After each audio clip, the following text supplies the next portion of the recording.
As the warm winds of September caressed the densely branched trees lining the greenery, the classroom was cooled by the air conditioning, effectively blocking the heat from outside.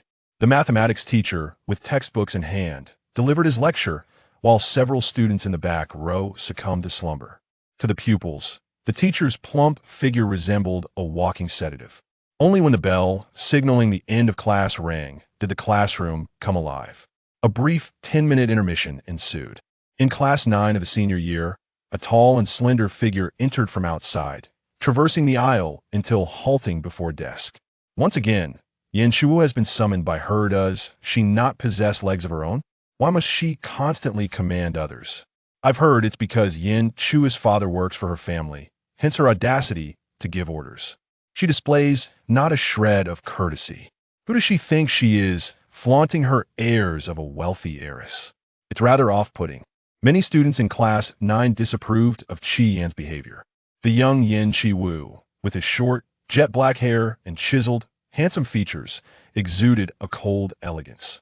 Standing at nearly 6 feet tall, he wore the blue and white school uniform with ease, his obsidian-like eyes fixed upon the individual seated at the desk. Before him, Qian rested her porcelain hand upon her chin, the other hand idly twirling her phone. Her beauty was striking, with her brows and eyes imbued with an ethereal grace. Her long, thick lashes framed her eyes, which sparkled under a beam of light, rendering them even more exquisite. Appearing languid and listless, she slightly lifted her fair chin and commanded, "Come over here." At her words, the youth remained still, like a statue, yet an aura of icy detachment enveloped him. Qi Yin furrowed her brows, her crimson lips parting. "Yin Shiwu, are you deaf?" Only then did he stir, taking a single step in her direction. "What is it?" His voice was low and frosty, as if submerged in frigid waters. Qi Yin tossed a red banknote onto the desk, her demeanor devoid of warmth. "Go to the snack shop and fetch me a bottle of strawberry milk." After speaking, she raised the corners of her rosy eyes, the faint beauty mark beneath her eye captivating in its allure, casting a fleeting glance in his direction. 10 minutes. Her condescending attitude clearly indicated that she regarded him as mere servant. The boy seemed accustomed to this treatment, taking the money and turning to leave. Blackening value increased by 5 points. "Excellent, host," the system exclaimed with enthusiasm. Qi Yin relaxed, the earlier sharpness and arrogance dissipating, leaving behind a sense of delight. "Did you see that?" His face has turned pale. I saw. Qi Yin was a tasker, and this was her first world. She had perished in a car accident in her previous life. After death, she had bound herself to a system, with the task of elevating the male lead's blackening value to 100 to escape this realm. The original host family background bore resemblance to her previous life. Her parents were affluent, with businesses spread across the nation. As the sole daughter, she was exceedingly pampered, receiving whatever she desired. The original host had grown up indulged and unruly, treating others with capriciousness, and apart from a few superficial friends, had no true companions. Qi Yin, however, was somewhat different from her original self. Though she too was spoiled, she never sought to make life difficult for others. Thus, as the system bound her and prompted her to manipulate the male protagonist's darkening value, she hesitated for an extended period. The system asserted that the male protagonist must endure these trials to mature, even in her absence. The narrative would inevitably progress along its predetermined path. Moreover, only by completing all tasks could she return to her original world. At this moment, the plot was merely unfolding. The male protagonist, Yin Shi, hails from humble beginnings, his mother having passed shortly after his birth, leaving his father to raise him with great effort. Ambitiously, Yin Shi excelled academically, gaining admission to the finest high school in the province and frequently participating in competitions to alleviate his father's burdens. However, during this summer, Yan's father secured a position as a driver for the original host family, subsequently moving into the servant quarters of the Qi household with his son. The original host recognized Yin Shi as a distinguished figure at school, consistently ranking first in his class and possessing striking looks. His reputation, almost mythologized, piqued her curiosity. Upon encountering him, the original host developed feelings and proposed a relationship, only to be met with a cold rejection from Yin Shi, igniting her anger and humiliation. What was his status, but merely the son of her family's driver? What significance did his abilities hold? How dare he reject her? Thus, the original host, accustomed to having her desires fulfilled, began to torment Yin Shi, even resorting to threats regarding his father's employment. A subsequent event irrevocably pushed Yin Shi towards darkness, the death of his father. As he succumbed to his darker inclinations, Yin Shi meticulously ascended, becoming a legendary figure in the business world, unmatched at the pinnacle of success. Conversely, the original host met a tragic end one fateful night, brutally stabbed to death by boys she had previously bullied. In her dying moments, she collapsed beside a garbage bin, the screen of a nearby building still broadcasting an interview with Yin Shi. Thus, the narrative reached its conclusion. Heavy footsteps approached and then retreated, coming to a halt before her desk, where a young man placed a strawberry milk drink on the surface. His breath steady, his disheveled dark hair did nothing to diminish his striking beauty. Chi-Yan's eyes sparkled at the sight of the sweet milk, and she attempted to conceal her excitement, waving her hand impatiently to shoo him away. "All right, don't linger here." Yin Shi, with his long, coldly narrowed eyes, cast a lingering glance her way before striding away, swift and purposeful. The classmates beside her, having witnessed the scene, were left in shock. That was Yin Shi. He actually took orders from Chi-Yan. A couple of inquisitive classmates couldn't resist approaching her desk to inquire. "Chi-Yan, are you close with Yin Shi? I saw him buy you milk. He treats you really well."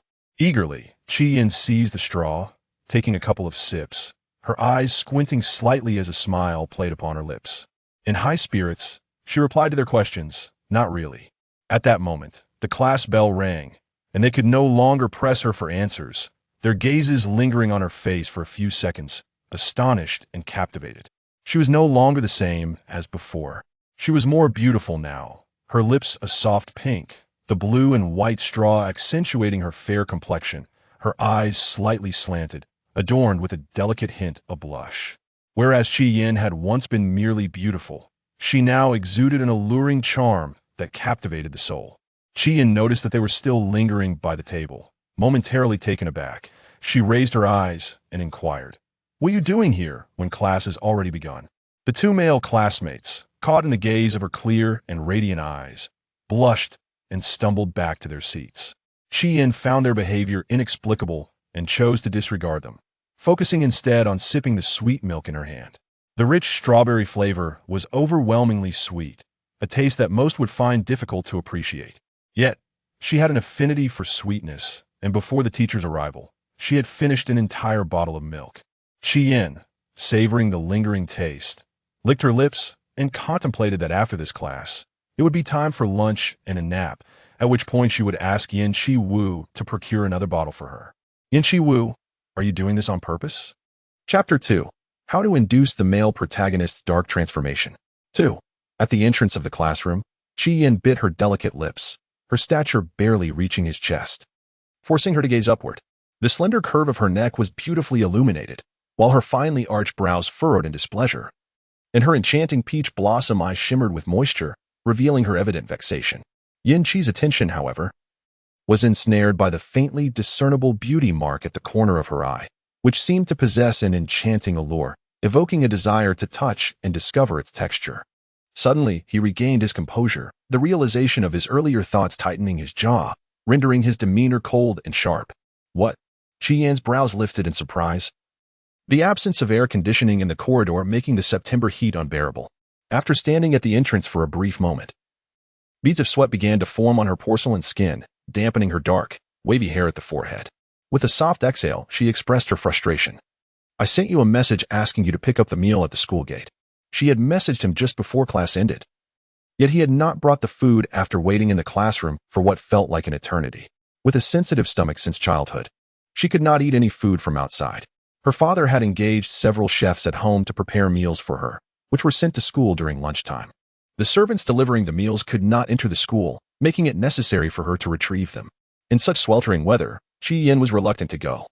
Yin Shi retrieved an old-fashioned, brick-like mobile phone from his pocket, finally noticing her text. He replied in a deep tone, "I didn't check my phone.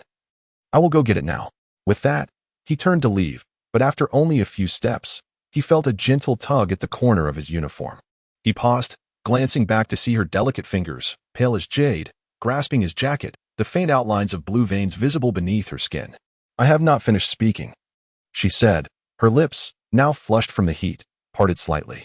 Her voice, usually proud and aloof, now carried a softness akin to a playful plea. Uncharacteristically, Yanqi refrained from pulling away, remaining stationary to hear her continue. "Bring back a bottle of strawberry milk for me." Upon finishing, she released her grip. "All right," he replied, his gaze sweeping over the wrinkled fabric of his uniform before he chose to disregard it, stepping away. His tall figure soon vanished around the corner of the corridor. "Oh dear, my dark transformation value didn't increase this time," the system lamented, sounding disheartened. Returning to her classroom, Qi Yin was dabbing the beads of sweat from her forehead with a tissue when she heard the system's voice, feeling a twinge of regret herself. "But it's all right. When the male protagonist returns, you can follow the next segment of the plot," the system encouraged. Qi Yin nodded, rising to dispose of the used tissue in the trash bin behind her.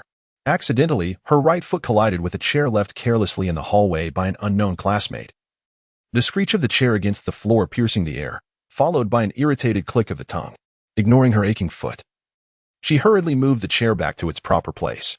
As she raised her eyes once more, the tall figure had already approached her, revealing deep blue hair and strikingly handsome features that bore an arresting visual impact.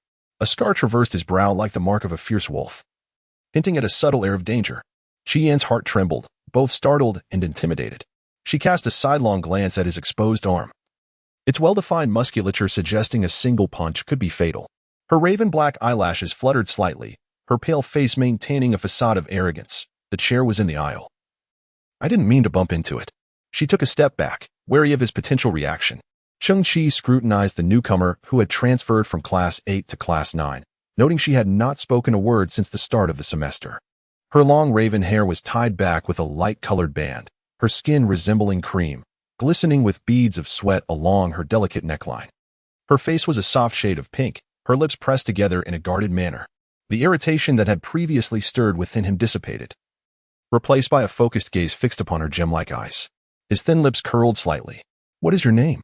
Qi Yin, feeling inexplicably reluctant to disclose her name, glanced at him and attempted to sidestep, discarding the tissue she had used to wipe her sweat. Yet he seemed unwilling to let her pass, his imposing frame blocking her way. Standing so close, she could discern the faint, pleasant fragrance that enveloped her. "I'll dispose of it for you," he offered, extending his hand to take the tissue and accurately tossing it into the nearby trash bin. As he leaned in slightly, casting a shadow over her, his voice resonated like a melodious chord in her ear. "Can you tell me now?" Qi Yin felt her ears flush with warmth, disliking the proximity of others. Her eyelashes fluttered again as she reluctantly replied, "Qi Yin." Suddenly, the classroom door crashed open, startling her into taking 2 steps back. She turned to the entrance and saw Yin Shiwu approaching, one hand holding a lunchbox and the other grasping a strawberry milk drink. The boy was drenched in sweat, his dark hair slicked back, revealing his flawless, model-like features. Despite the heat outside, he exuded an aura of coolness that made one hesitant to approach. Upon seeing him return, Qi Yan's eyes brightened as she made her way to her seat. Remembering how he had startled her earlier, her lips, now pale from hunger, pressed together. "Next time, don't push the door so hard. Did you hear me, Yin Shiwu?" Yin Shiwu did not lift his eyelids, merely responding, Shang-Chi took a seat across from her, resting his arm on the table and watching her eat. Qi Yin disliked being observed while eating and, unable to contain herself, finally said, "Could you please stop staring at me?" Shang-Chi, supporting his chin with one hand, his slender eyes narrowing slightly, showed no concern for the presence of others and smiled. "Why shouldn't I? You are so beautiful." The girl emitted a delightful fragrance, even with a hint of sweat. The folded cuffs revealed a strikingly pale wrist, with delicate pink fingertips and a charmingly beautiful face, which appeared particularly endearing when she glared. The candid remark flushed her cheeks crimson, prompting her to rise in indignation. "I'm going to eat in your classroom," she declared to Yin Shiwu, with no intention of seeking his consent, and she began to walk away. Chang-Chi stepped forward, grasping her soft, warm wrist, the sensation enchanting and irresistible. He was momentarily taken aback, forgetting the words he intended to utter. Qi Yin was uncomfortable with physical contact from strangers. She struggled to free herself, her expression slightly vexed. "Let go," she insisted. Cheng-Chi promptly released her wrist, his ears flushed, and he reluctantly replied, Fine, I won't watch you eat. But I will accompany you to the school gate after school. The faint red mark left on her wrist from his grasp made Chi Yin wish to avoid him further. So she responded with a dismissive Chung Chi, satisfied with her reply, ceased to pester her, and sauntered out of the classroom, heading for his meal. In the expansive classroom, only a handful of students remained, alongside Chi Yin and Yin Shiwu, as the others had gone to eat. Chi Yin glanced at Yin Shiwu, who stood like a bamboo stalk, and noticed him staring intently at her wrist. Uncomfortable, she pulled down her sleeves to cover it, and, biting her lip in impatience, exclaimed, "What are you looking at? Come over and peel the shrimp for me." Her lunchbox contained a delightful assortment of 5 dishes and a soup, all her favorites, including garlic shrimp, which wafted an enticing aroma. Additionally, there were desserts, as her parents knew of her fondness for sweets. The plot called for humiliating Yin Shiwu, compelling him to peel shrimp for her in front of their classmates. Naturally, he was unwilling. His expression darkened, and a cold, harsh voice escaped his lips. "Chi Yin, don't go too far." Mimicking the script, she stepped closer, rising on her toes to whisper in his ear, "How about letting your father peel it instead?" The warm, fragrant breath brushed against his ear, and Yin Shiwu instinctively pushed her away, his gaze icy and terrifying. Male lead's darkening value increased by 6 points. Caught off guard by his shove, Chi Yin accidentally bumped her waist against the edge of a nearby desk, the pain causing her eyes to mist with tears, a muffled whimper escaping her lips. Yin Shiwu was momentarily startled by the glimmer of tears in her eyes, and a shadow of deep gloom fell across his features. Chi Yin sniffled, the pain gradually subsiding. Once she regained her composure, she shot him an angry glare. "Leave." Her curled lashes were damp, and her eyes reflected a hint of grievance. Yin Shiwu's gaze brimmed with mockery. What was she so upset about? Without hesitation, he walked away, rubbing her still aching side. Chi Yin returned to her seat. After savoring the delectable dessert, her mood improved somewhat. After a long absence, Xiaohei reappeared to comment. The boy with dyed hair earlier is the antagonist. The antagonist, Cheng Chi, hails from a lineage of military service, and naturally, he too enlisted in the army for a couple of years before being summoned by his family to pursue his studies. The Chung family wields considerable power and wealth, standing as equals to the male protagonist, engaging in countless business battles.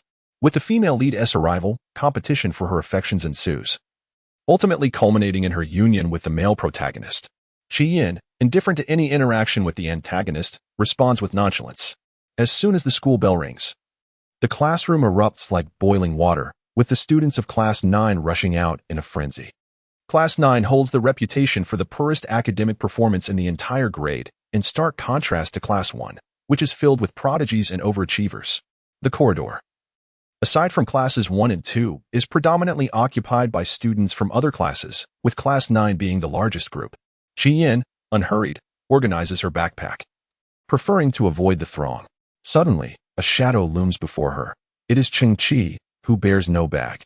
His school jacket drapes casually over his shoulder, and in the warm hues of the sunset, the outline of his toned abdomen beneath a thin shirt is faintly visible. His deep blue hair is striking, complementing his handsome features. "Yin Yin, let us go," he calls out. Chi Yin raises an eyebrow, her expression icy. "Do not call me that." Cheng Chi, seemingly born with a rebellious streak, insists on using the name, grinning playfully as he teases her. Yin Yin, what a lovely name." Chi Yin questions the state of his sanity, choosing not to engage further, knowing that the more she argues, the more he relishes it. As the crowd thins, she stands and strides toward the door. On the way to the school gate, she responds to him out of courtesy. But soon her annoyance leads her to ignore him entirely. "I've arrived. You may leave now," she states coolly. Though the sunset is not as scorching as noon, the warmth is still stifling. Holding a sunshade, she avoids glancing at him, folding the umbrella before entering the car. "See you tomorrow, Yin Yin." He waves exuberantly from outside the window. Chi Yin, with an air of indifference, retracts her gaze and instructs the driver, "Proceed." Catching sight of Yin Chi-Wu approaching from a distance, she instructs the driver to halt. After a few moments of hesitation, she tells the driver, "Uncle Yin, please invite him to join us." The driver, who is Yin Chi-Wu's father and responsible for Chi Yin's transport, pauses in surprise before rolling down the window to call out to Yin Chi-Wu. Once Yin Chi-Wu takes his place in the front passenger seat, Uncle Yin prompts him, "Quickly, thank the young lady." Though initially reluctant to board, Yin Chi-Wu feels compelled to comply under his father's insistence. Yet, He is puzzled by the implication that she wished for him to join them. Humph. I merely felt sorry for him. She dismisses. That's enough. Uncle Yin, please drive. Still harboring resentment from earlier, Chi Yin refrains from further conversation, closing her eyes and leaning against the back seat, allowing the cool breeze to alleviate her discomfort. A subtle smile graces her lips, dissipating her previous aloofness and arrogance. Seated in the front passenger seat, Yin Chi-woo glances at her through the rearview mirror, pausing for a moment before averting his gaze. The air conditioning hums softly as the car glides through the quiet evening, the barely perceptible rhythm of her calm breathing filling the silence. Half an hour later, Chi Yin slept lightly, awakening as the vehicle came to a halt. Blinking her drowsy eyes, still in a haze, she forgot to take her backpack, pushing open the car door to step outside. The sun had not yet been fully consumed by the encroaching darkness, and the air was stifling, inducing discomfort. She furrowed her brow and staggered unsteadily towards home. Yin Chi-woo followed closely behind, carrying the backpack she had forgotten, matching her pace. As she stumbled on the steps, swaying slightly, he instinctively moved forward to catch her. But she managed to regain her balance. Upon seeing the young man suddenly appear before her, her mind felt foggy, and she blinked in confusion. "What's wrong?" she asked. Still not fully alert, her tone lacking the usual haughty arrogance, instead soft and languid, almost disarming. Yin Chi-woo had never witnessed her in such a state.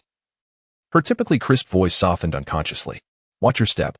Chi Yin absently replied with a thank you, then turned back towards home. Yin Chi-woo gazed at her slender figure, her porcelain white arms elegantly long, her knees and elbows a delicate pink, captivating in their allure. The bag he held still carried the lingering scent of her presence, causing him to tighten his grip involuntarily. After a brief moment, he handed the backpack to a servant inside the house.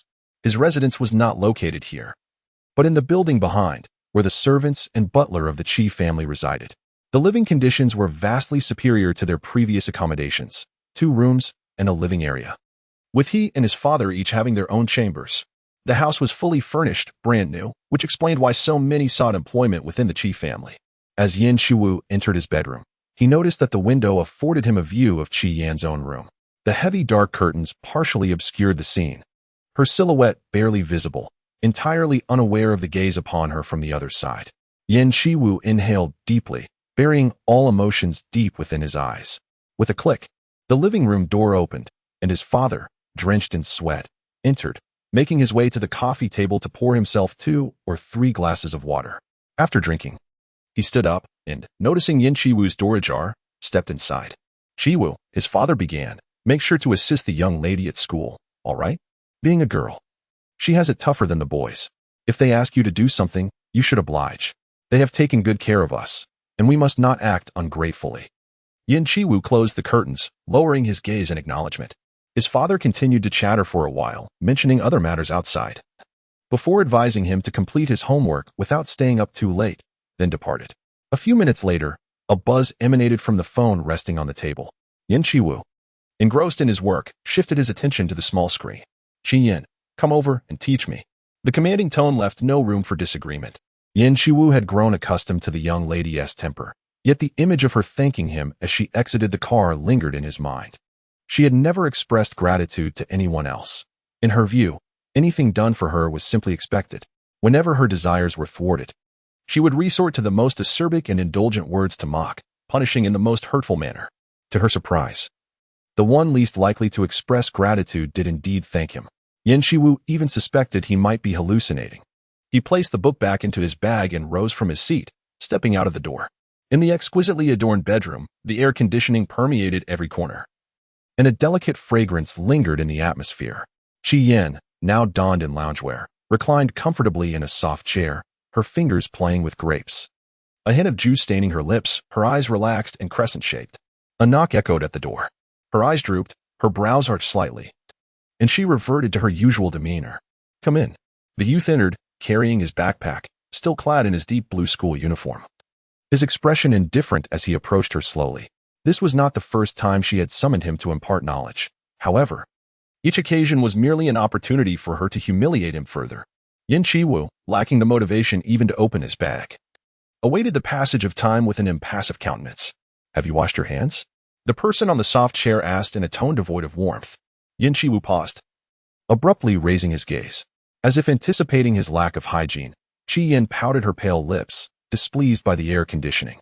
Did I not send you a message reminding you to wash your hands thoroughly before coming? Yin Qiwu instinctively reached for his phone and indeed found her previous message. What does this mean? Before he could ponder further, Qi Yin commanded, go wash your hands inside, and remember to use soap. Yin Qiwu furrowed his brow, his cold eyes darkening. Without uttering a word, he proceeded to the restroom. Upon his return, Qi Yin cast a mild, disdainful glance, her soft voice laced with contempt. Wash them a couple more times. You must clean under your nails as well. Yin Qiwu entered the restroom once more. The fragrance within was intensified, enveloping him entirely. The sink was adorned with soap and various bottles, which he barely glanced at. After washing his hands 5 times, she finally expressed her satisfaction. Go. Peel the grapes for me to eat. Qi Yin raised her delicate, pale fingers, her nails a soft pink, reminiscent of springtime peach blossoms, pointing to the bowl of already washed grapes on the table.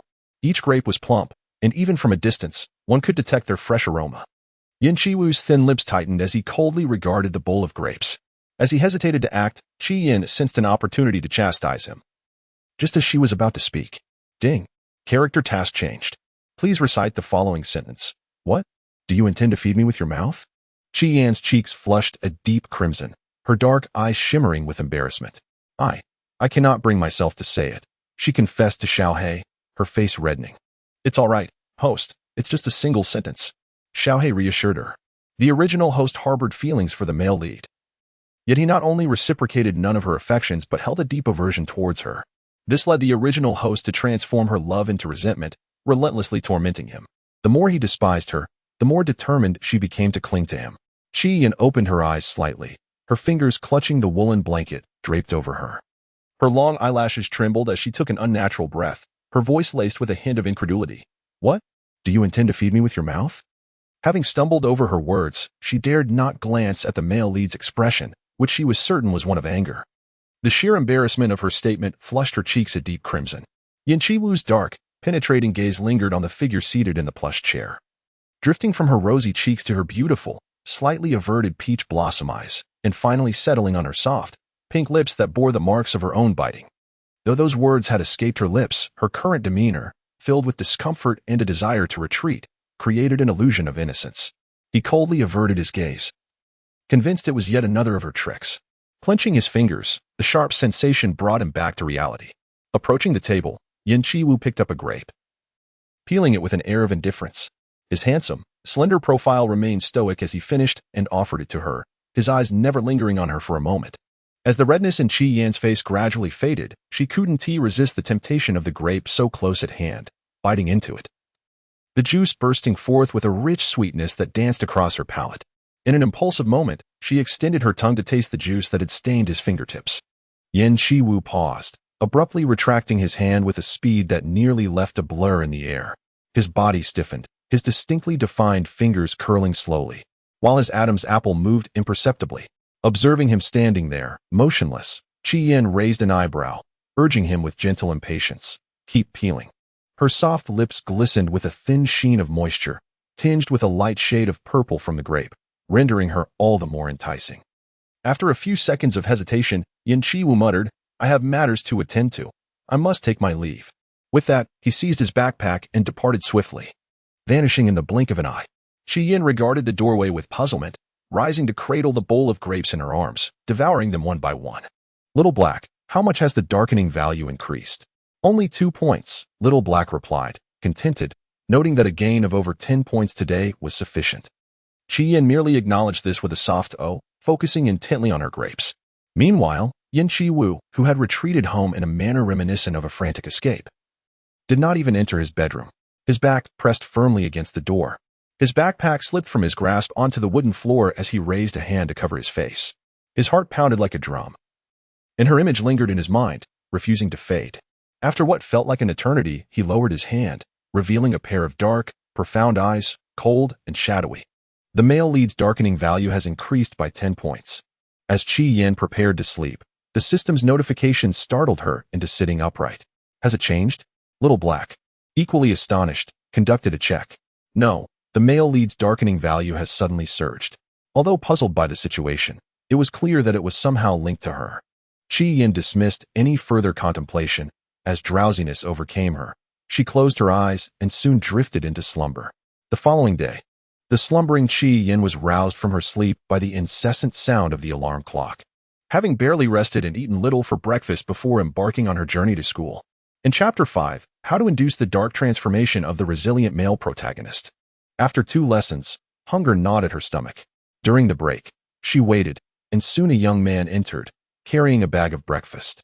Placing it on the table before attempting to leave, Qi Yin, her lips pale, called out to him, requesting, "Please heat the sweet milk." Noticing his lack of movement, she softly uttered his name, Yin Qiwu, her voice delicate and faint. Yin Qiwu, with a cold demeanor, turned back, reaching for the sweet milk within the bag, but was preempted by Qing Qi. He seized the bag, retrieved the sweet milk, and addressed the girl resting her head on the table, saying, "Stop ordering him around. I am more than willing to assist." He proceeded to heat the milk. However, Yin Qiwu blocked his path, his expression unyielding as he stated, "This is my responsibility." Cheng Qi chuckled nonchalantly. "If you are unwilling, it would be better for me to take over. I quite enjoy heating milk." The emphasis on enjoy hinted at deeper implications. He maneuvered past Yin Qiwu and exited the classroom. Qi Yin, with a soft grunt, rubbed her stomach and opened the bag, taking out a boiled egg to eat. While peeling it, she urged, "What are you still doing standing there? You're in the way." Her tone was not particularly fierce, but rather gentle and light. Yin Qiwu, maintaining his composure, glanced at her pale face before he exited Class 9. Moments later, Chang Qi returned with the heated milk. Observing her focused on her breakfast, he leaned closer, his tall frame invading her space, arms resting on the table as he gazed at her intently. After a few minutes, with her hunger satiated and her stomach at ease, Qi Yin cheerfully expressed, "Thank you for heating the milk for me." The system advised her to maintain her persona only in front of the male protagonist, while she remained polite to others. Cheng Qi inched closer, his naturally affectionate eyes glimmering with mirth. "I am better than him. Why not rely on me from now on?" Qi Yin shook her head in refusal. "No, that's not an option." Chang Qi squinted, beginning to promote himself. "Why not? I'm not unappealing, and I am exceptionally obedient." Qi Yin, puzzled, queried, "Why are you being so nice to me?" Their conversations had been scant, and they hardly knew each other. Besides, the entire class was aware of her notoriously bad temper. Why would he approach her? Cheng Qi gazed into her clear, expressive eyes, uncertain of his own feelings. From the very first moment he saw her, he felt an inexplicable urge to remain by her side. Even sitting there, watching her eat breakfast, proved to be a delightful experience. She consumed her food at a leisurely pace, savoring each bite, and upon catching his gaze, she would curiously lift her eyelids to glance at him before returning to her meal, occasionally curving her eyes with a lively glimmer. She was both adorable and well-behaved. Yet, when Yin Qiwu appeared, she transformed into an arrogant and aloof figure, even displaying a touch of capriciousness. Cheng Qi stated bluntly, "It is simply because I like you." As his words hung in the air, he noticed the girl before him. Her snow-white ears flushed not from shyness but from embarrassment. She bit her lip, seemingly pondering how to delicately convey her lack of affection towards him. Cheng Qi couldn't help but place his large hand atop her head, gently tousling her hair. His voice deep and melodious, "I'm just teasing you." The texture beneath his fingers was soft and smooth, much like that of any other person. Once he departed, the seat became vacant, and the classmates who had been standing for what felt like an eternity finally sighed in relief and returned to their places. Qi Yin disliked having her head ruffled. She vaguely recalled adults' warning that such actions could stunt her growth. She still desired to grow taller. After straightening her disheveled hair, she shot a glare at Cheng Qi over her shoulder. He responded with a conspicuous smile. After school, rain began to fall outside, the scorching sunlight swallowed by ominous clouds, leaving the air thin and stiflingly hot. Cheng Qi paused beside her desk, inquiring if she had an umbrella, offering to escort her home. Qi Yin had a plot to pursue and shook her head in refusal. Cheng Qi leaned against the desk, his hands propped up, and said, "I even warmed up milk for you this morning. Surely you could share your phone number with me." Viewed from the doorway, it appeared as though he were embracing the girl, the scene intimate and imbued with a hint of romance. Qi Yin busied herself with her backpack, laden with high school textbooks that seemed to pile up like mountains due to the absence of evening study sessions. Without lifting her gaze, she replied, "My phone is dead. I can't remember the number." This was no falsehood. She genuinely could not recall her own phone number. Cheng Qi tore off a piece of paper and wrote down his number, handing it to her. "All right, Just remember to send me a message when you get home. Oh. As Cheng-Chi made his way outside, he spotted a boy standing at the entrance, seemingly there for quite some time. His obsidian-like eyes betrayed no emotion. Merely tightening his grip on the umbrella handle, veins visible, Cheng-Chi chuckled lightly and casually strolled past him. Chi-Yin approached, her heavy backpack in tow. Observing him standing there like a statue, her words laced with sarcasm. What are you doing just standing here? Can't you show a bit of awareness? With that, she shoved her burdensome backpack into his arms. Yin Chiwu shifted the bag to his other shoulder, following closely behind her, his gaze fixed on her. Chi-Yin walked briskly, her raven-hued hair swaying with each step, the pale skin of her neck tinged with a rosy hue. Upon reaching the entrance of the teaching building, the rain intensified, drumming loudly upon the steps. Thunder rumbled intermittently, and the wind whipped the rain directly inside. Not long after she halted, a thunderclap shattered the sky, erupting with a deafening roar. Chi-Yan's heart leapt in fright, her legs trembling, and she instinctively recoiled, colliding with the person standing behind her. Yin Chiwu caught a whiff of a captivating fragrance, followed by her soft form pressing against his chest. The proximity so close that he could kiss the delicate tip of her ear with a mere tilt of his head. Frowning, he raised a hand to push her away. But his peripheral vision caught sight of her ashen face, her once bright and lively eyes now filled with fear. After a brief moment, Chi-Yin regained her senses and realized she was lying in his embrace, her ears flushed. She quickly sat up, suppressing her embarrassment and shyness, and retorted, "It's all your fault for standing behind me." Yin Chiwu replied nonchalantly, "I apologize." Chi-Yin felt even more embarrassed, knowing it was her mistake. "Don't be soft-hearted. Host, this plot is crucial. It will definitely increase the darkening value." Taking a deep breath as if steeling herself, she turned to him and commanded, "Come over and hold the umbrella for me." The students waiting for the rain to cease overheard her words and thought her unreasonable. Yet, upon seeing her exquisite face, they couldn't help but entertain the thought of offering their assistance. Primarily, it was because the girl was breathtakingly beautiful, almost ethereal. Yin Chiwu opened the large black umbrella, ample enough to shelter two people. He grasped the handle, shielding her head, his gaze sweeping over her slightly pale face, following her closely. He was curious about her next move. As they had not yet traversed half the distance to the school gate, Chi-Yin listened to the rumbling thunder above. Her mind blank. Her long, thick eyelashes trembled incessantly as she fought against her fear, stammering, How do you hold the umbrella?" Boom. The thunder this time was more terrifying than before, seeming to echo in proximity. Chi-Yin fell silent. At the very moment the thunder crashed, she impulsively clung to the boy beside her, her body trembling violently, muffled sobs escaping her lips as her face buried itself in his chest. That's it. The thunder has reverted the host to her original form. However, the umbrella handle in Yin Chiwu's grasp shook unexpectedly. He was clearly taken aback by her sudden embrace. Not only that, her delicate arms, resembling tender lotus roots, wrapped around his neck, while her legs playfully clung to him.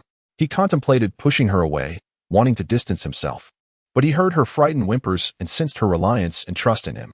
Raindrops pelted the umbrella, sliding off its edges, and no matter how large the umbrella was, it could not shield them from the slanting rain. In a short span, half of her body was drenched. Yin Chiwu pressed his thin lips together, opting not to push her away. Instead, he wrapped his arm around her slender waist and continued walking towards the school gate, step by step. In the car, Yan's father spotted the two embracing from a distance, his heart tightening, cold sweat beading on his forehead. He glanced at his son, mindful of the young lady present, and refrained from asking further. Yin Chiwu joined her in the back seat. Chi-Yin, still in a daze, slipped from his embrace, curling up on the seat, her wet clothes dripping with water. Her complexion was pale to the point of translucence, lying weakly, eyes tightly shut. Half of her long hair was soaked, clinging to her tear-streaked cheeks, and her lips had lost their color. Yin Chiwu had never seen her so fragile, resembling a rose wilting after the rain, evoking a pang of sympathy within him. Suddenly, he recalled a previous occasion when the girl had asked him to find the pink roses she desired in the garden during a thunderstorm. On that day, she stood beneath the eaves, rainwater splashing at the front of her shoes, the thunder roaring, yet it did not deter her from witnessing his disheveled state. Clearly, she had no fear of thunder. What made today so peculiar? Yin Chiwu discerned something amiss. Out of the corner of her eye, she caught sight of a paper slipping from her pocket, its edges dampened, faintly revealing a string of numbers written by Cheng-Chi, his phone number. With another rumble of thunder, Chi-Yin, reclining on the chair, trembled slightly, and the paper fell to the ground. The silent youth suddenly lifted his foot to step upon it, his heel grinding it down. Upon returning home, Ji-yin drank a warm ginger soup and then lay in bed, falling asleep without having dinner, slumbering until the following morning. The air post-rain was suffused with the earthy scent of damp soil. The soft morning light filled the room with warmth. Ji-yin breathed a sigh of relief upon noticing that the rain had ceased. "Darling, what's wrong with you?" Xiao-hei was astounded to discover that the host was so afraid of thunder. Ji-yin, feeling somewhat embarrassed, rubbed her nose and softly apologized. "I'm sorry." The fear of thunder was innate, beyond her control. Standing outside at that moment had intensified her dread. "Oh, never mind. Just make sure you don't falter now. Send a text to the male lead and ask him to come over to tutor you," it urged. Today was Saturday, a day of rest. Ji-yin, having skipped dinner the previous night, now felt weak and famished. "Can I eat first?" she pleaded with a pitiful tone. "All right," it relented, exasperated. Breakfast was plentiful, and upon learning that she had been startled the night before, her father was deeply concerned. Early in the morning, he had a doctor examine her, feeling reassured only after confirming she was fine. After a morning of commotion, when she finally sent a message to Yin Chi-woo, it was already 9:30. After waiting for over 10 minutes without a response, she decided to call him. The phone rang, but no one answered. "Go find him at his place," suggested Xiao-hei. Ji-yin's cheeks flushed. "Is that appropriate? I've never been to a boy's residence. What is inappropriate about it?" "Hurry up," urged Xiao-hei. Reluctantly, Ji-yin grabbed her backpack and stepped out the door. She had never visited the servants' quarters behind the house, so she inquired with the butler to locate Yin Chi-woo's room. The door was locked, and she could only knock from outside. After knocking for a full 2 minutes, the door finally opened. Yan's father had left for work, leaving Yin Chi-woo alone in the house. Coughing violently, Ji-yin paused, preparing to confront him. The youth wore a mask that obscured half his face, his dark hair falling just above his brows, his eyes resembling obsidian, deep and inscrutable. He cast a cold glance at her and, in a hoarse voice, asked, "What do you want?" Noticing his demeanor, Ji-yin pouted. "Are you ill?" Yin Chi-woo, terse as ever, replied, "No." Ji-yin could tell he was lying. She appeared gravely unwell, her complexion a ghastly pallor, her steps unsteady, and her breathing somewhat labored. "Isn't it splendid? Host, seize this opportunity to enhance your darkening value," whispered a voice within her. Ji-yin could not help but inquire, "Little Black, you are rather wicked. Even in illness, you're thinking about darkening value. Complete the task, and you shall return." "Darling, do not be soft-hearted," the voice persisted. Ji-yan's eyes flickered with uncertainty. In her silence, Yin Chi-woo regarded her intently.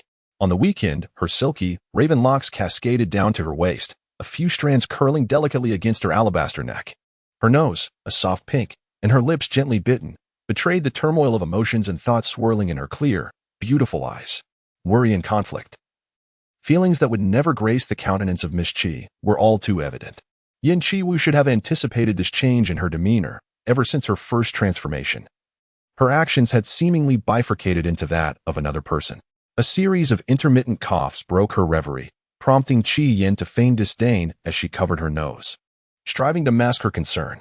"Given your illness, how about you tutor me for 2 hours today?" she mumbled. With that, she strode confidently into the room, settling into a chair at his desk as if she were at home. The chair was not nearly as comfortable as her own, so she adjusted herself, retrieved her homework, and commanded him, "Come teach me." High school assignments were abundant and challenging. The original owner of this body had mediocre grades, and Ji-yin fared even worse.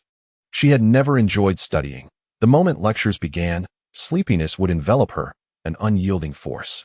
The male protagonist possessed a fastidious nature and detested anyone entering his room or sitting in his chair. Yet, Ji-yin deliberately provoked him, touching this and that, and indeed, she noticed the slight furrow of his brow.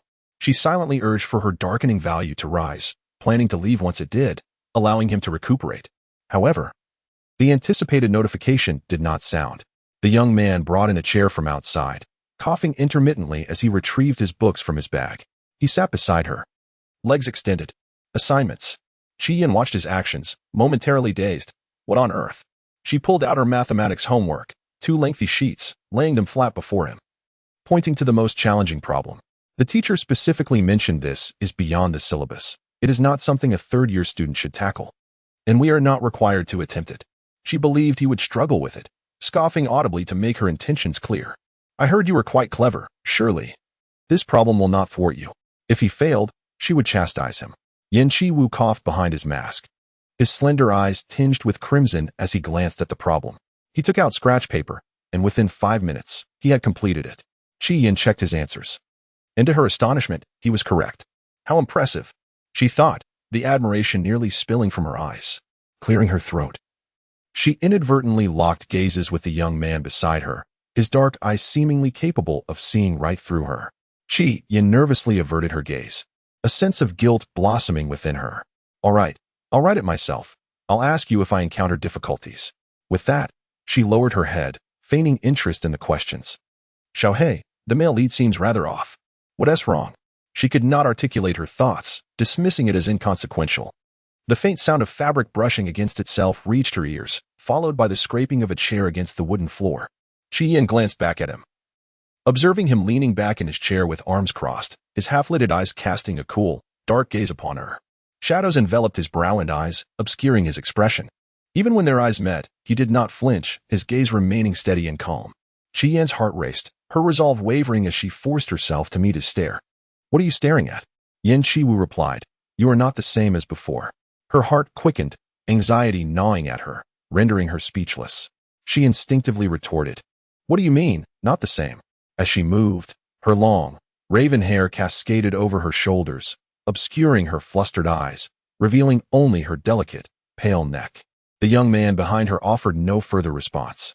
The room fell into silence. Even the sound of breathing seemed conspicuous. Do not be afraid, host. He cannot discover you are not the original. Xiaohei reassured her. The host was neither a professional actor nor the original owner. No matter how meticulously she maintained her facade, she could never truly embody the original. All that mattered was accumulating the darkening value. Everything else was trivial. Yet, at this moment, opportunities were scarce. Return for now. You can try again tomorrow. Chi-Yin had longed to leave. Feeling no desire to share the same space with Yin Chi-Wu, she placed her test paper into her backpack, preparing to depart.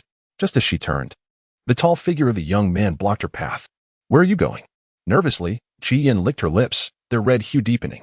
His room was small, filled with a bed and a desk, making it feel somewhat cramped. The thick shadows enveloped her entirely, the air saturated with the scent, potent yet not unpleasant, exuding an overwhelming presence. She pushed against him uncomfortably, feigning anger. Move aside. I want to go home. Finally, he stepped aside, allowing her passage as she hurriedly exited. Clutching her backpack. Moments later, he removed his mask, standing still for a while as the lingering fragrance gradually dissipated. I'm a bit scared, Xiaohei. Back at home, Chi-Yin reclined in a soft chair, still feeling a flutter of unease. The ailing Yin Chi-Wu was intimidating, unlike any previous encounters. Do not be afraid, host. You must remember that you are the master. He would not dare to harm you, Xiaohei asserted confidently. Chi-Yin gradually calmed down, soon pushing Yin Chi-Wu from her mind, allowing herself to be a sloth for the entire afternoon. By evening, her father informed her of a business trip out of town, and Yin's father would accompany him, returning in 2 days. What a splendid opportunity to accumulate darkening value, host. Xiaohei's voice brimmed with excitement. Chi-Yin, puzzled, inquired, what opportunity? The perfect chance to watch a movie. Xiaohei suggested that she invite the male lead to the cinema to watch a horror film, with the intention of using the fright to draw closer to him. Perhaps even holding hands or playfully tugging at him. The male lead, who harbored a strong dislike for her, would surely contribute to her darkening fate. Chi-Yin hesitated, expressing her concern. Is that really a good idea? He hasn't fully recovered from his illness. It was because of me that he fell ill yesterday.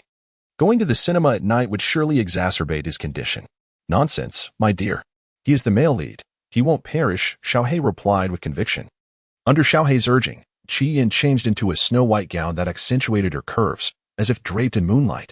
Her long, satin-like hair was gently curled and held back with a light-colored hairband, exposing her skin, which resembled the purest jade. She nervously fiddled with the hem of her dress, a faint blush blooming on her cheeks. Tonight, the host must utilize all her charms to entice him, Xiaohei exclaimed, causing Chi-Yin's face to redden further. Remember, I have the day off tomorrow. Indeed. Once tonight concludes, the host can enjoy a well-deserved rest, Xiaohei assured her. Stepping out of the villa, Chi-Yin stood in the evening breeze, the recent thunderstorm having passed, ushering in the deep autumn with a pleasant temperature. She waited, occasionally checking her phone. Half an hour ago, she had sent a message to Yin Chi-woo, who had responded affirmatively that he would come. The sound of slow, deliberate footsteps approached from a distance. She lifted her gaze to see a young man emerging from the dim light. He wore a somewhat thin white shirt. The sleeves rolled up. As he drew closer, his strikingly handsome face, illuminated by the light, appeared both cold and aloof, and he was not wearing a mask this time. His dark, thin lips seemed slightly pale. As Chi-yin looked up, Yin Chi-woo was also observing her. The snow-white gown gracefully fell to her mid-calf, and she stood under the street lamp, radiating like the only star in a dark night sky. Sensing his gaze upon her, she visibly tensed, her long, thick eyelashes casting a shadow over her eyes. Speaking softly, she handed him her shoulder bag. His hand, contrasting with her fair complexion, reached out to accept it. She walked ahead, her skirt fluttering like butterfly wings with each step, the long gown accentuating her alluring waist, her eyes sparkling with a gentle allure. Quickly, she urged, glancing back at him. Although the Chi family had drivers, she preferred to take a taxi, confident that her father would remain unaware of her late-night outing. She summoned a ride through her phone, knowing that it would take a while to reach the main road. Yin Chi-woo followed closely behind her until they entered the vehicle. The driver, a middle-aged man, glanced at the young girl in the back seat through the rearview mirror. Her flowing gown highlighted her slender legs, captivating to the eye. Before he could gaze longer, a black coat draped over her legs. He then locked eyes with the boy, whose dark gaze was cold and brooding, filled with an ominous intensity. The driver quickly averted his eyes, not daring to look back. Unaware of the tension, Chi-yin simply wished to remove the coat covering her legs. "I am not cold," she insisted.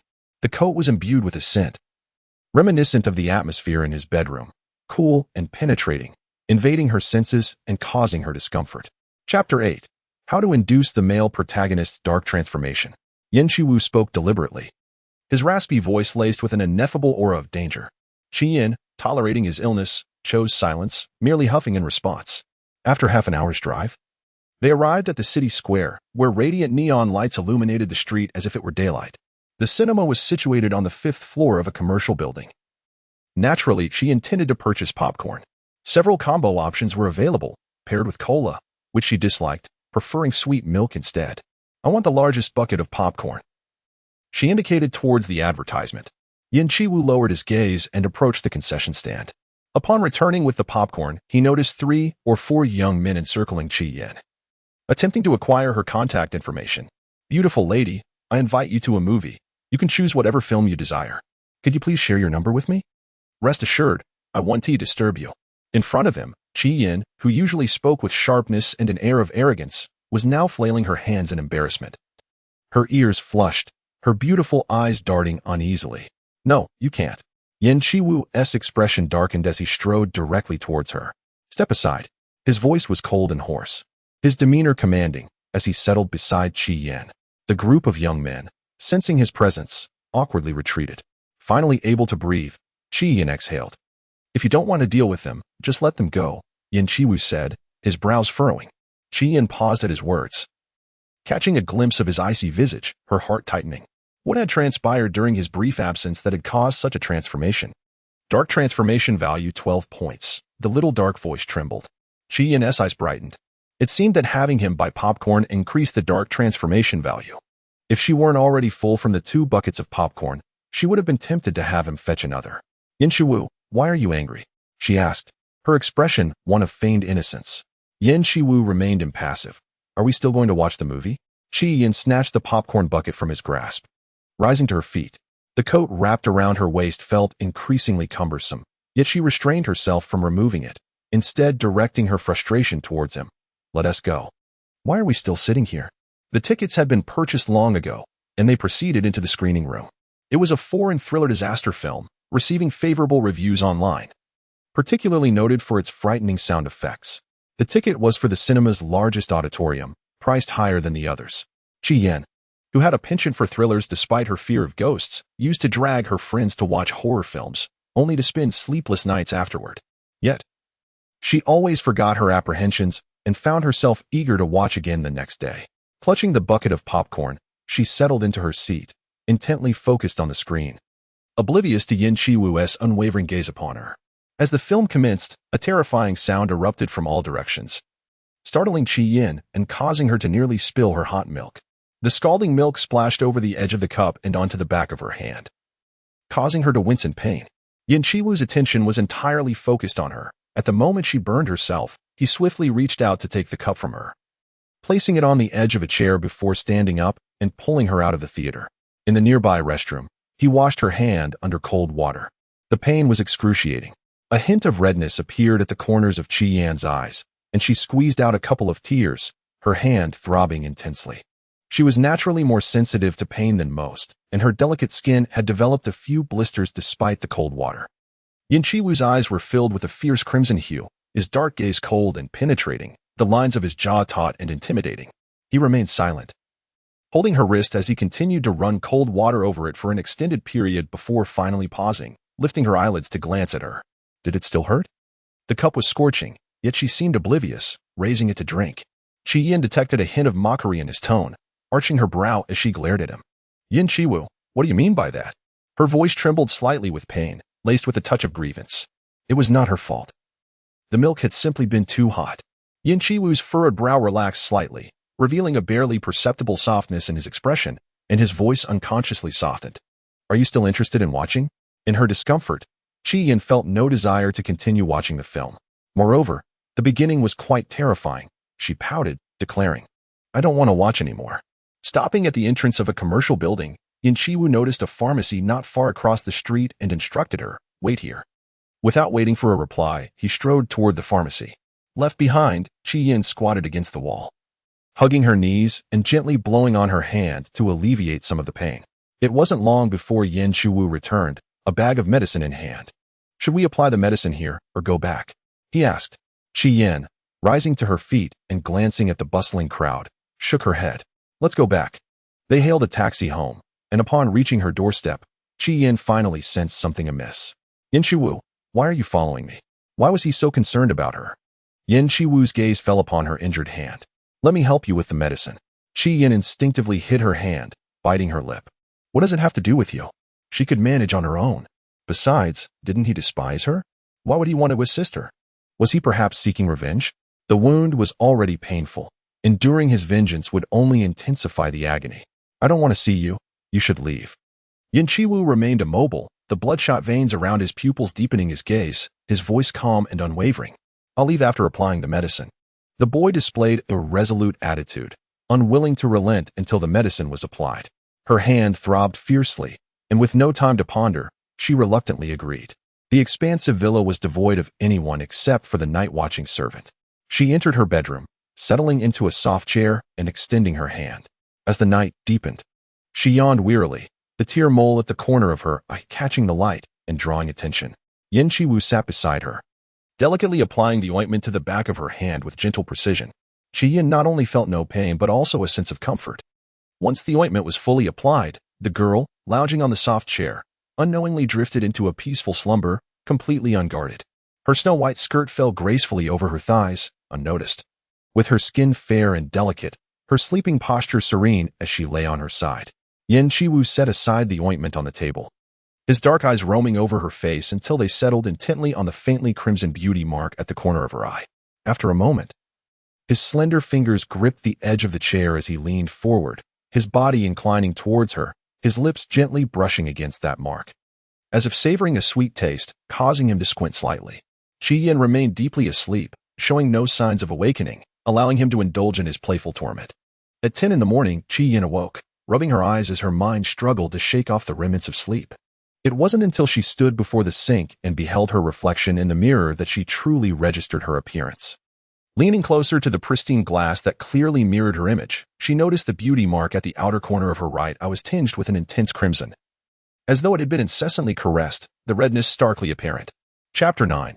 How to cause the powerful and tragic male lead to darken. She reached out a finger to touch the corner of her eye. It did not hurt, but the unusual redness was concerning. Little Black. Did a mosquito bite me last night? Autumn mosquitoes were particularly numerous, and while waiting for Yin Qiwu at the door the previous night, she had been bitten several times. Too wary to scratch for fear of worsening the itch, Little Black was not inclined to converse at that moment. Receiving no response, Qi Yin grew anxious. Little Black? Little Black? I'm here. Qi Yin pouted. Why are you ignoring me? She had feared it had left her, causing her considerable fright. Apologies, perhaps it was the mosquito bites. You're going to be late. Hurry and wash up. Little Black had been restless all night, puzzled as to why the male lead, whose trajectory should have been leaning towards disdain for the protagonist, seemed to be met with her reluctant acknowledgement. Having slept well, Chi-Yin enjoyed a hearty breakfast in the morning, cradling sweet milk as she settled into her classroom seat, only to hear the sound of hurried footsteps abruptly halt in front of her. Yin, I've been waiting for 2 nights. The person emanated a commanding presence that intimidated the classmate sitting in front of her. After 2 days apart, Chi-Yin raised her gaze, startled enough that she nearly forgot to sip her milk, retreating until her back pressed against the chair. Ching-Chi's short, deep blue hair, coupled with the scar across his brow, lent him an air of harsh intensity. His slanted, dark eyes were slightly narrowed, and the corners of his lips curved ominously, suggesting danger. Moreover, the dark circles beneath his eyes hinted at a profound fatigue, as if he had not slept all night. What? She asked, bewildered. Why was he waiting for her? Chang-Chi observed her apparent oblivion, while he had been anxiously waiting at home for her reply, a surge of frustration boiling within him. Yet, upon meeting her pure, wide-eyed gaze, his heart softened involuntarily, and he reminded himself to be patient. If anyone else had treated him this way, Chang-Chi would have ensured that they regretted their actions. However, if it were Chi-Yin, he would not wish to act in such a manner. Instead, he sought compensation. Chi-Yin suddenly realized this and reached for her pocket, only to discover that this school uniform was not the one she wore that day. So she had to withdraw her hand. Her gaze flickered with guilt as she stammered, I apologize, I had forgotten. With a plethora of events transpiring over the past few days, she genuinely could not recall. Chang-Chi leaned closer to her, his handsome face revealing a hint of grievance. What should I do? I have been sleepless these past nights, anxiously awaiting Yin Yan's reply. Is a mere apology sufficient to dismiss me? His typically fierce and wild disposition transformed in that moment, resembling a wolf concealing its sharp fangs, masquerading as harmless while extending its paw for sustenance. Chi-Yin, deceived by his superficial fade, grasped the sweet milk bottle tightly, feeling a pang of guilt as she tentatively inquired, What should we do then? Chang-Chi cleared his throat, his mind whirring before he proposed, How about treating me to lunch? Was it truly that simple? Chi-Yin exhaled softly, her eyes sparkling, a gentle smile gracing her exquisite face. All right. Chang-Chi, who had been intently observing her, felt his heart race unnaturally. The girl was both sweet and obedient, making one yearn to draw closer. The bell rang, signaling the end of class. Reluctantly, Chang-Chi took his leave. It was not until the last class that Chi-Yin remembered she needed to fetch lunch, hurriedly pulling out her phone from her backpack to send a text to Yin Chi-Woo. Meanwhile, Yin Chi-Woo, who never used his phone during class, felt the vibration in his pocket and instinctively retrieved it. The teacher, who preferred to stroll around the classroom, approached the aisles between the students' desks. The students in Class 1 were entirely focused on the lesson, in stark contrast to Class 9. The tall Yin Chi-Woo sat in the back row, by the window, enjoying the view outside.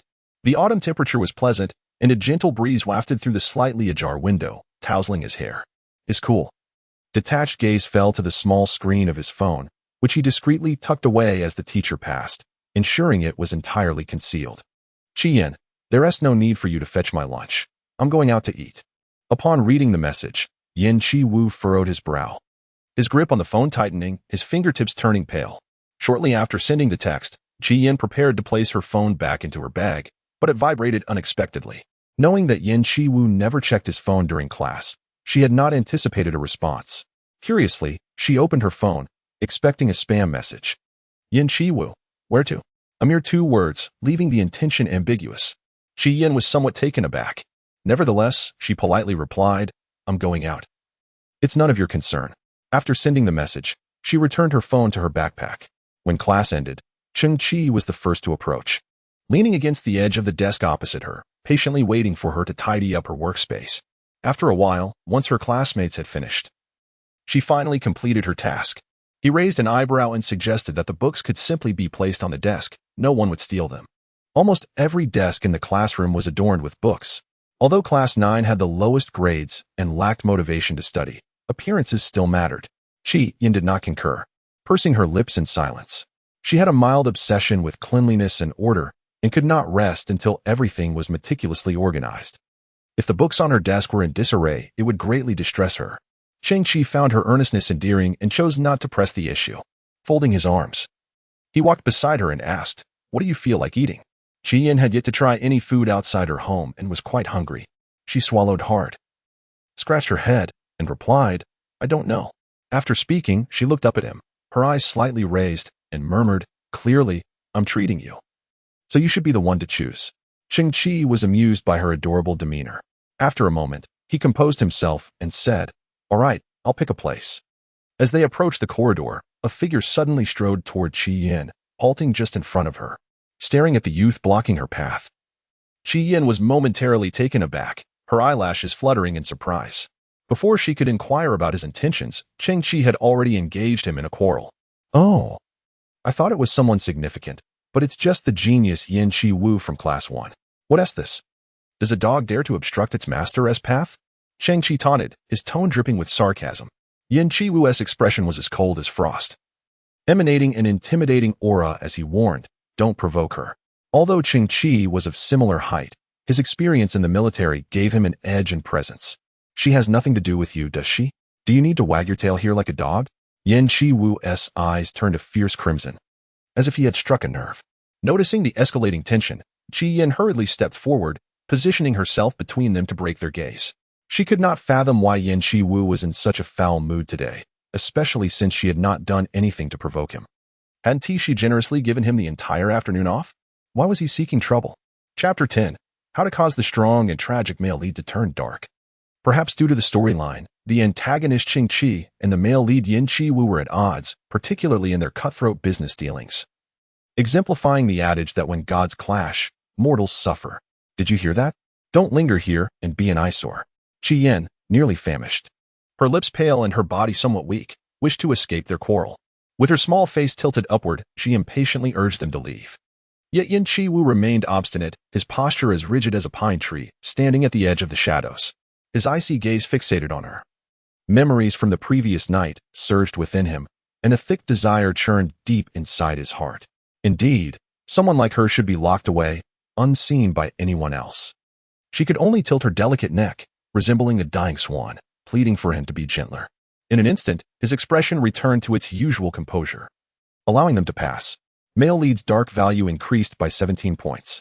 Congratulations, host. The male lead's dark value has surpassed 50 points. Keep up the good work.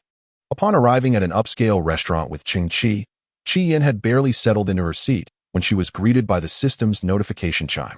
Seizing the opportunity while Qi went to order, she whispered to Xiaohei, "Why has it increased so much?" She feigned difficulty in addressing Yin Chi Wu, noting that she had never accumulated such a significant amount. Attempting to play dead, Xiaohei sighed and redirected the conversation back to the plot. "It must be because of the encounter with your rival, the antagonist." It was now too daunting for it to even gauge the male lead Yin Chi Wu's favorable impression of the host. How could this be? Clearly, the host has been performing splendidly, consistently adhering to the storyline. Could it be that the male lead has some peculiar tendencies? Yin nodded in realization, understanding the situation. Suddenly, an idea struck her to enhance the darkening value, her eyes gleaming mischievously. What if I arrange for them to meet and bicker every day? Would that not elevate the darkening value? That should be feasible, Xiaohei conceded. Remarkably, the host had indeed identified a clever tactic. Propping her fair chin on her hand, Yin smiled, "I am truly clever." As Qi entered the private room, he immediately noticed her eyes curving with delight, stirring a sensation in his chest. After a moment, he approached her and inquired, "What are you thinking about?" Yin quickly concealed her smile, averting her gaze, and, feeling guilty, replied, "I won't tell you." She could not confess her intention of instigating daily quarrels between him and Yin Chi Wu to accumulate darkening value. Qi did not press further. Instead, he waved the dessert he held before her eyes. "Your favorite dessert." Yan's eyes sparkled like precious gems as she gazed at the bag of treats in his hand. "Thank you." Just as she reached out to grasp the bag, Chi playfully lifted it higher, preventing her from taking it. Sitting in her chair, she tilted her delicate chin upward, anxiously attempting to snag the bag, but to no avail. With a slight pout, she withdrew her hand, refusing to look at him. Her ears flushed with irritation. Chi, with his slender and sharp features now softened by a smile, slightly curved his thin, sharp lips, his gaze lingering on her flushed ears.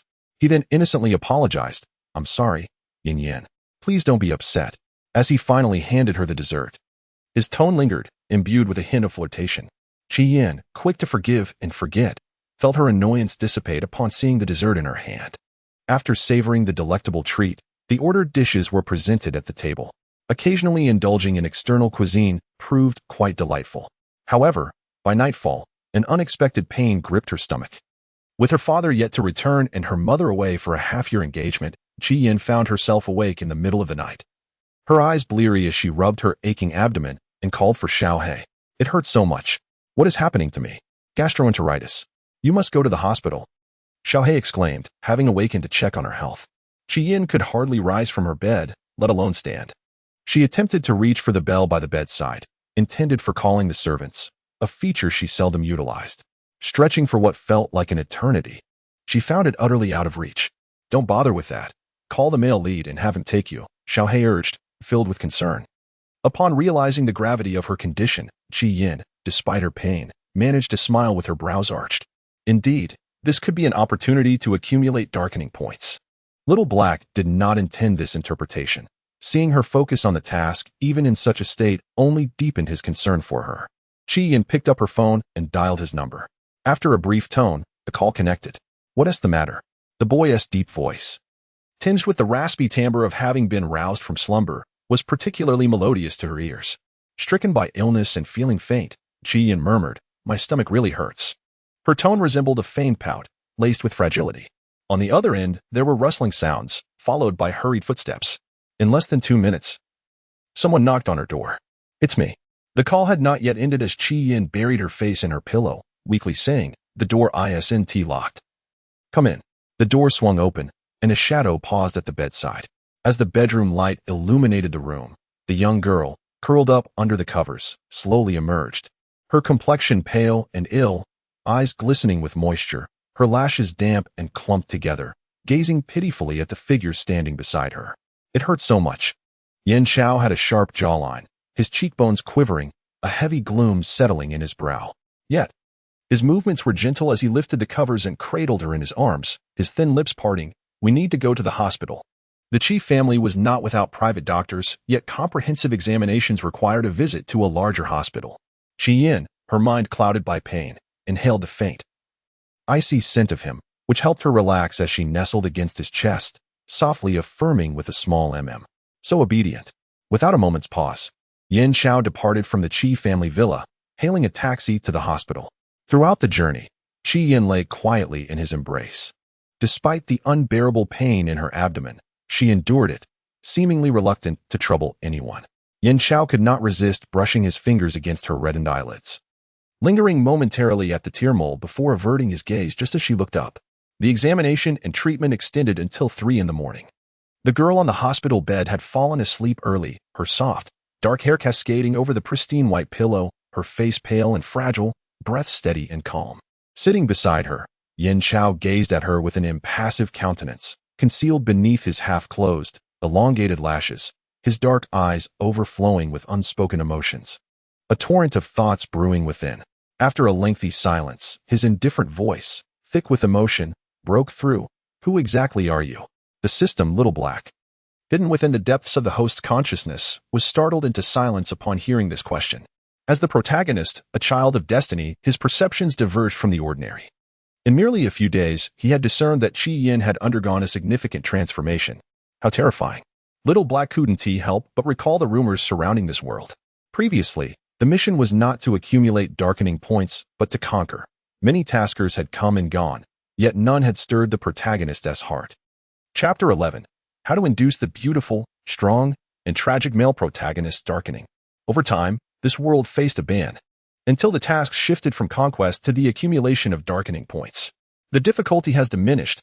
By merely embodying the original character, one can effortlessly accomplish the task. Xiaohei could not fathom why such a foolish beauty as the host would stir the heart of the aloof and unfeeling male lead. Could it be that he has a penchant for this sort of charm? Lying on the hospital bed, Ji-yin shrank her neck slightly, feeling a twinge of guilt as she lowered her head.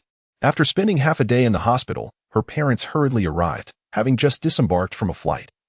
Looking weary and travel-worn, their eyes brimmed with concern upon learning that her gastroenteritis was the result of her dining out.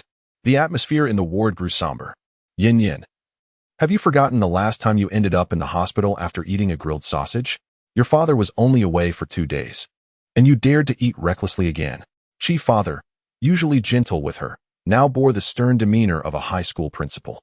Chi mother stood silently beside him, offering no words. With reddened eyes, Chi Yin twisted her fingers and whispered an apology. I'm sorry, I won't do it again. The restaurant had been upscale and reputable, and she had assumed it would be safe. However, she was unprepared for the consequences. Chi mother sighed and embraced her, saying, You mustn't do that again. She had flown in on a private jet, having not closed her eyes throughout the journey due to worry. Upon seeing his daughter's pitiful state, Chi father refrained from further reprimands and stepped outside to consult the doctor. As evening fell, she returned home in her father's car, consuming her porridge without savoring it. Sitting by the window, she rested her head on the sill, gazing at the sky. The gentle evening breeze tousling her hair. Does your stomach still hurt? Xiaohei inquired, noticing her lack of cheer. Chi Yin let her eyelids droop. It's no longer painful. I just miss my real parents. She had perished in a car accident and awakened to find herself bound to this system, never having had the chance to bid farewell to her parents. Seeing Chi father and Chi mother today had stirred thoughts of how her real parents were faring. You will meet them once all your tasks are completed, Xiaohei replied, being merely a system and at a loss on how to console her. Chi Yin responded slowly with a soft After several minutes, her phone buzzed in her lap, drawing her attention. She retrieved it and paused upon seeing the caller's number. Quickly, she answered and brought the phone to her ear, hearing a cool voice on the other end. It's chilly tonight, you're still recovering, so avoid the wind. Chi Yin blinked in confusion, retorting, How do you know I'm exposed to the wind? The youth fell silent for a few seconds before responding, Look ahead. Following his advice, Chi Yin lifted her gaze and unexpectedly spotted Yin Chi Wu through a window of a building ahead. She stared for a moment, then suddenly exclaimed, Were you spying on me? Yin Chi Wu stiffened. No, I wasn't.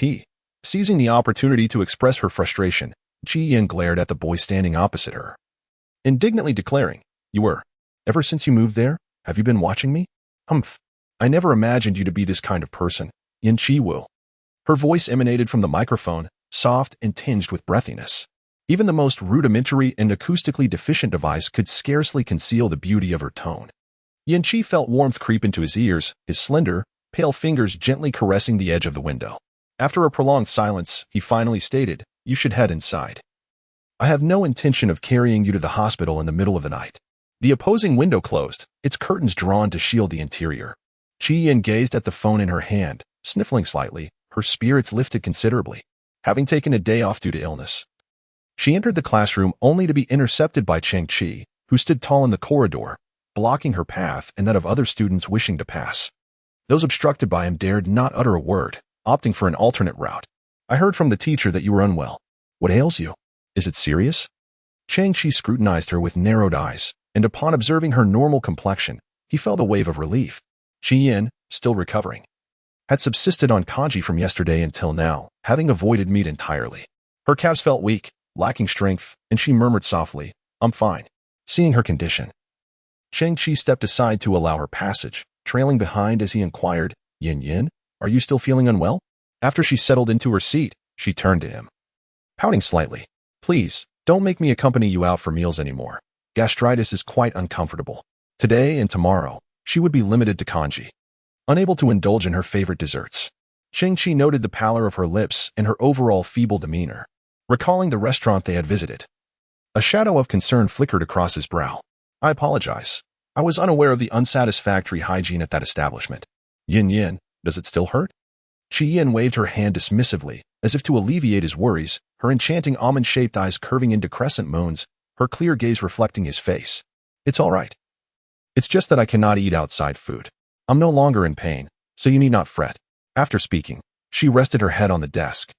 Her delicate features nestled within her arms, clad in a somewhat thick autumn uniform that enveloped her petite frame. Her eyelashes fluttered, and before long, her eyes gently closed. Cheng Chi's gaze lingered on the exposed tip of her delicate ear, his throat tightening. She radiated purity and beauty, a solitary beam of light amidst darkness, evoking an insatiable yearning and a desire to possess. There was no rush. He licked his molars, the depths of his profound eyes concealing a dormant, ruthless beast. She belonged to him. Villain's darkness value increased by 23 points. As winter descended, the cold winds howled. Heavy snow blanketed the city, with numerous sanitation workers diligently clearing the streets. Tomorrow was New Year's Day, and the classroom buzzed with excitement as the class committee stood at the podium discussing sign-ups for the festivities. Many from Class 9 eagerly volunteered to perform. However, for Chi-Yin, who preferred to conserve her energy, it sufficed to simply enjoy the performances. Ching-Chi had not appeared before her in nearly a week. With classmates mentioning he was absent due to family matters, she felt at ease, primarily because Ching-Chi constantly insisted on being around her. Chi-Yin was not adept at refusing others, especially since he harbored no ill intentions. After school, the class committee member approached her desk, clutching a registration list. He wore thick glasses, his features delicate, and his ears were flushed red as he spoke hesitantly. Chi classmate, would you like to sign up for a performance? Chi-Yin glanced at the registration list, densely filled with names, leaving only the final line blank, seemingly reserved for her. She shyly tugged at the strap of her backpack and gently declined. No, I don't possess any talents. The class committee member's expression fell as he tightened his grip on the list, but he soon regained his composure, gazing through his glasses at her radiant face, his heart racing uncontrollably. Just as he was about to say something, a sudden commotion erupted from behind. Chi-Yin, the voice of the black-haired youth, was indifferent, devoid of emotion, as he approached with steady steps, his tall figure exuding an overwhelming presence. The class committee member, recognizing the newcomer, swallowed his words and left in a hurry. Chi-Yin's gentle demeanor faded as she unceremoniously handed her backpack to him and turned to leave. However, Yin Qiwu intercepted her stride, his calm, dark eyes fixed on the zipper of her jacket. It's cold outside, zip it up. The classroom was air-conditioned, and her down jacket had merely been draped over the chair. She wasn't wearing it properly. The zipper was undone, exposing her sweater beneath. Her neck is pale as jade. Having spent several months with Yin Qiwu, Chi-Yin was well aware of his temperament, reserved and aloof, yet insistent on managing her affairs. Remembering the stagnant darkening value, she felt a surge of frustration, unwilling to comply, and defiantly glared at him. Her defiance resembled that of a petulant kitten in his eyes. I want tea, she exclaimed. Yin Qiwu, stop meddling in my business.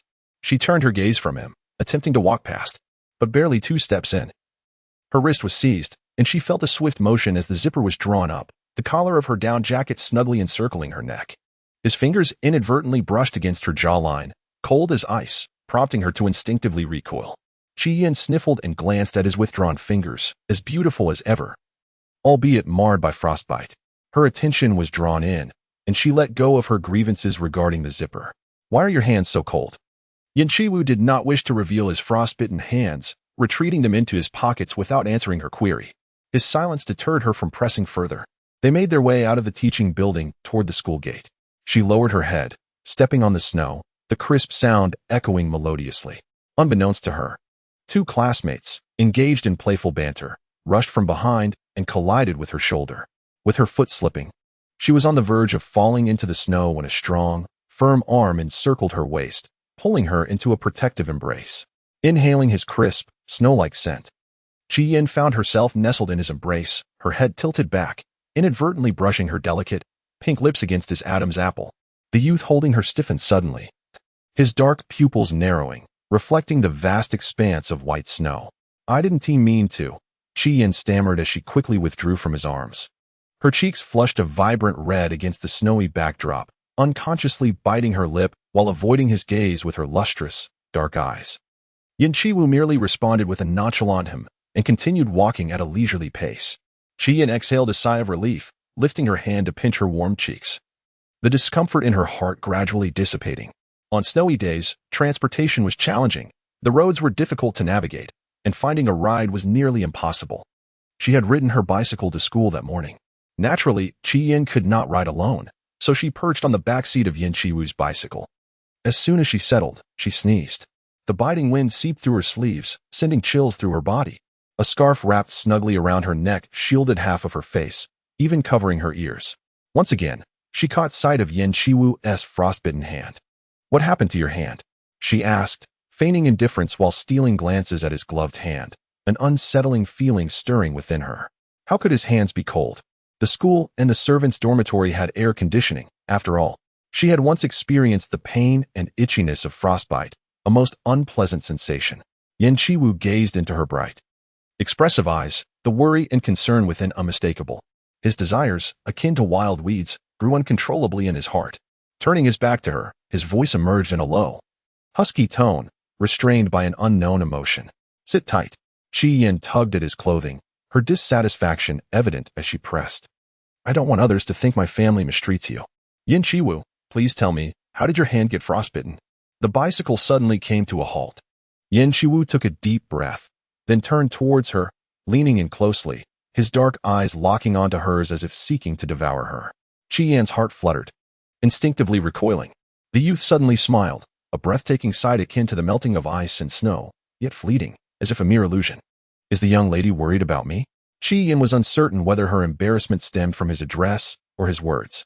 Her face, concealed by the scarf, visibly flushed, while the tear mole at the corner of her eye accentuated her beauty, resembling a blooming red rose swaying in a frigid, wintry night, captivating all who beheld it.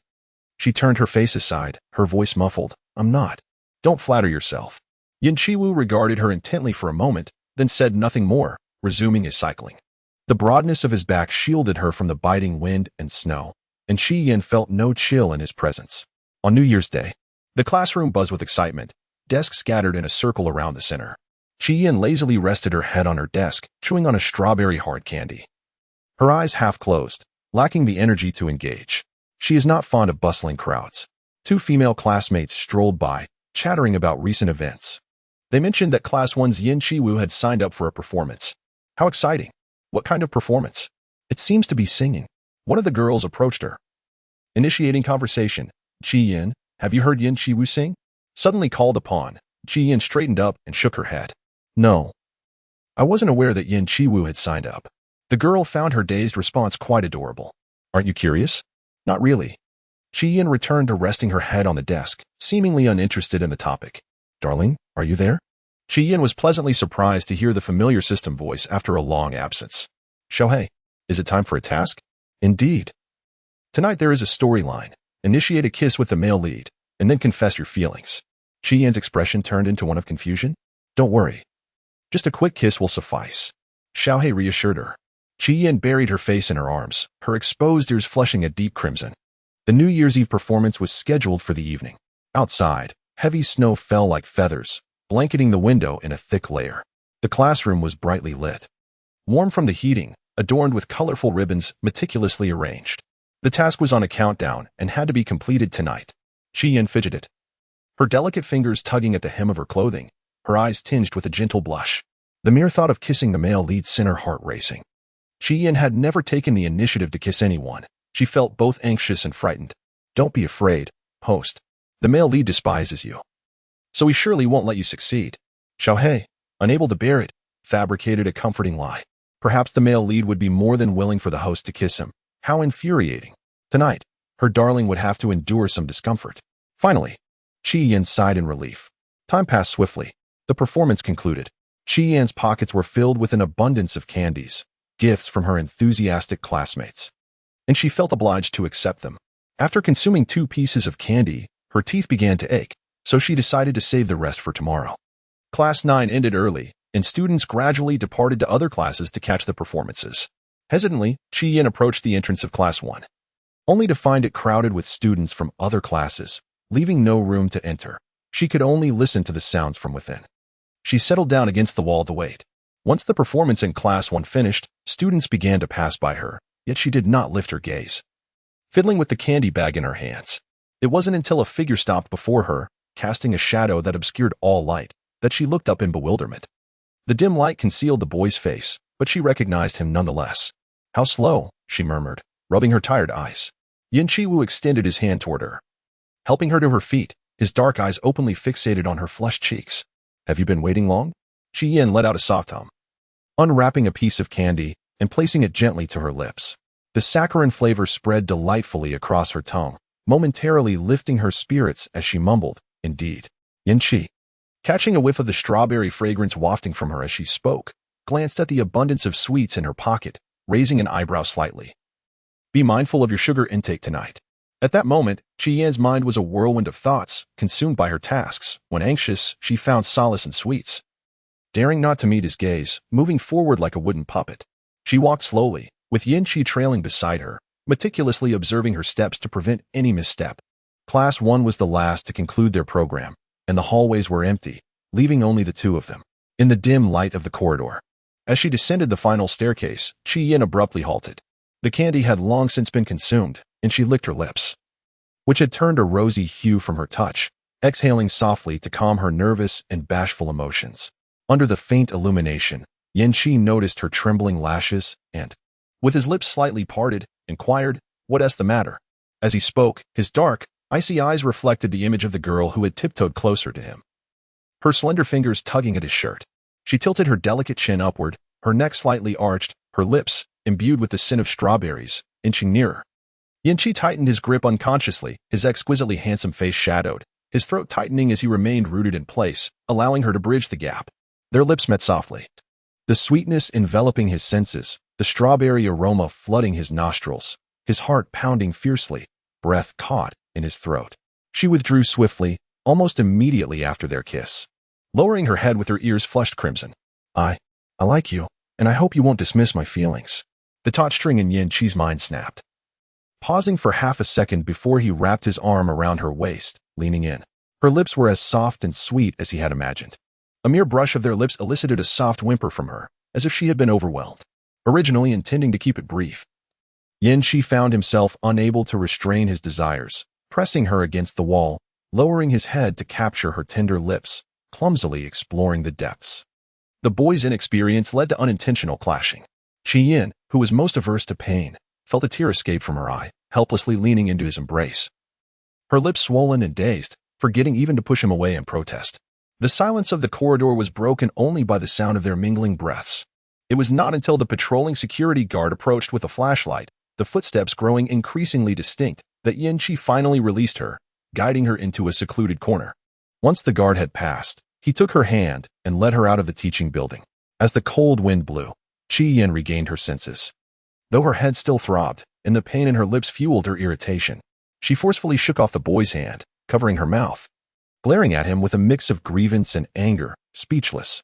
Yin Qi moved closer, adjusting the scarf around her neck with a tone softer than usual, low and tender. "I like you too." Chi Yin froze in place, momentarily forgetting her anger, and dumbly asked, "What?" Yin Qiwu lowered his head, his forehead resting against her dark hair, their faces mere inches apart. The flickering light danced in the depths of his profound eyes, reflecting the emotions hidden within. "Chi Yin, I confess that I too have feelings for you." Suddenly, Chi Yin reached out and pushed him away, her watery black eyes filled with disbelief. "No, it can't be." Yin Qiwu was momentarily taken aback. "Why can't it be?" She bit her lip, her complexion paling, and stepped back several paces, witnessing her palpable resistance. Yin Qiwu pressed his lips together and approached her once more, softening his tone. "I apologize, I should not have kissed you." At that moment, Chi Yin could not absorb any words. Her mind was a tangled mess of confusion. Countless questions swirled within her, leaving her with no choice but to return home and consult the system for clarity. She wrapped her scarf tighter, concealing her pale face, attempting to mask the turmoil within, and muttered, "I need to calm down." With that, she lifted her weary legs and walked slowly toward the school gate. Yin Qiwu followed quietly behind her, his exquisitely chiseled handsome face partially obscured in the dim shadows, his gaze fixed on her back, dark and deep like an abyss. On their way back, an eerie silence enveloped them. Chi Yin, dismounting her bicycle, walked homeward in silence. However, after just a few steps, the boy's figure loomed before her like a towering wall, his chilling presence encasing her. Chi Yin wanted to retreat, but he stepped closer, denying her any chance of escape. "Yin Yin." His voice was low and slightly hoarse, tinged with an underlying tremor. "What have I done wrong? Can you tell me?" This was a stark contrast to the usual Yin Qiwu. Chi Yin even doubted if the boy before her was real. Perhaps everything that transpired tonight was merely a dream, she thought in avoidance. "I'm tired." Throughout this exchange, Chi Yin did not once glance at him, her skin crawling at the sound of his name, and she could only find an excuse to flee. "Let us discuss this tomorrow." A sense of trepidation filled her. She feared he would not let her go. The winter night was pitch black, and the thought of being cornered by him in the hallway, kissed against the wall, filled her with dread, causing her heart to race. "Very well," the boy replied, his voice steady. Chi Yin bolted away, like a rabbit fleeing through the snow. Yin Qiwu watched her retreating figure until she vanished into the darkness. After a moment, he inhaled deeply, drawing the cold air into his lungs, struggling to suppress the surging dark desires within. "Yin Yin, no matter who you are, I will not allow you to leave me. After a warm bath, Qian lay on her bed, feeling utterly drained and trembling with anxiety. Xiaohei, are you saying that the male lead's affection for me has exceeded 80? Indeed, Xiaohei replied, sounding exasperated. Why is that?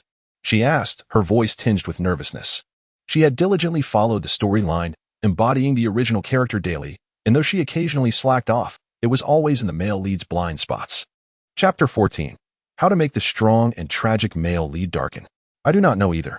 If only it could understand. It would not be in such a state of despair. Qian abruptly sat up, her lustrous black hair cascading down her shoulders, revealing a face as white as jade, marked by an expression of anxiety. What should I do about the task? Xiaohei, what should be my next step? She was the first to confess her feelings. And it was she who had taken the initiative to kiss the male lead. If she were to declare her disinterest again tomorrow, would she not be deemed the villain, deceiving another's affections? Actually, there exists another method to increase the darkening value and complete the task.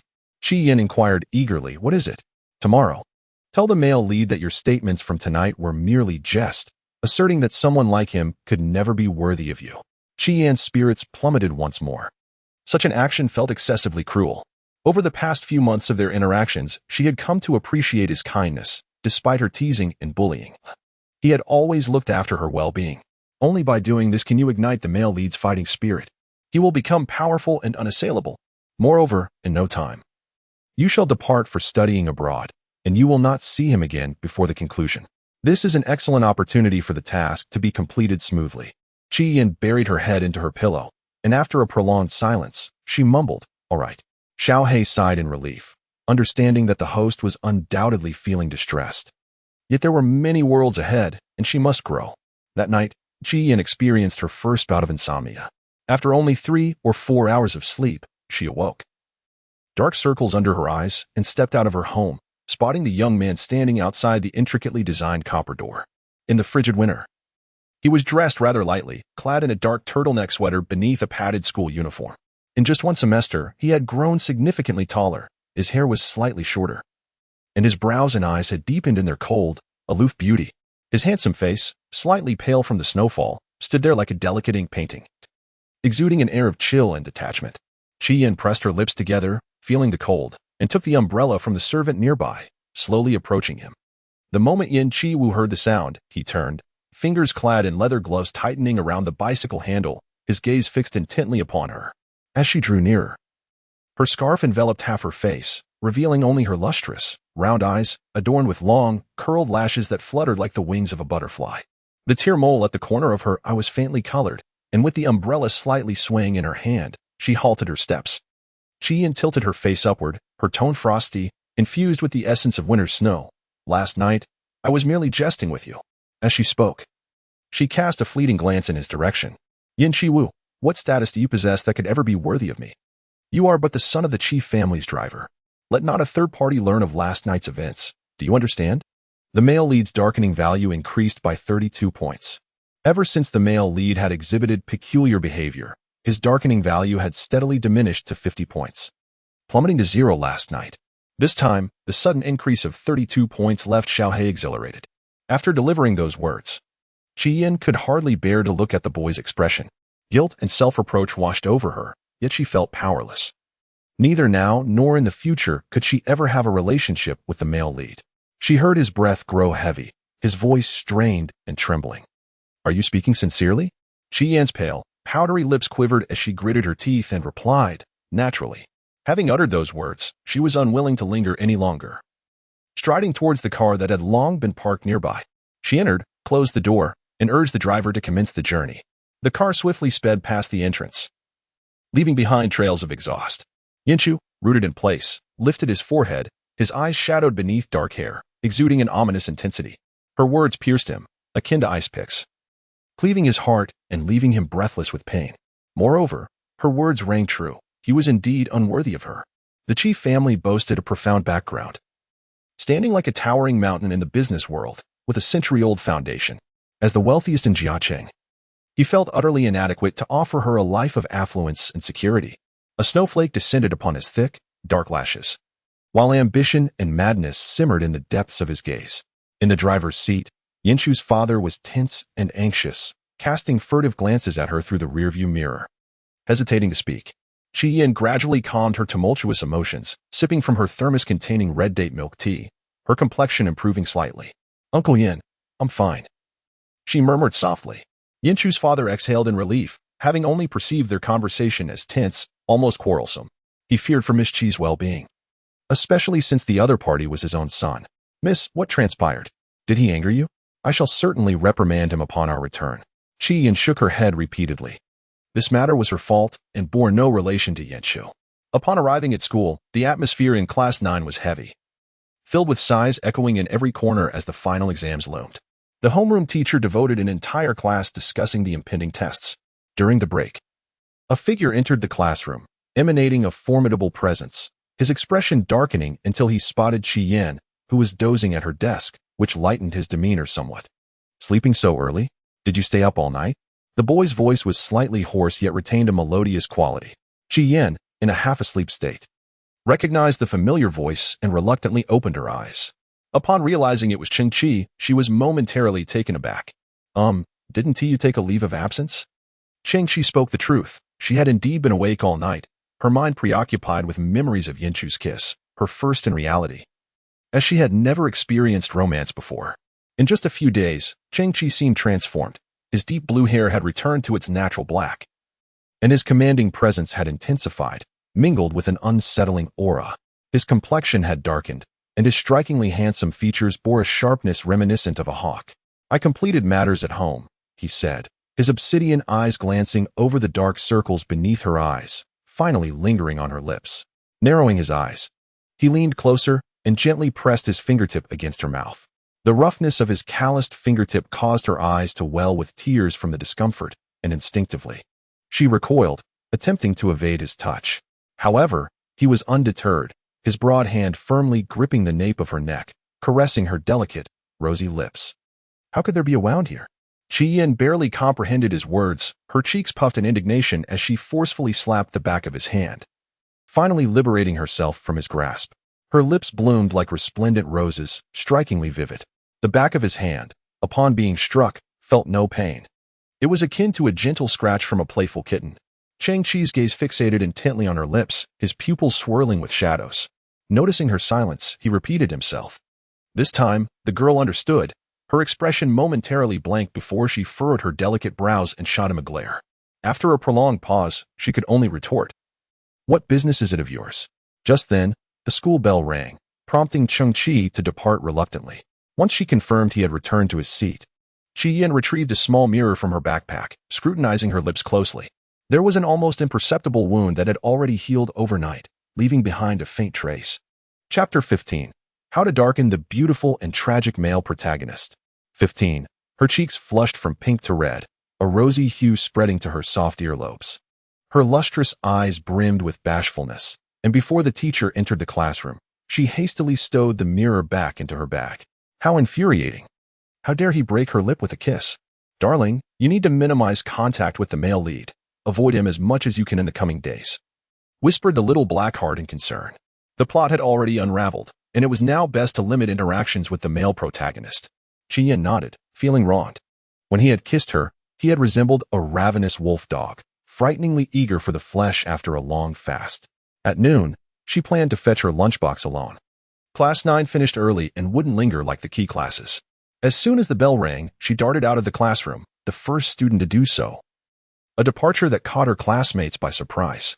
As she passed through the back door, Cheng Chi seized her wrist, the soft touch making him reluctant to let go. "Where are you in such a hurry?" Chi Yin, flustered, replied, "To get my lunch." Cheng Chi smiled, "I'll accompany you." Ignoring him, she continued on her way. The snow had ceased, but the biting cold wind seeped through every crevice, prompting her to bundle herself tightly against the chill. Cheng Chi, tall and broad, stood like a mountain shielding her from the wind. Chi Yin instinctively shrank her neck, finding his presence somewhat less bothersome. "Is it that cold?" Cheng Chi observed her leisurely, and as he spoke, he clasped her hand and slipped it beneath his coat, the warmth from his thin woolen sweater enveloping her icy fingers, surprisingly comforting. Chi Yin stood frozen in place, her eyes sparkling. So warm, she thought, akin to a furnace. Cheng Chi's lips curved slightly. "Thank you," she said, withdrawing her hand to tuck it into her pocket, adding earnestly, But this isn't right. Others might misunderstand us. Such behavior crossed boundaries. They were merely classmates. Cheng Chi's smile faded as he raised an eyebrow, inquiring, "What is wrong with that? Afraid your boyfriend in class might misunderstand?" Chi Yin was taken aback, blinking in disbelief, and asked in confusion, "What?" Cheng Chi lowered his head, inhaling the delicate fragrance lingering in her hair, a scent so intoxicating it seeped into the depths of his lungs, haunting his very soul. His gaze turned icy sharp. "A boyfriend? Who are you talking about?" "Yin Chiwu." Chi Yan's pupils trembled violently as she shook her head in vehement denial. "He's not my boyfriend." Cheng Chi's expression softened slightly. With a tenderness that contrasted starkly with his usual demeanor, he adjusted her scarf. "Then whose misunderstanding are you afraid of?" Unaccustomed to such proximity, Chi Yin took a step back, evading his touch. Slowly, she murmured, "The students at school." Cheng Chi scoffed, casting a sidelong glance at the curious onlookers passing by. As they hastily averted their eyes, he remarked with nonchalance, "What is there to fear? They're irrelevant." Hunger gnawed at Chi Yin, souring her mood. She ignored him, striding past toward the school gate to retrieve her lunch. Cheng Chi trailed behind, relentless in his questioning. "So Yin Chiwu really isn't your boyfriend?" Exasperated, Chi Yin halted and turned, her tone stern. "We're still high school students. No early relationships allowed." Amused by her adorable seriousness, Cheng Chi reached out to tousle her hair, but withdrew just before her irritation flared. His voice, low and thick with suppressed emotion, murmured, "My obedient little student. Wait until graduation, then be with me." Chi Yin dismissed it as another jest. With a light jog, she distanced herself, tossing back a single phrase. "Not a chance." At the school gate, Cheng Chi answered a call before stepping into a sleek black luxury car. Before the window rolled up, his striking features flashed her a smirk, accompanied by a lazy wave. "Remember to miss me." The words, deliberately loud, reached not only Chi Yin but also the passing students, who shot her bewildered glances. Flustered, Chi Yin buried her face in her scarf, clutching the lunchbox as she hurried away. "Like hell I would," she muttered. The warmth of the lunchbox seeped through the thick fabric. Hugging it tightly, she turned, only to freeze at the sight of a lone figure standing in the snow some distance away. He stood apart from the crowd, his aura as frigid as the winter around him. Shadows pooled beneath his eyes, and his dark, night-like pupils pierced through the icy wind, locking onto hers with a razor-sharp chill. Chi Yin's heart clenched. Forcing composure, she averted her gaze and continued step by step toward the school building, the weight of his presence pressing heavier with each stride. Only once inside did the suffocating tension finally dissipate. She exhaled shakily, fear coiling in her chest. "Xiaohei, you don't think he'd hit me, do you?" Her words that morning had trampled over the male lead's feelings. If his rage drove him to violence, Chi Yin was certain one punch from him would be lethal. Unlikely. Xiaohei hesitated. Even it had nearly stopped breathing when she passed by him earlier. Unnerved by the sheer intimidation radiating from him, Chi Yin glanced back repeatedly, only relaxing when she confirmed Yin Chiwu hadn't followed. In the days that followed, heeding the system's advice, she avoided provoking the male lead altogether, steering clear of him, minimizing any chance encounters. Even Cheng Chi noticed that she was avoiding Yin Chiwu. During the final exam, Cheng Chi was not in the same examination room as her. Before the test, he rushed over to occupy the seat in front of her, moving his chair beside hers, and inquired, "What's wrong? Did you have a quarrel with him?" Chi Yin struggled academically, her mind often clouded. And even when she attended classes, it proved futile. She could only cram at the last minute, diligently flipping through her textbooks, hoping to gain even a single point to avoid an embarrassing outcome. The boy beside her chattered incessantly, causing her to raise her brows in irritation, puffing her cheeks, her lips leaving a mark, a deep crimson hue that was hard to ignore. The male lead eavesdrops at the door. "Darling, hurry and speak harshly." Yin Chiwu was at the door? Chi Yin felt a flutter of anxiety in her heart, her delicate fingers instinctively tightening around the corner of her book. After a 2-second pause, she assumed an air of haughty arrogance and, with a soft yet cutting voice, uttered scathing remarks. "What is he? Does he even deserve to argue with me? I merely find him tiresome and wish to avoid his presence." As soon as her words fell, a tall figure passed by her desk, striding towards the back. The person was none other than the subject of her disdainful remarks, Yin Chiwu. Cheng Chi displayed a pleased smile. That makes sense. He only left as the exam time approached. Chi Yin was uncertain if the male lead had heard her words. Her ears felt hot, and she dared not glance back, frantically flipping through the pages of her book. She realized she could not absorb a single word and had no choice but to close it. A chill crept down her spine. Even she, not particularly perceptive, could sense a piercing gaze upon her back, as frigid as winter snow. Once the exam concluded, Chi-Yin felt somewhat dejected. She recognized all the characters on the paper, yet could not answer a single question. Wishing to wash her face in the restroom, she rose and exited the classroom. The last row was crowded with students eager to compare answers with Yin Chiwu. The young man uttered a request for them to make way and left through the back door. In the corridor, few students lingered. Chi-Yin emerged from the restroom, clutching a tissue to dry her fingers, with over 10 minutes remaining until the next exam. She lingered in the nearly deserted hallway, hesitating as she awaited the passage of time, not wishing to return to the classroom and face Yin Chiwu, disposing of the damp tissue into a corner trash bin. She turned around, only to be suddenly enveloped in shadow. Before she could react, a strong arm encircled her waist, pulling her into the dim and silent corridor. Her delicate face, hidden beneath a plush collar, turned pale as her silky black hair swayed gently over her shoulders. The stark contrast of her wide eyes reflected a state of panic. She was pinned against the cold, unyielding wall, her limbs restrained, rendering her powerless. Stripped of any opportunity to struggle, she was forced to tilt her chin upwards, enduring the fierce kiss filled with anger from the person before her. Their lips parted easily, and helplessly leaning into his embrace, Chi-Yan's eyes brimmed with tears, each droplet a testament to her fear and resistance. Her body trembled uncontrollably, as if she might faint from sheer terror at any moment. The youth who had been pressing down on her finally ceased, his coarse fingertips gently yet deliberately brushing against the damp corners of her eyes, his voice raspy and laden with frost. "Now you realize the weight of tears? Then why did you provoke me in the first place?" The familiar voice reached her ears, and as Chi-Yin lifted her misty gaze, her vision blurred yet managed to discern his facial contours, handsome and cold, with sharp, somber brows that cast deep shadows. It was Yin Chiwu. Her mind was a chaotic tangle, tears cascading like scattered pearls, a delicate sheen of moisture gracing her exquisite cheeks. With a pitiful and aggrieved look, her soft, red lips were swollen and aching from his kisses, every breath infused with his presence, forcefully occupying her lungs as he did. "Let go, let go." She yearned to sound fierce, yet in his eyes, she appeared as a tender kitten, lacking any semblance of menace. Yin Chiwu leaned down, tenderly wiping away the tears from her eyes, his tongue delicately tracing the remnants. All the fury and resentment he felt from her playful torment vanished in an instant as she wept, replaced by an overwhelming tenderness and pity.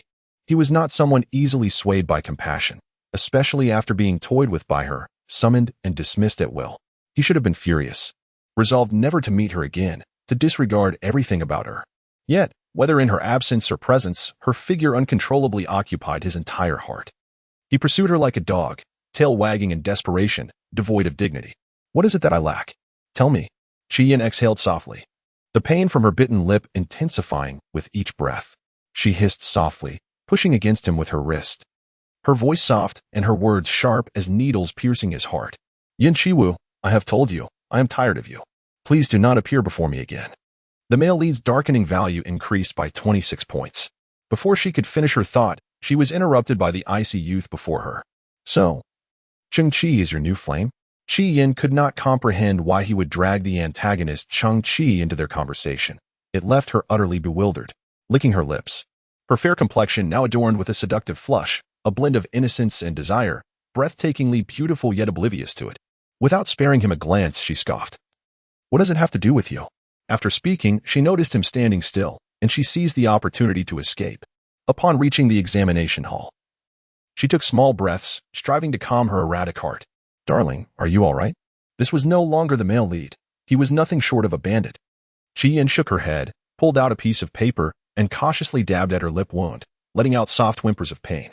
When the invigilator entered with the exam papers, she quickly sat up straight, picked up her pen, and focused intently on the test. The 2-day final examination concluded amidst the howling winter winds and snow. She exhaled, inhaling the cold air, her foggy mind clearing considerably. As she exited the school gates, a car suddenly halted in front of her, and several burly men emerged, forcibly dragging her into the vehicle. At this moment, the school gate was sparsely populated with passers-by, and there were hardly any students in sight, rendering the scene devoid of witnesses, even obscured by the blind spots of security cameras. Half an hour later, Mr. Chi hurriedly followed the police to the school's surveillance room, reviewing several video clips, yet failing to locate Chi-Yan's figure. The temperature was exceedingly low, and the street cameras had malfunctioned in the past few days, leaving only this one operational camera. The security guard voiced his concerns, while the police maintained a grave expression. Upon exiting, Mr. Chi spotted Yin Chi standing outside. His slender silhouette was framed by dark hair that fell over his brow, and his cold, pitch-black eyes revealed a flicker of anxiety and worry. "I will go look for her," he stated before turning away. Mr. Chi rubbed his aching eyes and promptly made calls to mobilize every connection in the city to search for his precious daughter. Chi Yin, waking in an unfamiliar place, found her vision obscured by a black cloth. Moreover, her body felt soft and powerless, unable to lift even her fingertips. The room was heated, creating a comfortable ambience. She lay on a soft, inviting bed, and a faint, familiar scent lingered in the air, though she could not recall its origin. "Don't be afraid, dear." A voice comforted her. Chi Yan's pale face was etched with terror. Her eyes, shrouded by the black cloth, glistened with tears, and she could only emit soft whimpers. "Little Black, where am I?" Her last memory halted at the school gate, where she was hauled into a vehicle by several imposing figures. "It's so frightening," she murmured. "You will know soon enough," the system's voice replied just as she heard footsteps approaching from outside the door. With a sudden click, the door swung open. She trembled, her lashes quivering in fear beneath the cloth. 10 minutes earlier, Cheng Chi had just returned home on his motorcycle. Stepping into the living room where he encountered a man seated gracefully on the inner sofa. The man, suddenly tense, narrowed his elongated eyes, radiating hostility, and turned to leave. The man on the sofa, however, moved with elegance, his fingers gliding over a tablet. No one could have anticipated that this was Cheng Chuan, a formidable figure known for ruthlessness, and the father of Cheng Chi, whose family's legacy remained shrouded in mystery. Having never sent a descendant to serve the nation in military duty, the living room door closed behind Cheng Chi, obstructing his path. The man leisurely set down his tablet and remarked, "Go to your room. I have prepared a surprise for you." Cheng Chi, expressionless, retorted, "Get out." Cheng's father rose, unfazed by his son's demeanor, as if accustomed to it. Calmly, he stated, "Happy birthday, Ah Chi." Cheng Chi kicked a chair with force, producing a thunderous crash that startled all present, his countenance cold and unyielding, remaining silent, until Cheng's father departed. Cheng Chi flung his backpack aside and addressed the quaking butler in the corner. "Who did he bring?" The butler dared not utter a word. Cheng Chi clicked his tongue, his gaze drifting toward the staircase, his brow furrowed, and his eyes dark as ink. In a fleeting moment, he stepped forward. Upon seeing the girl lying on the bed with her eyes covered, his pupils momentarily froze, and his fingers, distinct with knuckles gripping the doorknob, gradually relaxed. The entire room, in her presence, became infused with a delicate fragrance, akin to wild vines that entwined around him. Unable to resist, he inhaled deeply, his throat bobbing slightly. Hearing the sound, Chi Yin perked up her ears, hesitated for a few seconds, and softly asked, "Is it Cheng Chi?" As footsteps approached, she fearfully closed her eyes, her heart pounding uncontrollably. Cheng Chi's gaze fell upon her exquisite neck and the face that could not conceal its thoughts. The room was warm, and a faint blush adorned her nose, with her delicate lashes quivering like butterfly wings, visible even through the black cloth. He extended his finger, slowly unraveling the dark fabric that obscured her vision. Struggling to suppress the urge to kiss her, and hoarsely inquired, "How did you know it was me?" Bright light flooded her eyes, making it difficult for her to open them. The corners turned slightly red, and her tear mole shimmered. Upon hearing his voice, she stammered, likely due to the anesthetic coursing through her body. With a pitiful droop of her eyes, she asked vacantly, "Why did you kidnap me?" Her soft, innocent gaze showed no suspicion upon seeing him, as if she believed he was not the one who had taken her. Cheng Chi's heart raced, his impulses overpowering his reason. He reached out, gently caressing the tear mole at the corner of her eye, feeling the warmth of her delicate skin, igniting a desire for something far more intimate. "Ouch!" she whimpered, regaining a flicker of strength, tilting her head in an attempt to evade him. Cheng Chi bent down, leaning closer, his touch becoming lighter, his voice low and tender as water. "It was my father who kidnapped you. He intended to present you as a birthday gift to me." Chi Yin froze, clearly taken aback by the revelation that the perpetrator was none other than the villainous Cheng Chi's father, gifting her to him. Her ears flushed crimson with embarrassment and anger as she averted her gaze, her lashes damp and drooping from being bound too long by the cloth. "I want to go home." Cheng Chi remained silent for 2 seconds before responding, "All right." The depths of his dark eyes, veiled by light, concealed tumultuous emotions, surging within him. He longed to keep her confined there, forever by his side. He imagined kissing her soft lips, drawing the blush from her tear mole. Unbeknownst to Qian, who kept her head bowed, Shang-Chi's demeanor had shifted. On the way back, he unexpectedly asked from the driver's seat, "Have you ever been intimate with Yin-Chi?" Weary and slumped in her seat, Qian felt drowsy as soon as she entered the car. Upon comprehending his words, her mind snapped to attention, biting her moist lips as an unnatural flush crept onto her cheeks. Reluctant to answer, she turned to gaze out the window. Shang-Chi, stealing a glance at her from the corner of his eye, did not miss the rosy hue of her earlobes. Suddenly, the car halted by the roadside. He leaned closer to her, his hand not idle as it grasped her delicate fingers, demanding, "Have you ever kissed anyone?" Qian was not one to deceive.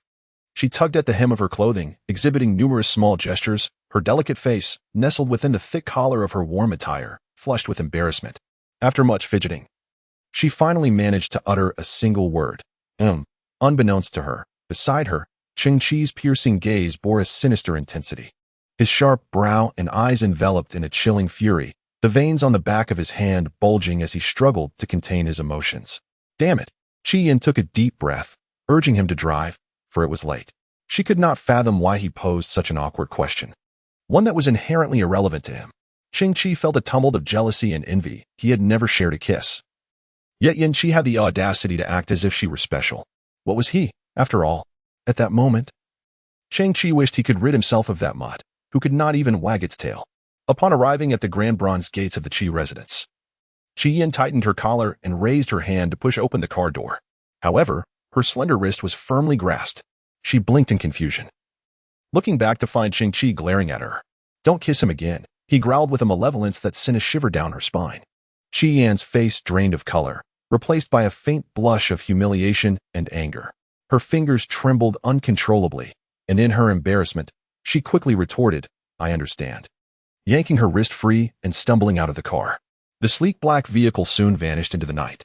Before returning, she had informed her father that she was at a friend's house, which finally eased the worry of her anxious father, allowing him to resume his company affairs. As Qian took a few steps, footsteps echoed behind her. Turning around, she met the dark eyes of the young man. Snow gathered on his shoulders, and his ebony hair was dusted with flakes, his eyelashes glistening with frost, and his thin lips tinged with a purplish hue from the cold. She recalled her father's words over the phone. "That boy, Yin-Chi, is quite worried about you. He has been searching for you. Remember to let him know you are safe." Qian had considered reassuring him, but the system's little voice had advised against it. After all, she was merely the villainess in this narrative, unworthy of engaging in actions that diverged from her character. Moreover, she had been avoiding him and had spoken harshly to him. Under normal circumstances, the male lead would not seek her out. Even if he did, it would be for a fleeting moment. Thus, Qian had refrained from reaching out to him. However, she was taken aback to find that Yin-Chi had been searching for her since he finished his exam. And now, it was already 8:30 in the evening. Guilt washed over her. She could not comprehend why the male lead was so foolishly kind to her despite her mistreatment. "Where have you been?" The snow-laden youth approached and inquired. Qian felt deflated, her once bright eyes now clouded with dust, her pale face slightly lifted as she whispered, "I was at a friend's house." Yin-Chi's frosted brow darkened with concern. He was well aware of her few acquaintances. Moreover, he had had friends investigate the black car that passed by the school gate. It belonged to the Chung family. Who else among her acquaintances bore the surname Chung? What had transpired during their extended absence? Yin-Chu found himself engulfed in a tumult of thoughts, a tempest brewing within his chest, yearning to interrogate her about her time spent with Shang-Chi. Had he kissed her? Embraced her slender, delicate waist, caressed the tear mole at the corner of her eye? The girl approached him slowly, hesitantly extending her finger to gently tug at his garment. "I asked the auntie to prepare ginger soup. Would you care to have some?" Perhaps overwhelmed by guilt, her eyes rimmed with red, she spoke as if attempting to make amends. Chapter 18. How to Darken the Strong Yet Tragic Male Protagonist. End. Epilogue. Yin-Chu stood there, frozen, his heart consumed by the presence before him, every extraneous thought dissipating into oblivion. His once cold body began to radiate warmth, the heart within his chest beating erratically. Amidst the expanse of white snow, she remained a solitary splash of color, reflected in the depths of his dark eyes. He lowered his gaze, his jawline taut, raven locks casting shadows over his brows and eyes. His voice, rendered hoarse by the biting winter air, trembled slightly as he spoke. "Qian, will you please learn to love me again?" The proud, aloof youth appeared pitifully vulnerable in the depths of winter. Error in plot occurrence. Warning. Correction failed. Please, the tasker must distance themselves from the male protagonist. A cold, mechanical voice echoed in his ears, emitting an unsettling series of beeps. Chi-Yin abruptly released her grip on his clothing, retreating several frantic steps. As she watched him tread through the snow towards her, she realized there was no longer a place to hide. I believed I had made myself abundantly clear. The sound of his footsteps came to an abrupt halt. Gathering her breath, she coldly declared, her voice slicing through the frigid air, striking at the tender heart of the boy. I have never liked you. That remains true now, and will continue to be so. The Nordic-style villa lay blanketed under a thick layer of snow, with the withered green branches swaying in the wind, producing a rustling sound. Outside, the temperature plunged to unprecedented lows, rain mingling with snowflakes upon the ground, swiftly solidifying into a layer of ice.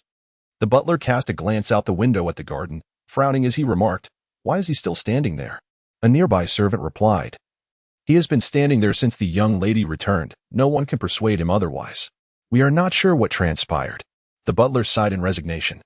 He had hoped the young lady had grown more compassionate, yet it seemed she remained as she always was, relishing in tormenting and bullying that lad from the Yin family.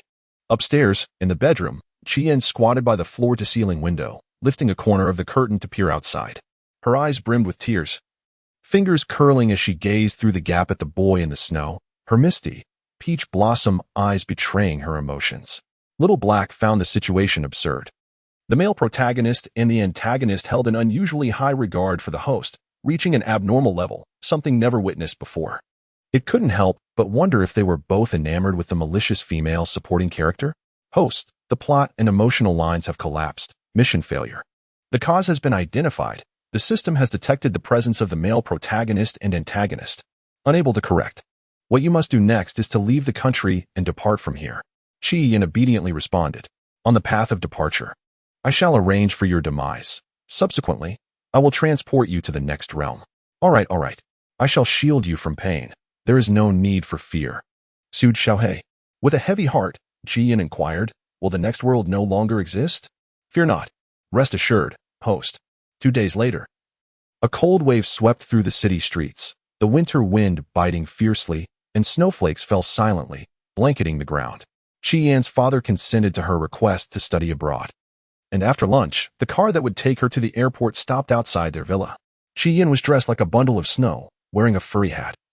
Her delicate fingers encased in fuzzy gloves, and a few strands of black hair cascading down, her nose a rosy hue. She raised her hand and waved goodbye to her father. Out of the corner of her eye, she caught sight of a figure not far off. The young man stood in the snow all night, leaving only when Yan's father returned. The servants whispered that he had a high fever all day. Mumbling nonsensically when the doctor arrived, Chi-Yin pretended not to see and turned to enter the car. The footsteps grew closer. She heard the young man's voice, gravelly and soft, uttering each word with care. I will find you. His voice lingered in the cold air, barely audible. Chi-Yin did not pause. She entered the back seat and closed the door without sparing him a glance. The car vanished into the snowy landscape, leaving behind a trail of indistinct tire marks. At approximately 14:34 on January 9th, a car accident occurred on Longshan Elevated Road, resulting in 1 fatality and 1 injury. The investigation is ongoing. Upon learning of Chi-Yan's demise while lying in a hospital bed, Yin Chi's eyes blazed crimson. He gripped the bed's railing tightly, coughing up blood, and succumbed to unconsciousness as darkness enveloped him. The monitor emitted a piercing series of beeps. 5 years later, the International Financial Magazine featured an article on the most outstanding investor, Yin Chi, who had ascended the global wealthy list in just 2 years. Rumor had it that he had once been deeply in love during his youth, a sentiment that endured. After a low-key marriage, he remained devoted, never embroiled in scandal, maintaining his integrity. In a star-rated hotel, the grand banquet hall on the 19th floor was illuminated by a chandelier that cast its gaze over the attendees. Champagne clinked amidst the opulence of the occasion. Titans of the business world gathered, while the glittering stars of the entertainment industry accompanied as mere guests. This lavish charity auction was of significant interest to various news platforms, but entry was exclusive to invitees. Surprisingly, the Chung family was present. Despite rumors of past enmity between Ching Chi and Yin Chi, aside from interviews with Mr. Yin, information regarding Mrs. Yin was exceedingly scarce. I yearned to catch a glimpse of her true visage. Whispers filled the banquet hall as attendees speculated about the prominent figures of the evening. The climax of the charity auction featured a priceless piece of jewelry, aptly named yen. The penultimate auction item, a masterpiece, fetched a staggering sum exceeding 1 billion. Such an exorbitant price was the result of a fierce bidding war between two magnates, culminating in a total of $200 billion. Leaning against a leather sofa, a man with a closely cropped haircut donned a tailored dark suit, his long legs casually crossed. His features, a quintessential representation of Eastern beauty, were deeply defined, resembling an ink painting that gradually unfolded, strikingly handsome. Mr. Chung, what makes this piece of jewelry so extraordinary that you would spend such a fortune? An inquisitive executive ventured to ask. It's merely a piece of jewelry, lacking any stunning design. Why would Ching-Chi be willing to part with 200 billion? Ching-Chi, biting on the end of his cigarette, narrowed his elongated eyes as he gazed intently at the jewelry displayed within a glass case. Upon hearing another bid from across the room, a flicker of irritation crossed his eyes. After raising his paddle, he nonchalantly remarked, "Nothing special, just amusing." The executive found this response utterly absurd. Meanwhile, in the VIP box, Yin Chi-Wu instructed his subordinate, standing before the floor-to-ceiling window, withdraw for the next round. The subordinate cautiously glanced at the inscrutable expression beneath the man's dark lashes before departing. Ultimately, the jewelry fell into Ching-Chi's possession for a staggering $500 billion. As Yin Chi-Wu was about to leave in his vehicle, Ching-Chi intercepted him with his own car. Over the past 5 years, Ching-Chi had undergone significant transformation. He inherited his father's vast empire, expanding the Chung family's influence, while he and Yin Chi-Wu became insurmountable giants in Huagua. Watching Yin Chi-Wu exit his vehicle, Ching-Chi lit a cigarette, leaning against the wall and exhaling smoke. When will I have the chance to meet your wife? Ching-Chi's deep-set eyes were momentarily veiled by the white smoke. His handsome features obscured. Yin Chi-Wu, with his neatly cropped dark hair, exuded an arresting presence, his pitch-black eyes calm and unperturbed, seemingly indifferent to everything around him. He cast a fleeting glance at Ching-Chi before responding leisurely, "She's shy." Ching-Chi scoffed, extinguishing his cigarette and striding forward, his hand gripping Yin Chi-Wu's collar tightly, the whites of his eyes tinged with blood vessels. "Yin Chi-Wu, you truly are something else, forgetting everything entirely. I should never have left. She wouldn't have died." Yin Chi-Wu met his gaze with an impassive expression, coldly commanding, "Release me." Ching-Chi, having confronted him before, remembered the day he had yanked Yin Chi-Wu from his hospital bed upon learning of Chi-Yin's death, demanding to know why he had let her slip away. She had perished in a car accident. How much pain must she have endured, such a delicate soul afraid of suffering? With reddened eyes, Ching-Chi finally relinquished his grip, leaning against the wall, as if bereft of spirit. If only he had remained by her side, even accompanying her abroad for her studies. Yin Chi-Wu, his gaze indifferent, suddenly recalled something, a trace of gentleness flickering across his features. "I must return to accompany my wife." With that, he returned to his vehicle, the engine roaring to life as he vanished into the night. The black sedan came to a halt before a villa. Yin Chi-Wu stepped out, his stride steady as he entered the securely fortified residence, making his way through the living room and descending into the basement. A crystal coffin lay horizontally in the center, shrouded in dim light, with an eerie chill lingering within. Inside rested the deceased Chi-Yin, her body remarkably preserved, as if she were still alive. However, faint scars from sutures were visible between her limbs. Her bony fingers gently caressed her face, and Yin Chi let out a soft, tender sigh, filled with affection. "Yin Yin, I shall remain by your side forever." Chapter 19. The Delicate Beauty of the Apocalypse Sovereign. 1. In a pure white room. Chi-Yin awoke to the haunting image of Yin Chi, who had fainted from blood loss. A wave of pain surged through her chest, almost suffocating her. "Do not worry, my dear. The male lead is not dead. He merely fainted." Silent tears streamed down her cheeks, and the guilt within her felt as if it would consume her. She curled up, burying her face in her knees, her shoulders trembling violently. Sensing her distress, the small creature quickly sought to dispel her negative emotions, blurring the memories of her previous world. After a few moments, Chi-Yin gradually ceased her weeping, closing her eyes and drifting back into slumber. The sweltering heat of June enveloped the world, casting the entire blue star into a scorching inferno, until a crimson rain fell, gradually diminishing the temperature.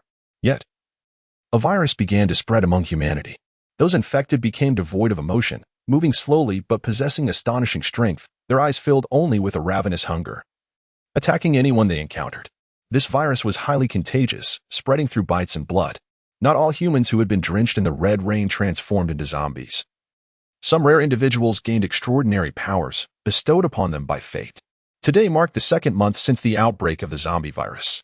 Chi-Yin awoke from her slumber, the sound of terrifying roars resonating in her ears. Upon opening her eyes, she was confronted by a grotesque face pressed against the glass. Eyeballs had fallen out. Teeth mutated and protruding grotesquely from gums and lips, while flesh hung loosely from the chin. She was nearly startled into a scream, her eyes reddening, her body trembling weakly, devoid of strength. Suddenly, a voice urged her from behind. Chi-Yin, what are you doing sitting there? Hurry and gather supplies. How unfortunate to be grouped with you. You can't even do one thing right.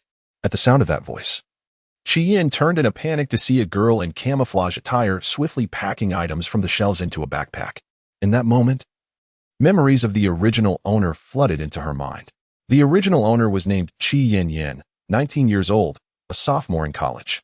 She came from a well-off family, having been pampered and sheltered, her delicate arms and fair skin making her seem almost ethereal. Yet, the apocalypse had arrived. The original owner's parents had protected her for over a month until they perished while searching for supplies, overwhelmed by zombies. Meanwhile, the original owner waited in the villa for her parents to return. After a week of waiting in vain, she ventured out to search for them and nearly got bitten, only to be rescued by the male lead's team. The original owner then awakened her extraordinary ability, a water-based power, which proved vital for her survival under the protection of the male lead. Original character setup, timid and selfish. In the narrative, the original protagonist, in a desperate bid for survival, unreservedly reveals her intentions and cunningly seduces the male lead, who holds her in utter disdain. The arrival of the female lead instills in her a sense of peril. She covertly plots to eliminate the female lead, but her schemes eventually unravel, leading to her abandonment amidst a horde of zombies. Your mission is to seduce the male lead, inciting his disdain. Chi-Yin inhaled sharply, still reeling from the terrifying onslaught of zombies outside the glass, her eyelashes trembling and glistening with tears as she fearfully inquired, Xiaohei, why is the second world so terrifying? Not only is it an apocalypse, but there are also flesh-eating zombies. I've only seen such horrors in films, and they kept me awake in fright all night. The world is random. Do not be afraid. As long as your mission remains unfulfilled, they cannot harm you. Chi-Yin felt a sense of relief, daring not to glance back at the grotesque, decaying face of the zombie as she steadied herself against the wall. Beneath her feet lay a climbing backpack identical to that of the girl ahead. Mimicking her, she began to gather supplies from the shelves. The girl's name was Li Xiaodong, endowed with the ability of great strength. This was among the most common types of awakened abilities, enhancing either strength or speed. Rare abilities belong to elemental types, such as fire, water, earth, thunder, and metal. As Chi-Yin approached, Li Xiaodong cast her a disdainful glance, her face contorted with loathing.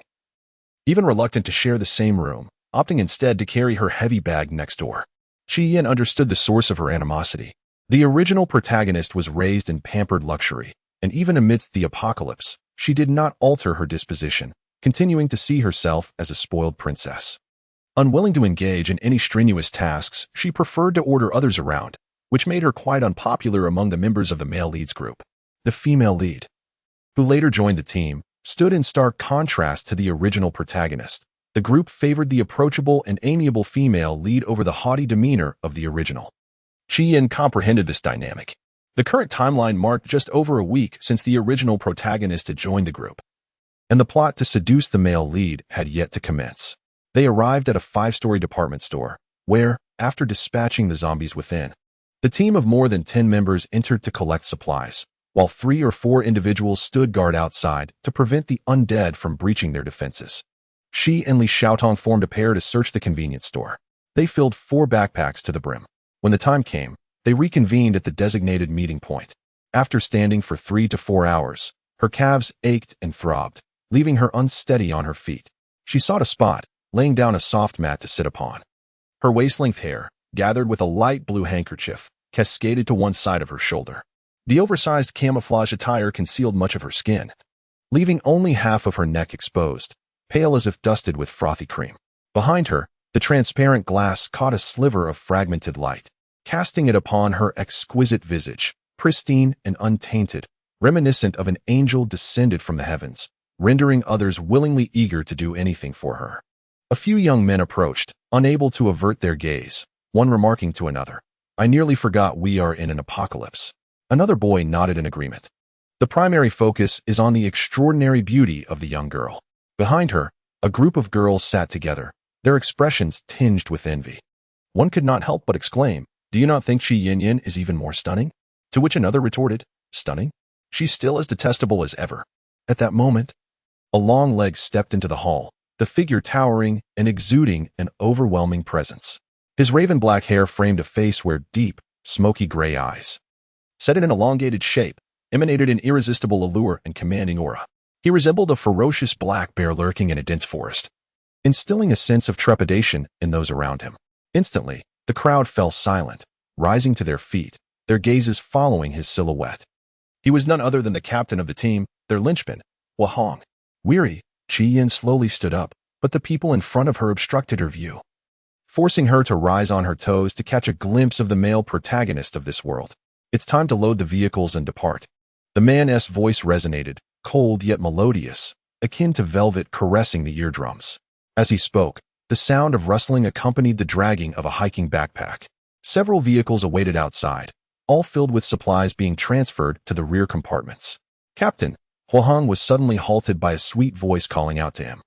His dark brows furrowed ominously, and he barely turned his head, coldly inquiring, "What is it?" The girl with flowing black hair approached him, taking tiny steps.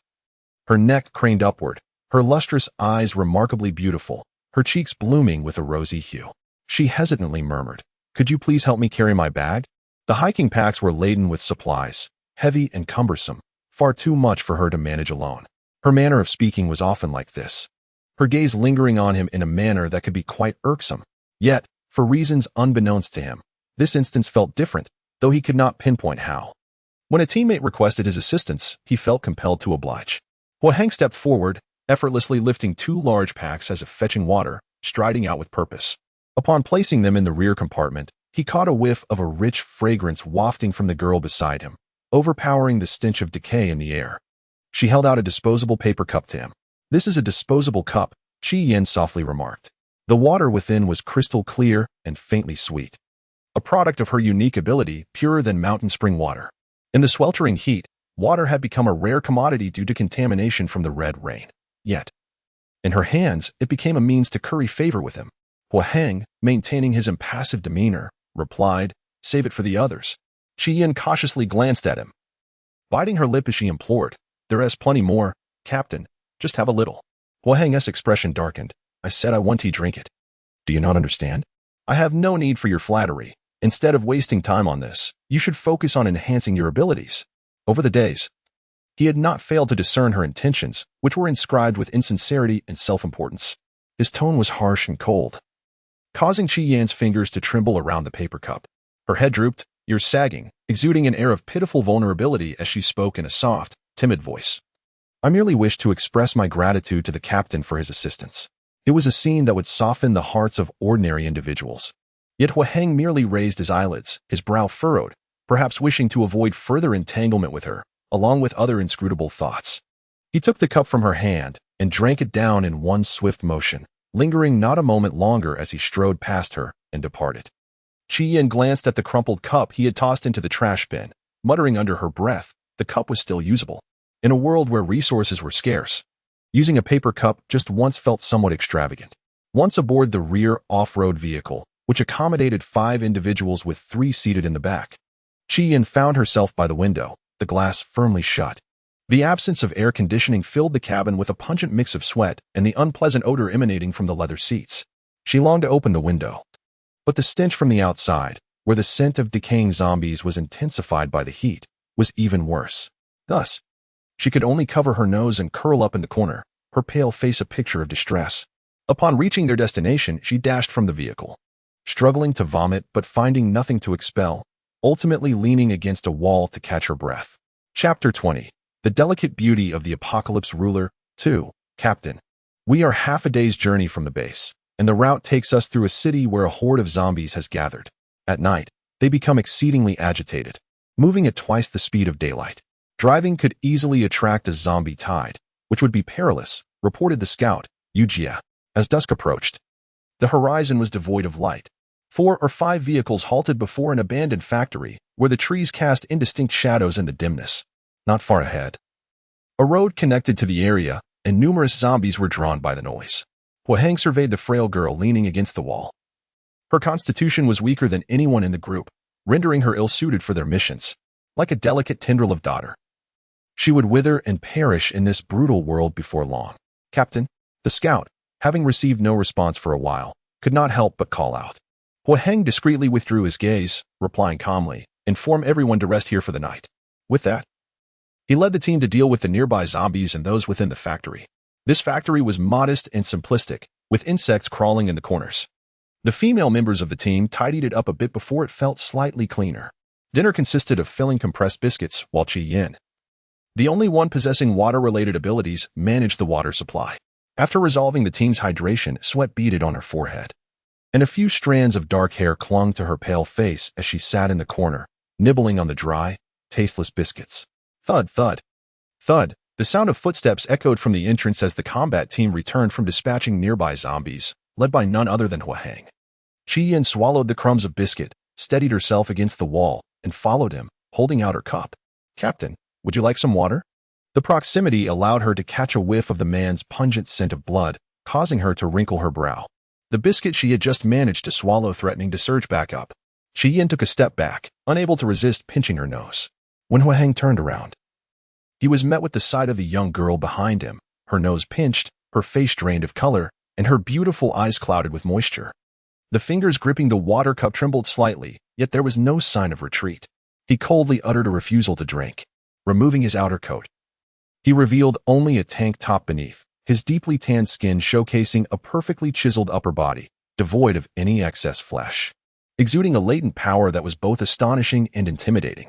Chi Yin nearly lost her grip on the cup, her ears flushed crimson, and unable to withstand the embarrassment. She fled shamefully. Hwang observed the girl darting away faster than a rabbit, his expression devoid of emotion as he turned his gaze elsewhere.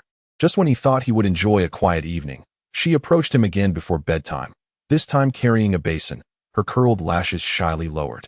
Her moist lips pressed together as she softly asked, "Captain, could you accompany me while I bathe?" Hwang, who was just about to sleep, fell into a prolonged silence. His pupils constricted suddenly as he stood up abruptly, nearly shouting, "Chi Yin, how can you, as a girl, be so shameless?" Chi Yin stood frozen for a few seconds, clearly perplexed by his words. Slowly, she explained, "I only wanted the captain to guard the door. I'm afraid." The girls in their group were cleanliness-obsessed, and given the scarcity of water, they could only set up a makeshift tent outside to wash themselves. Chi Yin felt sticky and uncomfortable and wished to wash in the tent, but her fear of zombies lurking outside compelled her to seek the captain's assistance. It was then that Hwang realized he had misunderstood her intentions. The girl gazed at him with clear, innocent eyes, akin to a gentle herbivore, her small expression brimming with pleading, compelling one to soften. By the time he regained his composure, he found himself standing outside the tent like a security guard, having followed Chi Yin there. The other team members cast quizzical glances. Hwang's dark eyes narrowed as he raised a hand to cover half his face, inhaling deeply.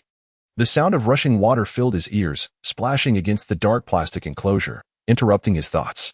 A minute later, the water ceased, and a soft voice emerged from inside the tent. "Captain, are you still there?"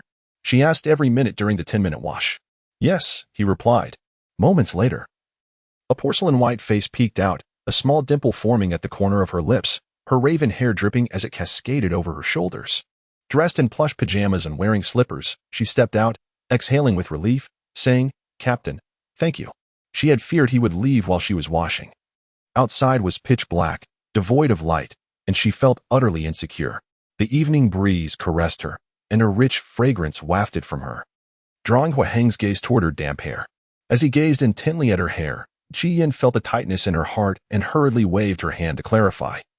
"I only used a tiny bit of water. We can all drink tomorrow. Captain, you need not worry." Just as she finished speaking, a shadow enveloped her, and before she could react, her damp hair had completely dried. Her eyes reflected his long, slender fingers, which radiated a hint of warmth. "If you fall ill, they won't have water to drink." The man's deep voice resonated in her ears. When she lifted her gaze, all she could see was his silhouette. Chi Yin touched her soft hair, blinking in confusion. The male lead possesses the elemental ability of fire, which he wields with great proficiency. Capable of converting flames into thermal energy. Not only could he dry her hair, but he could also roast her into charcoal. Chi-Yin exclaimed, "Incredible." In the morning, the vehicle traversed into the district indicated by the scout. On the day the zombie virus erupted, a performance had taken place in the city square. Attended by at least 100,000 spectators, and today, it had attracted a terrifying tide of zombies. Each pair must eliminate 1,000 zombies, Hua Hong stated. The abilities are released by consuming mental energy, akin to a blue bar. Once depleted, the abilities can no longer be activated. How can one enhance their power? When zombies are killed, energy can be absorbed to replenish mental strength, thereby upgrading one's abilities. The team members quickly formed their groups, leaving Chi-Yin alone. Although she wielded elemental powers, her utility was limited to conjuring water. She was even weaker than an ordinary person, which made others reluctant to team up with her. The morning sun blazed fiercely, scorching her head.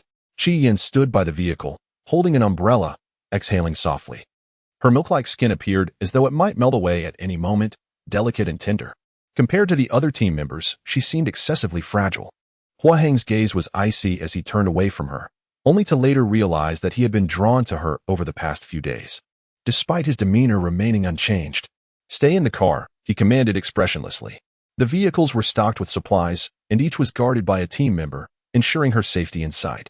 Noticing that he was about to leave, Chi-Yin hurriedly followed him, saying, "I wish to accompany you, Captain." After speaking, she averted her gaze, fearing his rejection. Her dark lashes casting a faint shadow over her eyes, appearing both delicate and helpless. "I also wish to enhance my abilities." Hua Hong found himself momentarily silenced by her words. While it was commendable for team members to aspire to improve their powers, she was not being truthful. "Please, please." She continued to plead, hoping to see any sign of concession from him. "I'm coming with you." With that, Hua Hong took a step forward. Chi-Yin hesitated, taken aback by the unexpected turn of events, but quickly regained her composure and followed closely behind. Adjusting her umbrella, she revealed her radiant and captivating face. Her forehead damp with sweat, her nose tinged with a rosy hue. Carrying a water bottle on her side, she bit the straw and took a sip. Softly asking as she trailed behind him, "Captain, would you like some water?" Hua Hong consistently maintained his refusal, projecting an air of indifference as though he wished to distance himself from her. Chi-Yin had grown accustomed to his aloofness. She capped her water bottle and obediently followed him with her umbrella in hand, contemplating how she might allure the male protagonist. The menacing zombies that approached were effortlessly dispatched by his extraordinary abilities, leaving only a scattering of charred ash blown away by the wind. The man's long strides rendered her breathless, with each of his steps equivalent to 3 or 4 of hers, and in the blink of an eye, he had already advanced ahead. Before long, Chi-Yin found herself gasping for air, her lips flushed a vibrant red from the heat, while beads of sweat adorned her fair skin, causing her calves to tremble. "Captain," she called. As Hua Hong halted his pace and turned to regard the girl who was jogging towards him, her sunshade swaying in the breeze. As she drew nearer, a tantalizingly sweet fragrance wafted into his nostrils. He replied, somewhat unexpectedly, "What is it?" Standing beside him, she appeared petite and fragile. As the umbrella tilted, she had to crane her neck to meet his gaze. The sun protection attire failed to conceal the lovely flush on her neck, a result of the oppressive heat that made breathing difficult. The beauty mark at the corner of her eye seemed to bloom with vivid color, like a brushstroke of rich paint on a canvas, exquisite in its allure. "You walk so swiftly, Captain," she remarked, her breath uneven, her tone soft and seemingly reproachful, yet infused with a touch of playful affection. Hua Hong, accustomed to his prolonged tenure in the military and frequenting perilous assignments, had little opportunity to interact with the opposite sex, particularly not with someone like her. Even her voice seemed to be enveloped in sweetness. He furrowed his brow, fully aware that this was merely her ploy. Casting a sidelong glance, he coldly retorted, "If you cannot keep up, then return." He had no intention of being swayed by her charms as he had been the previous night.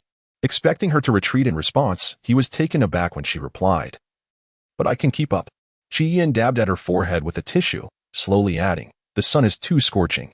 The temperature is rising rapidly." Even with the umbrella, waves of heat surged toward her, rendering her head dizzy and making it difficult to comprehend his words, let alone analyze his tone. Hua Hong observed her for a moment, then replied, "Neither warm nor cold. If you can keep up, refrain from further chatter." Chi-Yin softly acknowledged him with an "oh." then eagerly quenched her thirst from the water bottle slung over her shoulder, quickening her pace to stay alongside him. After walking for a while, she noticed that the man's pace had slowed, no longer as rapid as before.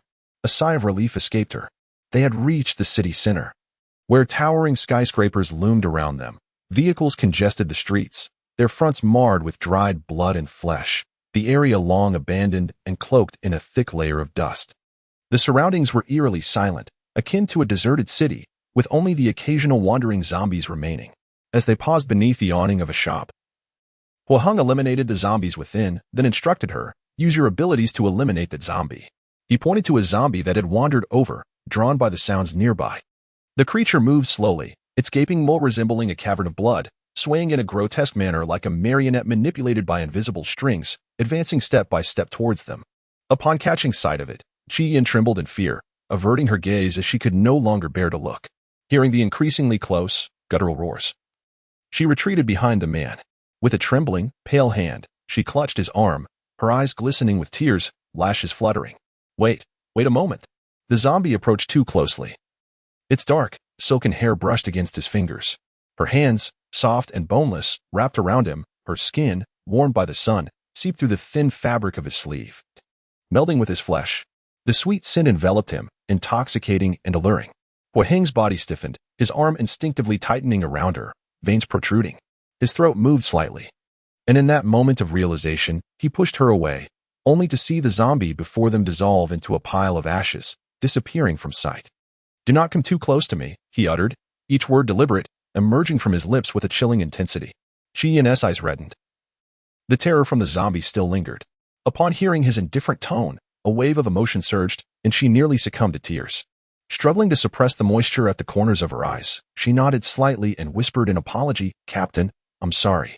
It was unintentional." Her voice trembled, revealing a quivering vulnerability, as if she had been wronged.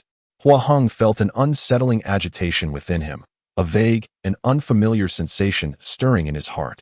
It was only when he truly fell in love with Qi Yin that he recognized this feeling for what it was, heartache. But that was a matter for another time. "I am thirsty," he suddenly declared. Qi Yin, taken aback by his abrupt statement, raised her gaze in confusion, her eyes shimmering with curiosity. After several seconds, she regained her composure and quickly retrieved a paper cup from her bag. Once filled to the brim, she handed it to him. Hua Hong accepted the cup, the cool water cascading down his throat.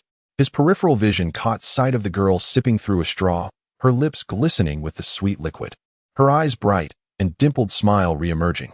Emotions surged and receded swiftly, and she transformed back to her former self. Unbeknownst to him, he had been drinking from the cup for several minutes until their eyes met. Hua Hong discreetly averted his gaze. "Captain, may I have the cup back?" Qi Yin inquired tentatively.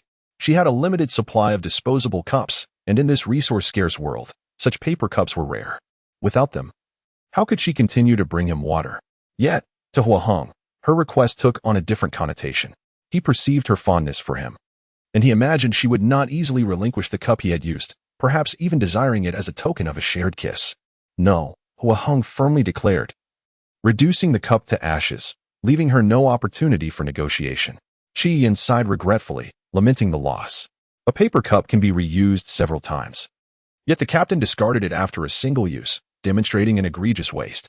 Upon noticing the expression in her eyes, Hua Hong furrowed his brows and remarked, "Qi Yin, you ought to temper your demeanor." Qi Yin was momentarily taken aback, blinking several times in confusion as she inquired, "Temper what?" In Hua Heng's view, she was merely feigning ignorance. He chose not to elaborate further, glancing at the sky before stating indifferently, "Are we still hunting zombies?" Qi Yin dared not even cast a glance at the zombies, let alone engage them in battle. After contemplating, she cautiously asked, "Captain, are there other methods to enhance one's abilities?" Hua Heng smirked internally. It was evident that her interest in enhancing abilities was a pretext. Her true aim was to pursue him. He replied succinctly, "No." Disheartened, Qi Yin lowered her gaze. It was a rare opportunity to be alone with the male protagonist. And if she returned now, their mission would be unnecessarily prolonged. How could she entice him? Clueless about matters of love, Qi Yin bit her lip. "Host, I can provide you with several seduction plans for you to study." Before she could express her gratitude, Hua Heng tilted his head slightly and said, "Let us go." He stepped forward, and Qi Yin hurriedly followed, Briefly glancing at the plan sent by Xiao He, her mind suddenly alight with ideas. "Captain," she called. "Wahang." Avoiding her gaze, responded, "What is it?" The girl, running alongside him, was strikingly beautiful, her eyes pure and clear like the most pristine mountain springs. Gazing at his handsome profile, with her lips slightly parted, she softly asked, "What type of person does the captain prefer?" Wahang thought, "Finally, here it comes." His expression remained unchanged as he replied, "None." Qi Yin pondered for a moment, then lifted her gaze, a bashful smile gracing her lips as she declared, "I wish to become the person the captain likes." Her forthright words lingered in the air. The former Qi Yin had expressed similar sentiments, professing her affection and desire to be with him. However, those eyes had once brimmed with calculation and greed, yearning for what she should not possess. This time felt different. Despite knowing she was still the same manipulative figure seeking to gain, Wahang's heart raced momentarily, as if it were trying to leap from his chest into her hands. He met her unguarded gaze with calmness, his long fingers lifting to grasp her chin tightly, the touch as soft and delicate as the world's finest silk, beguiling the senses. His fingers tightened slightly, the roughness of his calloused skin brushing against her tender flesh. The pain prompted her to instinctively withdraw, yet his grip was strong, akin to an iron clamp. "Qi Yin, do not provoke me further. It is impossible for me to ever harbor feelings for you. You should abandon this hope." With a soft plop, a single crystal tear fell upon his hand, halting his unfinished words. He lifted his eyes to see the girl before him, her neck drawn in pitifully, tears spilling from her reddened eyes, trailing down her soft, pale cheeks. Her dark lashes clung together, and she pouted in distress, exclaiming her pain. He gripped her chin with considerable force. She was already fearful of pain, and her skin was particularly sensitive. He continued to speak without releasing her, causing her to cry out in distress. "Let go, let go." Upon feeling the heat of her tears, Huahang instinctively loosened his grip, staring blankly at her tear-streaked face. After a moment, his voice, slightly hoarse, inquired, "Why are you crying?" Qi Yin, wishing to ignore him, was enveloped in a milky pallor, her chin marked by a vivid red line, a clear indication of having been harshly treated. Warm tears cascaded down, leaving a delicate sheen upon her skin. Huahang's pupils narrowed, and his brows furrowed deeply, unconsciously taking a step closer to her, his voice coarse. "I'm sorry, please don't cry." Chapter 22. The Delicate Beauty of the Ruler of the Apocalypse. 4. Qi Yin sniffled, her misty eyes cast downwards as she endeavored to suppress her tears, hastily wiping her damp cheeks. Her voice, softened by prolonged sorrow, was almost a whisper. "Captain, let us go back." She trembled with fear, wishing to distance herself from the male protagonist, had their mission not remained unfinished. It was merely a confession without any physical contact. Yet he treated her as if he were about to break her chin. The pain was unbearable. If she were to entice him as depicted in the narrative, Qi Yin feared she would not survive long. Noticing the unmistakable dread in her tone, Huahang's expression darkened further. Was he truly that terrifying? Besides, it was she who had followed him, she who had professed her affection. Now she was afraid of him? Contemplating this, a chilling aura began to emanate from him, his already stern visage becoming increasingly menacing. Qi Yin, walking beside him, sensed the shift. She slowed her pace, trembling, her eyes glistening with unshed tears. "Little Black, he isn't going to kill me, is he?" The surroundings were desolate. Even if she cried for help, no one would come. Only zombies would approach.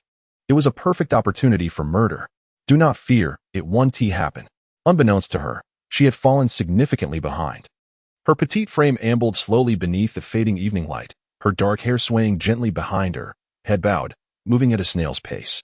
Upon turning to witness this scene, Huahang's anger dissipated, his gaze fixated solely on her. Just then, a zombie approached her from the side, and he furrowed his brow, raising his hand to incinerate the creature without disturbing the girl who was focused on her path. "Do you wish to die? Why walk so slowly?" Upon hearing his words, Qi Yin lifted her head, her porcelain-like face pale.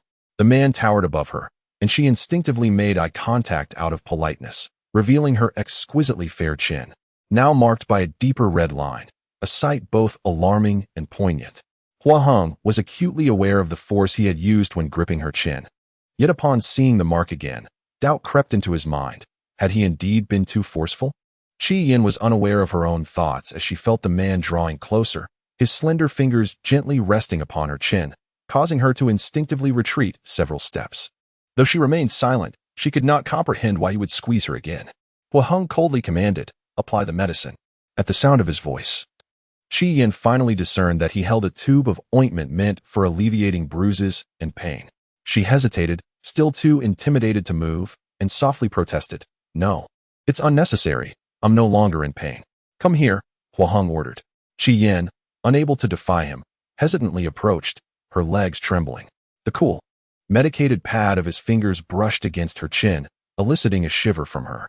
Mistaking her reaction for pain, Hua Heng softened his touch, his dark pupils searching her face.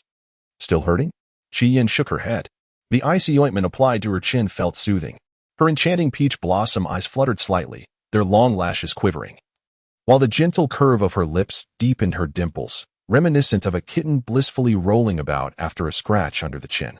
Hua Heng's gaze lingered on her face, a delicate blush casting a warm glow over her features. The beauty marked by her eye was mesmerizing, inciting a desire to kiss her tenderly, to leave a mark of crimson on her skin. She was no longer the same as before, though still somewhat delicate. She had shed the layers of vanity, scheming, and greed. Her gaze was now clear and untainted, a stark contrast to the apocalyptic world around them. She seemed born to be cherished, her inherent grace so harmonious that it stirred a longing to keep her close. Locked away in a gilded cage where no one else could reach her, forever belonging to him. In the instant that Hua Heng entertained such thoughts, he felt an immediate sense of rejection and resistance. He was not one to breach decorum, having received proper education in the military from a young age. He was shocked by the emergence of such sentiments within himself. Unconsciously, he tightened his grip, causing Qi Yin to wince, tears welling in her eyes as she puffed her cheeks and exclaimed, "It hurts." Hua Heng snapped back to reality, swiftly withdrawing his fingers. Having applied the ointment hastily, he capped the tube and placed it in her palm. "You apply it yourself," he stated, his mood shifting unpredictably. Qi Yin was baffled by his erratic behavior, more difficult to handle than anyone else. Triggering plot development. Host, please request the male lead to carry you back, creating an opportunity for physical contact. Qi Yin was taken aback, her eyelashes fluttering with trepidation, fearing, "What if he hits me?" "The male lead will not hit a girl." Qi Yin whimpered. "But my chin still hurts." "That was an accident." While she conversed with the system, the impatient Hua Heng interjected, "Are we going or not?" Qi Yin bit her lip, on the verge of tears, hesitating to voice her request. Her words trailed off, growing faint like a whisper, leaving Hua Heng unable to catch what she said. "What?" Qi Yin, lacking in subtlety, attempted to feign calmness as she stammered, "Captain, could you carry me back?" Took a step closer to her, and she instinctively recoiled. He advanced again, and the girl, with a sorrowful expression and fearful eyes, shook her head and stammered, "I was just joking, Captain." The primary reason for her trepidation lay in his formidable presence. It was too late. His tone was harsh. Moments ago, she had been so frightened that she wished to distance herself from him, yet now she found herself requiring his assistance to carry her. Was perplexed. What did she truly mean? Was she toying with him deliberately? Fearing his wrath, raised her hand to shield her head. Through her sun protection clothing, one could faintly discern her delicate, alabaster arms and the tremor of her butterfly-like eyelashes. After a considerable pause, she cautiously lifted her eyelids to meet the abyssal gaze of the man, her heart quivering with trepidation.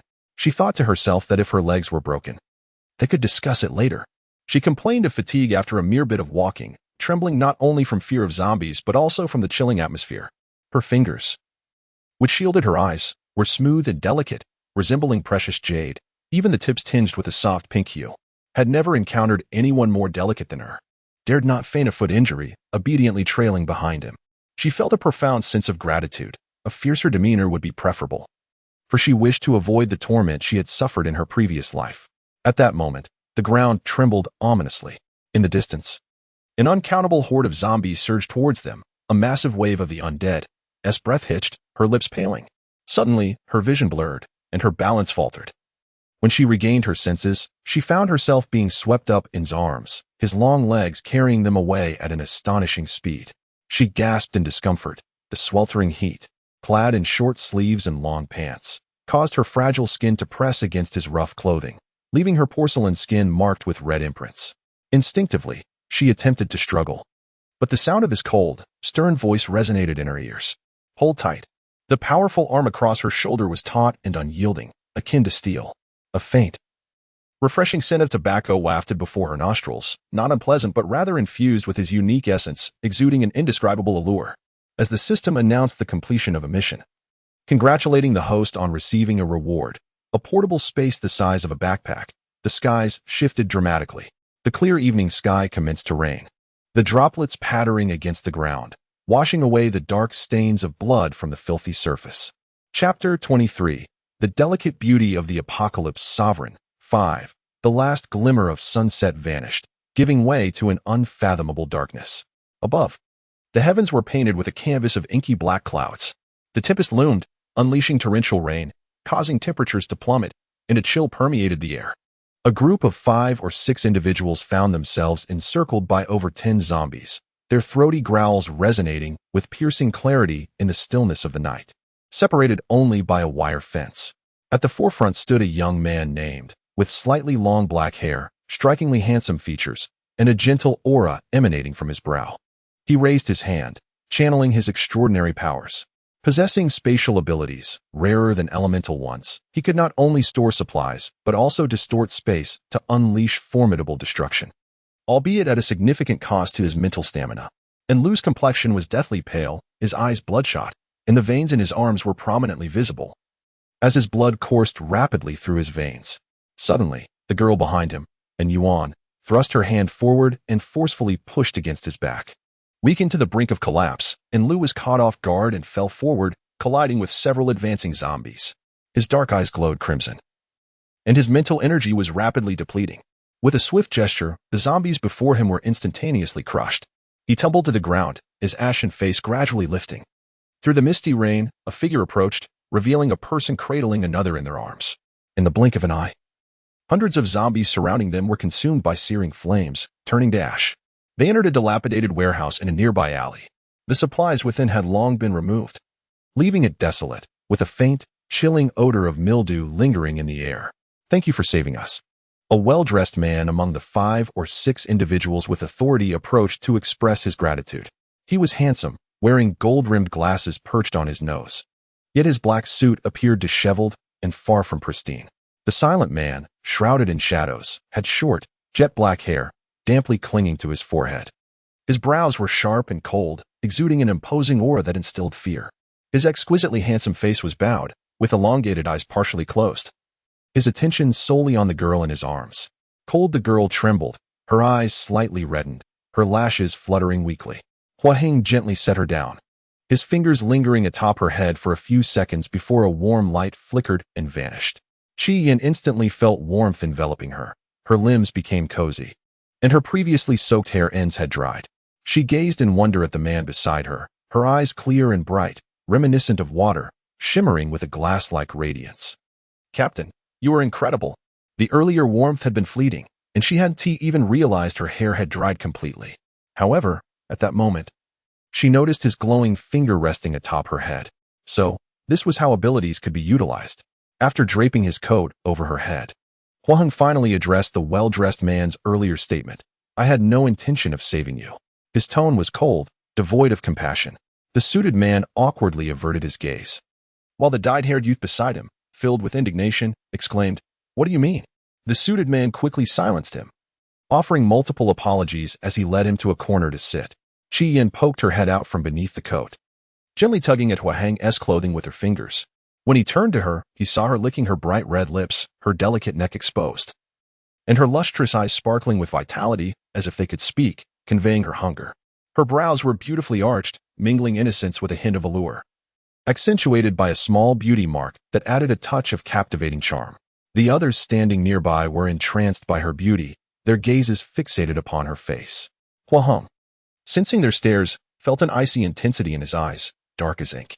He raised his hand, pulling aside a corner of the coat to shield her face completely. Finally, he retrieved a compressed biscuit from his pocket and offered it to her. Qi Yin was reluctant to consume such food, yet given the scarcity of provisions at present, any sustenance was better than none. With a despondent expression, she reluctantly accepted it and took a seat. Ho Heng, who had scavenged a discarded cardboard box, laid it on the ground for her, stating that it would be more comfortable than sitting directly on the floor. Obediently, she settled down, nibbling on the hard biscuits like a timid rabbit, her gaze drifting towards a group of individuals not far away. The 5 or 6 people had set up a makeshift cooking station with a metal pot over burning coal. Soon, an enticing aroma wafted through the entire warehouse. Anel, wielding a spatula, stirred the noodle soup in the pot intermittently. A girl approached slowly, her pallid complexion revealing a sickly frailty, extending her hand to say, "Let me help you, Anel." Suddenly, Anel flung her hand away and stepped back. The frail girl, and Yuan, stumbled unsteadily and collapsed to the ground, her wrist striking the floor and drawing blood. Lin Yuan, the man in a suit, strode over, assisting in Yuan to her feet, and furrowed his brow as he questioned Anel, "What has been troubling you these past few days? And Yuan is your sister. How could you treat her this way?" Anel's face hardened, his mind flooded with memories of being betrayed by his own kin, pushed into a horde of zombies by his sister amidst the rain. He had never anticipated such treachery from a loved one. Had it not been for those 2 individuals, he might have already met a gruesome fate. Transformed into a zombie himself, utterly unrecognizable. Tears streamed down in Yuan's face as she leaned against Lin Yuan, trembling incessantly as she plaintively said, "Anel, I merely wish to assist you." Anel gazed at her, suddenly feeling an overwhelming fatigue. Their mother had passed away early, and their father remarried, forming a new family within Yuan's mother. The Yin family was a prominent and wealthy lineage in the capital. Shortly after her marriage, and Yuan's mother bore a son. While Anel had left home early to pursue his studies in another city, he had no desire to vie for inheritance rights. Thus, he held no grievances when his father bequeathed them to his younger brother. After the Gaokao, the apocalypse struck. His father, stepmother, and younger brother had all succumbed to becoming zombies, while Anel had rescued his frail sister, and Yuan, from the hospital. Throughout their journey, he had overlooked her schemes and machinations, but enough was enough. He felt he had extended all the kindness he could to this stepsister. All the resources within his space were offered to them as he raised his hand, producing an array of supplies, several boxes of instant noodles, bottled water, daily necessities, and a few sets of clothing, neatly laid out on the ground. The onlookers sensed the gravity of the situation and moved to intervene. "Do not approach," he warned coldly, raising a finger as the space around him warped instantaneously. The man in the suit faltered, his tone softening. "Anel, do not cause a scene." And Yuan's face expressed surprise, yet her eyes sparkled with a triumphant glint. "Anel, your luck is remarkable. You can never seem to perish. Now, it appears, I shall never have to see you again. It would be better to be torn apart by zombies outside," and Yuan maliciously thought. Alu shook his head, his expression grave. "From now on, we shall have no further relations." With that, he turned away and sought a distant corner to sit. This farce had finally come to an end. Perched upon a cardboard box, Qi Yin observed the entire scene, unable to contain her amusement as crumbs tumbled down her chin. "Is there a hole in your chin?" Hua Hong inquired, his expression devoid of emotion. Qi Yin offered an embarrassed smile, wiped the crumbs from the corners of her lips, and cast him a fleeting glance, hesitating to speak. Hua Hong raised an eyebrow, his patience unexpectedly heightened. "What do you wish to say?" Beneath her outerwear, the girl's eyes shimmered with a subtle light, her dimples prominently visible at the corners of her lips. "Captain, what do you think of her?" she asked, pointing at Enlu, the protagonist in the unfolding narrative.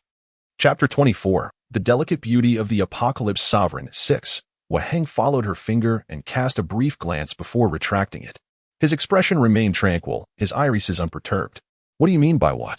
Her eyes danced with mischief, though it was unclear what whimsical notion occupied her mind. Most likely, she was contemplating how to entice him. He would not fall for such tricks again. Noting his indifference, Qi Yin felt a twinge of anxiety and could not resist consulting the system. Why does he show no reaction to the female lead? At this moment, both the male and female leads are focused on their careers. They will only come together later, as their relationship is primarily one of camaraderie in the earlier stages. So that was the case. Qi Yin propped her chin on her hand, her worries alleviated. The previous world had cast a significant shadow over her psyche, leading to her wild speculations. "Captain, since she has just left her team, why not let her join ours?" she proposed earnestly. Bringing the female lead into their team sooner would not only facilitate the completion of her tasks, but also expedite the development of the relationship between the male and female leads. Hua Hong raised an eyebrow. "Are you the captain, or am I?" Qi Yin, oblivious to the underlying implication, instinctively replied, "Of course, it's you." Hua Heng's gaze sharpened. "Then be silent." Dismayed by his rebuke, Qi Yin lowered her eyes, visibly crestfallen. Unable to contain her frustration, she shot him a glare, which Hua Hong promptly caught. Do you no longer want your eyes? Chi Yin, feeling wronged, lowered her head and vented her irritation on a piece of compressed biscuit, biting down with force. Humph, serves you right for not having a wife. Hua Heng's eyelids, thin and slightly lifted, revealed a hint of amusement. As night fell, the air grew frigid. The heat of the day had vanished, replaced by a gentle, cold rain that pattered down, with the chilling wind rattling the iron doors of the warehouse, rousing those within from slumber. Chi Yin tossed and turned in her sleep, her fingers tightly gripping Hua Heng's clothing, her head nuzzling closer to him, her half-body pressed against his. In her dreams, she murmured about the cold, still unsatisfied. Her rosy face peeked out from her coat, nestled against his arm. Hua Heng, keeping watch, furrowed his brow but did not push her away. Instead, he used his abilities to warm her.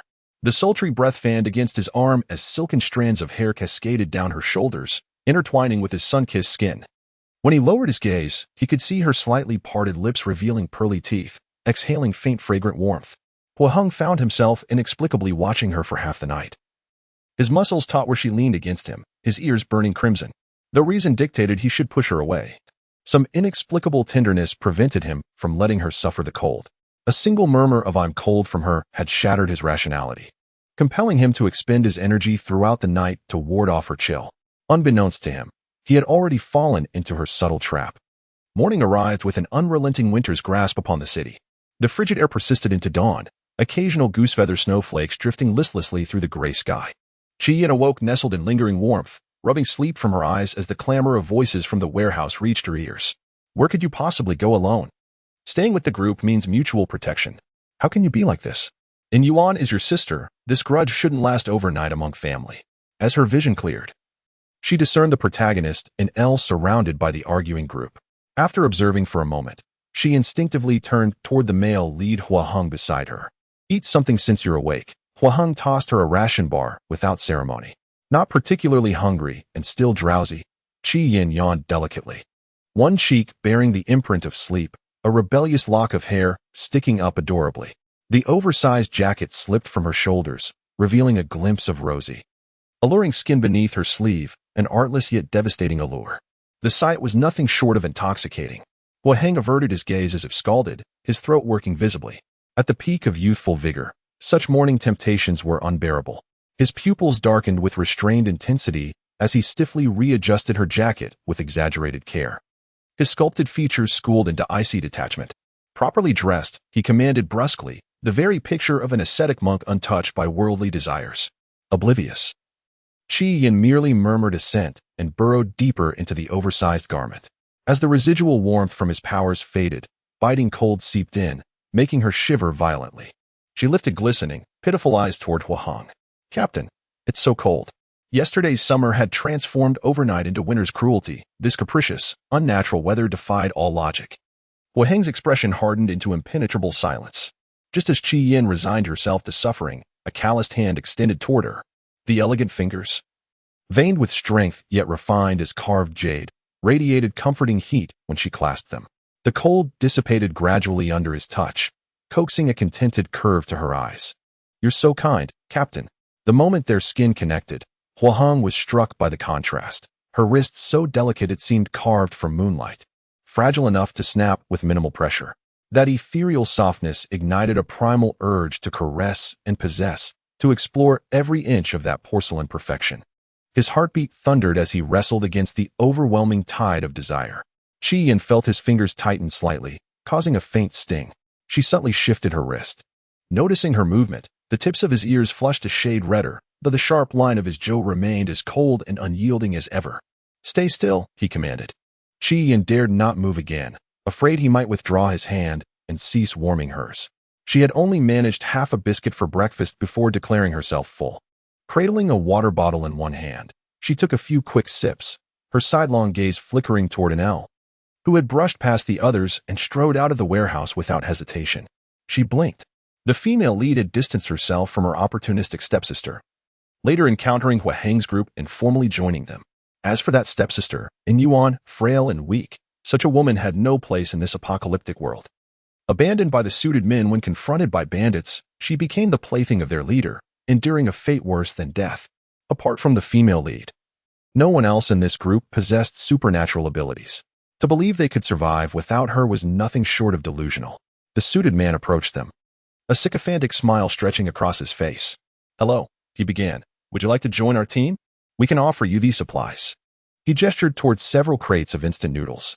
Before Chi Yin could even glance at them, Huaheng yanked her into his embrace, his hand pressing firmly against the back of her head, rendering her immobile. Above her, his voice, as frigid as ever, delivered a single syllable: "No." The suited man grew visibly anxious, desperate to retain him. This man's strength surpassed even an LS. In the blink of an eye, he had reduced a dozen zombies to charred husks. If they could recruit him, their days of living in fear would be over. Defeated, the suited man retreated to his group. Moments later, and Yuan, her frail body swaying weakly, approached. Chi Yin observed her from the corner of her eye, musing silently. No wonder she had managed to steal away those close to the female lead. And Yuan's beauty was like a white lotus blooming atop a snow-capped peak, delicate, fragile, evoking an instinctive desire to protect. Chapter 25, The Apocalypse Overlord's Delicate Beauty 7. When food failed as an incentive, the suited man resorted to his trump card. Few men could resist in Yuan's allure. Surely this one would be no exception. Would you consider staying? And Yuan had been captivated by Huaheng from the first glance. Not just by his striking features, but by his overwhelming power. Though she had yet to catch a glimpse of the girl nestled in his arms, she was certain she must be hideous. Why else would she remain shrouded in that coat, refusing to reveal herself? Pressed against Huaheng's chest, Chi Yin overheard the plea, her curiosity flaring. She longed to grab a chair and settle in for the drama. There was nothing she loved more than a spectacle drenched in melodrama. Just as she attempted to wriggle free from his grasp, Huaheng lowered his head, his deep voice brushing against her ear. "Don't move." The warmth of his breath grazed the sensitive shell of her ear, sending a shiver down her spine.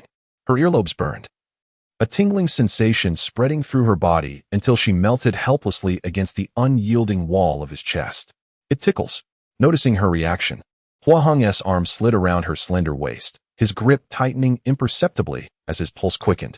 It is hard to fathom how someone could possess such a slender waist, with a softness so delicate that one might imagine a gentle squeeze could elicit a cascade of water. Huaheng restrained his impulse to draw her tightly into his embrace, his long fingers clutching the corner of her coat, fitting it flawlessly with not a hint of space left between them. And Yuan, who had been overlooked, nearly ground her teeth in frustration at the sight. It was evident that the man harbored deep affections for the girl in his arms, leaving her no chance whatsoever. The man in the suit, unwilling to concede, attempted to say something to lighten the atmosphere. Huaheng coldly interrupted, commanding him not to approach. With that, the two departed the warehouse, entwined. With Huaheng as a living source of warmth, even amidst the swirling snow and plummeting temperatures, Chi Yin felt no chill. Forced to remain in this place for a night due to the zombie tide, they inadvertently saved the protagonist, in lieu. Now, it was time to regroup with their team. Gathering her strength in the palms of her hands, after a long morning's journey, they could only pause before a shop due to the fierce wind and snow. Leaning against the wall beneath the eaves, Huaheng bit the end of a cigarette, lifting his eyelids slightly to assertively state his intentions. As it neared the time for a midday nap, Chi Yin, drowsy and with her raven hair disheveled under her coat, stifled several yawns. Her eyes slightly reddened as she murmured, "Captain, I am so tired." A few snowflakes settled upon Huaheng's indifferent brow, and he sensed something was amiss. His typically stern demeanor had softened around her, his patience waning. He knew he should be more formidable, discouraging her from overstepping boundaries. Yet the words that lingered on his lips transformed into, "Let us practice once more." Chi Yin, her head swirling in fatigue, fought against sleepiness as she raised her palm to gather a sphere of water. Gradually, the water morphed into the shape of a bow and arrow, moving unsteadily ahead. Midway, it splashed and fell to the ground. Turning her head, she looked pitifully at the man smoking beneath the eaves, her eyes barely able to remain open. "Captain, is it enough?" Using her abilities drained her mental energy, and after 5 or 6 attempts, she felt utterly spent and weary. Huaheng replied, extinguishing the cigarette but calmly. Chi Yin, shaking her head, stumbled toward him, her forehead resting against his chest as she nestled into a comfortable position and closed her eyes. She didn't forget to greet him before her midday slumber. Huaheng encircled her descending waist with one arm, while his other hand brushed aside the slightly disheveled strands of her hair, revealing her creamy complexion flushed with color, the faint beauty mark tinged with a hint of red. He pressed his fingers gently against that mark, caressing it a few times. The girl in his arms shifted uncomfortably, lost in a dreamlike state, her lashes fluttering. Ho Hong's heart, accustomed to the chaos of battle, began to race uncontrollably, dark thoughts that had taken root within him now surging forth, consuming him entirely. Without a moment's thought, he lowered his head, preparing to fulfill the deepest desire of his life. He pressed closer, his lips brushing against the crimson mole at the corner of her eye, his scarlet tongue delicately teasing and licking. The rich, sweet fragrance emanating from Qi Yin infiltrated his senses, enveloping him entirely, momentarily halting his thoughts and igniting a desire for further transgressions. A notion flickered deep within, as if he had engaged in such acts with her long ago. The biting cold wind and snow swept through the city, swiftly coating the ground with a thin layer of ice. As Qi Yin awoke in the vehicle, her vision blurred, and she faintly heard voices nearby. "Captain, this cold wave will persist for quite some time. The winter clothing at the base is running low." Gradually sitting upright in the back seat, she caught the attention of the co-pilot, Yu Jie, who turned to her and asked, "You're awake?" Recognizing a familiar face, she paused, momentarily dazed, before softly responding with a hum. In the driver's seat, Hua Hong tightened his grip, observing her through the rearview mirror as she spoke with a lingering nasal tone from just waking up. "Captain, are we regrouping with the team?" Her voice, typically delicate and sweet, resonated beautifully, the lilt of her words casting a spell that tingled delightfully in the air. Yu Jie, hearing her, felt his cheeks flush and his heart race, unsure where to place his hands, his gaze involuntarily drifting towards her. The girl's long, ebony hair cascaded onto her shoulders, her stunning visage flawless, resembling a celestial being descended to earth, ethereal and enchanting. Yu Jie was aware of her beauty, yet for reasons unknown, she seemed to have grown even more captivating in just a few days. Suddenly, the vehicle came to a halt. The captain's demeanor had grown icy, his dark eyes fixed intently on Yu Jie, his voice devoid of inflection. Yet in the back, meeting his gaze, Yu Jie shivered, swallowed hard, and quickly unfastened his seatbelt. Stammering, "Okay, Captain." He exited the vehicle in haste. Upon witnessing this, Qi Yin's mind abruptly cleared as she sensed the dangerous aura radiating from Hua Hong. She too wished to exit the vehicle. As her fair fingers touched the left door handle, the man's raspy voice, taut with authority, commanded, "Come to the front." Still groggy from sleep and perplexed by Hua Hong's anger, she opened the car door, feeling the biting cold seep into her skin. Trembling, she climbed into the co-pilot's seat. The warmth within the vehicle contrasted sharply with the frigid air outside, enveloping her in a cozy embrace as she warmed her frostbitten fingers, gradually reaching to fasten her seatbelt.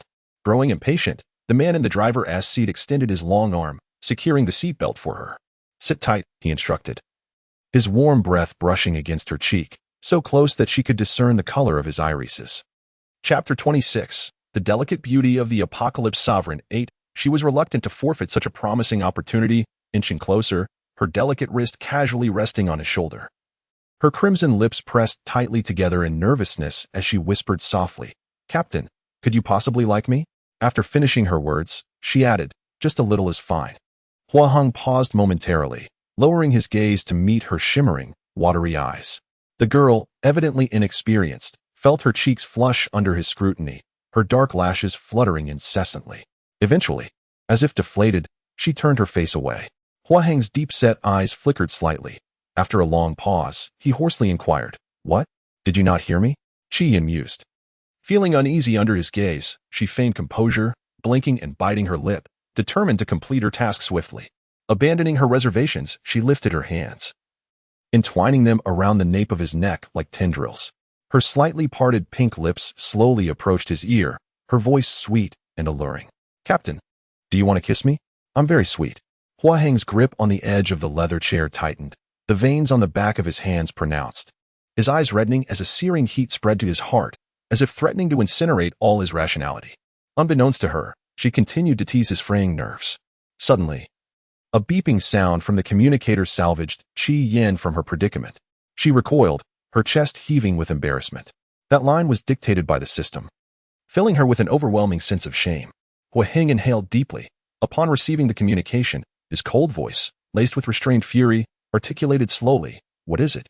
"Captain, we have detected an ability user in crisis ahead. Shall we rescue them?" The base had few ability users, most were ordinary people. Given the dire circumstances, An additional ability user would bolster the base's security. Hua Hong replied succinctly, "Save them." The communicator clicked off. Silence enveloped the vehicle for a few seconds. Hua Hong glanced at the girl, who had withdrawn into herself like an ostrich, and felt his inner turmoil dissipate. He retrieved an item from his pocket, placing it in her palm, and instructed, "Wait here." Once he had departed, Qi Yin lifted her head, staring in astonishment at the chocolate in her hand. The packaging was intact, as if it had been carefully preserved. Having been in this world for so long, her diet had consisted solely of compressed biscuits and hard packaged bread. She had never tasted anything else, let alone chocolate. Overwhelmed with joy, she hesitated to eat it, turning it over in her palm for a long while. Approximately half an hour later, Hua Hong returned, his clothes, dampened by the snow, dried by his ability. He opened the car door and took his seat in the driver's position, meeting the curious gaze of the girl beside him. His brow arched slightly. "What do you wish to ask?" Eagerly, Qi Yin inquired, "Captain, who did you save?" She felt exceedingly bored sitting alone in the car, with nothing to occupy her. Hua Hong replied indifferently, "You'll find out soon enough." Seeing that his response was as vague as silence, Qi Yin expressed her disappointment with a soft "oh." The vehicle journeyed for over an hour, halting in front of a commercial building. This area was teeming with zombies, perilous and frightening, resulting in the entire building remaining unsearched. The weather was unpredictable and frigid. They needed to gather warm winter clothing from within. The individuals endowed with extraordinary abilities possess a greater resilience to extreme temperatures than ordinary people. However, the current drop in temperature has even begun to affect them. One by one, the team members gathered, and Qi Yin followed closely behind the captain, drawing the attention of the crowd. In just a few days, the captain's demeanor towards her seemed to have undergone a noticeable change. Qi Yin was bundled up tightly, wearing all the layers possible, garments which had been provided by Hua Hong, leaving her with no opportunity to protest. Amidst the crowd, she appeared to be quite out of place. What was her situation? How had she emerged from the captain's vehicle? Just yesterday, she had spent time alone with him, and he had even carried her back. Could it be that the captain truly had feelings for her? Whispers circulated among the team members, particularly among a few girls who held strong opinions about Qi Yin. The way they looked at her was akin to observing a toad, yet the captain's treatment of her was notably affectionate.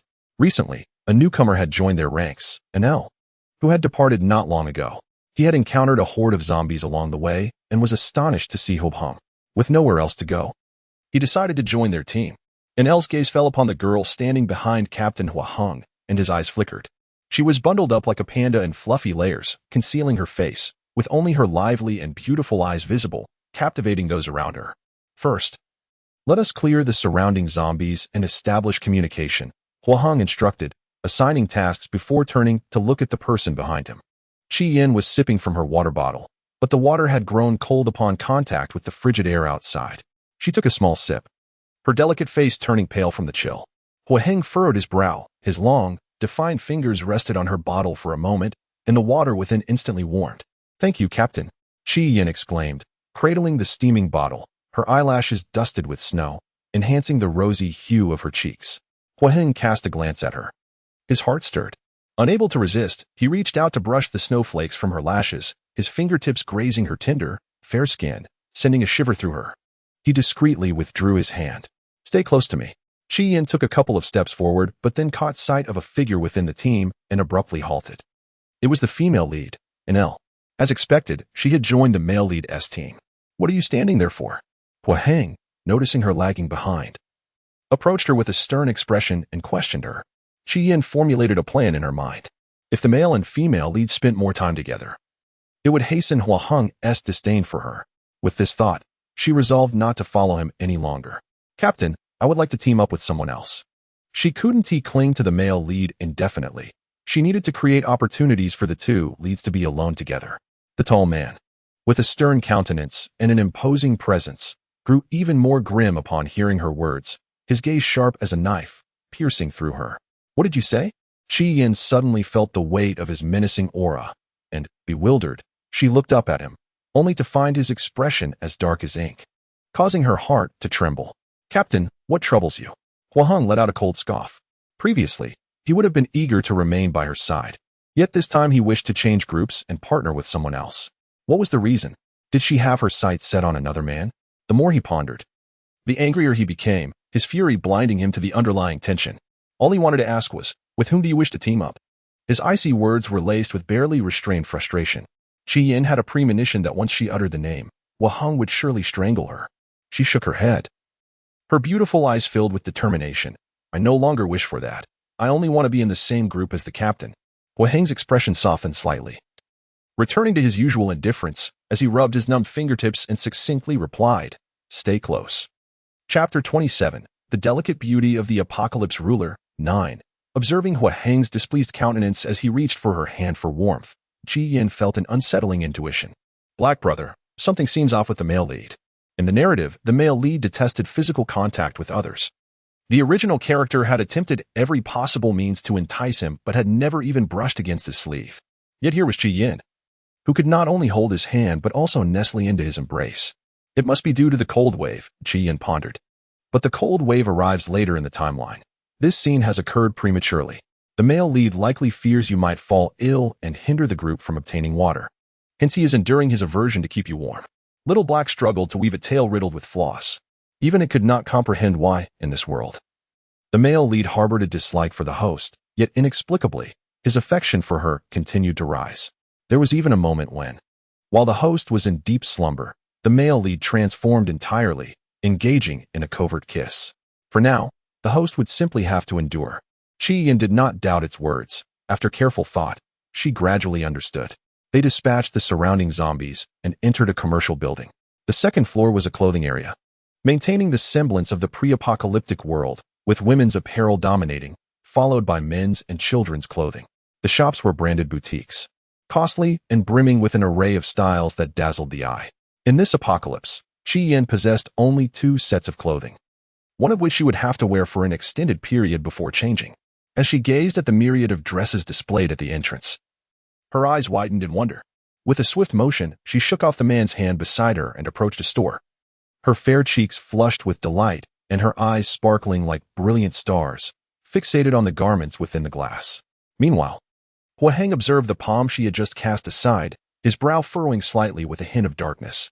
After a moment, he halted beside her, and upon seeing the gentle curve of her eyes, his previous discomfort dissipated. If you like it, then take it, he remarked, his gaze fixed on her profile. Qi Yin turned in surprise, realizing he was not jesting, her excitement barely contained. Thank you, Captain. She eagerly entered the store, bustling about with fervor.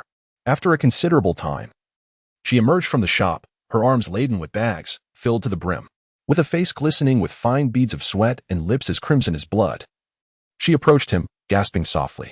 I'm all better now, she declared, though a hint of shyness lingered as she tugged at her sleeve, pleading gently, Captain, could you help me carry this?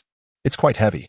Aware that such opportunities to choose her attire would be rare, she had filled her bag to the brim, making it burdensome. After a short while of carrying it, red marks began to form in her delicate palms, and her fingers ached slightly as she extended them.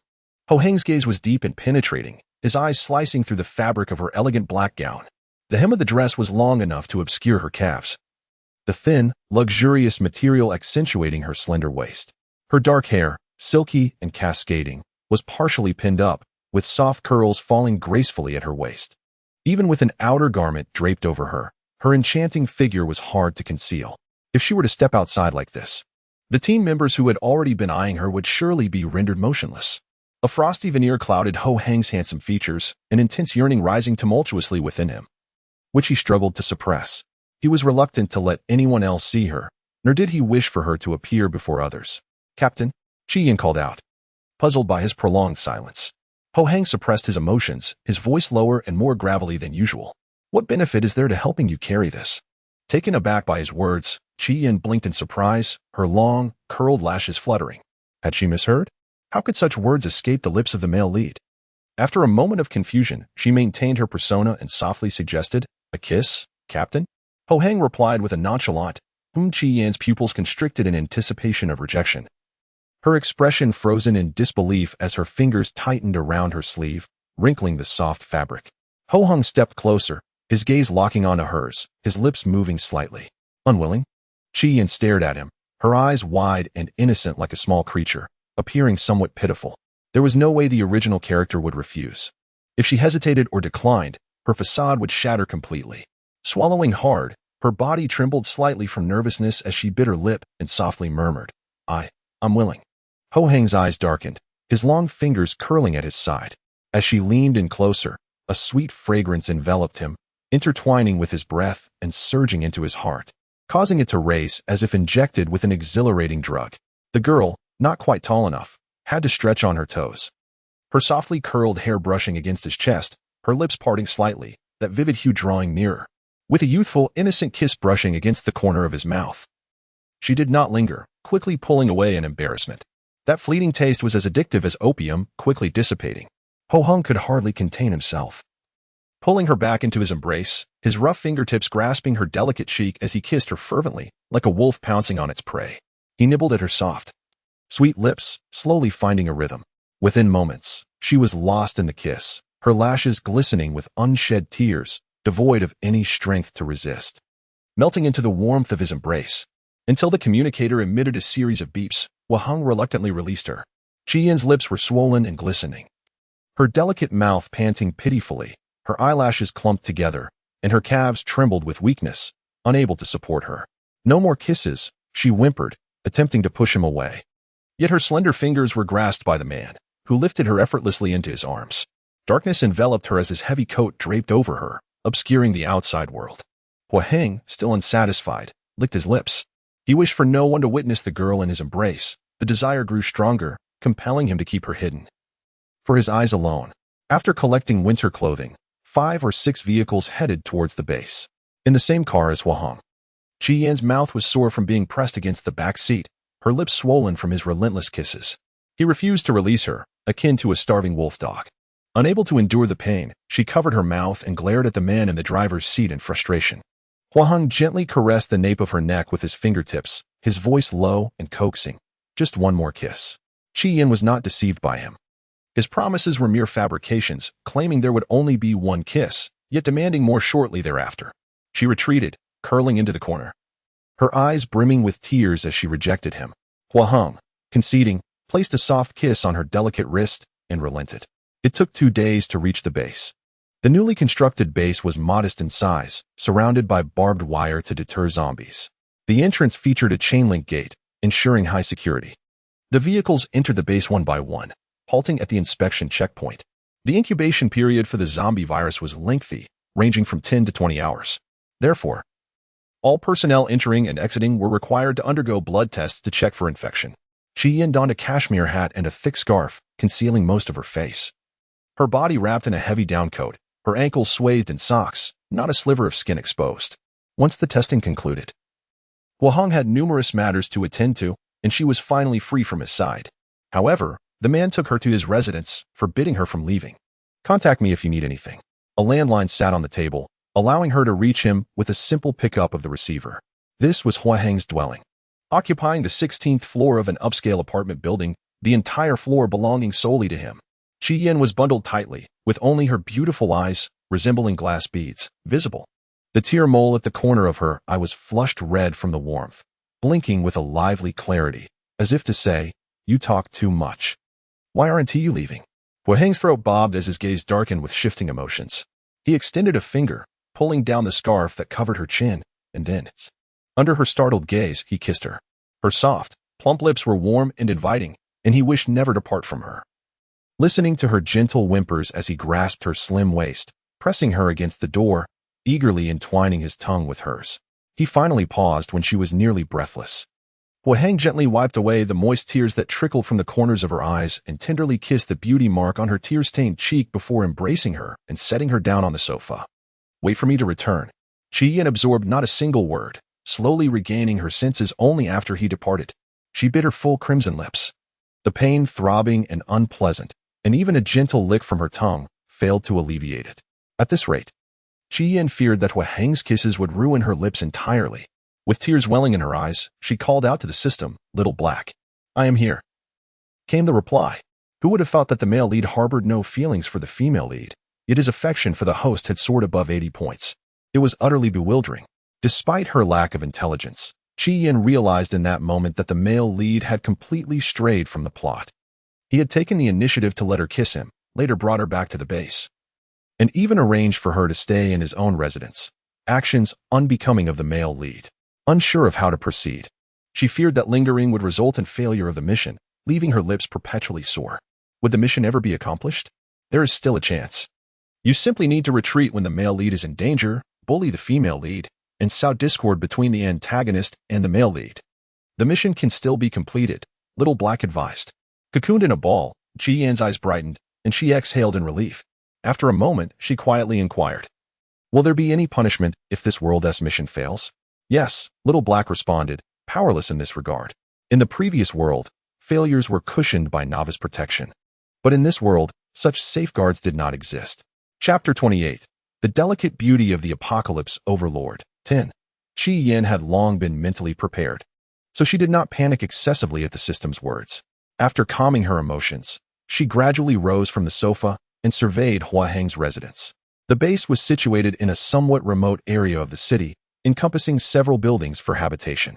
Among them was this upscale villa, modestly decorated without extravagance, furnished with brand-new, unopened items. Outside, the wind and snow diminished, and the night enveloped the surroundings in a thick darkness, with not a single streetlight illuminated.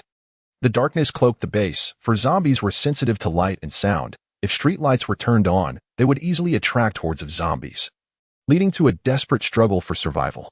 After some contemplation, Ji Yan decided to venture outside.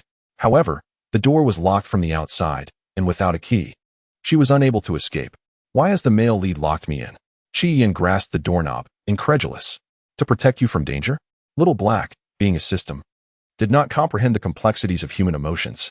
Ji Yan composed herself, placing her fingertips against the lock, channeling her abilities. Thanks to Hua Heng's guidance and her training, she could momentarily condense water into a sphere, compressing it until the water ball exploded with tremendous force. Dealing with a mere lock was no challenge. With a resounding bang, the door swung open. Ji Yan smiled, the corners of her lips curving upward, and proclaimed, "I am truly remarkable." "Impressive," Little Black praised. Stepping out of the opulent apartment, she was engulfed by a thick darkness, the ground blanketed in a heavy layer of snow. With a flashlight clutched in her hand, she ventured into the night, the beam illuminating only within a 5-meter radius, rendering her directionless and forcing her to wander aimlessly. After more than half an hour, she faintly discerned the presence of others. Stalls lined the roadside, offering food and essential supplies. Most of the vendors possessed supernatural abilities, their robust forms resembling mountains as they sat undeterred by the possibility of theft. The establishment of the base had instituted a strict prohibition against brawls or theft. Any transgressors would be expelled, forever barred from re-entry. This place was a sanctuary for survivors, all reluctant to leave. Each month, those with abilities were tasked with clearing zombies or gathering resources, while ordinary individuals constituted the grassroots members, responsible for assisting in the base's construction and undertaking menial tasks. This long street served merely as a marketplace for the exchange of goods among the empowered. As she surveyed the surroundings, she noticed stalls selling gold and jewelry, which had depreciated in value during the apocalypse, yielding less in trade than food items. These were merely ornamental objects. Unless one was foolishly affluent, few would consider exchanging for them. After perusing the area, she unexpectedly encountered the female protagonist. At that moment, the narrative shifted and peril loomed. The base, barely 2 months old, lacked effective security measures. At 8:30 in the evening, a swarm of ravenous zombie crows emerged from the dark sky, their shrill cries piercing the air as they glided ominously toward the base. The zombie virus not only infected humans but also animals. Crows, being social creatures that feasted on carrion, could trigger an outbreak within their entire flock once infected. They possessed an uncanny ability to sense human gatherings, spreading the virus through their talons and beaks. This sequence unfolded after the protagonist returned to the base, where they faced an assault of hundreds of crows, delivering a devastating blow to the newly established stronghold. Just as everyone feared that the male lead would succumb to the zombie virus and transform, he awakened, not only mastering dual abilities, but also having his infection devoured by his newly acquired powers, rendering him even more formidable. Upon raising her gaze, she beheld the flock of crows melding into the night. The alarm blared, reverberating throughout the base. What was that? A bird? No, it was a zombie bird. "I can see their decaying heads," exclaimed one with enhanced visual abilities in horror. The vendors along the street hastily packed up their stalls, stumbling in their frantic escape. Just as Liu was about to depart, he turned and spotted a familiar figure amidst the fleeing crowd, gazing skyward. He watched for a few seconds until the girl, noticing his gaze, began to run toward him. And Liu was momentarily taken aback as she grasped his wrist, urging him to flee the street. Once they reached a secure location, and Liu reassured her, "Do not fear, the captain will arrive shortly." Though he was oblivious to why the girl was there. He understood the necessity of ensuring her safety, for she was the captain's beloved. Upon hearing his words, her enchanting eyes, hidden beneath the brim of her hat, blinked rapidly in response. Regaining her composure swiftly, she maintained her persona and spoke haughtily, "Of course I am aware." The girl's voice was melodious and pure, akin to the enchanting song of a siren from the depths of the ocean, instantly evoking fondness. And you was taken aback. How could such a delightful voice exist in this world? It was no wonder the captain held her in such high regard. "Yes, I shall protect you until the captain arrives." Qi Yin, ungrateful, snorted dismissively, her beautifully sculpted brows arching as she cast a sidelong glance at her, disdainfully replying, "I do not require your protection." A wave of disappointment washed over in you. It must have been her words that caused Qi Yin's disdain. Apologetically, she murmured, "I am sorry." Qi Yin was momentarily stunned. She had not anticipated the protagonist would apologize to her, especially since she had done nothing wrong. Suddenly, guilt surged within her. Bang! A sudden crash echoed as a flock of zombie crows relentlessly hurled themselves against the window, attempting to break through. Qi Yin gasped, her face paling as she clutched a portion of her clothing, her light-colored pupils dilating in fear as she glanced outside. "Do not be afraid," and you said, furrowing her brow as she positioned herself protectively in front of Qi Yin, raising her finger. The dark air outside thickened, then twisted and tore apart. Instantly, over a dozen crows that had been battering the window vanished into nothingness. Having witnessed the protagonist unleash her powers at such close proximity, Qi Yin was utterly astonished. For the first time, she noticed that the protagonist was quite tall, towering over her by a head, with broad shoulders and a surprisingly modest chest. Qi Yin's eyes flickered. How could she think the protagonist's chest was small? After all, she was the protagonist. After some contemplation, another wave of crows appeared outside, this time in even greater numbers. Their harsh, raspy cries sending chills down her spine. Unable to endure the auditory assault any longer, Qi Yin raised her hands to cover her ears. Her scarf slipping off her right shoulder, revealing a small portion of her delicate, pale neck. The window bore cracks resembling a spider's web, precariously close to shattering. And you felt her mental energy rapidly depleting, persisting any further would be futile. Turning to the girl behind her, who was still covering her ears, she said, "Miss Qi, I beg your pardon." With that, she scooped her up and strode away with purpose. Qi Yin, astonished by how effortlessly the protagonist lifted her, gradually began to sense something amiss. Why was the protagonist's chest so firm? Lifting her gaze, she caught sight of an Adam's apple and the strikingly handsome, albeit somewhat masculine, features of the protagonist. She was utterly bewildered. The protagonist was a male? Chapter 29, The Delicate Beauty of the Apocalypse Sovereign, 11. Investigating the host's discovery. Investigation complete. The plot reveals a severe issue. The protagonist has transformed into a male and is undergoing repairs. Host, this world lacks a female protagonist and any romantic subplot. Upon hearing this, the little black entity fell into deep shock once more. This was an unprecedented situation. The protagonist in the narrative had turned male, and the romantic storyline had vanished entirely. Qi Yin was momentarily taken aback, pondering her task. Host, an LV has already assumed the role of the male protagonist in this narrative. This world features dual male leads, and you have the option to incite an LV's disdain towards you. The main quest can still be accomplished, the voice explained. Instantly, Qi Yin's worries dissipated. This was splendid news. Meanwhile, an LV, who held her, felt his heart race, and his ears flushed crimson. The girl was so light that he could easily cradle her in his arms draping over her shoulders, as if he could reach her soft, fair skin through the layers of fabric. Warm beads of sweat gathered in his palms, causing him to unconsciously tighten his embrace. They entered a cramped storage room filled with discarded items, its walls coated in putty and devoid of windows. The door was barricaded from within, preventing any crows from entering temporarily. The confined space made it so that even in the corner, Qi Yin could feel the presence of the young man beside her. Knees pressed together, her long hair cascaded down to her waist, with a few strands brushing against her neck, sending tingles of discomfort through her. What's wrong? An LV, sitting beside her, noticed her unease and inquired softly. The proximity allowed him to distinctly detect the sweet and rich fragrance emanating from her, enveloping him in a disorienting sensation of drowning in her essence. So, the captain gets to experience this scent every day? How fortunate he is. Qian shifted her elbows slightly, the bulky down jacket she wore providing warmth, while her dark hair, entangled around her neck, felt increasingly unruly and damp with heat. It was stifling. They were too close, and the room's small size made the temperature rise. The lack of ventilation intensified the warmth. An Elvie's gaze, piercing through the dim light, fell upon her flushed cheeks, untouched by makeup, her lips more vibrant than red plums. Fine beads of sweat appeared on her forehead, her dark hair clinging together, and her eyelashes fluttered as she made a discomfort sound.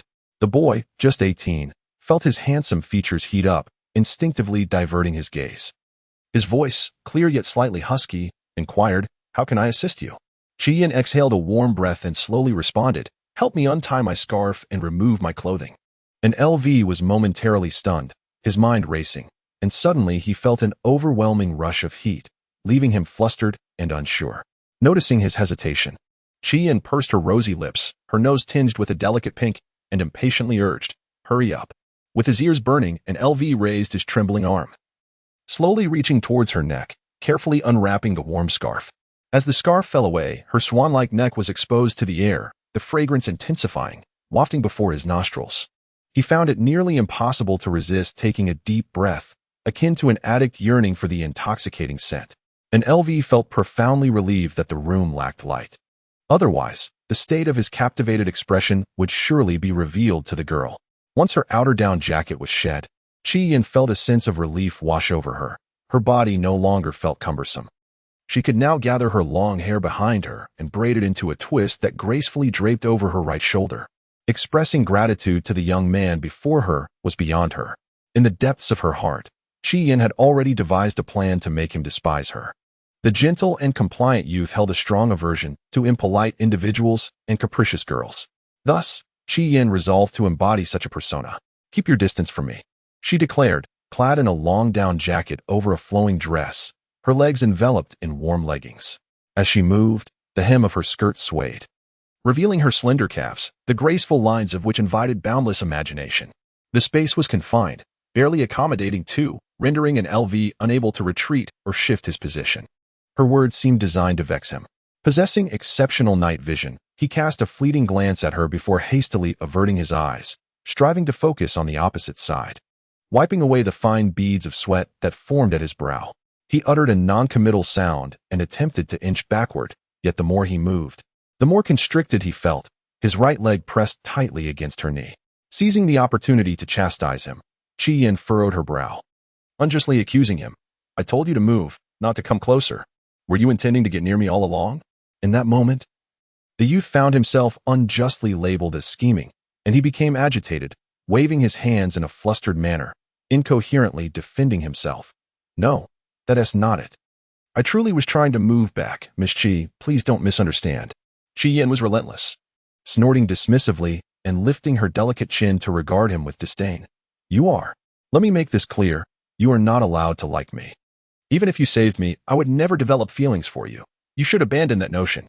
Her words dripped with both narcissism and cruelty, certain to provoke his disdain. Qian contemplated this with utmost seriousness. Suddenly, an enveloping silence fell, and LV lowered his gaze, remaining mute. His dark hair cascaded down to obscure his brows and eyes, concealing the emotions within. After a prolonged pause, just as Qian felt her task nearing completion, the youth unexpectedly posed a reluctant inquiry. "Why?" Qian was taken aback. "What?" And LV lifted his elegant brows, his jawline sleek and slender, his obsidian-like eyes fixated intently on her face. His voice a gentle rasp. "Why do you dislike me so? Why can't I like you?" He resembled a forsaken puppy, crouched on the ground. The corners of his eyes tinged with red, emanating an air of pitiable vulnerability. Qian found herself momentarily bewildered by his candid query. She struggled to grasp the meaning of his words. What did he mean by why he couldn't like her? A sudden realization struck her, causing her heart to race. Her eyes, once clouded, were now wide with astonishment. Flustered, she deflected. There is no reason. With that, she averted her gaze from his penetrating stare, adopting an attitude that signaled her desire to cease their interaction. Minutes ticked by in silence. And LV then retrieved a box of chocolates from the confines of his space and offered it to her, his tone gentle. "Miss Qi, are you hungry?" He possessed spatial abilities, which allowed him to store food and water. The chocolates were exchanged at a market for provisions, though he harbored no particular fondness for them. He had bartered for them after witnessing her enjoyment. Chi-Yin had scarcely eaten dinner and had not taken any food when she left. At this moment, she was ravenous. Yet she was reluctant to converse with an LV, fearing that she might fail the task. Thus, she endured her hunger, licking her lips, closed her eyes, and leaned against the corner, disdainfully declaring, "I won't eat." "Oh." The young man dejectedly retracted the chocolate. After a brief pause, he inquired again, "Miss Chi, would you like to drink sweet milk?" Unable to resist the temptation, Chi-Yin opened her eyes, catching a whiff of the faint scent of milk wafting through the air, which made her swallow. Chapter 30. The Delicate Beauty of the Apocalypse Ruler. 12. Within less than half a year since the onset of the apocalypse, this long shelf-life milk was still consumable. The aroma quickly filled the cramped space, invading Chi-Yan's senses, making it impossible for her to pretend to be asleep. The young man's gentle words were laced with coaxing, entwining around her heart. "There is strawberry, mango, and malt flavor. Which one would you prefer?" This milk had all been procured by him, kept in storage for a while. Without a moment's hesitation, Chi-Yin blurted out, "I want strawberry flavor." Only after speaking did she realize her impulsiveness, but it was too late. She had no chance to retract her statement as the bottle of milk was presented before her. An LV had even inserted the straw for her, his gaze lingering on her face, which was filled with a longing expression akin to that of a kitten. She leaned closer to the bottle, inhaling its scent, her dark grape-like pupils revealing a hint of struggle. In the dim light, the young man fixed his starry eyes on her face, thoroughly taking in her unguarded appearance. Deep down, he mused that it would suffice for him to remain with her in this moment. If the captain were to come looking for them, such opportunities would be lost forever. Don't think that by pleasing me, I will be grateful, Chi-Yin thought as she accepted the bottle of milk, eagerly biting the straw and taking a couple of sips. The sweet, milky flavor enveloped her palate. It was delightful.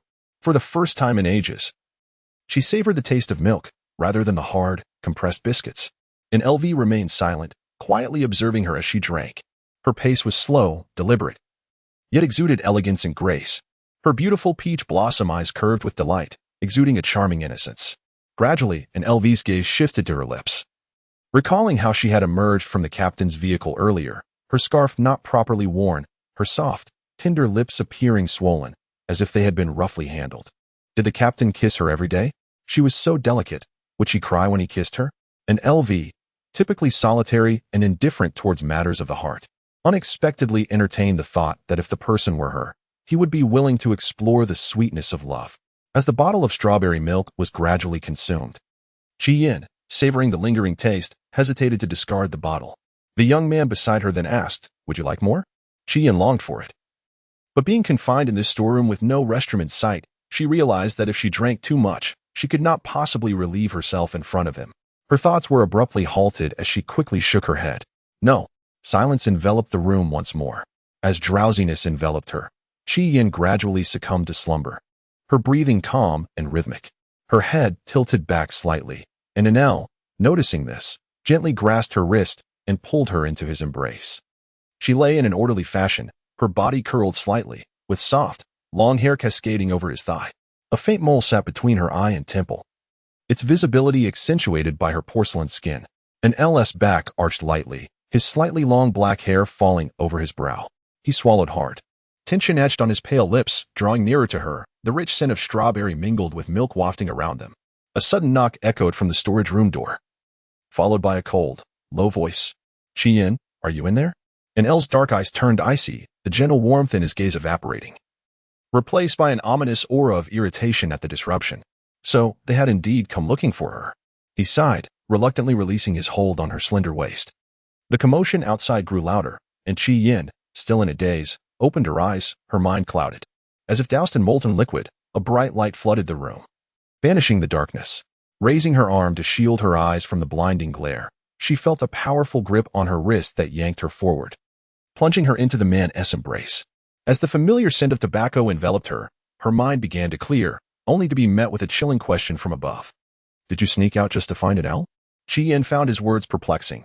Having only just awakened, she was in no mood for his accusations. Her temper flared instantly, and she retorted, "And what about you? Why did you lock me in?" "Captain, I am not your pet. My affairs do not concern you." Hua Heng's expression darkened, his face resembling a stormy sky, his dark eyes swirling with dangerous currents as he clenched his jaw, fixing her with a fierce glare.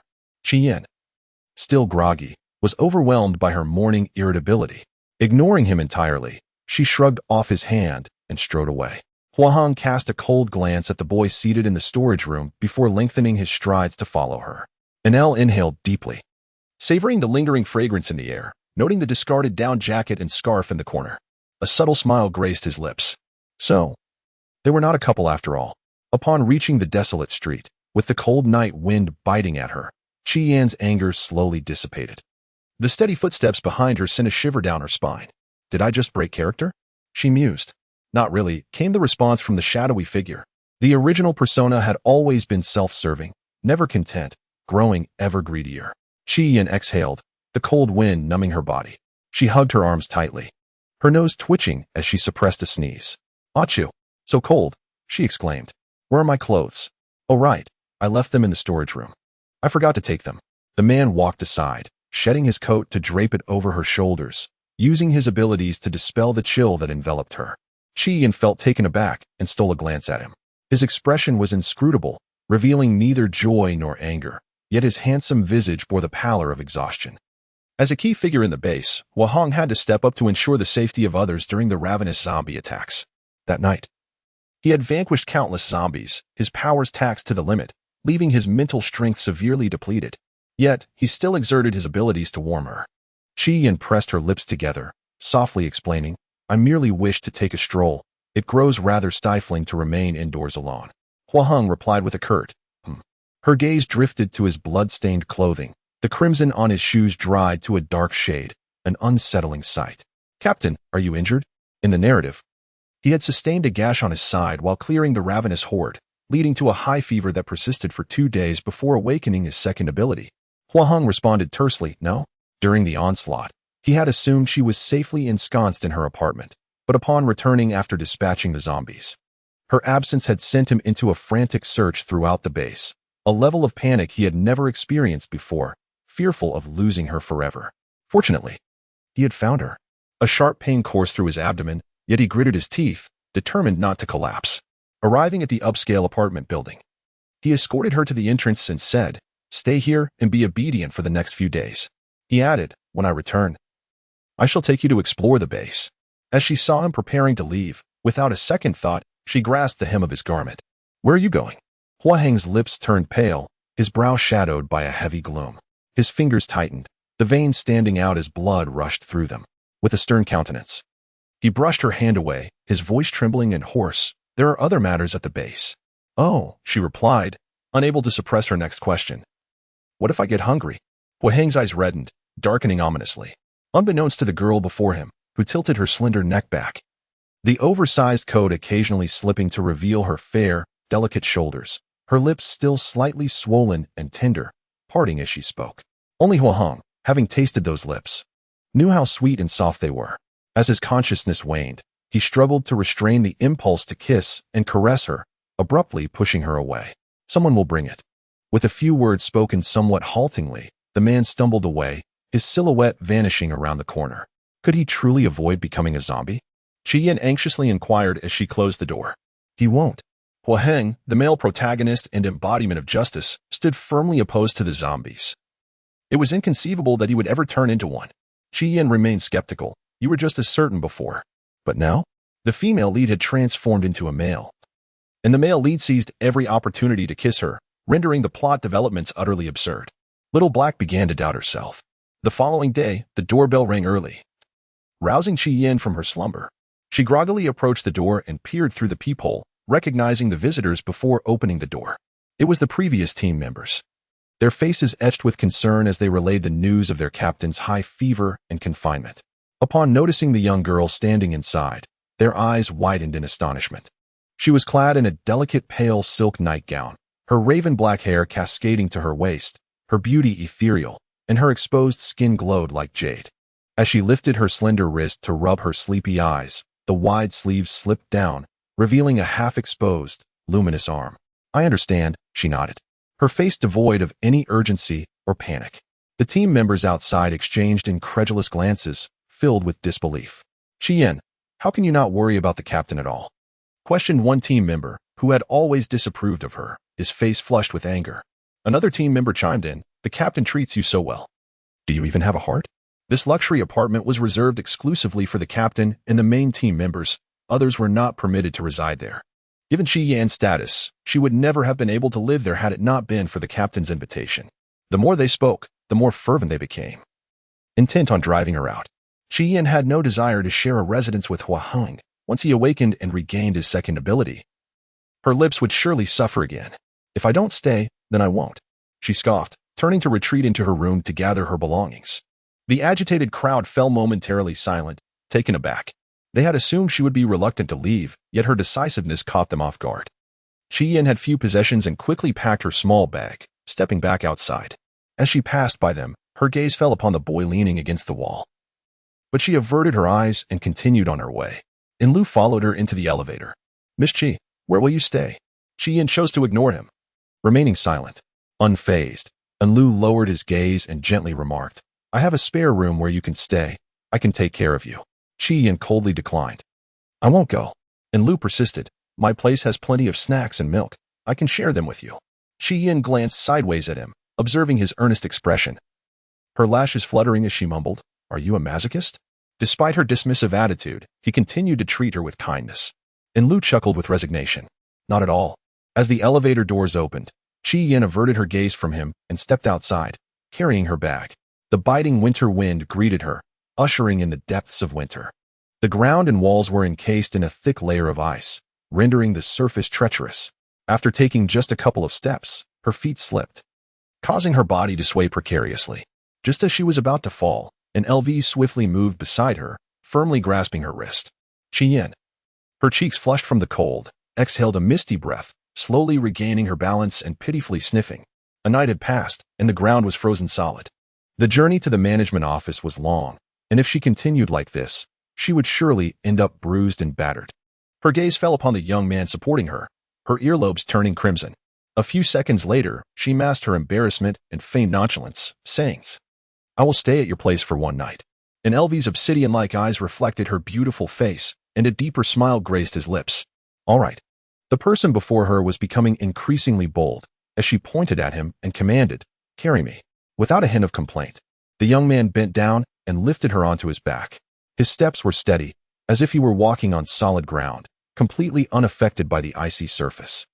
Qi Yan was astonished, suspecting that his shoes might be equipped with anti-slip chains. Otherwise, how could he walk so steadily? Unintentionally, she voiced her thoughts. And LV responded in a calm manner, "I possess spatial abilities. My feet do not actually touch the ice. There exists a thin layer of distorted space beneath." Qi Yan found him impressive but refrained from expressing it aloud.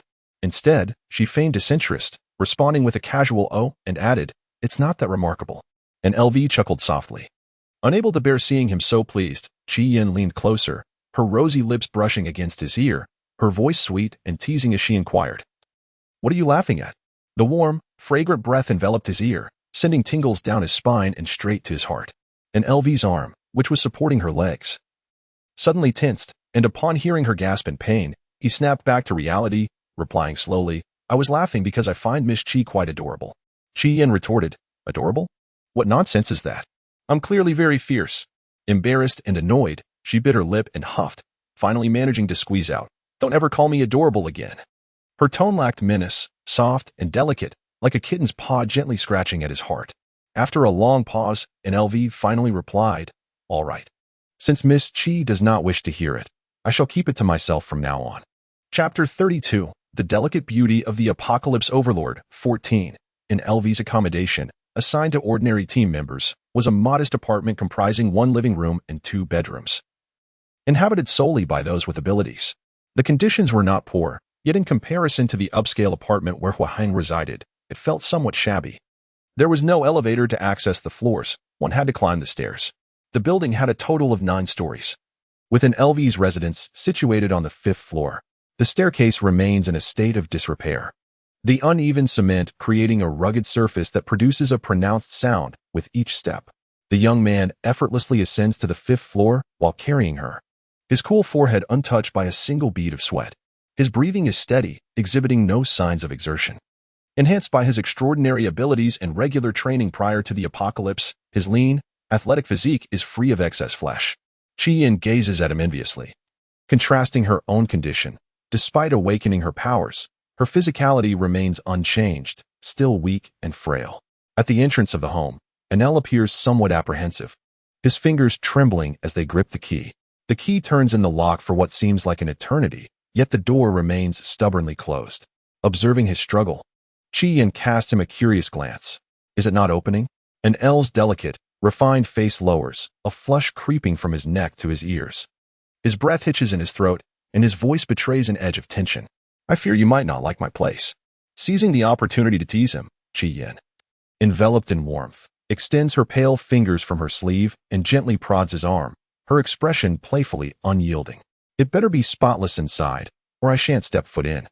Enel's gaze fixates on her slender fingers as they touch his arm, seemingly leaving a trace of warmth. Instinctively, he grasps that delicate digit.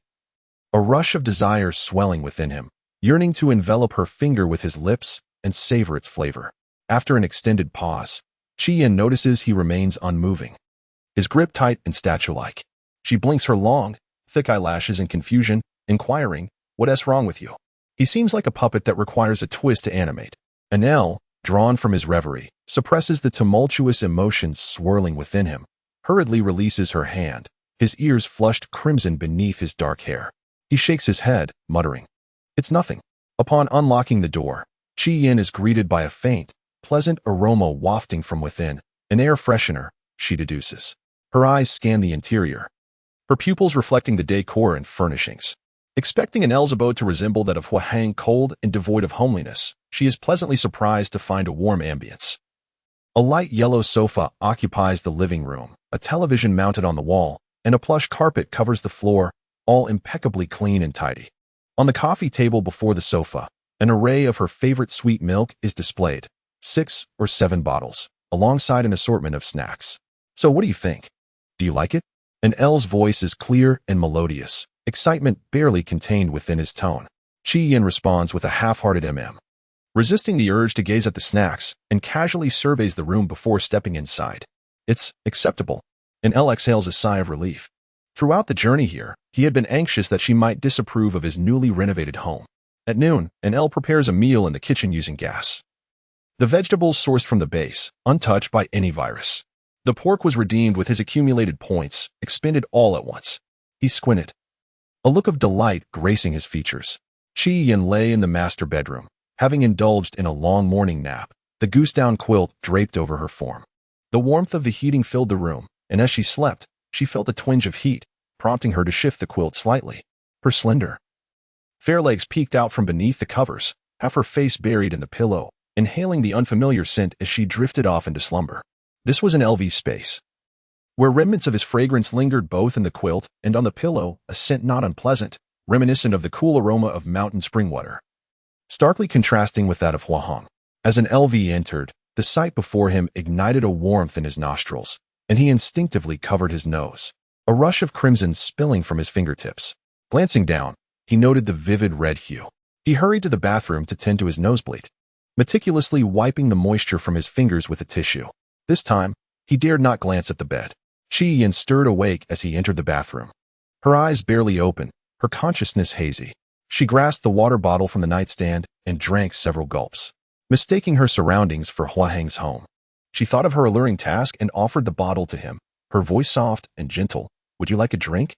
After a prolonged silence without a reply, she gently urged, "Are you going to drink or not?" An LV stepped before her and took the bottle, draining it in one go. He drank too quickly, causing the water to dampen his collar, and he licked the droplets from his lips, reluctantly releasing the bottle.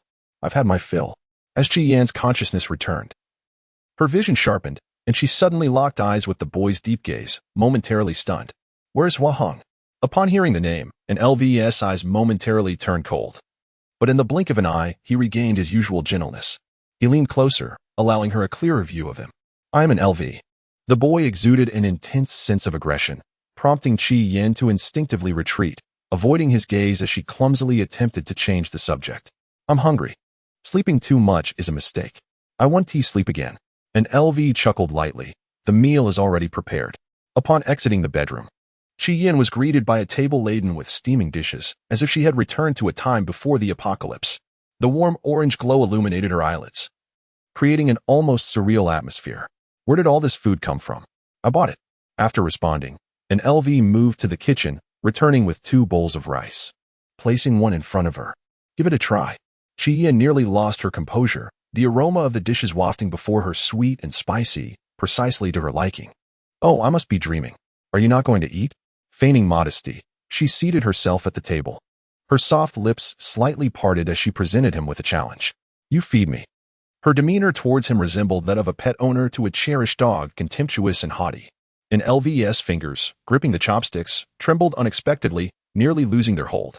His heart raced, akin to a drum, pounding loudly within his chest. Chi-Yin observed him remaining still, her brows furrowing as she fully indulged in her impolite and willful demeanor. Are you unwilling? And Liu was far from reluctant. Within the depths of his midnight-like gaze surged a morbid excitement as he gazed dreamily at her face through his inky hair, his voice gravelly and hoarse. I am willing. Darkness clouded Chi-Yan's vision, casting a shadow over her. As she lifted her eyes, she noticed him approach, his elegant fingers clutching chopsticks, deftly picking up a dish from the table and presenting it before her lips. Miss Chi, do try this dish. Chi-Yan, caught off guard, parted her lips, and the exquisite flavor burst upon her tongue, prompting her to involuntarily lick the tip of the chopsticks. And Liu's gaze fixated on the fleeting glimpse of her rosy tongue beneath her lips, causing a rush of heat to flood his heart. Suddenly, a drop of dark red blood fell to the floor. The youth abruptly set aside the long chopsticks, pressed his hand to his nose, and swiftly made his way to the restroom. Chapter 33. The Delicate Beauty of the Apocalypse Overlord. 15. Leaving Chi-Yin in a state of confusion. What is wrong with him? He must be angry, Xiaohei remarked. Chi-Yin blinked in surprise. Indeed, considering how I have treated him, he must be very upset. Hence his departure. The more she contemplated, the happier she became. The task was finally nearing completion. Xiaohei sighed, silently praying that the host would remain oblivious to the depths of the male lead and Liu's peculiarities. After finishing her meal, Chi-Yin noted that the young man had yet to emerge from the restroom, a twinge of concern gnawing at her as she feared something might be amiss. She paused at the restroom door, only to hear the sound of labored breaths from within. It resembled weeping, yet was not entirely so. Unable to restrain herself, Chi-Yin inquired of the system, is he crying? It seems so. I advised the host not to disturb him at this moment. What nonsense. That fellow's activities in the bathroom are all censored. Chi-Yin pondered and realized the truth. It was entirely normal for a freshly turned 18-year-old boy to cry under such circumstances, especially after her treatment of him. She turned and retreated to the living room sofa. When Liu finally emerged from the restroom, Chi-Yin lay sprawled on the sofa, engrossed in a book. The television was merely a decoration, as the world had plunged into darkness and there was no signal, rendering it unwatchable. The book in her hands had been plucked from a dusty corner shelf, and she flipped through its pages without much enthusiasm. Upon hearing footsteps, she shifted her gaze from the book to the approaching youth. Chi-Yin felt a twinge of guilt, her fingers tightening around the pages. I have eaten well. The boy lowered his eyelids, his damp bangs clinging to his forehead, emanating a chill as if he had just taken a cold shower. His pale skin revealed faint blue veins, and the corners of his eyes were tinged with red. Something was decidedly off about him. He leaned in toward the top of her head, inhaling deeply, and gently asked, what else would you like to eat? Chi-Yin was not fond of his large dog-like presence sniffing around her, so she turned her chin slightly, avoiding his face, and replied slowly, I don't want anything. She had eaten quite a bit, her stomach full, and she hadn't even touched the sweet milk on the coffee table. There was no way she could eat more. The young man approached the dining table for a meal, and subsequently spent the afternoon outdoors. Meanwhile, Chi-Yin remained inside the house, engulfed in boredom. Reluctant to venture outside into the biting cold of winter, fraught with danger, she waited until evening approached. At last, an LV returned, his shoulders dusted with snow. After shaking off the flakes at the entrance, he stood before her and uttered words that left her in shock. The captain is dead. Chi-Yin, momentarily dazed, looked at him in disbelief. An LV gently brushed aside a few strands of her hair that obscured her earlobe, his downcast eyes reflecting a hint of sorrow. He had been attacked by a zombie crow, the virus infiltrating his body, leaving him with an unrelenting fever, ultimately transforming him into a zombie. Chi-Yin pressed her lips together, half convinced, and asked, what about the body? An LV replied, it has been executed and discarded outside the base. Lowering her head, she clutched the soft blanket beneath her, seeking answers from the system. Is Hua Heng dead? Almost. She paused, her mind swirling in confusion. What is happening? You will find out soon. The system teased, and LV grasped her wrist with urgency. They have slandered the captain, claiming he brought the virus into the base. They are now sending people to eliminate all our team members. Miss Chi, do not be afraid. I have made arrangements prior to my arrival. We must first leave the base and find a safe place. Chi Yin, still in a daze, allowed him to help her into her thick clothing and wrap a scarf around her neck. After departing the base, they climbed into an SUV. She noticed not a single team member, her complexion pale, her breath trembling. She whispered, "What about the others?" And LV, seated in the driver's seat, confidently gripped the steering wheel, pressing the accelerator to the floor. With a gentle glance, he reassured her, "We will scatter and regroup at our destination." Seeing the sincerity in his expression, devoid of any deceit, her racing heart gradually calmed. And LV, the male protagonist, is characterized as kind and gentle, which led her to trust his words without question. As the vehicle journeyed for more than an hour, the outside light grew dimmer. She dared not look out, fearing the sight of zombies wandering by the roadside. Suddenly, the vehicle came to a halt, and the young man in the driver's seat swayed slightly. His palm pressed against his shoulder, a strong metallic scent of blood permeating the interior. "What is wrong with you?" She turned her head and saw blood seeping from his fingertips, her pupils constricting in alarm. When had he been injured? How had she not noticed? He had been suppressing the bleeding with his abilities, which is why the blood did not flow out. The system, aware of the circumstances, could not hide its astonishment. No wonder he was capable of becoming the male protagonist, and LV was extraordinarily strong. Taking a deep breath, and LV furrowed his dark brows, a flicker of coldness crossing his gaze. He had underestimated his own strength. He glanced at the worried girl beside him, warmth spreading within him. With a slight smile, he softly reassured her, "Do not worry, I am fine." Having said that, he restarted the engine and pressed the accelerator with urgency. It was imperative to leave this place swiftly. Midway through their journey, the vehicle came to another halt. They had run low on fuel. The sound of tires scraping against the ground attracted the nearby zombies, and Liu unleashed his powers, warping the very fabric of space. In the blink of an eye, their surroundings transformed. They found themselves in a desolate wasteland, not far from a dump, and mercifully devoid of zombies, rendering it relatively safe. Chi Yan's fingers trembled with tension, curling slightly as her gaze scanned the area. A clattering sound pierced the air, and the young man beside her collapsed, losing consciousness. She hurried to his side, noting the blood oozing from his shoulder. Quickly, she removed her scarf and wrapped it tightly around the wound, managing to staunch the bleeding. The frigid air invaded the exposed skin of her neck, causing Chi Yin to shiver as she supported the unconscious youth and made her way toward the dump. The towering heaps of refuse offered some protection against the biting wind. She scavenged a few clean cardboard boxes, laying them on the ground so he could rest upon them. Breathless and fatigued, she settled beside him to recuperate. After what felt like an eternity, she stirred awake at the sound of movement, only to find him sitting up on the cardboard. "Miss Chi, I apologize," he said weakly. Relieved to see him conscious, Chi Yin retorted with a cold huff. "I saved you for my own sake. Don't celebrate too soon." And Liu leaned forward, his forehead resting against her shoulder, a muted chuckle escaping his lips. "Yes, I understand." She did not push him away, allowing him to lean against her. After a moment's contemplation, she inquired, "How did you get injured?" The young man remained silent, as if he had drifted into slumber once more. After a while, concern gnawed at Chi Yin, prompting her to ask, "Do you need water?" She feared that if he closed his eyes again, he might never awaken, terrified at the thought of a living being losing their vital signs before her very eyes. Suddenly, a chill swept over her as his lips brushed against hers, and she blinked in confusion, her eyelashes trembling. He leaned closer, his cold, pale fingers gripping the nape of her neck, capturing her delicate lips with his. His kiss was a stark contrast to his nature, ferocious and prolonged.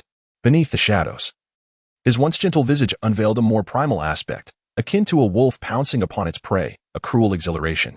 Chi Yin found herself pressed against the cardboard, ensnared in his embrace, compelled to tilt her head back in response.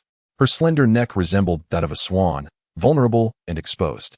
Her clear eyes gradually lost their focus, rendering her limp in his arms. In the moment her eyes fluttered shut, deprived of sight, her senses heightened, her breath came in heated gasps, nearly overwhelming her as she clung helplessly to his clothing. The kiss lingered on, stretching into eternity. It was long enough for a familiar figure to materialize in her partially closed vision. It was Hua Hong. Let her go. No, it was not an illusion. Hua Hong truly stood there. His voice was hoarse, chilling as it echoed like a plunge into icy waters. And Liu finally released her, his fingertips brushing away the moisture from her lips with a mixture of gentleness and force, with lips that curled into a smile almost akin to a malady, and eyes that retained their former gentleness. He resembled a madman. "You are indeed fortunate," he lamented. Ho Hang's pale and frail visage was shrouded in a faint shadow, reminiscent of a lion whose territory has been infringed upon, regarding him with the gaze one might reserve for a corpse. "I have stated before, you cannot take her away." The scene rewinds to yesterday afternoon, and Liu arrived at the dungeon, reconstructed within the base, adjacent to a laboratory. It stood as one of the most critical structures of the base, accessible only to senior members. Utilizing his spatial abilities, he effortlessly infiltrated the dungeon, unnoticed by those within. Ho Hong had been enduring a high fever for over 10 hours, while the laboratory staff administered nutrient solutions. Despite being in a deep slumber, his vital signs remained stable. The staff mentioned that the abilities awakening within him were actively purging the zombie virus from his bloodstream. Awakening was merely a matter of time. Upon hearing this, Liu narrowed his eyes and smiled. Will he truly awaken?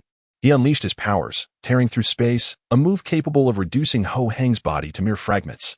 He had never intended for him to survive. Yet, to his astonishment, Ho Hong awakened, even manifesting a second ability. And Liu recognized that he was no match for him at present, his gaze unwaveringly fixed on the young woman in his arms, his lips glistening as he smirked. "Wait for me." With that, he suddenly vanished from sight. The support beneath Qi Yin gave way, causing her to tumble back into the embrace of the man. Ho Hong extended his arm, securing her tightly. In his arms, Qi Yin trembled, as the overwhelming aura of malevolence emanating from him pierced her very being. Little He, darling, let us flee." One after another, who could withstand such a presence? Little He quaked in fear. Qi Yin's mouth throbbed painfully, the corners split and stinging. Her misty eyes shimmered with a pitiful glimmer, her slightly curled fingers trembled uncontrollably. And Liu not only kissed her but also savored her fingers, leaving none untouched. They felt sticky and uncomfortable. Oh, how abhorrent. Back at the base, Qi Yin, who had scarcely closed her eyes the previous night, awoke in the darkness of the room at midnight, devoid of any light. Sitting up, her delicate ankles peeked from beneath the covers. Before she could rise, the lights suddenly illuminated, dispelling the shadows before her. Awake, the man stood before her, holding a water bottle, which he offered. Qi Yin leaned in, biting the straw and sipping several times, her parched lips now moistening. After finishing, she remembered to express her gratitude. "Thank you."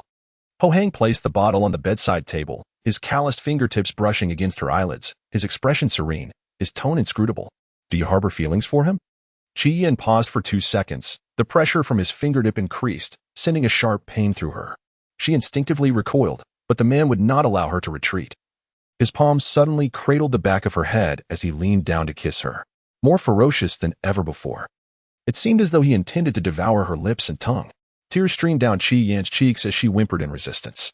Ho Hong paused, his heart aching, and tenderly kissed the corner of her eye, softening his grip and murmuring gently, "I am sorry." Qi Yin, burdened by the unattainable task and the humiliation she faced, felt a mixture of grievance and anger swell within her. With a determined shove, she pushed him away, biting her lip, unwilling to speak. Ho Hong continued to apologize, standing by the bed in a posture that suggested he would not retaliate, regardless of her rebukes. Finally, he grasped her delicate wrist, pressing it against his chest, near his heart, imploring her softly, Yin, please do not leave me again. I can promise you anything except this. I will grant you whatever you desire." Qi Yin attempted to withdraw her wrist, but found it impossible. Avoiding his earnest and affectionate gaze, she lowered her eyes, wishing to divert the conversation. "I am hungry." In an uncharacteristically gentle manner, Ho Hong gently wiped away her tears and leaned down to whisper in her ear, "Wait for me here." Qi Yan's ears tingled with sensitivity, a slow blush creeping up her cheeks. She shyly nodded, retreating slightly as he left the bedroom. In a hurry, she queried the system. "Little Black, how can I escape?" Given the male lead's 2 extraordinary abilities, she knew that with her skills, she would not get far before he caught up. "Do not worry. I am reporting the task failure to our superiors.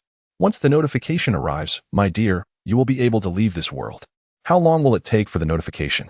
she inquired. "The review may take up to 7 days. For now, just manage with him, my dear." "Can you endure these few days?" Qi Yin nodded, indicating her willingness to comply. As night fell, when she found herself pinned beneath the man's kisses, she wept and protested, unable to consent. Her pillow soaked with tears, Ho Hong showed no mercy. She struggled to escape, but he tightly gripped her waist. Fortunately, he refrained from crossing any lines, releasing her just as she began to struggle for breath. Yin, buried in the pillow, felt her lips swollen and her tongue numb, with red marks etched into her waist. Life had become unbearable. Just endure a little longer, my dear, Black Brother observed with concern. 7 days later, while Yin sat on the sofa eating grapes, the doorbell rang. Ho Hong, emerging from the kitchen still clad in his apron, hurried to the door. The visitor was investigator Yu Jia, reporting on the developments around the base over the past few days. In just a week, the base had undergone reconstruction and expanded significantly, with many extraordinary individuals joining its ranks. Given the current trajectory, this base would only grow stronger. Yu Jia, upon noticing the apron on the captain, momentarily froze, catching a familiar scent that instantly reminded him of one person, Yin. Is the captain cooking? He inquired tentatively. Since awakening his second ability, the captain's aura had grown increasingly formidable, akin to a sharpened blade, sharp and bloodthirsty. Yes, Ho Heng replied. Yu Jia swallowed hard, his gaze irresistibly drawn inside, yearning to catch a glimpse of the breathtaking maiden. Is there anything else? Ho Heng's tone was icy, his eyes darkening slightly. Yu Jia hastily shook his head and left, his demeanor deflated. Chapter 35, The Delicate Beauty of the Ruler of the Apocalypse, and the door closed behind him. Yin bit into the grape she held, the sweet juice bursting forth. She licked her lips, still savoring the flavor, when suddenly a shadow loomed before her. Ho Heng grasped her delicate chin, capturing her lips with his, effortlessly delving within to tease and nibble. Yin had grown accustomed to his fleeting moments of passion, obediently tilting her chin up, allowing him to kiss her. After their midday meal, the long-absent system reappeared. Darling, a notification has arrived. Tonight, when it concludes, you shall leave this world. Yin was overjoyed. In the afternoon, an alarm suddenly blared throughout the base. A horde of zombies was approaching. The ability users hurried towards the main entrance. The noise roused Yin from her nap. She rubbed her eyes and realized Ho Hong had left at some point. The room was empty, the living room lights still aglow. Wrapping her arms around herself and donning a coat, she approached the window to peer outside. What is happening? Lu has injected himself with the zombie virus, transforming into the antagonist. He now leads the horde, blocking the base entrance, and is preparing to engage in a life-and-death battle with the male lead, Ho Hong. Yin felt as if she was forgetting the original plot of this world. Why was he doing this? Come over, I'll take you away. And Lu's thoughts were unbearable to hear. The little black entity feared that revealing them would terrify its host. Indeed, its address had progressed from darling to wife. Yin shrank back slightly. So that was the meaning behind his words of waiting. The male lead must lose. Yin felt a thrill within her.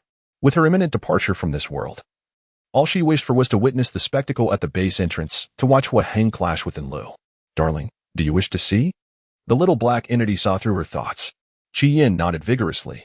I will take you to watch. Using some points, the little black entity directly transported her to the top of the base's towering wall. The biting cold winds sliced against her skin. Clad only in a coat and slippers, she sat precariously at the edge, gazing down below. Ho Heng's secondary ability awakening was in the shadow domain, granting him the power to transform into shadows and traverse swiftly. He could also consume darkness to gain strength.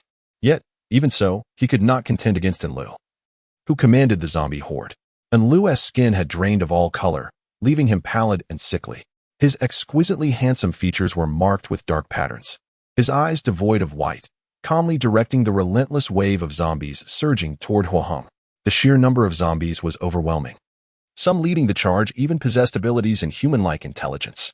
Ho Heng was gradually falling into a disadvantageous position. Yin whispered, will Ho Heng die? Yes. In this world, there was originally only one male lead. After Ho Heng's demise, an LV would once again assume the role of the protagonist. Yin felt disheartened. She hugged her knees, her long, dark hair cascading down her shoulders, obscuring half her face. How could she prevent this from happening? If the host dies now, the main god system will erase their memories of you. Without the host's memories, everything would naturally come to a halt. Upon hearing this, Yin's pupils momentarily froze. Her slipper slipped off her right foot and tumbled over the high wall. And LV, sensing something, abruptly looked up in her direction. When he saw her, the depths of his dark eyes stirred with emotion. The horde of zombies came to a standstill. Exhausted, Wei Heng seized the opportunity to catch his breath. Following his gaze and spotting the girl standing atop the high wall, she was dressed lightly, a pale wool sweater draped over her shoulders, her dark hair billowing in the cold wind behind her. Her frost-kissed cheeks were exquisitely beautiful, lips slightly curled as she greeted them. Good evening. They intended to use their abilities to approach, but Qi Yin halted them. Wait, I have something to say. And LV's expression darkened as he took in the sight. The night wind was frigid. How could she be wearing so little? In a hidden corner, Qi Yin conjured a sphere of water, the pressure within steadily rising. It's a pleasure to meet you all. She abandoned her facade, her sweet demeanor fully revealed. With a slight smile, she displayed her adorable dimples. Winter is coming to an end, and it is time for me to leave. With that final statement, two figures suddenly appeared before her, but it was too late. The water sphere exploded at her heart, blood staining the droplets as they scattered into the air. Yin yin. This unexpected harsh winter finally drew to a close. As the first rays of sunlight ascended on the horizon, illuminating the entire base, melting the ice and warming the air, people and zombies alike seemed to have been paused. Motionless. On the high wall, Hodong and an LV gradually merged into one. He gazed at the lifeless body cradled in his arms. His bony fingers gently brushing aside the hair that obscured half the girl's face, his touch tender beyond measure. I will seek you out again, Yin Yin. World collapse. Currently under repair. Repair failed. Repair failed. The boss is back again, Xia Yin. Just give in to the boss. Beautiful boss. Do you lack a brother? I can be one. After 2 days in this world, Qi Yin routinely opened a live streaming platform called Dojing. The only male anchor she had saved was this very lead. The original host had gifted him generously, catapulting her to the position of the largest benefactor in the room. Ranking first on the leaderboard, she watched the barrage of comments before her, her face flushing, her stunning beauty appearing particularly enchanting under the dim, yellow light. An elegant visage paired with an introverted demeanor. She experiences intense discomfort, panic, and anxiety in crowded places. The original host's parents tragically perished in a car accident when she was 16, leaving her a substantial inheritance that she naturally inherited as their only child. The city provided her with a 2-bedroom apartment to reside in, and the inheritance was sufficient to ensure her financial security for life. Consequently, the original host remained at home, venturing outside only to dispose of garbage or collect parcels. She ordered takeout for meals and purchased daily necessities online. Her greatest passion was bestowing gifts upon a live-streaming host named Xie Yin, a male protagonist in this world and an esports player. At the tender age of 16, he had already won a championship trophy at the world competition, earning the title of a genius and a formidable figure in the realm of esports. After securing consecutive championships for 2 years, he retired and vanished for a time, only to resurface as a streamer on the Dojing platform. Within a mere 2 months, his streaming room attracted over 2 million viewers, amassing nearly 1 million fans, all without revealing his face. To those in the chat room, the original host appeared as a wealthy and mysterious woman. Her personal profile lacked a photograph, and she had previously played a game with Xia Yin without using voice chat. Many speculated that she must be older and unattractive, hence her reluctance to show her face or speak. However, within the narrative, the original host exhibited obsessive behavior, stalking the male lead, spying on him, and even sneaking into his home to hide under his bed, waiting for him to fall asleep before peeking out to observe him. She resembled the terrifying fans often seen in celebrity culture. Qi Yin's task was to maintain the original host's persona, ensuring that the male lead harbored disdain for her. Chapter 36. The socially awkward beauty is a stalker. 1. Due to the previous host's failure in the last world, the current host will face a negative consequence in this punishment realm. Skin hunger syndrome causes the skin to become exceedingly sensitive upon contact, yearning for more touch. Qi Yin's face paled, and a sense of foreboding stirred within her. This consequence sounded rather dubious. Would she have to wrap herself up tightly whenever she ventured outside? This is a punishment realm with a certain level of difficulty. Aside from the storyline, I am unaware of much else. There may be dangers present. The host must exercise caution. Qi Yin anxiously tugged at the hem of her clothing, her wing-like eyelashes fluttering as she asked in a trembling voice. What do you mean, danger? I am uncertain. However, my dear, do not worry. I will assist you. Little Black had yet to encounter a punishment realm and was not well versed in its intricacies. But it had vaguely heard from its predecessors that such realms could be perilous, where a moment's carelessness could lead to death. Should one perish in the punishment world, it would be a true demise. It refrained from sharing this with its host, fearing it would frighten her.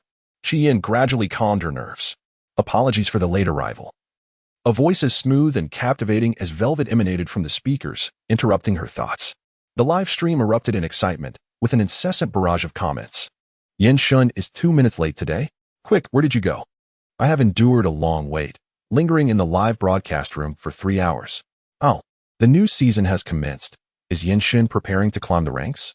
Oh, my dear, your voice is simply enchanting. I find it difficult to go a day without listening to it. Yin rubbed her numb ears, overwhelmed by the youth's melodious tone.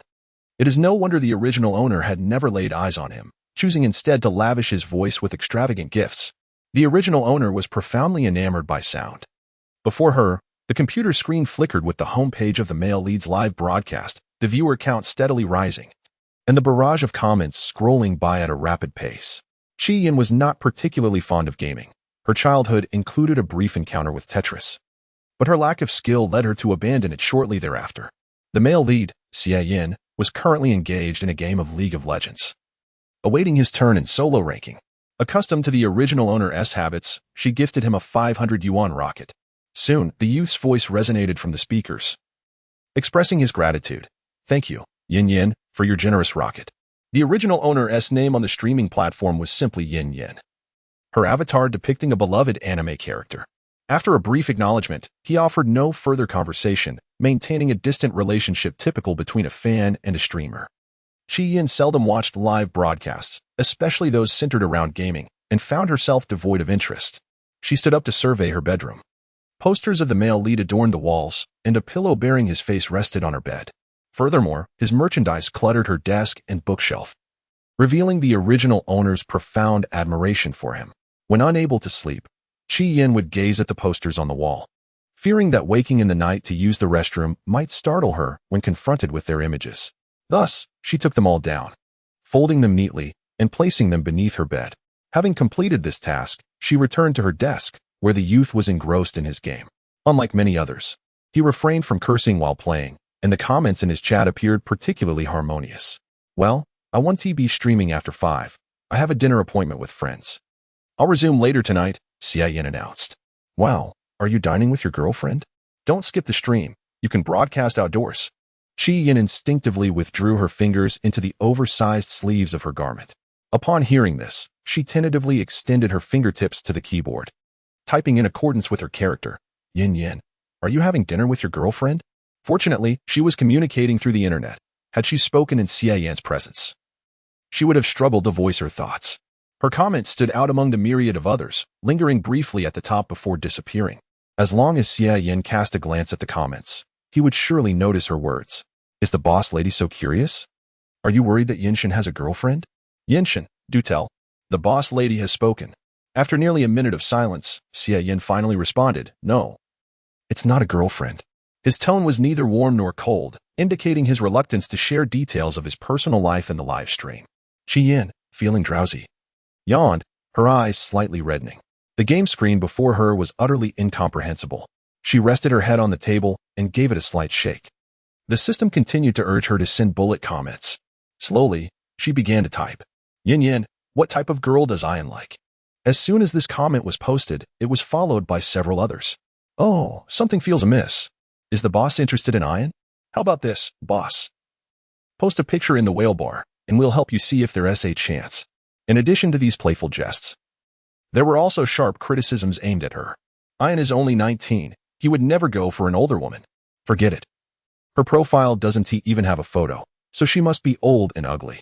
Yin glanced at the comments, her delicate brows furrowing, and she pouted in indignation. She was merely 23. How could she be considered an older woman? And I'm not ugly at all. Darling, don't listen to them. Xiaohei's temper flared at the disparaging remarks directed at his beloved. Before she could become too upset, the young man spoke in a calm tone, as if stating a fact. I don't prefer older women. This statement was a clear declaration of his stance. The derogatory comments aimed at her grew increasingly audacious. Yin remarked, a year-long ban for insults. His fingers flew over the keyboard as he played, swiftly silencing the offenders. Soon, the comments in the live broadcast returned to normal. Yin wiped away the physiological tears at the corners of her eyes. She was utterly exhausted. Her eyelids felt heavy, as if laden with stones. She typed, Yin, MHM. After sending this comment, Chi-Yin could no longer hold on and staggered to the bedside. Lying down and closing her eyes in slumber. Daily tasks completed. Post more than 3 comments and watch 3 hours of live broadcast. Meanwhile, the young man live streaming from home manipulated his mouse and keyboard, glancing at the comments after achieving a kill. The user named Yin Yin had not posted any further comments after her MHM. Her profile picture occupied the top spot on the ranking list. Last month, she had appeared in the live stream, gifting several super rockets. After adding him on WeChat, she had sent a series of ambiguous messages. Xie Yin had encountered such individuals before and felt nothing but disdain. Thus, he never replied to those messages. Retracting his gaze, he continued with his game. In the afternoon, after setting an alarm, Chi-Yin took her time getting ready. Dressed in a sweatshirt and wearing a black hat, her long hair was tied back, cascading down her back. A mask and sunglasses obscured her entire face, and she wore gloves as she stepped outside. The original occupant's residence was near the city center, in a highly sought-after area with exorbitant property prices and excellent security. Knowing where Xie Yin lived, she hailed a taxi and, after more than an hour, finally reached her destination. Chapter 37. The socially anxious beauty is a stalker. 2. The location was removed from the commercial district, with few markets nearby. But lush greenery surrounded the area. Numerous schools have recently been established nearby. In the afternoon, as she alighted from the vehicle, she observed several students clad in uniforms passing by. Chi-Yin inherited the original owner's social anxiety, struggling to breathe. Her cheeks, concealed by a mask, turned pale, and beads of cold sweat formed on her forehead. She gasped hurriedly, taking large strides away from the crowd, which provided her with a semblance of relief. Nestled in a corner of a CAF opposite the male lead's residential complex, she ordered a cup of coffee and awaited his arrival. How long must I follow him? She wondered, until he returns home. Her stomach grumbled in protest. After taking a sip of the coffee, the bitter taste lingered in her mouth, nearly making her gag. This establishment offered nothing but the most acrid coffee. Even an entire packet of sugar failed to temper the bitterness. I'm so hungry. Had I known, I wouldn't have slept so long. I should have eaten before embarking on this task. Suddenly, her peripheral vision caught a glimpse of a figure, peering through her sunglasses. She saw a young man dressed in simple casual attire, walking at a leisurely pace in another direction. She quickly rose, exited the CAF, and trailed after him. In the narrative, the original owner, upon learning that he was dining with friends in the afternoon, ventured out to follow him. Eager to discern whether that friend was male or female, Chi-Yin felt both anxious and ashamed, engaging in such illicit behavior for the first time. Her inexperience in following him nearly caused her to lose track several times. Finally, the male lead paused at a restaurant, meeting with a friend inside. In the early autumn evening, the temperature was mild, and a refreshing breeze swept through. Chi-Yin, feeling a bit warm under the mask, noticed perspiration forming on her lashes. She raised her misty eyes to glance at the restaurant sign before entering. Inside, the restaurant's tables were close together, bustling with patrons at the dinner hour. Taking a deep breath, she moved forward with difficulty, her fingers tightening around the hem of her clothing. The crowd was overwhelming. Her gaze darted around. Yet she did not spot the male lead, Xie Yin. A server approached and inquired, "Good evening, madam. Are you dining alone?" Chi-Yin lowered her gaze. Fixated on her shoe tips, her shoulders trembling uncontrollably. Suppressing her discomfort, she replied softly, "Yes." Noticing her peculiar demeanor, the server hesitated for a moment before kindly asking, "Are you all right?" Chi-Yin vigorously waved her wrist, signaling that she was fine. The perceptive server, recognizing her reluctance to engage, added, "You can scan the code at the table to order. Both the first and second floors have seating available." With that, she departed. Chi-Yin exhaled slowly, contemplating the revelation of a second floor, which explained her inability to locate the male lead. She ascended the staircase cautiously, focusing intently on her feet, and failed to notice a small child running down towards her, colliding directly with her leg. Neglecting the pain, she instinctively extended her arms to catch the child, preventing him from falling. Her sunglasses slipped from her nose, and her fisherman's hat tumbled to the ground. As the little boy lifted his gaze, he was captivated by her jewel-like, enchanting eyes. Stunned, he softly remarked, "Sister, your eyes are beautiful." Chi-Yin's cheeks flushed crimson, and she instinctively withdrew her arm, fumbling to locate the fisherman's hat on the ground. Here, a familiar voice chimed in, as the hat was handed to her. She instinctively accepted it, placing it upon her head, which brought her a sense of security. Upon finally raising her eyes, she locked gazes with the young man. His short black hair hung elegantly, framing a visage of striking beauty, his pale skin exuding an ethereal glow. His phoenix eyes, alluring and captivating, radiated an intoxicating charm. He extended his hand, each finger flawless, resembling an exquisite piece of art. "Little one, please be cautious when descending the stairs," he said earnestly, crouching to meet the boy's gaze.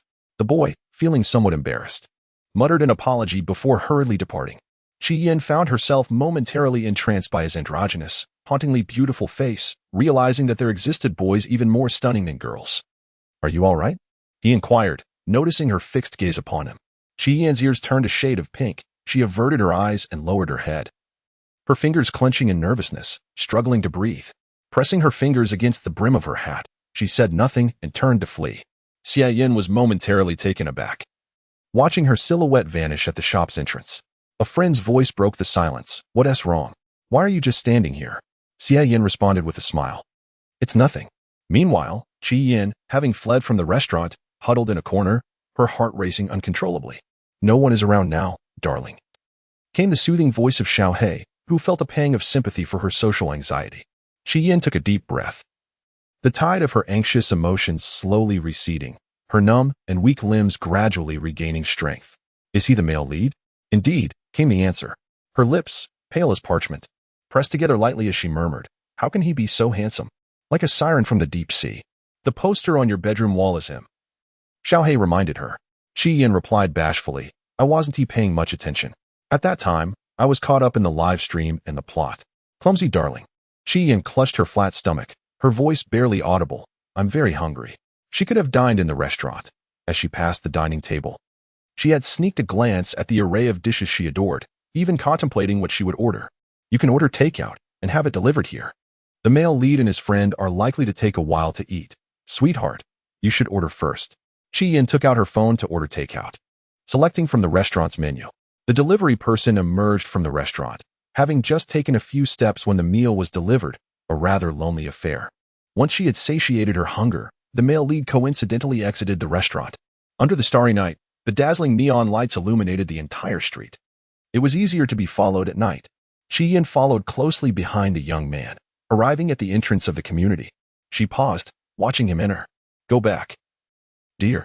With a reluctant gaze, she turned away, her body weary and yearning for the comfort of her bed. Following him had proven to be quite a daunting task. Upon returning home, she immediately took a refreshing shower and then sat on her bed, clutching her phone while awaiting the live stream of the male lead. Just as she was on the verge of drifting into slumber, the voice of Xia Yin resonated from her phone. They would be playing until 11 tonight. Qi Yin's eyes dimmed in disbelief. How could anyone possess such boundless energy? She delicately tapped her slender fingers on the screen, sending a message. "Yin Yin, good evening." A yin. The barrage of comments echoed greetings, swiftly drowning her message in the sea of viewers. After watching the live stream for a while, fatigue overwhelmed her, and she leaned back, succumbing to a deep sleep, while the voice of the young man continued to play in the background.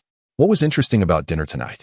"Well, I met a girl with strikingly beautiful eyes, quite adorable. I wonder what her name is." Chapter 38. The socially anxious beauty is a stalker. 3. Early the next morning, Qi Yin was roused by the system and ordered breakfast delivery, sitting at her computer desk as the screen downloaded the game that the male lead, Xia Yin, played daily, League of Legends. This was a team-based competitive game that demanded high levels of skill, reflexes, and awareness. Xiaohei mentioned that in a couple of days, the male lead would host an event where he would play with fans. For someone as infatuated with him as the original character, participating in this event was a must. However, for Qi Yin, it was nothing short of torture. As she entered the game, she found herself utterly disoriented, unable to distinguish directions, colliding with walls, and struggling against even the AI opponents. Truly a gaming black hole. In bot mode, after dying over 30 times, she was carried to victory by her 4 teammates. Tears brimming in her eyes as she stared at the computer screen, biting her lip in frustration. One particularly irritable teammate spent the entire match berating her. "What are you even playing? Pathetic. You almost lost to bots. People like you shouldn't drag others down. Disgusting. Even a dog plays better than you." Leaving the summary page, she bit her lip, fighting back tears, her eyelids slightly reddening, her beautiful cheeks drooping. "Don't be upset, dear. You don't need to pay attention to such people. Losing in bot matches wouldn't affect a player's rank, and they were meant for practicing heroes. That person was simply unbearable. Chi-Yin shook her head, her delicate fingers clicking the mouse to exit the summary page. Rubbing her reddened eyes, whether to comfort them or herself, she resolutely said, "Yes, I understand." Refusing to give up, she launched into another match. In the subsequent games, her teammates were less vocal, and her gaming experience improved somewhat. It wasn't until Xie Yan began his live stream that she wrapped up her final game, having gained a slight understanding of the game mechanics. Yet it remained a considerable challenge for her. "It's all right. The male lead's gaming match is primarily for entertainment. My dear, do not be disheartened." After a day spent engrossed in gaming, she felt utterly fatigued, her fingers sore and her mind foggy. Chi-Yin nodded in agreement. After watching Xie Yan's livestream for a while, she couldn't help but exclaim, "Incredible. No wonder he has become the champion of the world competition." She typed and sent her comments for the day. "Yin Yin, Yin is truly impressive. Yin Yin, I played this game today as well. It's quite challenging. Yin Yin, I hope that someday Yin can guide me." After sending her comments, she sent a super rocket and then rose to take a shower. Shortly after she left, Xie Yin remarked, "The day after tomorrow is fine." The chat room buzzed with excitement. "The boss lady plays League of Legends too? I can take you under my wing. The day after tomorrow's friendly match, we will finally hear the boss speak. Hee hee, I bet she won't use the microphone." Emerging from the bathroom, Chi-Yin heard the distant wail of sirens, long and clear, not far from her vicinity. She dried her damp hair and approached the window, her eyes misting slightly as they reflected the neon glow of the towering buildings ahead. Lately, it seemed she often heard sirens, and they were alarmingly close to her residence. The news had reported nothing, and her social anxiety prevented her from engaging with others, leaving her oblivious to local happenings. "Try to go out as little as possible, host," the system advised. Aside from her tasks, Chi-Yin seldom ventured outside. She dried her hair, settled onto her bed, and opened WeChat to Xie Yan's chat window. Crafting a message to send. It was embarrassingly flirtatious, a barrage of messages that bordered on harassment. Chi-Yan's cheeks flushed crimson, her skirt curling up against her thigh as her bare legs shifted slightly, glowing under the light. "This feels rather perverse. It wishes to be treated like this by the host." Sob, sob, sob. While conversing with the system, her phone vibrated suddenly. It was a message from Xie Yan. "Stop messaging. I have someone I like." Chi-Yan's eyes brightened at the text, her delicate fingers tapping the screen to open the message. "Wow, Little Black. Things are progressing rather smoothly in this world. In the previous two realms, one heroine had never appeared and another had transformed into a male. Yet in this punitive world, within less than a week, the male lead had already developed feelings for the heroine. Indeed, Little Black was taken aback by that message.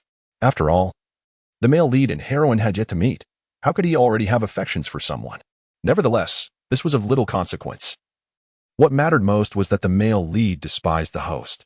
Chi-Yin curved her lips into a smile, finding that message in the chat window increasingly pleasing.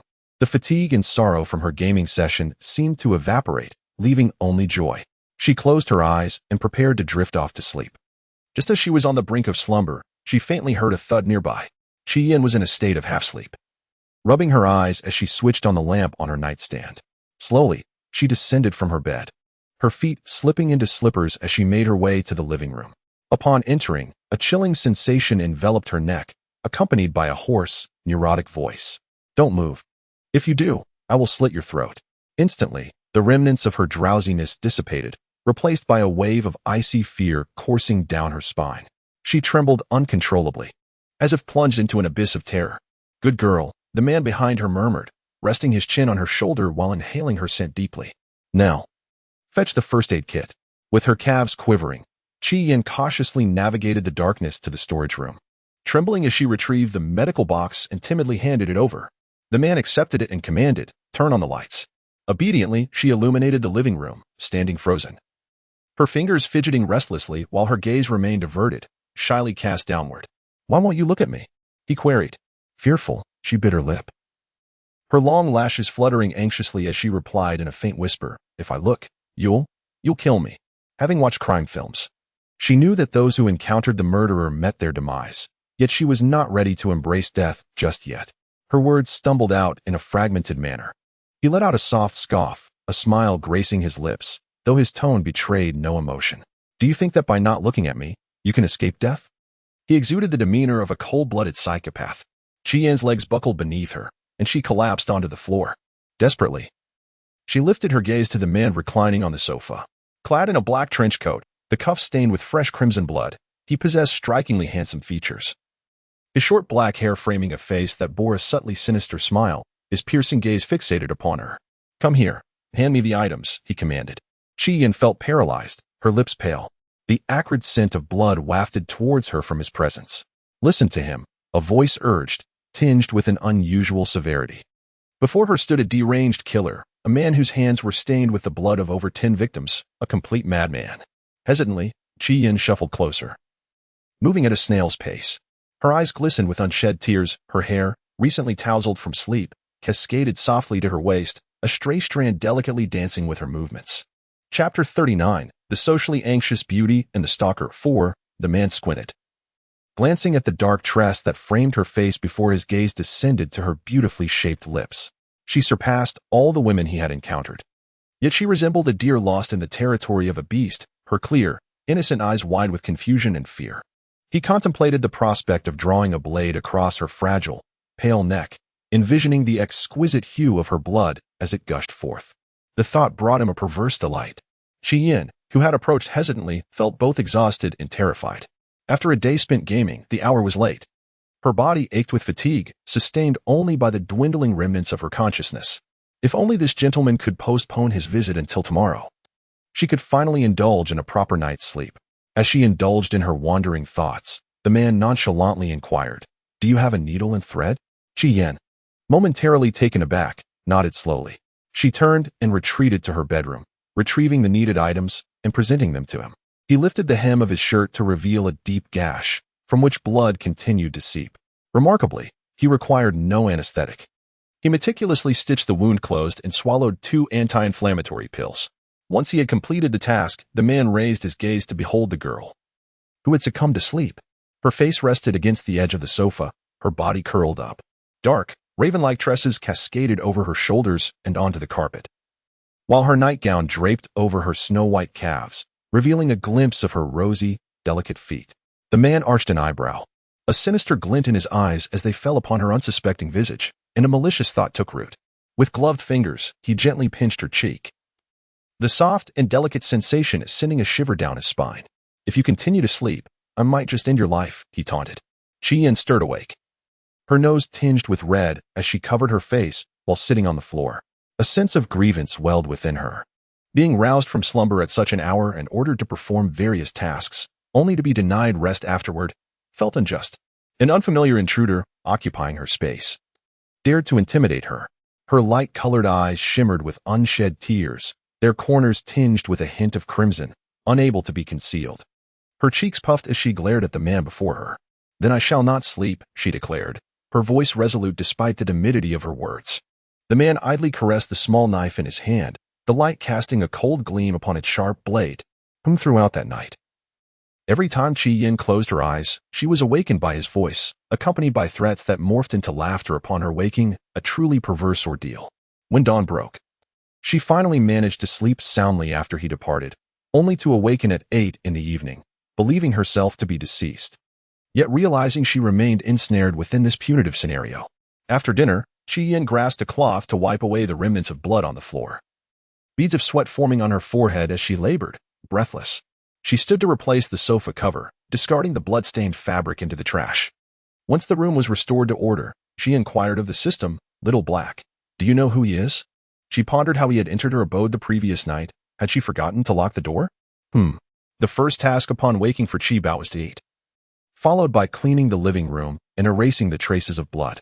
Without needing to ask for clarification, Little Black nearly assumed she had forgotten the events of the prior night.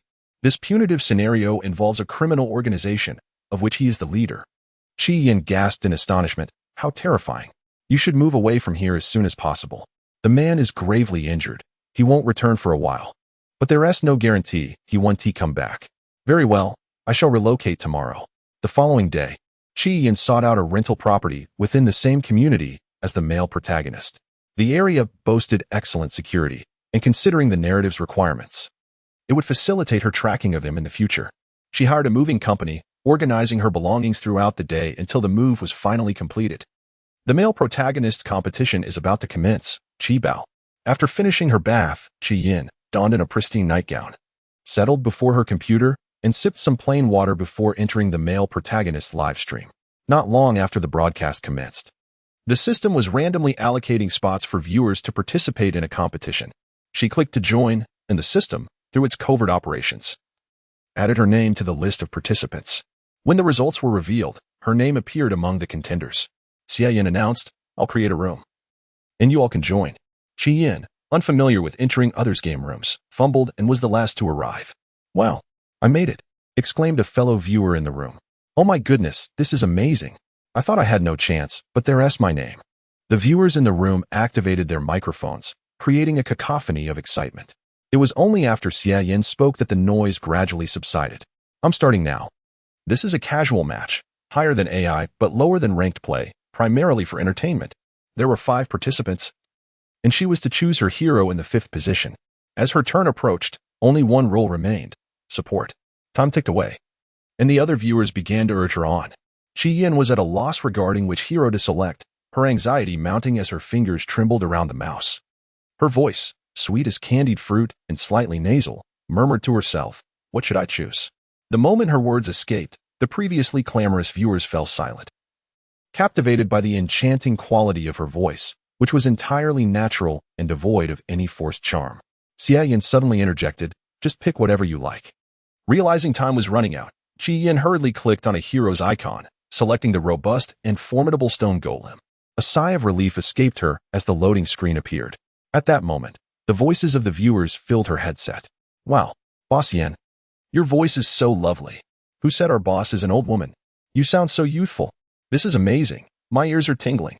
Suddenly conscious that she had unmuted herself, Yin felt her cheeks flush, reminiscent of vibrant red rose petals.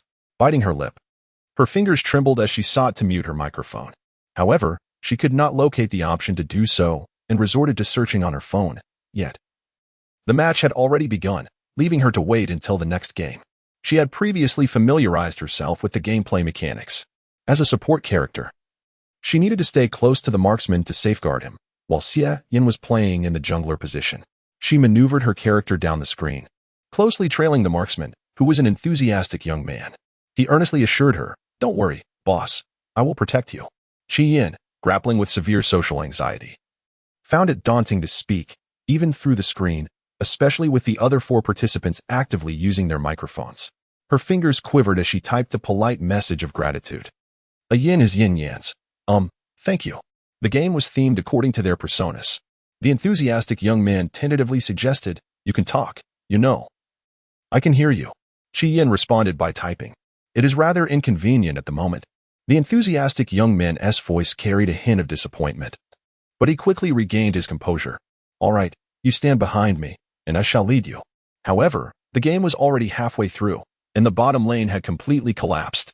The enthusiastic young man continued to reassure her, "It's not your fault."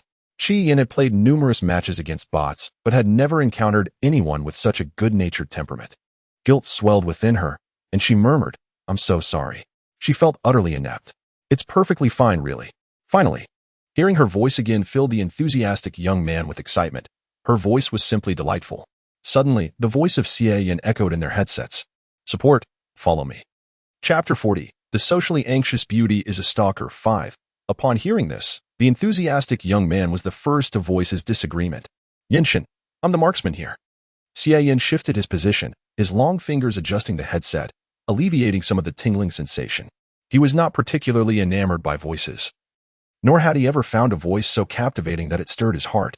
His comment was merely a playful jest aimed at entertaining this fellow player and enhancing the live stream's entertainment value. "Ah, I almost forgot." His tone lifted slightly, as if he had just recalled something. Yet, Yin obediently maneuvered her character to follow the jungler, her voice trembling shyly as she said, "I'll follow." Following the jungler, the enthusiastic young man wore a look of dismay, deeply envious of Yinshin. Yin glanced at the stone golem in the game, which stood idly by, guarding him with a vacant expression. He sighed helplessly, "I was just joking. You don't need to follow me. Go with the marksman." The stone golem hesitated for a few seconds before reluctantly departing, glancing back 3 times, much to Xie Yan's amusement. As the third match approached its conclusion, the headset filled with a steady, elongated sound of breathing. Meanwhile, the character controlled by Qi Yin stood motionless beneath the tower. Has our boss fallen asleep? The enthusiastic young man inquired softly. It's only 9:30. Has she really fallen asleep? One player marveled at her ability to doze off while gaming. Qi Yin had moved that day and had been busy since early morning. Managing to endure 3 matches was already a feat. She had sipped coffee and pinched her soft flesh to stay awake, struggling to keep her eyes open. As the third match concluded, Xie Yan, listening to the distinctly audible sound of her breathing through the headset, speculated that she must have fallen asleep with the microphone pressed against her. Her breath was soft and gentle, reminiscent of a little lamb in a pen, utterly endearing. He removed her from the team, fearing that the other players' chatter might disturb her slumber. The live stream chat erupted with excitement. The boss's voice is truly melodious, and she seems so dazed. I adore her. I've added the boss. I hope she accepts my friend request. I'm in the top 100 of the Korean server, ranked in the king tier. Boss, look at me. My online romance is so sweet. Xie Yin narrowed his eyes, his fingers clicking the mouse to silence those longing for an online romance. Time passed serenely, and in the blink of an eye, 2 weeks had elapsed. Qi Yin lived a life of trailing by day and watching live streams by night. Her tracking skills had improved slightly. At least she no longer lost sight of him. Tonight was a crucial moment in the plot, as the protagonist needed to be discovered by the male lead while following him, who would then issue a warning. This marked an important turning point in the mission. Over the past 2 weeks, the male lead had indeed sensed someone trailing him. But tonight he would completely unveil her presence, revealing a profound disdain for the original character for the first time. The suffocating darkness enveloped the alley. The night was silent, and a cool evening breeze rustled the treetops. Qi Yin donned a vintage long dress, paired with a pair of small leather shoes, which echoed a rhythmic sound against the ground. She was confident he wouldn't notice her. Following him deep into the alley, she was unable to wear sunglasses at night, opting instead for a mask that concealed most of her face, leaving only her eyes visible as they fixated on the tall figure ahead. Intentionally, she stomped her heels against the pavement, hoping to attract the male lead's attention. Yet, after traversing most of the distance, he showed no signs of stopping. How could he not hear her? Qi Yin had walked for quite a while. Her new shoes were ill-fitting, chafing her ankles painfully. She was eager to return home. He shouldn't have missed that, muttered Xiao He, puzzled. Suddenly, the male lead was nowhere to be seen. She halted, searching frantically, but found no sign of him. Darling, go check ahead, came the suggestion. Qi Yin quickened her pace, nearly sprinting towards the mouth of the alley when a large hand unexpectedly covered her eyes, and a powerful grip encircled her waist, dragging her into a shadowy corner nearby. Startled, she attempted to scream, but the hand swiftly pressed against her lips, silencing her. Her eyelashes trembled in fear, resembling a butterfly slowly losing its vitality, fluttering weakly. The young man embracing her had elongated, captivating eyes that glimmered with intrigue, shadows dancing across his features as he gazed at her and softly inquired, "What are you following me for?" As he spoke, he released the grip on her mouth. Hearing that familiar voice, Qi Yin's struggles ceased, her anxious heart gradually calming. With a quivering voice, she called out, "Xie Yin?" The corners of Xie Yan's brows lifted slightly, his lips curving into a faint smile. "You know me?" Through the thin fabric of her clothing, warmth radiated from his palm, seeping into her skin and generating waves of heat. Sensing something amiss, she let out a soft whimper, her body becoming limp in his embrace, fingers clutching desperately at his shirt. Noticing her unusual demeanor, Xie Yin lowered his gaze, his eyes piercing through the dim light to the flushed skin peeking above her mask, his own breathing quickening in response. "What's wrong?" he asked gently, bracing her to prevent her from collapsing to the ground, subtly caressing the heated corners of her eyes. Just then, several figures clad in black passed by the alley, moving gracefully and with purpose. Xie Yin caught a glimpse, instinctively drawing the person in his arms closer. Once he heard their footsteps fade into the distance, he turned his gaze to follow their silhouettes until they vanished into the night. He removed his coat and draped it over the girl's face, then hoisted her up and departed from the spot. By the time Qi Yin regained her senses, she found herself in the male lead's home. Xie Yin approached with a cup of warm water, offering it to her with a gentle inquiry. "Are you feeling better?" Qi Yin instinctively shrank into the corner of the sofa, eyeing him warily. She touched her face, feeling the mask still in place, which eased her tension. "You need not fear. This is my home, and I have no intention of harming you," he said with a warm smile. presenting an appearance that was utterly benign and impeccably polite. Gradually, Qi Yin lowered her guard, diverting her gaze from the intensity of his eyes and letting her own drop. Her pale fingers brushing against the soft, fluffy fabric of the sofa. In a soft whisper, she managed to utter, "Thank you." Upon hearing her voice, Xie Yan's eyes, tinted by the night, flickered momentarily. After a brief pause, he gently asked, "Would you like some water?" Qi Yin pressed her dry lips together, instinctively swallowing. She nodded slightly, but quickly shook her head. "I cannot drink. To do so, I would need to remove my mask." This was a crucial moment. She could not allow him to discover her identity as the owner of the live streaming room, Yin Yin. Otherwise, she would lose the opportunity to send him daily messages that would increase his disdain for her. Xie Yin did not press the matter further. Placing the cup on the table, with a natural demeanor, he inquired, "Why have you been following me?" Qi Yin stiffened, her cheeks flushing a deep crimson as she kept her lips sealed. Chapter 41. The Socially Awkward Beauty is a Stalker 6. Seeing her reaction, Xie Yin smiled with a hint of resignation. "It's all right. I do not hold it against you." His overly kind and friendly demeanor resembled that of a neighborly older brother, making it difficult for anyone to maintain their defenses around him. Qi Yin suddenly lifted her head, blinking in confusion. This was not the Xie Yin from the narrative. He should have expressed disgust and admonished her to cease her actions. Yet here he was, claiming he bore her no ill will. "Something is amiss, little black. Now tell him you like him and wish to be with him forever, hence your stalking." If she articulated this morbid affection, the male lead would undoubtedly despise her. Who could possibly harbor affection for a stalker? Suppressing the anxiety induced by her social phobia, Qi Yin knelt on the plush sofa, her legs together, her long hair, tied with a light-colored handkerchief, cascading over her shoulders. Nervous and bashful, she summoned her courage to speak. I like you, and I want to be with you forever, so I have been following you."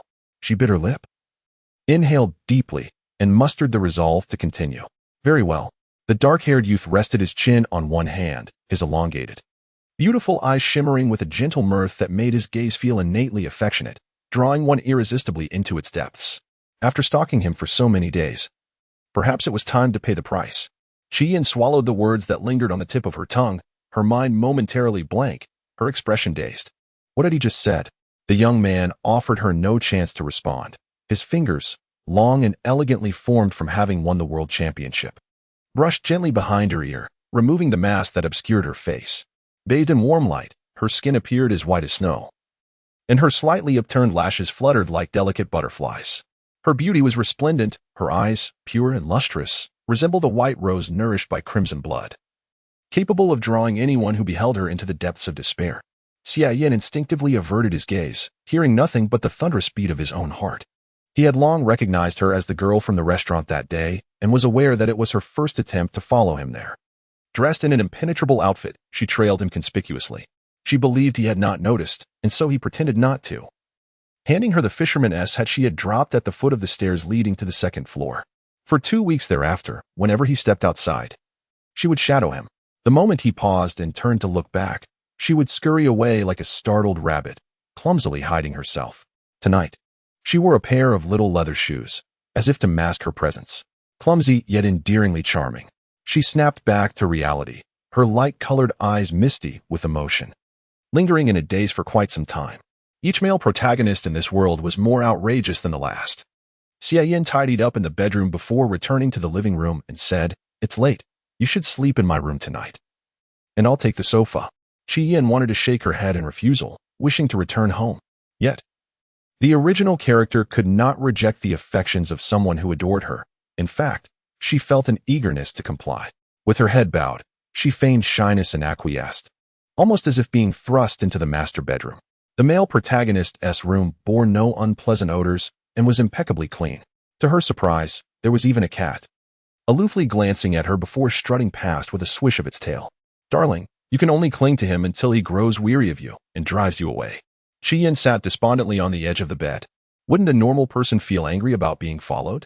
Not only did he remain unperturbed, but why had he even agreed to be with her? "I understand now. Don't be upset. There are 2 main quests in this world. Besides making the male lead dislike you, the other is to survive for a year. Completing either one will suffice." Qi Yin's mood began to lift slightly. The young man's voice drifted from the doorway. "Would you like something to eat?" Qi Yin felt a flicker of interest. I made tomato and egg noodles. Xia Yin said, standing at the door, wearing an apron, his tone gentle and considerate. The aroma wafting from the kitchen was irresistible. She swallowed hard, unable to resist, and stood up to step outside. After tasting the noodles he had prepared, they were so delicious that she almost wanted to swallow her own tongue. Oh my. This is incredibly delicious. How is it? I wasn't sure if you liked strong flavors, so I didn't add much salt. The young man stood to the side, attentively offering her tissues and pouring water. She was not particularly adept at complimenting others, nor was she very articulate. After a prolonged silence, she managed to express a simple sentiment, delicious. Noticing the embarrassment on her face, Xia Yin smiled gently. As long as you like it. Once she finished her meal, the young man gathered the bowls and chopsticks and headed to the kitchen. Xi Yin, unwilling to let him do it alone, hurried after him, stammering, I'll wash them. He had prepared the meal.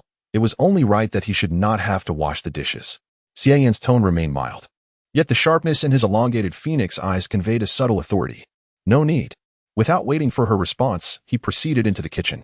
Xi Yin stood there, at a loss, watching his retreating figure. The male host was indeed amiable. Not bad. It's all just a facade. When bedtime approached, after finishing her bath, Xi Yin nestled under the covers, rolling about on the soft bed, her eyes curving in delight. Hearing a knock at the door, she peeked out, straining to listen. I just finished my shower, came Xia Yan's voice. Without a second thought, she threw off the covers, her bare feet touching the wooden floor as she hurried to open the door for him. Come in. Her sleepwear was loose, trailing on the ground, concealing her delicate bare feet. This outfit was a gift from Xia Yin. It was ill-fitting and hung loosely on her, resembling a child who had donned an adult's clothing. Xia Yan's gaze darkened, and he swallowed hard, forcing himself to avert his eyes from her, his heart racing. Maintaining his usual calm demeanor, he asked in a husky voice. Are you done? Xi Yin, instinctively lowering her gaze, nodded shyly. The anxiety stemming from her social phobia left her tongue-tied, preventing her from making eye contact. If silence could suffice, she would embrace it. Observing her demeanor, Xia Yin felt a tingling urge to grasp her chin, to kiss her until she begged for mercy, curling up and pleading for him to stop. His expression remained steady, betraying no hint of his inner turmoil. May I come in? Upon hearing this, Xi Yin realized she had been blocking the doorway and hurriedly stepped back. Yet, barely 2 steps in, her heel caught the hem of her sleep pants, causing her to stumble backward. Anticipating pain, she found herself in his arms as he caught her waist, steadying her, before the onset of her skin's yearning could overwhelm her. She quickly pushed his hands away, repeatedly expressing her gratitude. Xia Yan's eyes were darkened, his voice a soft, deep murmur, be careful as you walk. Xi Yin nodded frantically, nervously licking her lips, thoughts racing through her mind. How terrifying. The craving for skin contact was indeed frightening.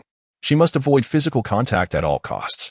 Her fingers trembled uncontrollably. Her skin, where he had touched her, felt feverish, clamoring for more of his caress. Chapter 42. The socially anxious beauty is a stalker. 7. A few minutes later, lying in bed, Xi Yin listened to the sound of water splashing from the bathroom. Tossing and turning, unable to sleep, she decided to take out her phone and open Weibo. The original account she followed contained only one person, the male protagonist, Xia Yin. She was so obsessed that she had thoroughly perused every post he made, liking, commenting, and sharing with fervor. Her phone was filled with all the photos of Xia Yin available online, one of which she had even set as her wallpaper. It was a candid shot taken during a competition, capturing him with slightly longer hair and youthful features. His androgynous beauty, complemented by his dark hair cascading to his chin, was breathtaking, and he appeared increasingly feminine.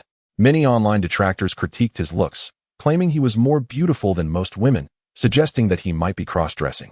However, as Xia Yin grew taller, his youthful innocence faded, revealing a handsome and refined visage with a tall and elegant frame. Few dared to call him feminine anymore. She was so engrossed in her reverie that she failed to notice the young man emerging from the bathroom, pausing at the bedside, his gaze falling upon her phone screen. Is this a picture of me? He asked, uncertainty lacing his voice. At his words, Xi Yin jolted, her guilty conscience manifesting in a sudden, exaggerated movement. The finger that clutched her phone slackened in nervousness, causing it to tumble to the floor. Xia Yin bent down to retrieve it, offering it back to her. Fresh from the shower, he exuded a cool aura, his damp hair tousled across his forehead. His fair skin revealed faint blue veins, and the collar of his dark pajamas was unbuttoned, exposing his sharply defined and alluring collarbone. Don't worry, Qi Yin murmured softly, tugging at the corner of the quilt to shield half her face, her beautiful lashes fluttering slightly. Thank you. She placed her phone beside her pillow as the young man dried his hair with a towel and asked, May I know your name? Until now, he had not known what she was called. Without hesitation, Qi Yin replied, Qi Yin. Which Qi? Which Yin? He inquired. The Qi from Pond, the Yin from Rosy Cheeks. She answered his questions obediently. The young man paused in his drying, then resumed. He bid her good night and turned to leave the room. Still relieved that he had finally departed, Qi Yin was oblivious to the gravity of the situation. She picked up her phone to continue scrolling through Weibo, playing for a while before falling asleep, blissfully unaware. In the study, Xie Yin sat before his computer, his damp black hair gracefully falling across his forehead. The soft glow of the screen illuminated his pale skin, accentuating the depth of his gaze, which radiated a captivating gentleness. The next day, Qi Yin, unwilling to linger any longer, used the excuse of insufficient clothing to leave the male protagonist's home. Within 5 minutes, she arrived at her own residence. Half an hour later, her phone buzzed with a message from Xie Yin. Xie Yin, are you home? Fearing exposure of her identity as Yin Yin, she hesitated to share her WeChat, opting instead for a simple exchange of phone numbers. Qi Yin typed a reply. Yes, I'm home. Through the digital connection, her social anxiety began to ease. As Qi Yin was about to order a dessert while opening a food delivery app, she received a text from Xie Yin. I will be live streaming soon. Will you come to watch? For a moment, she was caught off guard and replied hastily, Of course, I will watch shortly. It took her 10 seconds to realize her blunder, prompting her to frantically add, Haha, I forgot to ask, where are you streaming from? Oh dear. How could she forget that detail? It was all the dessert's fault. Xie Yin replied, dodging, Just search for Xie Yin, and you will find me. Qi Yin felt a wave of relief wash over her as she noticed no peculiarities in his message. It turned out that the male lead was just as absent-minded as she was. Sitting at the edge of his bed, Xie Yin buried his face in the pillow, inhaling the lingering fragrance that reminded him of her. Only when his phone vibrated did he sit up straight. Yin Yin, MHM, switching screens. He opened an app that prominently displayed a location, one within the same community as his. As night descended, Qi Yin, now adept at multitasking, enjoyed her dessert while sending comments in the live stream. She adjusted the volume of the stream to a lower setting while simultaneously watching a popular drama on her computer. Today marked the beginning of a new chapter as Xie Yin prepared to turn on his camera, wearing a dark sweater and sitting close to the lens. He adjusted his setup, causing the chat to erupt with comments from both male and female fans proclaiming how handsome he looked and expressing their admiration. It was a veritable fan frenzy. Qi Yin paused her drama and shifted her attention to the live stream. Why is the male lead suddenly using his camera? She wondered, recalling that Xie Yin had never turned it on in the storyline. Perhaps he has someone he likes, remarked Xiaohei, sounding a bit envious. Qi Yin, oblivious to the underlying tone of Xiaohei's voice, was bewildered. If he already had someone he liked, why had he agreed to be with her? Was his behavior last night merely a ruse to lower her guard, only to seek revenge later? Finally piecing it together, Qi Yin nodded. It made sense. How could Xie Yin have feelings for someone he had never met, especially someone as obsessive as her? He must have been planning to make her pay a price. The more she thought about it, the more anxious she became, feeling a chill run down her spine. She had nearly fallen into his trap. Qi Bao, what are you thinking? Xiaohei asked, noticing her expression shifting from confusion to shock, and finally to panic. What could possibly be going on in that head of hers? With an enigmatic expression, Qi Yin replied, I've come to a realization. What realization? If Xiaohei knew what was truly on her mind, he would surely say, You're thinking along the right lines. Perhaps next time, don't think at all. Qi Yin silently concluded that since the male lead intended to exact revenge, she might as well go along with it, for her ultimate objective remained valid. In the live stream, Xie Yin had finished setting up his equipment and settled into his gaming chair. His alluring visage was now illuminated by the camera, the dark round-neck sweater concealing his elegant neck, yet his striking features were among the best in the entertainment industry, particularly in this streaming arena. Soon, the once modest live streaming room, which had a few million viewers, was flooded with over 10 million people. Some even recorded snippets of the live broadcast and posted them on Weibo. In a mere 2 hours, it surged to the top of the trending list. Xie Yin appeared on the live stream. Yinshin, I used to doubt others when they called you a celestial being in the esports realm, but now I believe it. Goodness, does that even look human? Oh, how I wish to rest in Yinshin's embrace. That sweater should be discarded. Yinshin, we are not strangers. The barrage of comments became increasingly risky. Qi Yin, unwilling to be outdone, typed furiously. Yin Yin, so handsome. I want to sleep with a Yin. After sending it, her fingers trembled, relieved that the crowd in the live stream would soon engulf her comment. Xia Yin propped his chin on one hand, elbow resting on the table. Upon seeing her message, he smiled knowingly and remarked, "You can come to my place. Any way you wish to sleep is fine." His gaze met the screen, his eyes shimmering like an ocean under the night sky, radiating a profound affection capable of drowning anyone in its depths. Qi Yan's cheeks flushed crimson, akin to a layer of vermilion, and she took a sip of water, mumbling, "I nearly thought that was directed at me. Is there a possibility that it is?" The Cunning Male Lead. Chapter 43. The Socially Awkward Beauty is a Stalker. 8. The next day, Xia Yin texted her early in the morning. "Do you have anything to do at noon? Would you like to come out and play with me?" Sleepily, Qi Yin heard the text notification and instinctively silenced her phone. Continuing to sleep, it wasn't until 10:30 that she groggily woke up and went to the bathroom to freshen up. After dawdling for half an hour, she finally noticed his message sent at just past 7. Rubbing her eyes, her lashes tangled and the corners of her eyes reddened, revealing a hint of striking pink. How could he wake up so early after streaming until 1 in the morning? She had fallen asleep holding her tablet, turning the volume down, and checked the time he finished streaming. She pressed her phone screen and replied, "Yin Yin, sure." His response was instantaneous. "Xia Yin, great. Where are you? I'll pick you up now." Qi Yin was about to send him her address, but suddenly recalled something and quickly stopped. She almost forgot that she couldn't let the male lead know they lived in the same neighborhood. The plot had not yet progressed to that point. If her disguise were discovered too soon, the storyline would falter. She hurriedly donned a plain sweatshirt and jeans, tied her hair simply, donned a mask and sunglasses, and stepped out of her home. After traveling about 5 or 6 kilometers away from her neighborhood, she finally sent him her address. The sun of autumn glistened on her forehead beneath her fisherman's hat, forming a thin sheen of sweat, as she bent over to catch her breath by the roadside. After running for a stretch, she arrived at the entrance of a nearby community. When Xia Yin arrived, she simply stated that she would stay here. How clever.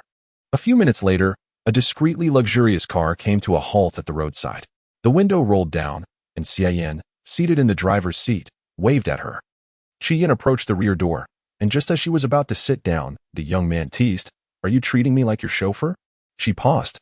Her cheeks flushed beneath the mask and could only shut the back door before making her way to the passenger seat. Once inside, Xia Yin waited for her to fasten her seatbelt before handing her a bag of breakfast. "Have something to quell your hunger," he suggested. Qi Yin lowered her gaze, accepted it, and murmured her gratitude. "Thank you." Xia Yin observed her as she removed her mask and took small bites like a squirrel, her deep-set eyes glimmering with unspoken emotions. The car traveled into the city and parked in the basement of a shopping mall. Exiting the elevator, the young man inquired softly, "Is there anything you wish to purchase?" Qi Yin, focused on her steps, halted momentarily at his words and shook her head repeatedly. She had no desire to shop. The crowd overwhelmed her, and fear engulfed her. Xia Yan's gaze fell upon the girl beside him, who seemed to want to shrink away, and he noticed the shadowy emotions in her elongated phoenix eyes intensifying. With steady strides, he led her towards the bustling pedestrian street filled with throngs of people. As they walked, the cacophony of voices filled her ears, and figures brushed past her in a blur. The crowd was dense, and she nearly collided with others multiple times. Qi Yan's delicate calves grew weak, her head bowed in anxious retreat, her face paling beneath the mask as her fingers nervously clutched the hem of her clothing. Anxiety and panic nearly suffocated her, darkening her vision. Finally, as a salesman approached, her nerves unraveled completely, and she recoiled in an instinctive desire to escape. The young man grasped her wrist firmly, pulling her into his embrace, his voice soothing and gentle. "I am here, do not be afraid." The person in his arms trembled uncontrollably, their profound fear rendering them breathless, akin to a frightened creature seeking solace in his warmth. Though her faint voice was drowned in the city's clamor, Xia Yin still caught her words. "So many people, all those people." His slender fingers gently wove through her soft hair, calming her taut nerves, and the corners of his lips lifted slightly. "Good girl, Yin Yin. Rely on me. You shall never be apart from me, will you?" He took her gloved hand and led her to a nearby bank, where a tranquil atmosphere prevailed. The glass doors muted the external noise. Qi Yan's emotions gradually stabilized, although her mind remained hazy, blissfully unaware of being enveloped in the young man's embrace. That peace was abruptly shattered by the sound of a gunshot. Panic erupted as the bank's patrons screamed. A group of men clad in black stormed in. yanking open the steel shutter at the entrance and surrounding the door. The gunshot had claimed the life of the security guard stationed outside. His body now sprawled in a pool of blood, a bullet having struck his head. The robbers, donned in masks, were tall and imposing, their muscular arms straining against the travel bags they carried. Beneath their masks, their eyes glinted with malevolence as they surveyed the crowd and barked in a menacing tone. "Anyone who wishes to avoid a bullet, get down and cover your heads." Qi Yan's sunglasses were obstructed by Xia Yan, and her fisherman's hat had been knocked askew in the chaos. Though her mask remained in place, her fingers tingled with fear, and her dark, lustrous eyes were tinged with a hint of red, reflecting her anxiety and dread. How could one encounter robbers simply by stepping outside? This world is indeed perilous. The distant wail of police sirens grew closer. This was the largest bank in the city, with deposits amounting to over 100 billion. The bank was equipped with surveillance cameras and alarms. Any illicit intrusion would trigger an immediate response from the nearby police station. Yet, this gang of robbers was evidently well prepared, wielding firearms and displaying a brazen disregard for the approaching law enforcement, even reveling in the chaos. A true band of lunatics. "Boss, Xiao Lu is cracking the code. Can I take out a few of the hostages?" One robber, wearing a pig mask, spoke with a grin that twisted grotesquely at the corners, his small eyes betraying a vicious intent. The man he referred to as boss stood tall and imposing, brandishing a Desert Eagle pistol and adorned with a clown mask, the corners of which dripped ominously with blood. The oppressive aura of danger escalated, instilling both horror and trepidation. He twirled the gun with a casual menace, his cold gaze sweeping over the hostages huddled in the corner, devoid of any warmth or humanity, only a cruel thirst for blood. "Wait," the pig-masked robber lamented, restraining his darker impulses. Beside Qi Yan, a man in a suit was unraveling, gripped by sheer terror. "You want money, right? I can give you everything. Please, just let me go. I don't want to die." The clown-masked leader paused, his gun twirling, striding purposefully towards the man. "You don't want to die?" The suited man nodded fervently, pleading, "I'll give you all my money. Just please let me go." The robber's brow furrowed slightly as he aimed his gun at the man's head. Bang! Blood erupted, splattering onto Qi Yan's pale sleeve, the crimson staining her garment as the metallic scent of blood wafted through her mask. She looked up in bewilderment, her gaze falling upon the suited man collapsing before her. The robber leader's attention shifted, locking onto her beautiful, teary eyes, glistening like a fawn in the woods. He suddenly narrowed his eyes, a satisfied smirk curling his thin lips. At last, he had found her. Chapter 44. The socially anxious beauty is a stalker. 9.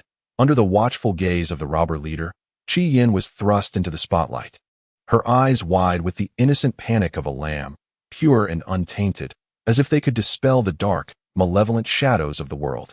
Almost instinctively, she recoiled, feeling the weight of several lecherous stares fixated upon her, sticky and repulsive. Her back trembled from the cold, and the bloodstains on her sleeves nearly caused her to faint. A living person had just succumbed to death right before her eyes. Terrified and overwhelmed, Qi Yan, who could scarcely endure horror films, found her vision blurred with unshed tears, her body shaking uncontrollably, and her fingers icy.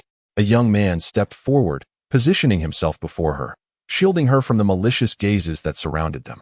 The leader of the robbers locked eyes with the youth, who remained remarkably composed, displaying not a hint of distress as he met the robber's gaze with calm assurance. "I can assist you in neutralizing this bank's defense system," the youth stated. The robber leader scoffed at this proclamation. Just then, a voice from his anxious subordinate broke the tension. "Boss, the defense system has an automatic self-destruct mode. If triggered incorrectly, all the cash, gold, and jewelry will be obliterated." The speaker was the hacker of the crew, renowned as one of the top 10 in the world. 5 years prior, he had been imprisoned in the Apulian State Penitentiary. But he escaped 3 years ago. This band of criminals was under international pursuit. Notorious for their heinous acts, bank heists, and the assassination of high-ranking officials, eluding the authorities at every turn, leaving them with no leads to their hideout. Their leader, Lu Chenlin, was exceptionally ruthless and possessed a formidable intellect. Recently, the government had attempted to corner him, but he had evaded capture, resulting in the deaths of numerous officers in the process. Surrounding the bank were law enforcement officers, with police cars and helicopters deployed, while the entire city had been evacuated. The command center reported that there were 53 hostages inside the bank, one of whom had already been executed, leaving 52 remaining. The sheer number of hostages made a direct assault impossible. Furthermore, the entrance was securely locked, and the windows were covered with curtains, rendering any situational assessment reliant on scanners.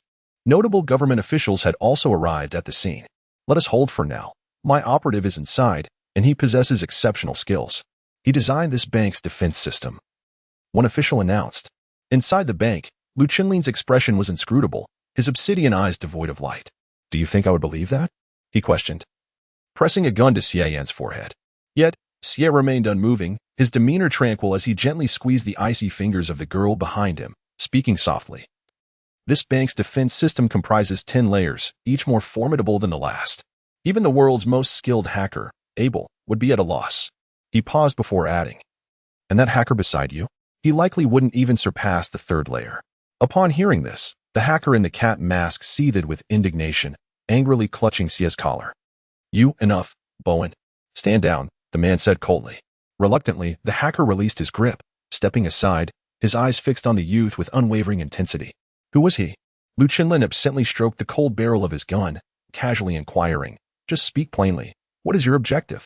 Xie Yan offered a faint smile, saying, I can assist you. But on one condition, you must not harm any of the hostages. Lu Qinlin cast a lingering glance at the individuals behind him and slowly replied, Understood. Xie Yan rose to his feet, feeling a resistance at the hem of his garment. Turning back, he saw Qi Yan's eyes, brimming with fear, as if she were on the verge of tears.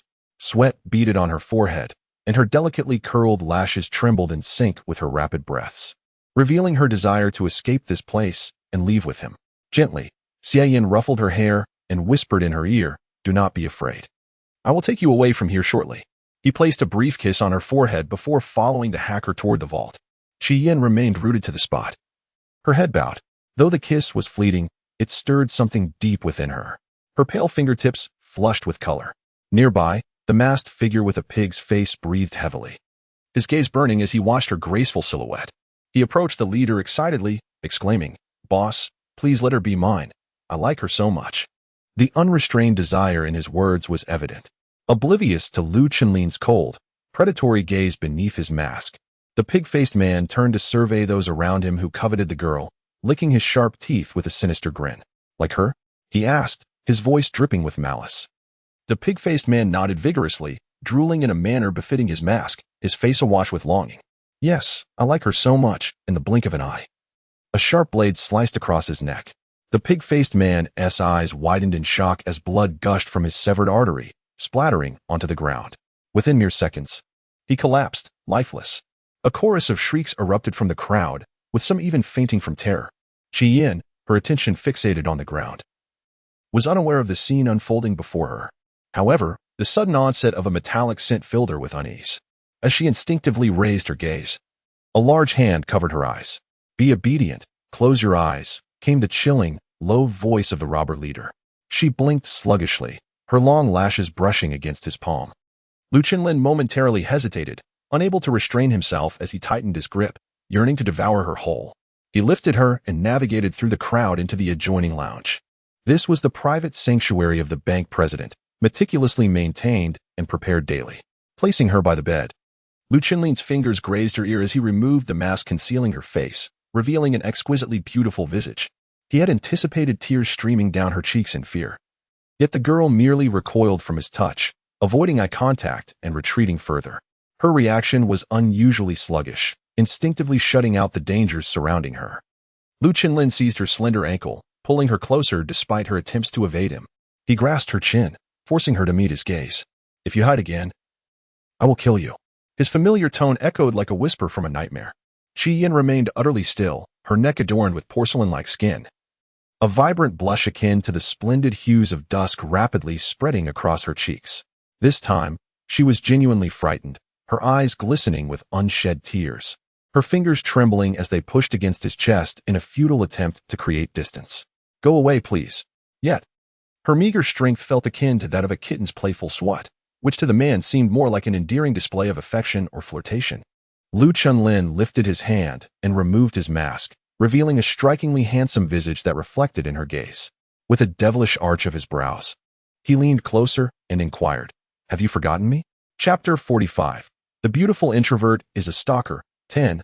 Upon seeing his face, Qi Yan's expression turned somewhat dazed, her eyes, glimmering like water, forgot to blink as she stared blankly at the man before her. It was him, the man who had intruded into her home, leaving her battered and sleepless. How could he possibly be the leader of the robbers? Noticing her recognition, Lu Chenlin smirked knowingly and asked, "Why did you move? Do you not wish to see me?" Qi Yin felt a pang of guilt at his accusatory tone, her gaze darting away. As her chin brushed against his fingertips, she instinctively tightened her grip on the pristine bedding, creating creases upon its smooth surface. "No, that's not it," she stammered, fabricating a clumsy lie. "There was a mouse, so I moved. Qi Bao just needs to buy some time. Don't be afraid." The little black creature was exasperated. How could such a burly man want to get close to its dear Qi Bao? Lu Chenlin paused, contemplating. A mouse? Qi Yin bit her soft, pink lips and nodded, her voice trembling. Yes, yes. The earnestness with which she lied was, in its own way, utterly charming. Lu Chenlin chose not to expose her falsehood, his thumb subtly grazing her delicate chin, causing her to whimper and protest in pain. Reluctantly, he withdrew his hand, casting a fleeting glance at the faint red mark on her chin, as if a thought had crossed his mind, his dark, icy eyes narrowing dangerously. Who was the person beside you earlier? Rubbing her slightly sore chin, Qi Yan's attention shifted to the bottle of mineral water behind him. Her throat parched as she swallowed hard. Who? She asked, momentarily bewildered. Lu Chenlin frowned. Xia Yin. At last, Qi Yan's focus returned to him. Her eyes round and innocent like a kitten's as she blinked and replied, "He is my neighbor." Lu Chenlin pressed further.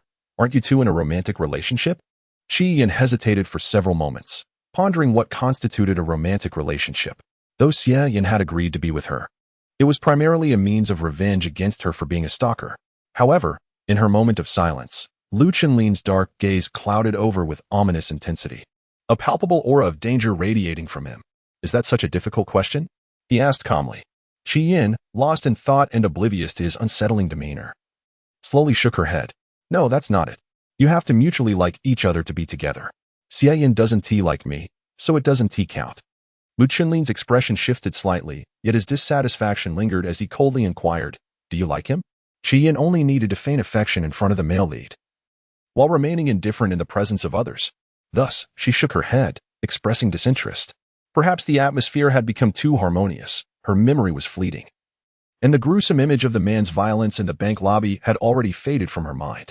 Qi Yin licked her lips, extending her delicate fingers towards the bottles of mineral water behind him, and quietly said, "I wish to have some water." Lu Chenlin followed her fingertips' direction, spotting 5 or 6 unopened bottles of mineral water on the table by the window, meeting her bright, clear gaze, filled with a longing for refreshment. His long legs moved almost instinctively as he retrieved a bottle, meticulously twisting off the cap before handing it to her. By the time he regained his composure, the man's gaze had darkened slightly. No one had dared to command him before. Qi Yin drank eagerly, her lips glistening with moisture. After quenching her thirst, she revealed a pair of charming dimples, her eyelashes fluttering. "Thank you," she said courteously. Lu Chenlin's eyes were fixated on her soft, damp lips.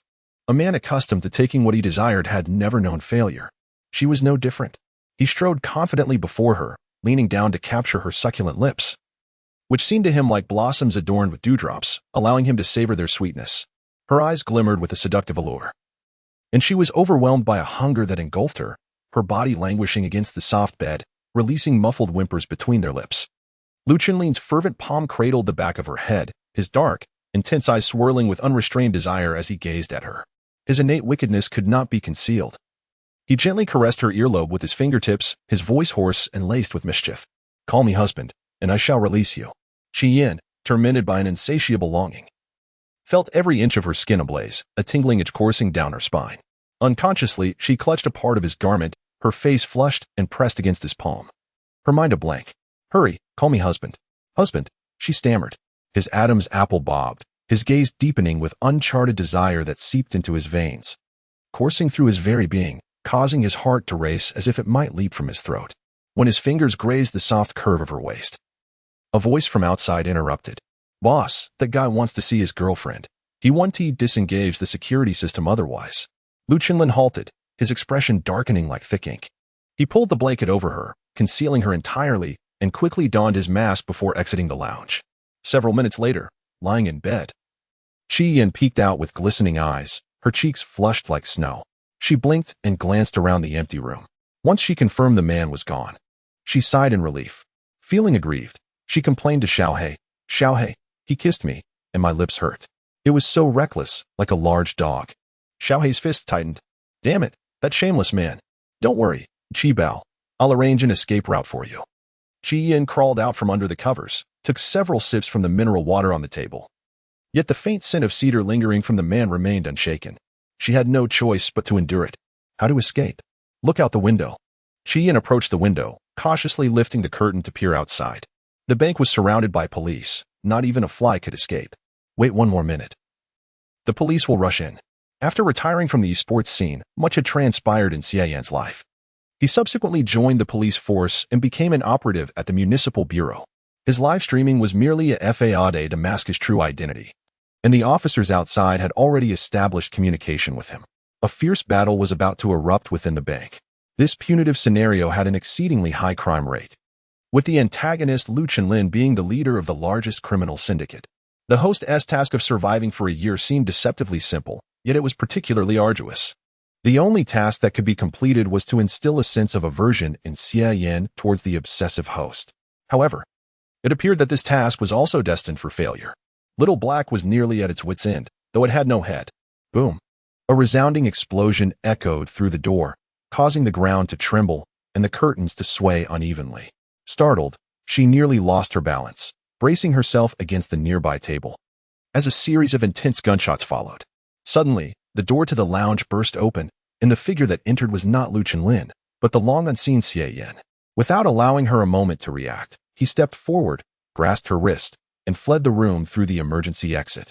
Once outside the bank, Qi Yin gasped for breath, her calves feeling weak as she clutched the sleeve of the young man beside her. Her damp eyelashes drooped, and she suddenly heard Xie Yan's cold voice inquire, "What happened to your mouth?" Chapter 46. The socially anxious beauty is an obsessive stalker. 11. Her plump, soft lips were slightly swollen, tinged with a raw red hue.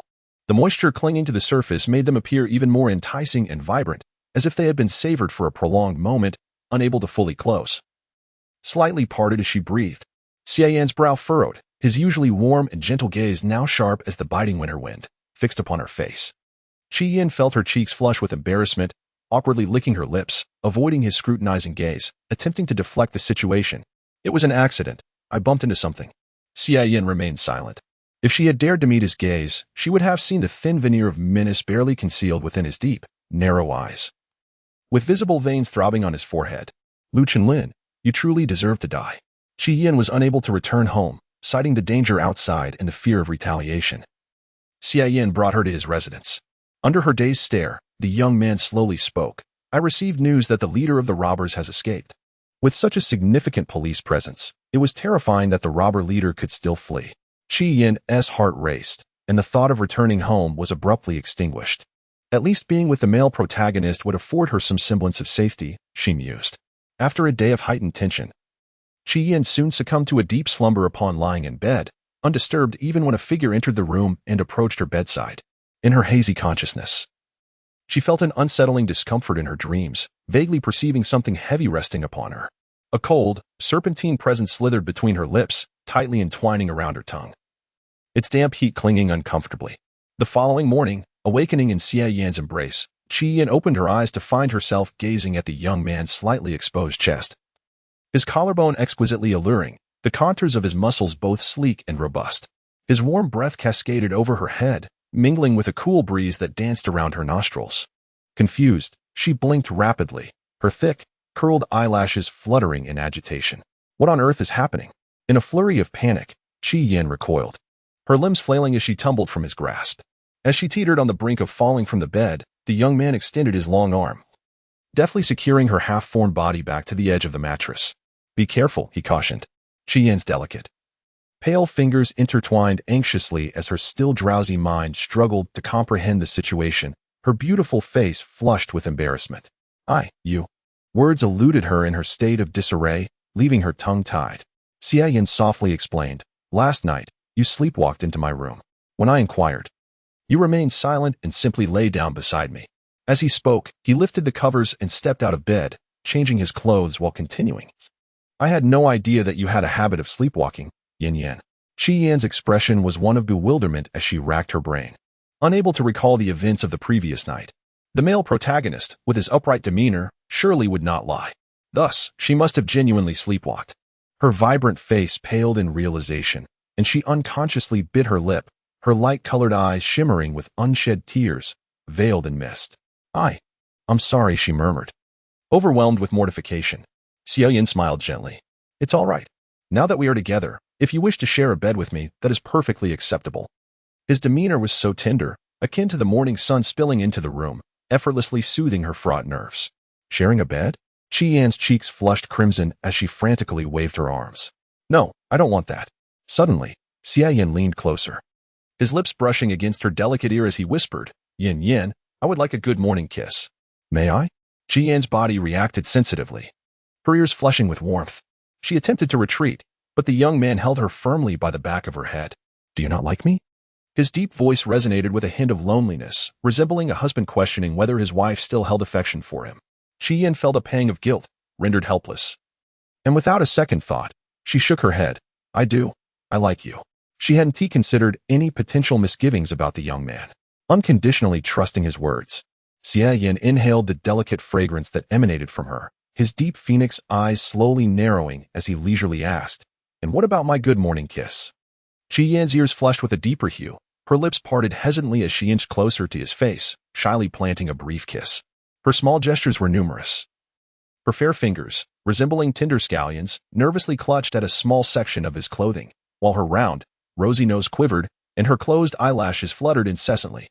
It seemed that this act had drained her of all her strength. The kiss, as light as a dragonfly skimming the water's surface, was fleeting. How could Xie Yan feel satisfied? Yet he was not the boorish and brutish Lu Qinlin, unwilling to frighten her. Moreover, after kissing for an extended period the previous night, her lips had not fully returned to their normal state by morning. Sensitive and delicate, any mark left upon her would linger for quite some time.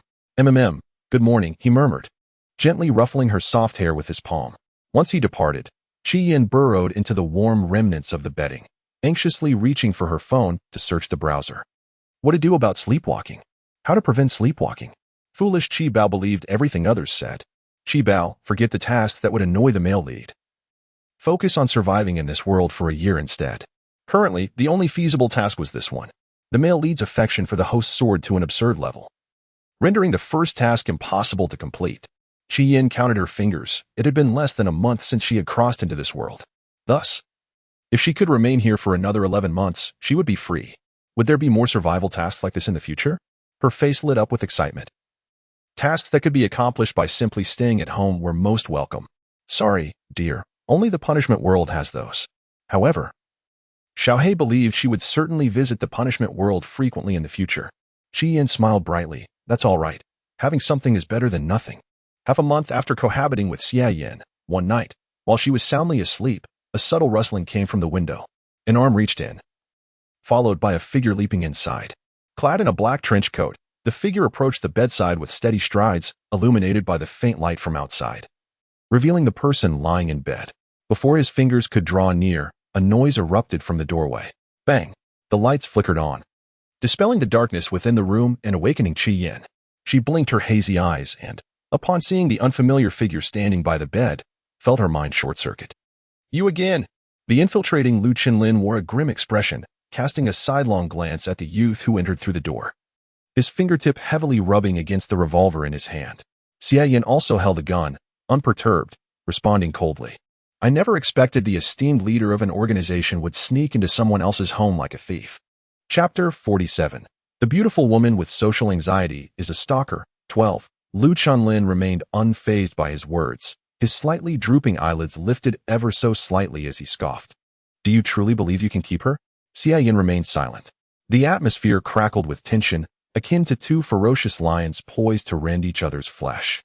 In a haze, Qi Yan timidly suggested, Why don't we all just stay together? Her gentle voice shattered the impasse. Xie Yan, Lu Qinlin, noticing their continued silence. She couldn't help but add, Please stop arguing. I'm so tired. With that, Qi Yan turned over, assumed a different position, and once more slipped into the realm of dreams. Thus, the two men extinguished the light and stealthily exited the room. They settled on the sofa for an extensive 2-hour discussion. Yin Yin does not appreciate individuals like you, who only know how to kill, Xia Yin stated coldly. I can disband the organization if necessary. Xia Yin? Lu Qinlin sat on the sofa with an air of authority, the old, inexpensive couch somehow exuding an aura of luxury beneath him. His legs crossed, polished leather shoes glimmering under the light, he leaned his arm on the armrest. His tall and upright figure making the sofa appear exceptionally narrow. Honestly, I've grown weary of it. All I desire now is to live my life with Yin Yin. After intruding into her home and spending a night there, Lu Qinlin began to entertain the notion of disbanding the organization. He had once believed that endless slaughter was his true desire, yet now, his thoughts had shifted. If he could be with her, he would willingly abandon his violent past. A hint of mockery danced in Xia Yin's eyes. Do you genuinely think you can just walk away now? Consider the multitude of heinous acts you've committed. Not only the national government but the entire world seeks your name. Lu Qinlin's dark eyes flickered with an inorganic murderous intent. And what of it? Xia Yin's thin lips tightened. The man was cold-blooded and brutal. Expecting him to change was utterly futile. However, as long as he was confined here, capturing him in the future would be no concern. There's a storage room available. You may move in there. Xia Yin adjusted the collar of his pajamas, rising with an indifferent demeanor. Do not force Yin Yin. Should you incite her anger, I will not let you off easily. Lu Qinlin, mind your own business. The following day, Qi Yin awoke at 10 o'clock, proceeded to the bathroom to brush her teeth and wash her face, engaging in a mental conversation with Xiao He. I had a nightmare last night. What kind of nightmare? Spitting out the foam, she raised her pristine face, pondering before saying, I dreamt that the leader of the robbers came and had a fierce argument with the male lead, Xia Yin. It seemed they were about to fight. Without waiting for a response, her anxiety grew as she pressed her lips together, speaking to herself. That scene was terrifying. Fortunately, the dream ended quickly. After completing her morning routine, Qi Yin stepped out of her room. Taking a couple of steps, her peripheral vision suddenly caught sight of a man seated on the sofa, intently gazing at a tablet. She thought she must have misread the situation, rubbing her eyes as a faint blush crept to the corners of them. Sensing movement behind her, Lu Qinlin turned, his hawk-like brows slightly raised, a smirk playing on his lips as he remarked, You're awake. Qi Yin stepped back in her fluffy slippers until she retreated to the confines of the room. A few seconds later, she opened the door once more, only to find the man standing directly before her. What is the matter? Qi Yin stood frozen, her eyes widening in disbelief as she gazed at him. You. How could he possibly be here? The man before her possessed long eyelashes, his clear and pure eyes reflecting his figure, while his slightly parted rosy lips revealed a glimpse of his neat, white teeth. Lu Qinlin felt his throat constrict as he suppressed the urge to lean in for a kiss. At that moment, the door at the entrance swung open. Xia Yin entered, carrying bags of groceries, his calm voice interrupting the moment. Yin Yin, come here. Lacking a sense of security in the presence of the man before her, Qi Yin felt a flutter at the sound of Xia Yin's voice and hurriedly crossed over to him. Seeing her flee, Lu Qinlin's gaze darkened, resembling an endless, deep sea. The figure at the entrance tilted her delicate neck, cautiously stealing a glance at him before asking Xia Yin, as if whispering a secret, Why is he here? The cunning young man feigned gentleness, appearing compliant as he explained, He is staying here for a while. Don't be afraid, Yin Yin. Qi Yin wished to express her desire for him not to stay, but the man stood too close. So she repressed her thoughts and, for the first time, followed closely behind the young man, softly suggesting, I can help you with the vegetables. Xia Yin handed her breakfast, instructing her to eat something first. Qi Yin accepted it with downcast eyes, not daring to glance at the man behind her. She reached the dining table, burying herself in her meal. Don't worry. He won't hurt you. As soon as the comforting words were spoken, the man strode over to her side, extending his long legs to sit on the adjacent chair. Are you afraid of me? Qi Yin paused mid-bite, catching sight of his dark coat, her heart fluttering as she quickly shook her head in denial. No, I'm not afraid. Lu Qinlin softened his tone. If you're not afraid, then why do you avoid me? A pang of envy and jealousy surged within him, clearly. Xia Yin was no saint either, yet his feigned kindness allowed him to draw her closer, while Lu Qinlin could only elicit her wariness and caution. The jealousy burned within him, making him wish he could eliminate Xia Yin from the equation. Qi Yin, head bowed, nibbled on her red bean bun, taking slow bites as she said, I don't like talking to strangers.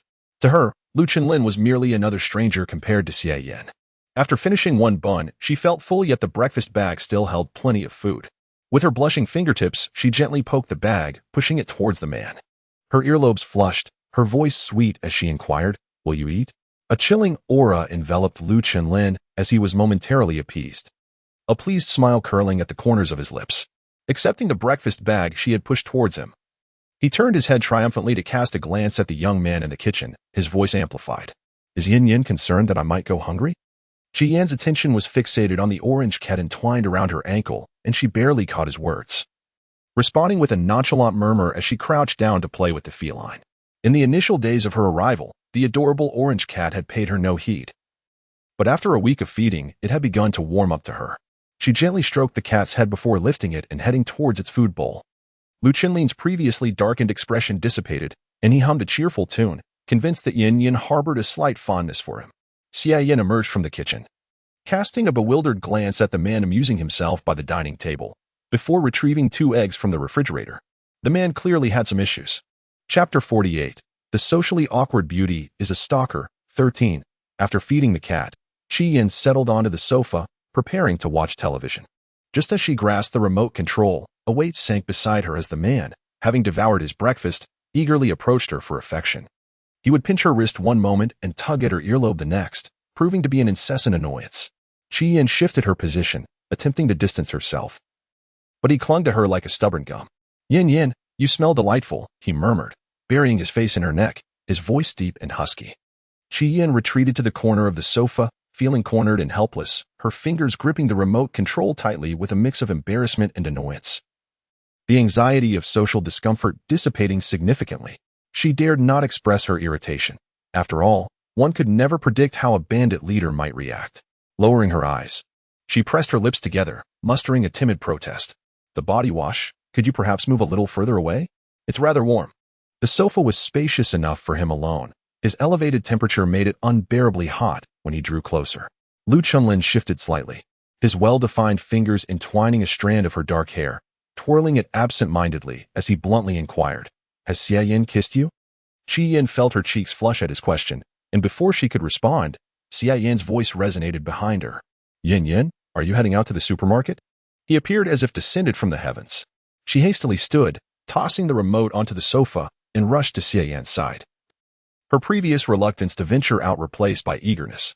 Lu Chenlin's icy gaze transformed into a multitude of sharp blades, directed at the young man. This fellow always appeared at the most opportune moments, didn't he?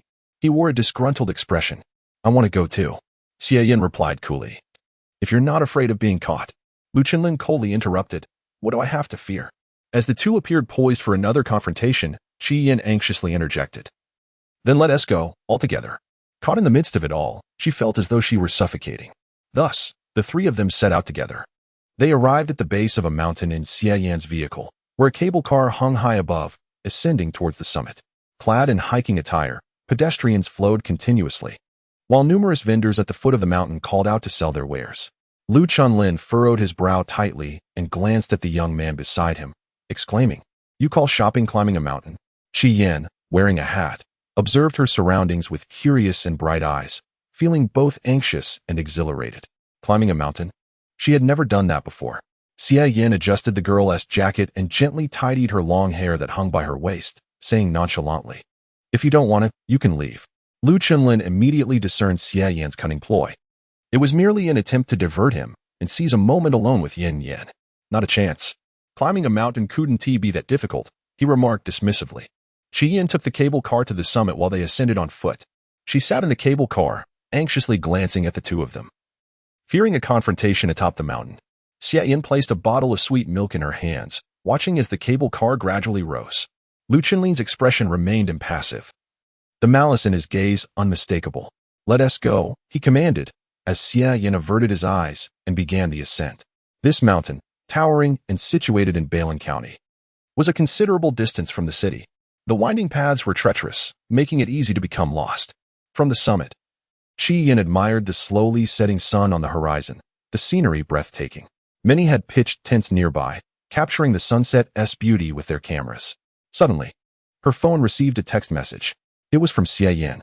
"Xia Yin, Yin Yin, do not let Lu Chenlin leave. No matter what, delay him."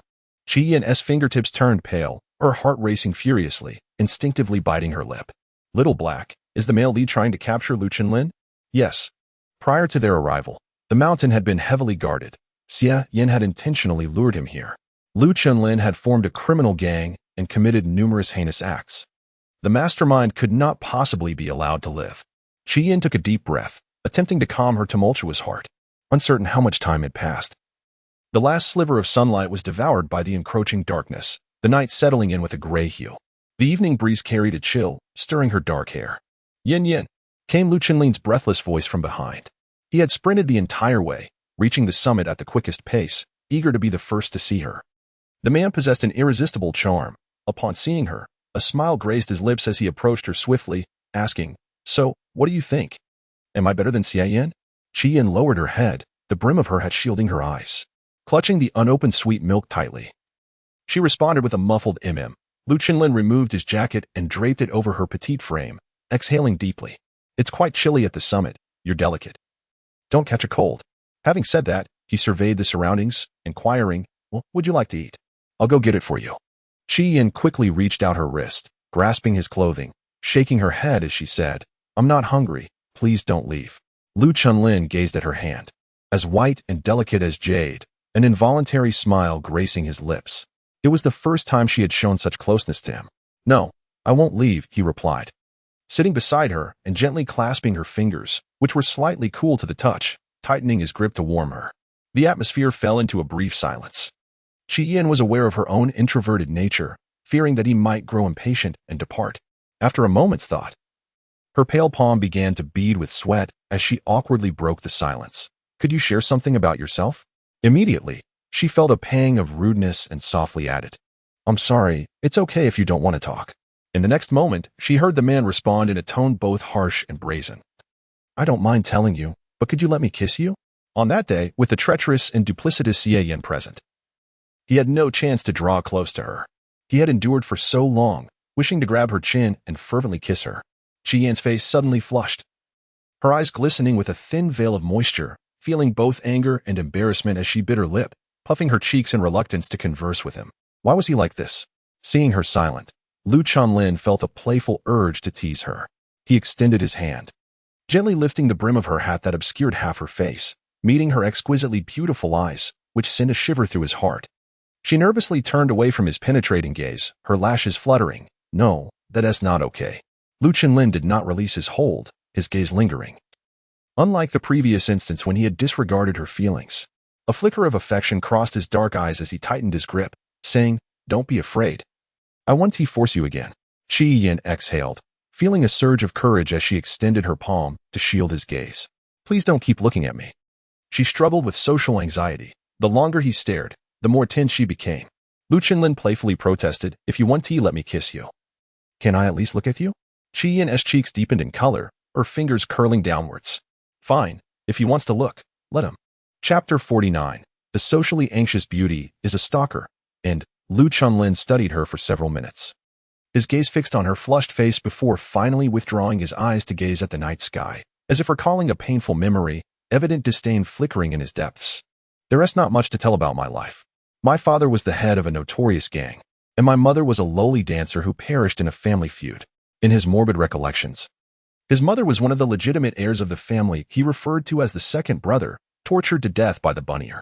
At night, her corpse was discarded before him, as someone looked down at him, declaring, "You're just like your mother, a worthless being. No, you are the spawn of a wretch." His father paid no heed, merely stating, "This is a world where the weak are devoured by the strong. Only the powerful are welcomed." Thus, he gradually grew stronger, eliminating all within his family. He still recalled the day when his father, heavily intoxicated, lay in bed with a woman, and he shot through his father's bloated abdomen. Listening to his anguished scream, his second brother, Bunnier, had been obliterated, his vehicle and body reduced to mere remnants, leaving no trace behind. The boy's recollections ceased at this juncture. He was engulfed in exhilaration, a frenzied delight stemming from the carnage that flowed through his unfathomable eyes. At that moment, a warm softness enveloped the back of his hand. Qi Yin's complexion paled slightly, her clear and pure gaze revealing a hint of concern. Hesitant, she nervously licked her lips and softly inquired, "Are you all right?" She resembled a lost fawn in the wilderness, approaching an injured lion with kindness and worry. Oblivious to the peril that surrounded her, Lu Chunlin's emotions faded, and as he gazed at the girl before him, His slightly drooping eyelids suddenly drew nearer, gently and reverently kissing the corner of her eye. Qian stared wide-eyed in astonishment.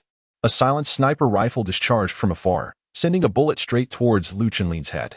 Reacting with remarkable swiftness, he embraced the girl in his arms and toppled to the side. The bullet grazed his cheek, leaving a trail of crimson droplets. Yet the man paid it no heed as he lifted Qian and fled the scene.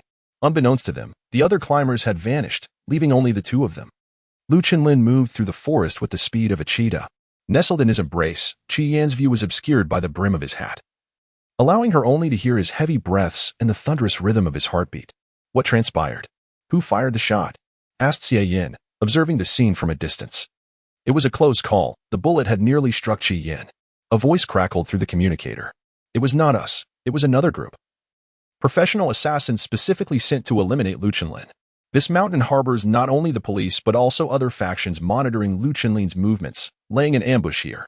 Xie Yin sprang to his feet, racing towards Lu Chenlin's direction. The mountain path was treacherous, overgrown with trees and brush, obscuring half of the body and compounded by the darkness of night, rendering the route nearly invisible. Lu Chenlin evaded several waves of attacks from the assassins, his demeanor growing increasingly disheveled. Yet, he remained composed, scanning his surroundings with vigilance. What's wrong, Mr. Lu? Qi Yin ventured her head out from the edge of his coat, whispering. In such a tense and perilous environment, the man managed to jest. So you call Xie Yin a Yin and me Mr. Lu? Qi Yin remained silent. Lu Chenlin smirked, his demeanor playful as he coaxed. Call me Chenlin, Yin Yin. Chenlin. Lu Chenlin tightened his embrace, speaking calmly. It's nothing. Just stay still and do not move. All right. Qi Yin understood he was trying to soothe her, for she had heard several gunshots and the sounds of explosions. The heavy scent of blood emanating from the man confirmed that he was grievously injured. Half an hour later, her complexion was pale, and her lashes fluttered several times. The mask that had adorned her face fell away, revealing her crimson lips that parted as she could not help but utter, Mr. Lu, please put me down. If he carried her, he would surely perish. Lu Chenlin's brow darkened. He licked his lips, wiping away the blood, swallowing hard. After a moment, he inquired, What is your name? Qi Yin lowered her gaze and softly murmured, Chenlin. If I hear you call me Mr. Lu again, I shall kiss you. Do you understand? The man threatened ominously. Qi Yin was perplexed as to why he did not abandon her. She was clearly a burden. Soon, Lu Chenlin resolved her confusion. You are my wife. How could I leave you behind? I wish to be with you for a lifetime. Qi Yin's cheeks flushed crimson and then pale again. Her lips quivered for quite some time, yet she could not muster a single word, daring only to think, who is his wife? How shameless. After running for over an hour, the group of assassins relentlessly pursued them, surrounding them. With their guns aimed, they uttered not a single word, merely pulling the triggers. Bang, bang, bang. The gunfire echoed through the dense woods, startling countless birds into flight from the treetops.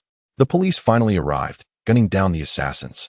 The man who shielded Qi Yin coughed up a mouthful of blood, his face losing its color, his brows furrowed. His back was riddled with bullet wounds, seeping streams of bright red blood. Protected by him, Qi Yin remained unscathed, lying on the ground mixed with dirt and grass, her delicate fingers reaching out to touch the warmth of the blood that continually flowed from him. Before she could examine closely, her view was obscured by a bloodied palm. Do not look, Yin Yin, do not look. Qi Yin trembled uncontrollably, tears streaming from her reddened eyes, unable to contain her sobs.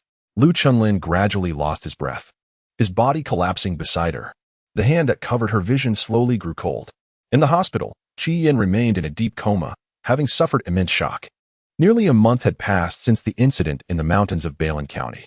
As a young man approached with a kettle of hot water, a police officer greeted him. Hello, Xie Yin. Xie Yin halted and asked, What is it? The officer replied, The headquarters is inquiring when you will return. Xie Yin replied coolly, Tell them I will not be going back. From now on, I am merely an ordinary game streamer. The officer understood his implication and was taken aback, instinctively glancing towards the girl lying in the ward. You may leave, Xie Yin said, blocking the officer's gaze. The officer sighed and turned to depart. Xie Yin entered the ward, placing the kettle on the bedside table, sitting down and peeling an apple. At that moment, the girl suddenly awoke, as if from a nightmare. Breathing rapidly, and abruptly opened her eyes. As Xie Yin noticed, the fruit knife accidentally grazed his fingertip, but he paid no heed to the injury. He rose and called out to her, Yin Yin. The girl, momentarily taken aback, revealed a fleeting confusion in her eyes, quickly transforming into nervousness and delight, as if she had just encountered her beloved. Again, the fruit knife slipped from Xie Yan's grasp, clattering to the floor. He stepped back, gazing at the figure on the bed with unfamiliarity. No, she was not Yin Yan. Xie Yan's eyes were bloodshot. His fingers clenched tightly as dark crimson droplets trickled from his fingertips. Where had his Yin Yan gone? The surroundings began to crumble. The girl on the bed remained frozen, and the world started to collapse around him. In a world devoid of Qi Yin, existence held no significance. Xie Yan's furrowed brow relaxed, a gentle smile gracing his lips. Yin Yin, my Yin Yin. Before him, a portal tore through the fabric of space. The young man stepped forward, while behind him, the entire world succumbed to decay and demise. Chapter 50. The Human Race. The Black-Hearted King's Little Mermaid. 1. Error and Punishment Instance. Maximum death. Repair in progress. Repair successful. Due to the host's failure in 3 world missions, entry into a bizarre world is imminent. In the serene depths of the ocean, coral reefs swayed with the tides, schools of fish swam in harmony, and beams of light pierced through the surface, illuminating the deep blue waters in a twilight glow. A mermaid glided through the coral, possessing the rarest of tails. Her golden scales shimmered like precious jewels, reflecting a brilliant radiance. Her seaweed-like hair flowed gracefully as she swam. Captivatingly beautiful. With a slightly raised, alabaster cheek, her deep green eyes sparkled like agate, pure and exquisite. Species, rare mermaid clan. Age, newly adult. Ability, can hear the heart's voice. Plot, exploration is possible. The stronger the human, the easier they are drawn to you. Mission, please conquer the leaders of various clans, leading them to corruption. As this is the tasker's first entry into the bizarre world, they gain a new ability. With instant save capability, Qi Yin reviewed the panel displayed before her, flicking her tail as she swam towards the ocean's surface. Given that this was a bizarre world, communication with Xiao He was often disrupted. However, the bizarre world's system could directly reach her, albeit with a cold demeanor, responding only occasionally. The task mentioned conquering the clan leaders, a concept that remained somewhat unclear to her. Nonetheless, the little system had assured her that she would inevitably encounter the leaders, so there was no cause for concern. After swimming for 2 days, she gradually mastered her swimming skills. Initially, when she first arrived, she exerted all her strength to swim forward, yet her endurance was limited. As a novice mermaid, she was still unfamiliar with her capabilities. Apart from herself, there were no other mermaids in the vicinity.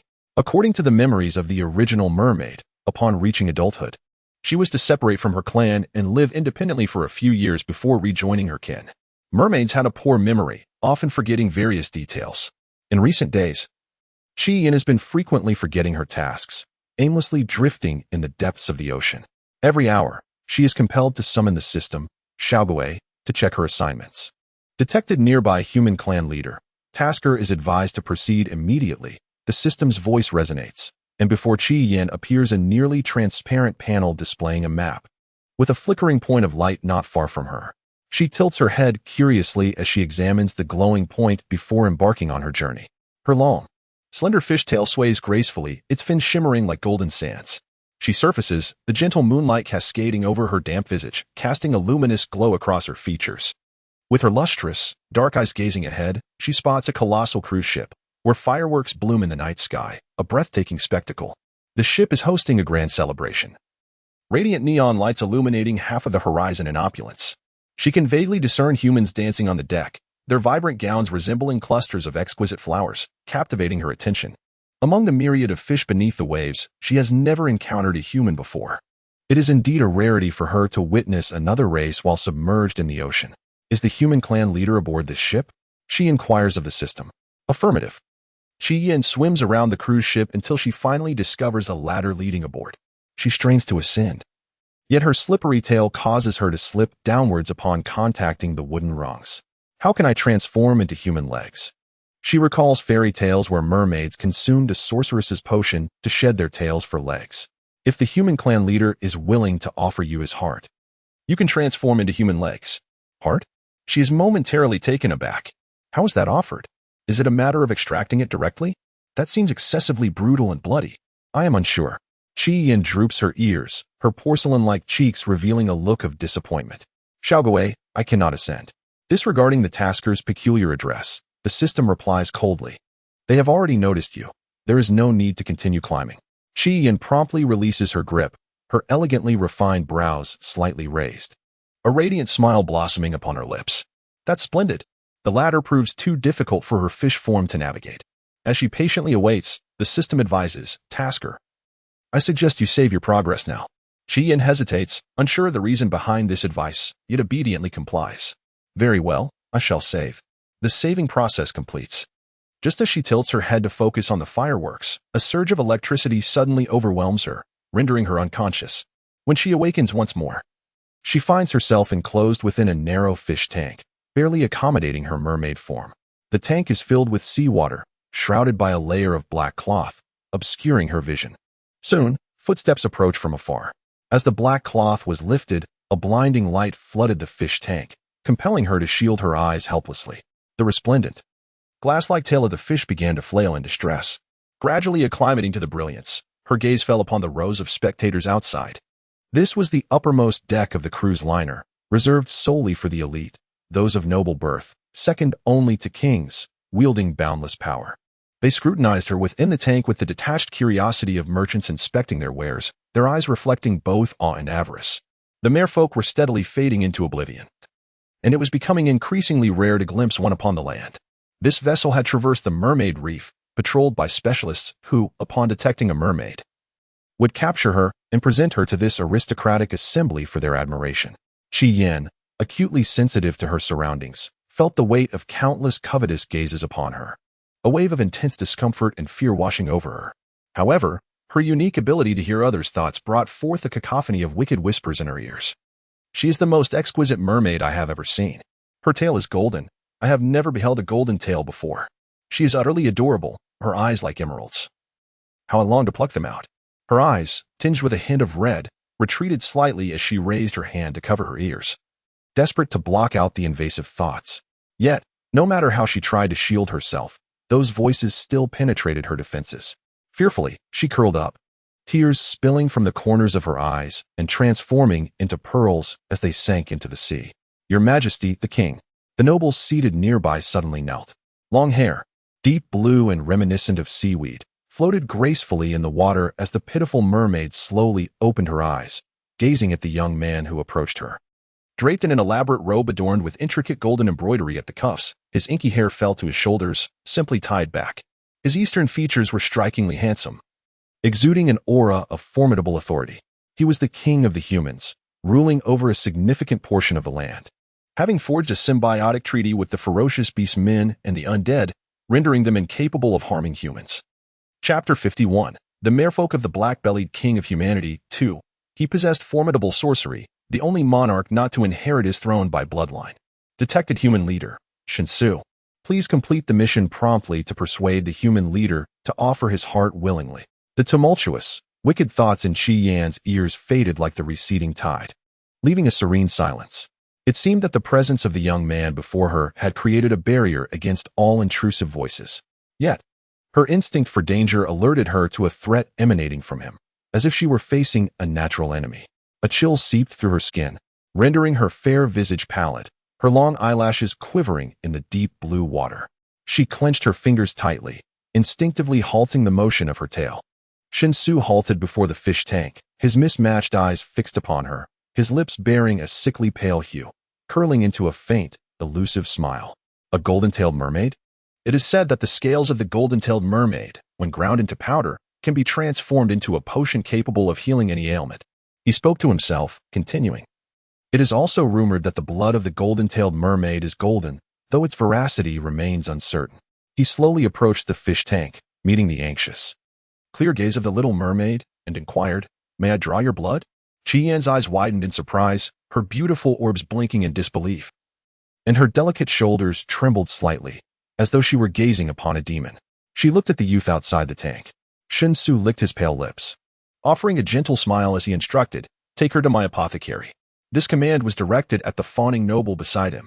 No sooner had he spoken than the youth vanished, leaving behind a group of nobles who exchanged glances filled with regret and reluctance.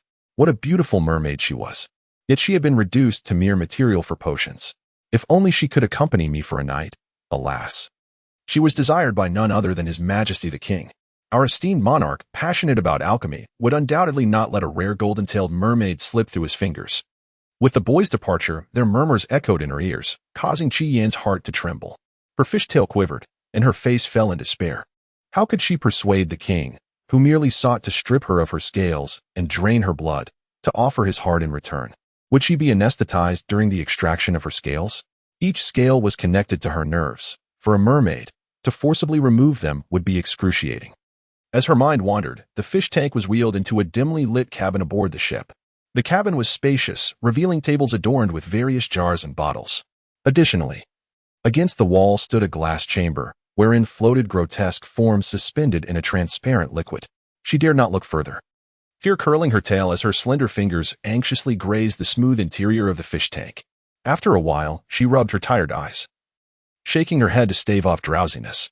Just as she was about to succumb to sleep, a figure appeared through the narrow slit of her half-closed eyelids. She abruptly opened her eyes to find the youth standing before the fish tank. He had removed his coat to reveal an expensive white shirt, the sleeves rolled up, and his long legs clad in black trousers, impeccably tailored. "Awake, are we?" His voice was soft, yet unlike the warmth of the previous world, Yen. This youth's tone was cool and distant, instilling an inexplicable sense of dread. The guppy fish, Qi Yan, whose memory could only hold for 3 minutes, had forgotten his earlier words in the hall. The youth appeared youthful, devoid of pretense, and his gentle demeanor momentarily lulled her into relaxation. She flicked her eyes playfully, joyfully swaying her golden tail, and beamed, "Hello, hello, I am Qi Yan." Yet, the boy could not comprehend her words, only observing her as she leaned closer to the glass, revealing her clumsy charm. Mermaids, kind-hearted and easily deceived, often forget past lessons, falling into the same traps repeatedly. They are quick to trust humans, and may even assist others in counting the coins that lead to their own sale. Shinsu began to chant a spell. The little mermaid in the fish tank suddenly leapt out, landing gracefully upon the solitary experimental bed nearby. She found the experience delightful, playfully flicking her tail in the air and stretching her arms with exuberance. However, once on the bed, she felt parched and uncomfortable. Yet the novelty of it all fascinated her. Having always dwelled in saltwater, she had never rested upon a human's bedding before.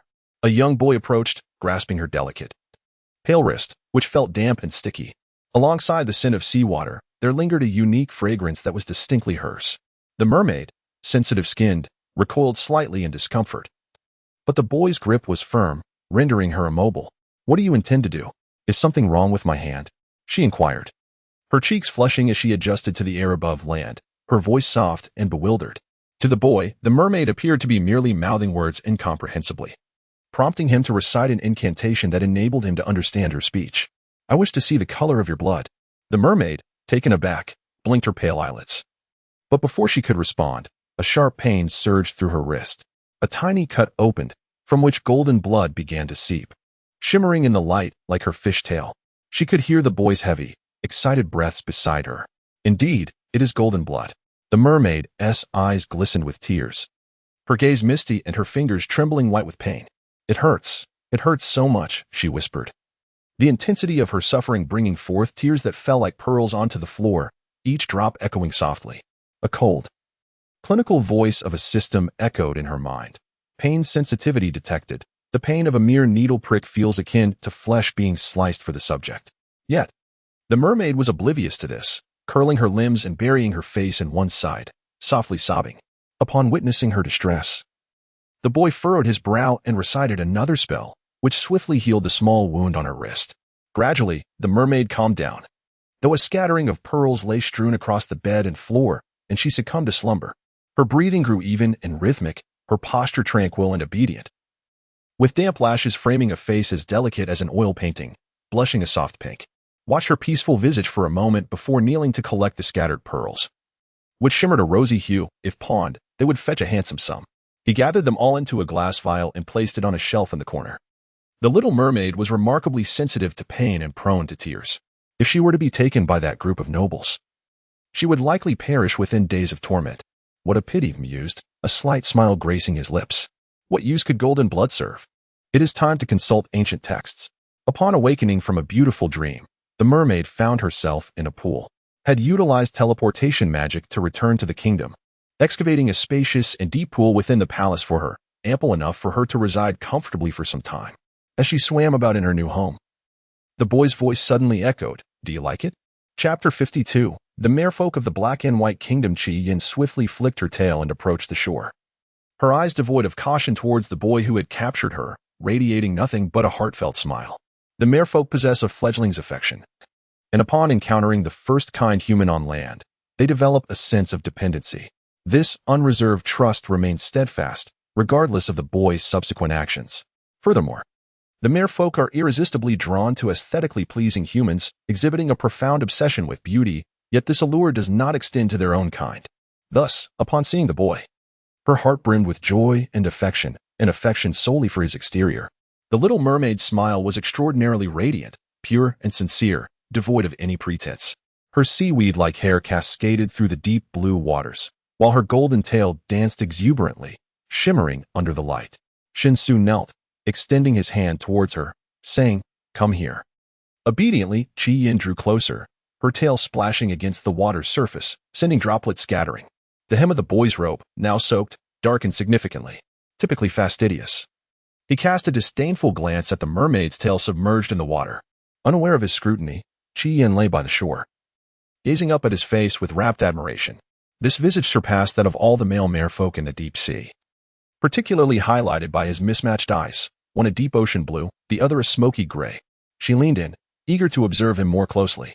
The boy's elegantly defined fingers brushed against the edge of her tail, making contact with the cool, smooth scales, which were soft to the touch. Each scale was exquisite, and her fins, gliding through the water, resembled delicate glass, nearly transparent, swaying like a gossamer dress in the currents. A blush crept across the little mermaid's cheeks as she whimpered softly, collapsing against the shore.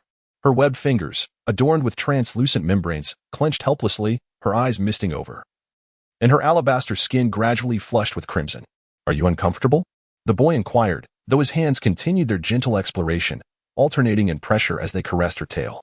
His gaze remained tranquil, even as the splashes of water multiplied, soaking the lower half of his sleeve.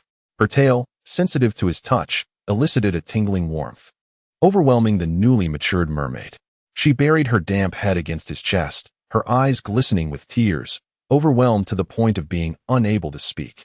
Time slipped by, and eventually, the boy released her, uttering an incantation that dried his damp clothing.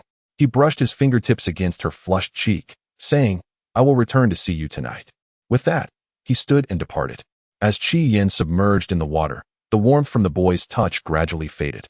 Yet she felt the lingering heat of his fingers on her tail. Sinking beneath the surface, she exhaled bubbles, resolving to inform the human leader next time to refrain from touching her tail. Night fell. The weary little mermaid lay on the shore, her fish tail dangling in the water, flicking back and forth languidly. A gentle beam of moonlight cascaded upon her exquisite features, illuminating the delicate scales that adorned the sides of her cheeks. She gazed unwaveringly at the night sky, her tender lips parting slightly as she released a stream of bubbles.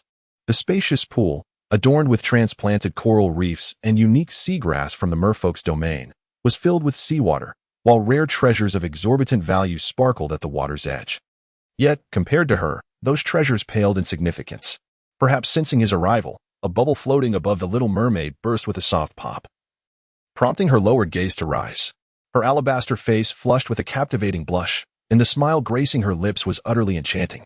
"Your Majesty," she murmured. Shinsu enjoyed the way she looked at him, as if he were the sole object of her affections, until he discovered the purpose of the golden-tailed mermaid's blood. He would refrain from causing her harm. "Do you miss me?" he inquired. Chi Yin swam to the shore, tugging at the hem of his garment, and nodded. "I do." The little mischievous system had mentioned tasks beyond merely transforming into human legs. It also involved making the leaders of various clans fall in love with her, ultimately leading them to darkness. Although she struggled to comprehend this, surely if she endeared herself to the human leader, he would come to love her, right? Fearing he might doubt her sincerity, she added, "I miss you very much." Shinsu glanced at her outstretched, fair fingers, which, save for the webbing between them, bore a striking resemblance to human hands. This little mermaid not only delighted in smiling at humans but also reveled in playful affection, her soft demeanor making it difficult to refuse her. Shinsu had merely come to steal a glance at her. The potion he had been developing was not yet complete, and he needed to depart. "I shall return tomorrow." At his words, Chi Yin reluctantly released her grasp, her water-hued eyes gazing longingly at him. "Can you not leave? Besides you, there is no one else here. When you are gone, I can only idly blow bubbles." Shin-Su remained silent. After a moment, he said, "You shall come with me." Elated, Chi-Yin clumsily hopped to the shore, extending her pale arms toward him. "Embrace me." Shin-Su bent down and lifted her up, casting a spell that clothed her in a gown, concealing her striking fishtail and the snowy upper half of her body. In the blink of an eye, their surroundings transformed into an alchemical chamber within the palace, more spacious and luminous than the cruise ship. It resembled a sorcerer's black cauldron from a fairy tale, thick and deep green, bubbling with the scent of toxic mushrooms from the forest marshes. "Stay here obediently," he instructed, placing her in a chair and gently tousling her soft hair. Chi-Yin nodded in compliance. Shin-Su donned a sorcerer's robe and approached the cauldron. Stirring the lively liquid within, his focus entirely absorbed in the alchemical process, neglecting her presence. Curiosity piqued, Chi-Yin glanced around her surroundings. Within a transparent glass vial resided a small, pitiable mandrake, its head crowned with a tuft of green grass, its body resembling a ginseng root, squatting within the vial and weeping in despair. Though its voice was inaudible to her, she surmised that some enchantment outside the vial muffled its sound. Mandrakes, rare flora found deep within the enchanted forest, gain sentience upon reaching a certain growth stage, cleverly masquerading as ordinary plants, making them exceedingly difficult to capture. This was the knowledge imparted to her by the mischievous little system. She cautiously adjusted her fishtail, inching closer to the glass vial perched on the shelf. The mandrake seemed to sense her gaze, ceasing its cries to observe her with curiosity, evidently astonished that a creature from the ancient merfolk would encounter it in the depths of the jungle. Just as she extended her finger to touch the vial, she felt the piercing gaze of Shin-Su, who, sensing the disturbance in magic, turned his attention towards her. With a flick of his finger, the glass vial suddenly levitated, hovering in midair. Chapter 53, The Merfolk of the Human Realm, The Little Mermaid of the Black and White King 4. Inside the vial, the mandrake swayed unsteadily, its head colliding with the glass, prompting it to wail in pain. Disobedient merfolk were to be punished. The youth flickered into her view, his elongated fingers pinching her descending fish-tail through the soft fabric. Chi-Yan's eyelashes fluttered, her cheeks tinged with a delicate blush as she softly murmured her apologies. She was irresistibly drawn to all creatures not found in the ocean, unable to suppress her desire to observe them closely. The pale long dress she wore accentuated her enchanting allure, droplets of moisture glistening on her skin, saturating the fabric and subtly outlining her graceful waist. Oblivious to her effect, the little mermaid instinctively nestled closer to him, finding discomfort in his grip, her soft body yielding to his touch as she cried out in pain. "Delicate creature," he remarked, retracting his fingers and adjusting the slightly ruffled hem of her dress. Chi-Yin whimpered softly, swaying her fishtail against his chest, inhaling the fragrant aroma of potions that wafted from him, reminiscent of fresh dew, delightful to her senses. After tidying her gown, Shin-Su beckoned with his finger, and the glass vial reappeared before her, inquiring aloud, "Do you desire this?"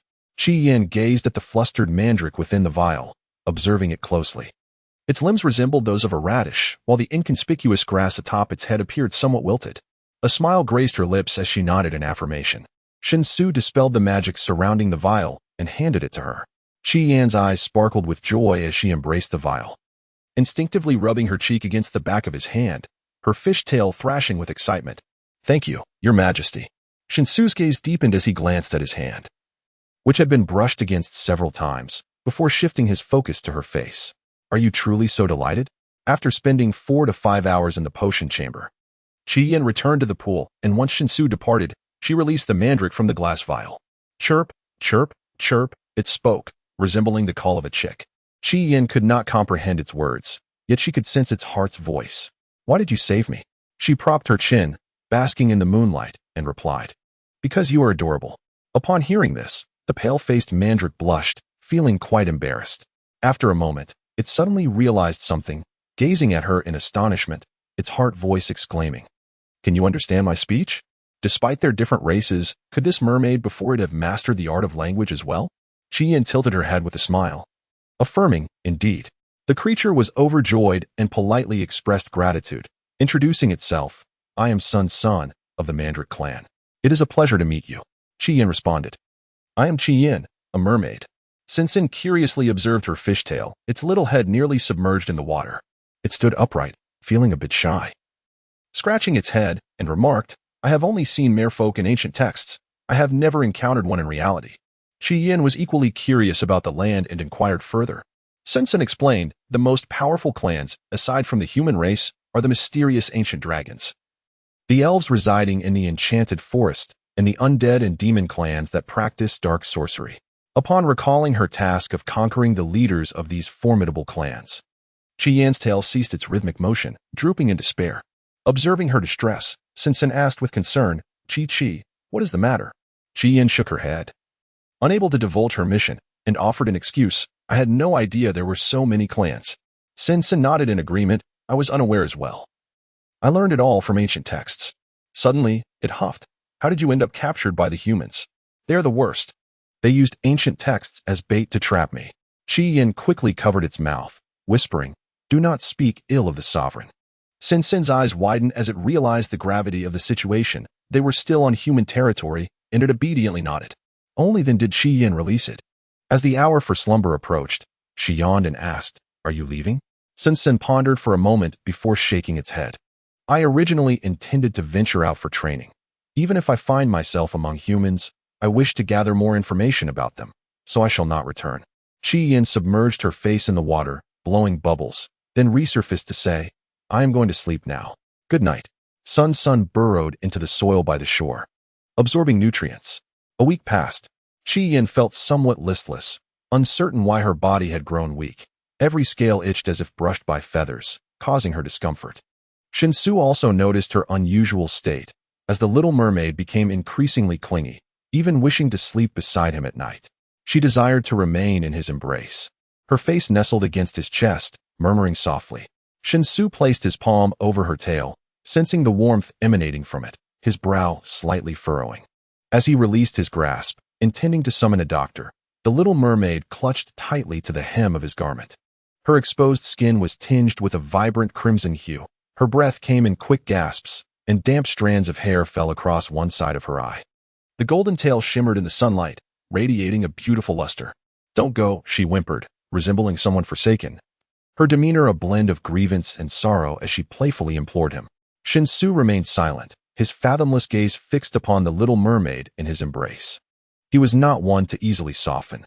During his potion-making, he had captured living creatures and remained unmoved by their pleas and cries. Yet this particular mermaid was different. She was timid and could not withstand even the slightest harm. Tears streamed down her cheeks like falling pearls, her eyes reddening as she bit her lip. Emitting a soft whimper, helplessly clutching at his garment, calling out to him like a mewing kitten, Shinsu gently wiped away the moisture from the corner of her eye, letting out a reluctant sigh. "I want to leave." He took a step forward, immersing himself in the frigid waters of the pool. King Shinsu had lived for 1,000 years. Among all the races, humans had the shortest lifespan. However, through the practice of magic, one could extend their life. More potent spells equated to greater longevity. This was the reason the human race had survived for so long. Shinsu's appearance remained that of an 18-year-old, for he had mastered formidable magic before reaching that age. He had not taken a wife in a millennium. He had either fought on the front lines or remained in the apothecary, shunning the company of women. Thus, the royal palace was desolate, devoid of even a single consort. Ancient texts recorded that mermaids, upon reaching maturity, would undergo a period of estrus, reoccurring monthly thereafter. If they could not endure it, they would perish. The golden tail entwined around his leg, and her deep blue seaweed-like hair cascaded over his shoulder. The youth pressed her against the shore, gripping her delicate chin, and leaned down to kiss her. In her innocence and naivety, the little mermaid was entirely oblivious to the realms of love. Even as she grappled with her estrus, she merely sought solace against him like a distressed kitten. The fragrance emanating from her was intoxicating, and she tilted her head back, obediently accepting his kiss. Due to the peculiar heat coursing through her body, her ability to process the outside world diminished. Shinsu's kiss was unlike his usual calm indifference. It was filled with an aggressive fervor. The air between their lips was completely devoured, and her tail, overly sensitive, was caressed by his cool, white fingers, revealing a captivating fragility on her enchanting visage. His deep-set eyes churned with dark currents, akin to thick black clouds, reflecting the docile mermaid in his arms, awakening within him desires previously unknown. He longed to see her pitifully wave her tail, feigning discomfort. He yearned to invade every inch of her skin, marking her both inside and out with his essence. The night stretched on interminably, the moon hanging in the night sky emanating a silvery glow, casting its light upon the land. Waves stirred upon the surface of the pool, crashing against the shores adorned with resplendent treasures. As the sky gradually lightened at the horizon, the waters of the pool began to settle. The young man stood within, the sea enveloping his lower half, crystal-clear droplets cascading down his sculpted, taut abdomen. A physique reminiscent of a perfect statue. He used his magical abilities to nurture the frail form of the little mermaid, refreshing the seawater in the pool, and then gently placed a kiss upon her forehead. The following noon, Chi-Yin awakened from her slumber. Aside from her fishtail feeling somewhat languid, she experienced no other discomfort. With a limited capacity for memory, she vaguely recalled the events of the previous night, struggling to piece together the hazy recollection of feeling overheated and unwell, leading her to beseech the king for assistance. However, the specifics of how he had helped eluded her. Chi-Yin felt a familiar helplessness regarding the forgetfulness that often plagued mermaids. At the very least, she remembered that it was Shinsu who had come to her aid. When she saw him again, she would be sure to express her heartfelt gratitude. On the shore lay an array of fresh fish, along with seaweed unique to the merfolk's domain. She swallowed hard, dismissing all else from her mind, and focused intently on her meal. Having slumbered for over a week buried in the mud, the mandrake, named Sinsin, stirred awake, its once withered foliage now vibrant and lush. A far cry from its previous desiccated state in a glass vessel. It exuberantly approached her, exclaiming, "Chi-Chi, I have regained my health." As a plant, it could not remain detached from the soil for too long, or it would wither away and ultimately perish, much like how Chi-Yin, as a fish, could not survive outside of water. Chi-Yin took a bite of the seaweed, savoring its delightful flavor, devoid of any fishy taste. It was a favored delicacy among merfolk, and she was no exception. Her delicate gills fluttered as she swallowed. How wonderful! She felt a swell of joy for Sun Senator with a keen sense.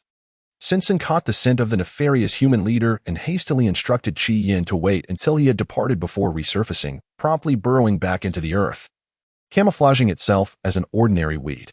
The air shimmered as Shinsu stepped through a portal, appearing before her.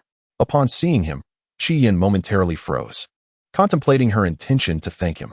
Setting down the seaweed, she swiftly swam to the shore to greet him, her eyes lifting in delight, a charming smile revealing two adorable dimples at the corners of her lips. "Your Majesty," she said, her voice sweet and affectionate, her lovely fishtail fluttering behind her. Shinsu presented her with a vial of potion, offering it for her to drink. Chi-Yin eyed the vial curiously. It was a pale blue, with twinkling starlight particles swirling within. "What is this?" she inquired, accepting the vial, feeling its gentle warmth seep through the glass into her palm. "It is beneficial for your health," Shinsu replied. The little mermaid, without a hint of doubt, raised the potion to her lips and drank it down. The sweet flavor reminiscent of green oranges. "Delicious," she exclaimed, licking her lips with satisfaction, her dark eyes sparkling as she gazed up at him. "Your Majesty, thank you for last night." Remained composed, his gaze sweeping over her lips, still stained from last night's prolonged kiss, tender and a shade more vivid than usual. She had forgotten everything from the previous night, her face radiating gratitude, which stirred within the young man a desire to indulge in bolder actions. However, he refrained, aware that her constitution was frail compared to others of her kind, rendering her susceptible to illness. The potion he had meticulously crafted that morning was composed of rare ingredients. Most of his time spent in search of them. "Rest a while longer. I shall take you to a special place tonight," he stated after a moment of silence. Leaned closer to his palm, nuzzling her cheek against it, the sunlight illuminating the delicate curve of her porcelain-white neck. "Where are you headed, Your Majesty?" "I wish to accompany you." In her conversations with the mystical mandala grass, it had imparted wisdom from ancient texts to win a person's affection. One must please them and spend time in their company. It also spoke of a certain magical potion, which, when administered, would ensure unwavering love from the recipient. Yet, hesitated to use such sorcery. She may have been naive, but she understood that King was an adept in alchemy, and should he discover her intentions, she would surely earn his disdain. Unbeknownst to her, the young man was oblivious to her thoughts, his eyes darkening as he noticed the faint red marks on the back of her neck. She was not only delicate but also sensitive to pain. Thus, he had endeavored to be gentle the previous night, yet still left discernible marks upon her skin. Very well, he mused, realizing that he was increasingly vulnerable to her charm. His feelings, transcending mere regard for a potion, did not suppress these emotions. Instead, he allowed them to flourish. The surroundings shifted, found herself back in the alchemy room. Propping her chin on her hand, her gaze gradually drifting until she succumbed to slumber at the edge of the table. The room was enveloped in tranquility, the only sound being the bubbling of the alchemical cauldron. When she awoke, was no longer present, leaving her alone in the vast emptiness. Her fishtail, enchanted by the young man, allowed her to traverse the ground, albeit with an awkward and slow gait. She made her way out of the alchemy room. The corridor illuminated by warm honey-colored lights, the floor adorned with vintage floral-patterned wool carpets, and the walls adorned with several oil paintings that seemed to pulse with life under her gaze. She had never encountered such captivating artwork. As she walked carefully through the corridor, studying the vivid depictions, she thought how lovely it would be if were with her, surely delighted by the sights. Suddenly, a stranger's voice pierced the air behind her, startling, who turned swiftly to confront the source. It was a man clad in the robes of a count, his boots echoing softly against the floor, a sword at his waist, and his expressive brows raised as he scrutinized the young woman before the paintings. Her light orange gown billowed to the ground, obscuring her ankles, while the pearl-embroidered cuffs accentuated the brilliance of her wrists. Chapter 55, The Human Race, The Little Mermaid of the White-Cut Black King 6. The young girl possessed an exquisite beauty, her eyes shimmering like emeralds as she turned to glance at him, clutching the hem of her dress in a startled manner, her gaze filled with wariness and vigilance. Count Gucci had not anticipated encountering such a breathtaking individual within the palace, resembling a pure and sacred angel, stirring a deep yearning within him. Do not be afraid. I am not a villain, Gucci pondered for a moment.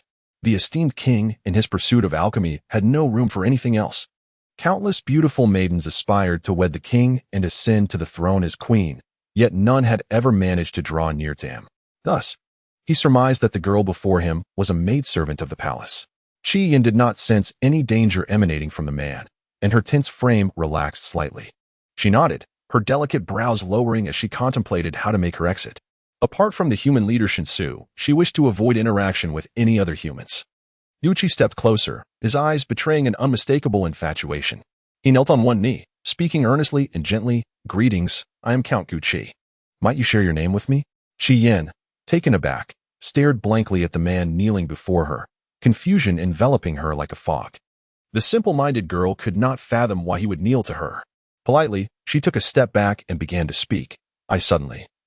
Her gaze caught sight of a figure draped in a black robe, a youth who appeared out of thin air. With fingers as long and graceful as those of a cat's, he grasped the sensitive nape of her neck, his tone calm and devoid of emotion. A disobedient little fish. Yin felt a chilling pressure emanating from him, akin to a cold-blooded creature ensnaring her nape, acutely aware that his mood was rather dismal. Was it because she had emerged from the alchemy room? The more she pondered, the more anxious she became. She leaned closer to his chest, gently nuzzling against him, playfully elongating her words like a child seeking affection. "Your Majesty, I am sorry." Shinsu remained silent, his gaze fixed on Count Gucci, who was kneeling in the distance, paying his respects. Soon, the kingdom of CG would celebrate its festival, and the entire realm was bustling in preparation. The nobles had been visiting the palace more frequently in recent days, discussing matters pertaining to the festivities. Shinsu had left the alchemy room to attend to these affairs. Had he not cast a spell on the Little Mermaid earlier, he might still be oblivious to her engaging conversation with a nobleman. And this particular count had been harboring thoughts of his Little Mermaid. Since childhood, Shinsu's emotional fluctuations had been minimal, his nature inherently detached. Whether it was anger, fear, or joy, he felt none of these sentiments. Yet this time, he experienced a flicker of anger, albeit faint and rare, catching him off guard. The source of this unfamiliar emotion was the Little Mermaid in his arms. Ever since bringing her into his life, it seemed she had begun to influence him. "Your Majesty," Count Gucci exclaimed, startled at the sight of the approaching figure, quickly dropping to his knees to pay his respects. Cast a faint glance at the man and commanded, "Leave." Gucci promptly departed, fully aware that he stood no chance. Yet, he was taken aback that His Majesty would show such affection towards that woman. After a millennium, it seemed likely that the palace would soon welcome another queen. Once the man had exited, lowered his gaze and inquired, "Do you harbor feelings for him?" It was rumored that mermaids were fickle, easily swayed by beauty, and never sought partners among their own kind, instead favoring humans. They would have numerous companions throughout their lives, irresistibly drawn to any handsome human they encountered. Qi Yin shook her head and answered truthfully, "I do not." As she spoke, her eyelashes fluttered, and her deep green eyes sparkled in the light, her smile reminiscent of rosebuds kissed by the morning sun in a blooming garden, radiating charm. "I adore His Majesty, truly." The first step in her strategy, to express her affection, hesitated momentarily, and after a few seconds, the fingers that had gripped her nape shifted to gently caress her head. His voice slightly husky. "Is your tail itchy again?" Upon hearing his inexplicable remark, Qi Yin was momentarily taken aback, wishing to shake her head in denial. Since that night, the discomfort she had felt had faded, and she was nearly oblivious to the peculiar tingling sensation of her fishtail. However, before she could respond, their surroundings transformed, and they returned to the pool. S fingers glided down her waist, brushing against the fishtail concealed beneath her skirt. Qi Yin let out a soft hum, her flushed cheeks brushing against the slightly unbuttoned collar of his shirt, her delicate chin lifting as a cool kiss landed at the corner of her lips. Dazed by the kiss, the young man released her. The scales beneath her soft flesh were tender and swollen, her fins hanging limply. "Wait a few more days. I will come to fetch you tonight," murmured, placing a kiss in her hair and gently pressing his fingertip against her rosy lips. Not long after he departed, the mandrake grass emerged from the muddy ground, scuttling to the shore in a huff, exclaiming, "I saw everything." He was constantly kissing Chi-Chi's lips. Humans are terrible. Qi Yan's cheeks turned a deeper shade of red as she sank into the cold seawater, bubbling softly. Sin-Sun looked at her with concern. "Chi-Chi, does your mouth hurt?" Qi Yan shook her head and then nodded, her face flushing with embarrassment as she forcefully changed the topic. "I'm going out to play tonight." "Sin-Sun, do you want to come?" Sin-Sun eagerly nodded. "I want to go." Ever since being captured, it had not ventured outside and was eager to see the human world. Qi Yan replied with a smile. "All right, you can hide in my sleeve then." As night fell, appeared on the shore, dressing her in ordinary clothing and adorning her with a mask that concealed her entire face. She fidgeted uncomfortably with the mask, and the young man adjusted it for her before releasing his grip. "It's on properly now," he stated, with thoughts of their outing in mind. Qi Yan refrained from further fidgeting. In a blink, the scene shifted. They arrived at the capital outside the royal palace, where the azure ocean enveloped the city as periphery. The coastal town gleamed in pure white, while birds alighted upon the highest edifice, the clock tower, as the stars and moon intertwined, their luminescence veiled by the dense shroud of night. The marketplace buzzed with lively chatter, reminiscent of a festive celebration, the air infused with a subtle floral fragrance, steeped in the joyous spirit of the occasion.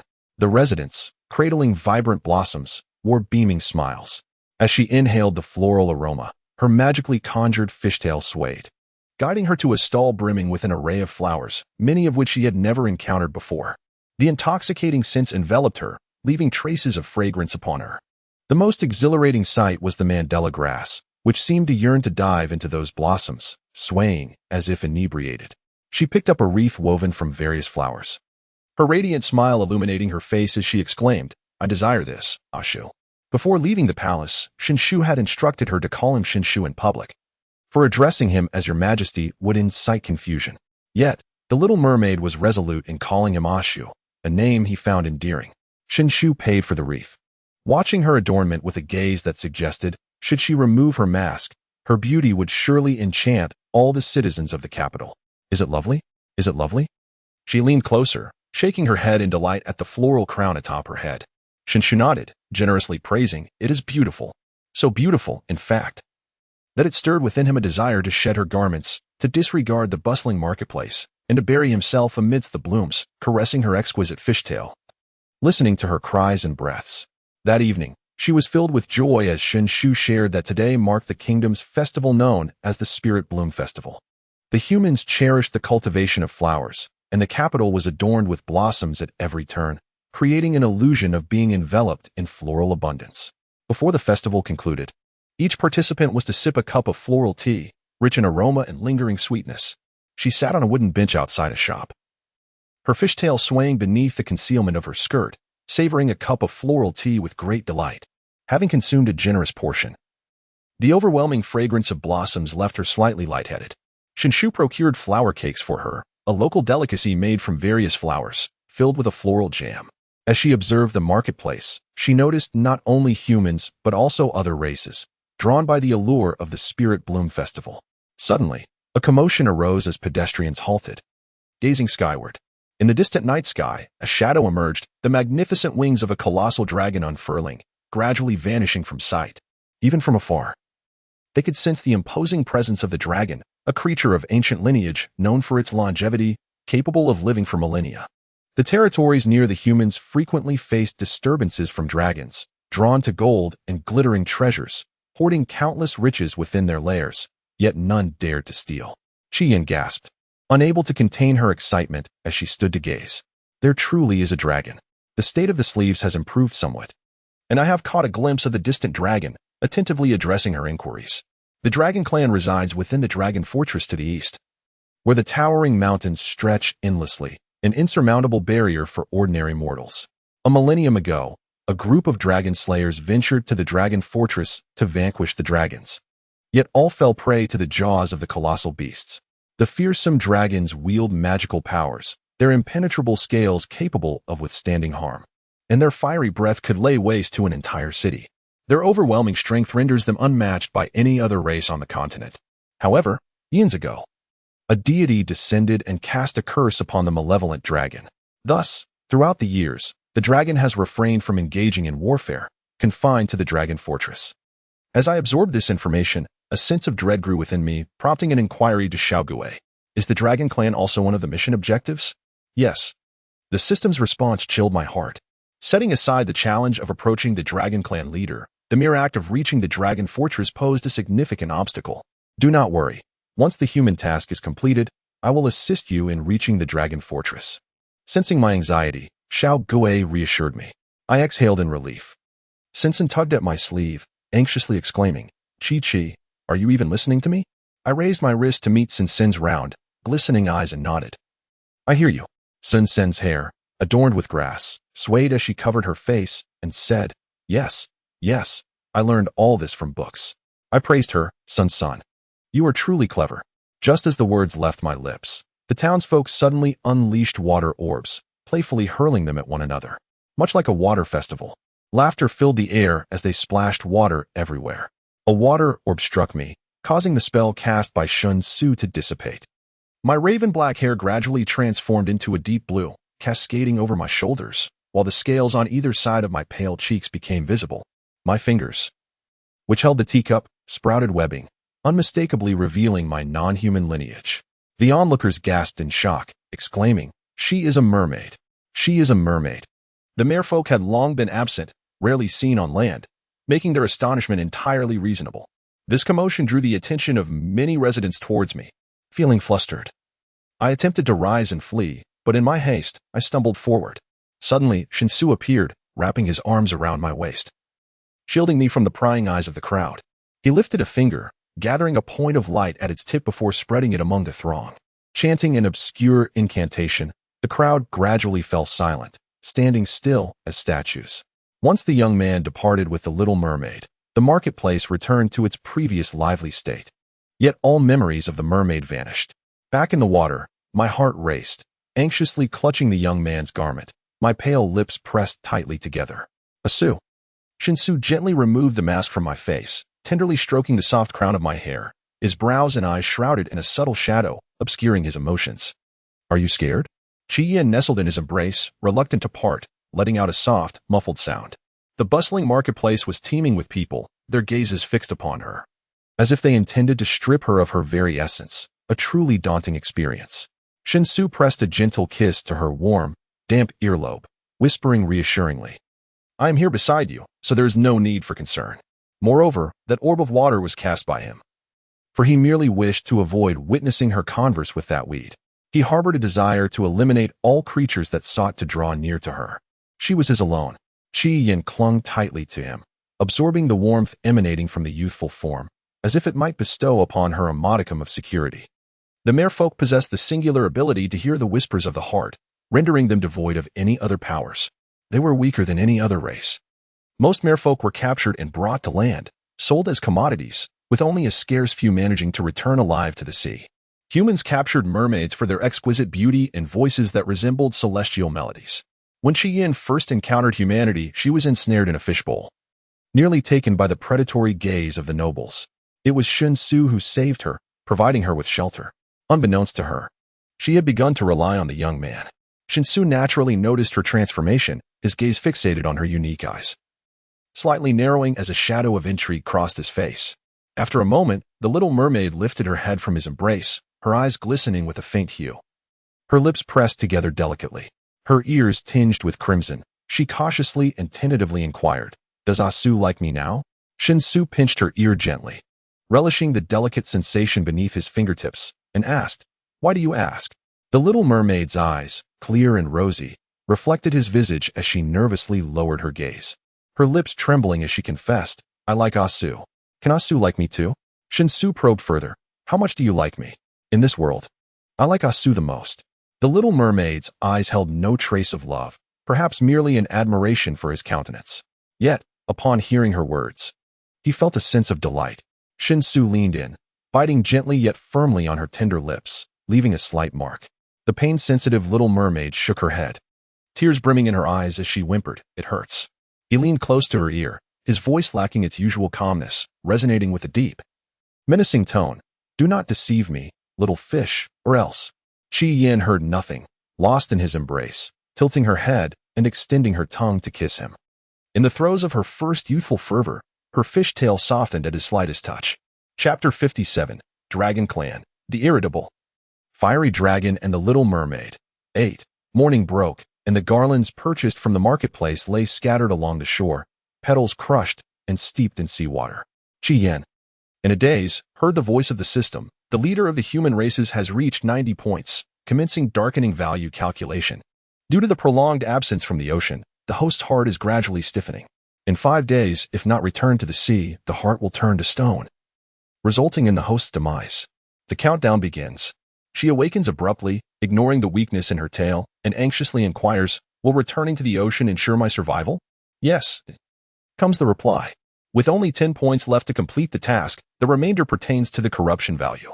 She recalls that the corruption value can only be acquired by tormenting the target of her mission.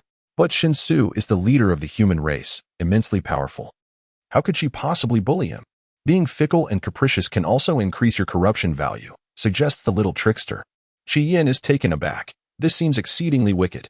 Is this true for all mermaids? She murmurs in disbelief. Indeed, mermaids are known for their playful nature, as they possess strong self-healing abilities. No matter how they are tormented, they will return to their original state. They are excessively enamored with beauty and have no resistance to attractive appearances. They fall for every charming visage they encounter. Yet their reproductive capabilities are limited, giving birth only once a year, compounded by an extended mating season. This is a significant reason why humans capture them. Chi Yin never anticipated such a reality. She sinks into the ocean, her eyes vacant. When Shinsu arrives at noon, he finds the little mermaid motionless, burdened by her thoughts. "What troubles you?" he asks as he approaches. Chi Yin hesitates for a few seconds before slowly swimming to the shore. Just as she is about to speak, a sudden pain strikes her heart. Unable to bear the agony, she faints, catching a glimpse of the boy's panicked expression before losing consciousness. She sleeps for a full 2 days. When she awakens, she finds herself submerged in a fishbowl. The overwhelming scent of medication in the seawater causes her to frown in discomfort. "You're awake," a voice calls from above. Chi Yin lifts her gaze to see the boy peering down from a ladder, holding a vial of deep red potion, which he pours into the fishbowl, mixing it with the seawater. "Does it still hurt?" Shinsu inquires. Chi Yin swims to the top of the bowl, sniffing the potion's odor, which is unpleasant and faintly metallic. "What is this, Asu?" she questions. Shinsu brushes his fingers against her damp eyelids. The little mermaid's skin is pale, her scales dull against her soft gills, and her once vibrant tail lacks its usual brilliance. Her heart has already begun to petrify. And while he uses the potion to delay the process, it merely addresses the symptoms, not the root cause. To truly heal, she must return to the ocean. Yet he is unwilling. He fears that once the little mermaid returns to the sea, she may never return to him. Thus, as long as he can develop a potion to halt the petrification, she will be forever bound to him. "It's a healing potion," he calmly explains her query, pausing for a moment before adding, "I will cure you." His words seem to reassure her, soothing her anxious heart. Suddenly, Chi Yin flicked her fishtail, leaping half her body out of the fish tank to gently press her lips against his, before shyly sinking back into the water, as if her previous action had not been her own. Shinsu licked his thin lips, his gaze fixated on the little mermaid in the water, his heart, which had been silent for so long, began to thump vigorously. Maintaining his usual calm demeanor, he descended the ladder to concoct potions beside the cauldron. Qian heard the system's prompt in her ears. The leader of the human race has completed the conquest value. Next would be the darkening value. She swam around in the fish tank, pondering for a long time but failing to devise a plan. Was she truly meant to heed the little trickster's words? For the next month, she could only remain in the fish tank filled with potions, enveloped by the dense aroma of elixirs, gradually becoming accustomed to the scent. Yet, her heart would still ache from time to time. As time passed, the pain intensified, and unable to bear it any longer, she tightly embraced the youth, sobbing pitifully. It hurts so much, Ashu, it hurts. Shinshu furrowed his brows, his expression losing its usual calm, revealing a thick, sinister aura. Suddenly, he recalled a dark sorcery. Chanting an obscure incantation, black mist swirled around the area of his heart. His heart was wrenched from his chest, beating tumultuously in his hands. Almost instantaneously, the black mist dissipated and the potion room returned to tranquility. The little mermaid in the water gradually succumbed to sleep. Shinshu staggered back a step, nearly tumbling from the ladder. Blood welled in his throat, which he swallowed down. His complexion turned deathly pale, fingers clenched tightly, veins protruding. And he took a deep breath to slowly regain his composure. The young man gazed intently at the mermaid in the tank, excitement gleaming in his deep-set eyes. Now, you are wholly mine. Congratulations to the tasker for completing the side quest, compelling the leader of the human race to offer his heart. Side quest completion reward. The fishtail can transform into human legs. However, upon contact with water, it will revert to a fishtail. Prolonged absence from water will lead to discomfort in the legs. Main quest has undergone a change. The tasker will now be randomly teleported near the leaders of other races. Teleportation successful. The night was a thick darkness, as dense as ink. The rocky cliffs loomed steeply, and the evening breeze stirred up dust. Qian landed on the flat, expansive ground, the air laden with grime, her garments stained and filthy. Resembling a scruffy cat, she covered her nose, her vision obscured by a vast expanse of hills. Her heart no longer ached, but her limbs still felt weak and powerless. Especially her lower half, which had transformed into legs for the first time. She was unaccustomed to walking, feeling soft and unable to stand. Before long, the sky began to rain, mist enveloping the hills, and the air grew humid, just as she had not yet adapted to her new legs. They transformed back into a fishtail. At that moment, a group of humans wielding torches approached from a distance. Upon seeing her, they erupted with excitement and joy. It's a mermaid. How splendid. Today, the offering has been secured. The great dragon god shall undoubtedly appreciate this tribute. They bound her and tossed her onto a wooden cart, dragging her back to a village. Qian was rendered unconscious, and upon regaining her senses, she discovered herself imprisoned within an iron cage. The cage lurched forward, its wheels clattering on the uneven ground, swaying precariously as if it might topple at any moment. 3 or 4 villagers pushed the cage, laboriously advancing until they reached the summit of a cliff, where they finally halted. They chanted sacrificial songs, kneeling in reverence as they worshipped the colossal dragon residing in the dragon fortress. Having completed their rites, the villagers turned and departed. The morning light cascaded over the iron cage, a gentle breeze carrying the scent of damp earth, bringing with it a refreshing coolness. Qian opened her eyes, her fishtail still untransformed into legs, soaked in the humid rainwater, and it would likely take some time to dry. The dragon clan leader is nearby. Please be cautious. Tasker. Her curled lashes trembled as a gust of wind tousled her hair, and she slowly lifted her gaze. A vast, black dragon soared through the sky, its ebony wings casting shadows over the horizon, and she caught a glimpse of its golden vertical pupils. Dragon Clan leader's value has reached 80 points. The system's notification arrived abruptly, and before Qian could comprehend, the iron cage, along with her, was grasped by the dragon's enormous claws, suspended high above the ground. The fierce wind whipped her long hair about, drowning out all other sounds save for the howling gales. Startled, her delicate face paled. They eventually arrived at the dragon fortress. Perched high among the mountains, where the colossal black dragon released the cage. Its claws, larger than her entire body, effortlessly tore the cage apart. As it approached, Qian beheld the sharp horns atop its head, its dragon breath scorching her face. She shrank into a corner, gripped by fear of the monstrous creature before her, terrified that it might devour her whole. Yet, the black dragon's attention was fixated on her legs, seemingly perplexed by the absence of her shimmering tail. Not finding the golden appendage, it roared in frustration, causing the ground to tremble and nearby birds to take flight in alarm. Qian fainted from fright. The diminutive mermaid appeared as insignificant as an ant compared to the mighty dragon, easily crushable beneath its weight. Upon noticing her unconsciousness, the black dragon ceased its roaring and transformed into human form.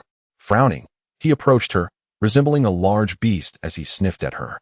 Before long, a small carrot head emerged from her sleeve, trembling in fear, yet attempting to maintain composure as it addressed him. "Do not come near, my friend." The young man seized its tuft of grass atop its head, lifting it up, his thin lips curling into a smirk as he sharpened his beastly teeth. "Little creature, I do not relish a vegetarian diet. Shall I simply crush you instead?" The carrot head quivered in terror, gasping for breath, and soon fainted, its eyes rolling back. The youth vigorously shook the radish head in his hand, a hint of irritation furrowing his brow as he carelessly tossed it aside. His gaze shifting to the unconscious figure nearby. He had clearly seen her mermaid tail. Why had she transformed back into a human? Was it possible that he had been mistaken? The Dragon Clan leader's profile remained rigid and cold as he lifted her up and carried her into the Dragon Fortress. Nestled on the slopes of Mount Huamin, the Dragon Fortress was home to a solitary clan, fiercely territorial and reluctant to encroach upon one another's dwellings. As the leader of the Dragon Clan, Fu Yuan was a deep abyss dragon, the youngest among his kin. Following the demise of the previous leader due to a curse, he inherited the title shortly after reaching maturity, possessing powers even greater than his predecessor. The curse that plagued the dragons was dreadfully potent, severely debilitating their strength. Each month, on the night of the full moon, the curse would manifest, causing their scales to shed and forcing the dragons to assume human forms, rendering them at their most vulnerable. Easily slain by any race.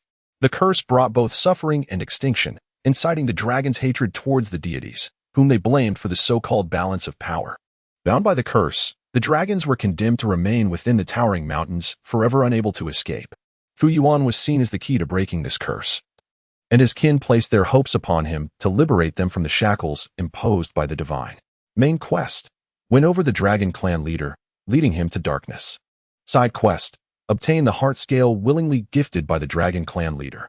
Not long after regaining consciousness, Qian heard the voice of the system's little trickster and paused, asking in confusion, "What is a heart scale?"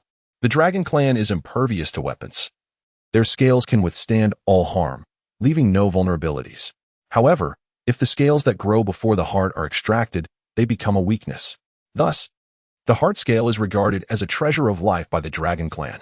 Qian was momentarily taken aback and quickly inquired, "Can I choose not to undertake the side quest?" She was reluctant to complete the side quest, fully aware of the significance of the scales that adorned her own body. Not to mention, extracting the heart scale would expose Fu Yuan's vulnerability. "You may." A sigh of relief escaped Qian as a smile graced her lips. She found herself in a chamber filled with treasures of gold and silver, the floor heaped with sparkling gems, a display of extravagant wealth. Thick woolen carpets covered the floor, while the walls were adorned with various spoils, including the heads of massive magical beasts. After surveying the room, she could not help but feel a sense of astonishment. Even the human royal palace lacked such riches. A single treasure here could incite fierce competition. Struggling to adjust to her weak and unsteady legs, she rose and made her way outside. Beyond the door lay a vast, barren expanse, sparse with flowers and trees, devoid of any visible water sources, save for the molten lava trickling through the crevices of rocks.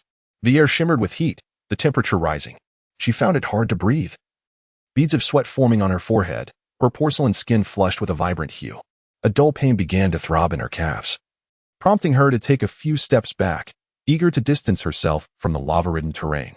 "Human, do you wish to escape?" A languid voice drifted into her ears.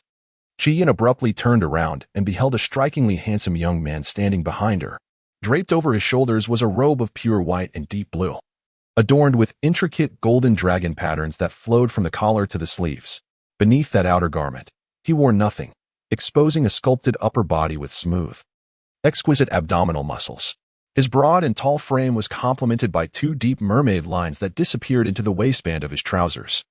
The youth sported short black hair and possessed dark skin, yet his vertically slit pupils gleamed a dazzling gold. His features were both noble and beautiful, with slightly drooping eyelids etched with arcane markings, exuding an aura of both fierce temperament and languid indifference. The young man's presence was overwhelming. Imbued with a sense of intimidation that instilled a primal urge to flee, as if one were confronted by a formidable adversary. She shyly averted her gaze, clenched her fingers tightly, and mustered the courage to greet him. "Hello, my name is Qi Yin." Upon hearing her voice, Fu Yuan raised a hand to scratch his ear, arching an eyebrow as he cast a fleeting glance at her, then another, a pair of dragon horns inexplicably sprouting from his forehead. "Oh, I have no desire to know your name," he retorted. The dragon clan leader was notorious for his foul temper and irascible nature. Other dragons seldom ventured here unless compelled by significant matters. The little mermaid was blissfully unaware of such nuances. Her forgetful mind could at most retain tasks. And although she felt fear at first sight of him, it had long since dissipated. She stepped closer, her raven-black eyelashes fluttering gently, boldly extending her soft, pale fingers to lightly touch the back of the dragon leader's hand. Her lush, red lips pressed together in nervous anticipation as she softly inquired, "What is your name?" The strategy guide provided by the little trickster had stipulated that the first step in her plan was to know each other's names. Without this knowledge, progress would be impossible. The newly adult black dragon felt the delicate touch on his hand, akin to a feather brushing against his skin, yet a searing flame ignited within his heart. He was unprepared for such a sensation, and his body stiffened. Overwhelmed by emotion, patches of pitch-black dragon scales emerged on the back of the hand she had touched. "Why, you have no right to know my name," he stammered, his words faltering as if his throat were constricted, a rather peculiar sight. The little mermaid struggled to comprehend his words, only feeling the oppressive heat in the air. Having dwelled in the deep sea for so long, she was utterly unaccustomed to such warmth, her head spinning as she licked her dry lips. "It's so hot," she murmured. Fu Yuan, however, did not perceive the heat. He had chosen this magma-laden region precisely because he favored it, constructing the dragon fortress here. Yet, the fragile human before him appeared to be suffering from the heat. Her eyelashes dampened and her breath quickened, as if she might collapse at any moment. Furrowing his brow, he uttered a spell. Instantly, the magma vanished, and the air temperature gradually returned to a more bearable state, no longer oppressive as before. "Weak," he coldly remarked. Qi Yin wiped the beads of sweat from her forehead. Unperturbed by his words, she gently grasped a small portion of his fingers, drawing closer, and continued the conversation.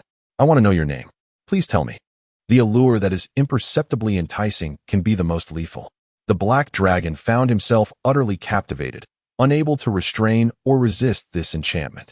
Strangely, upon first encountering this human, a singular thought consumed him: to take her to his lair and claim her as his eternal own. "I am Fu Yuan," he responded almost as if possessed. Despite his disdain for the frail human race, he faltered under the gaze of her shimmering, light green eyes.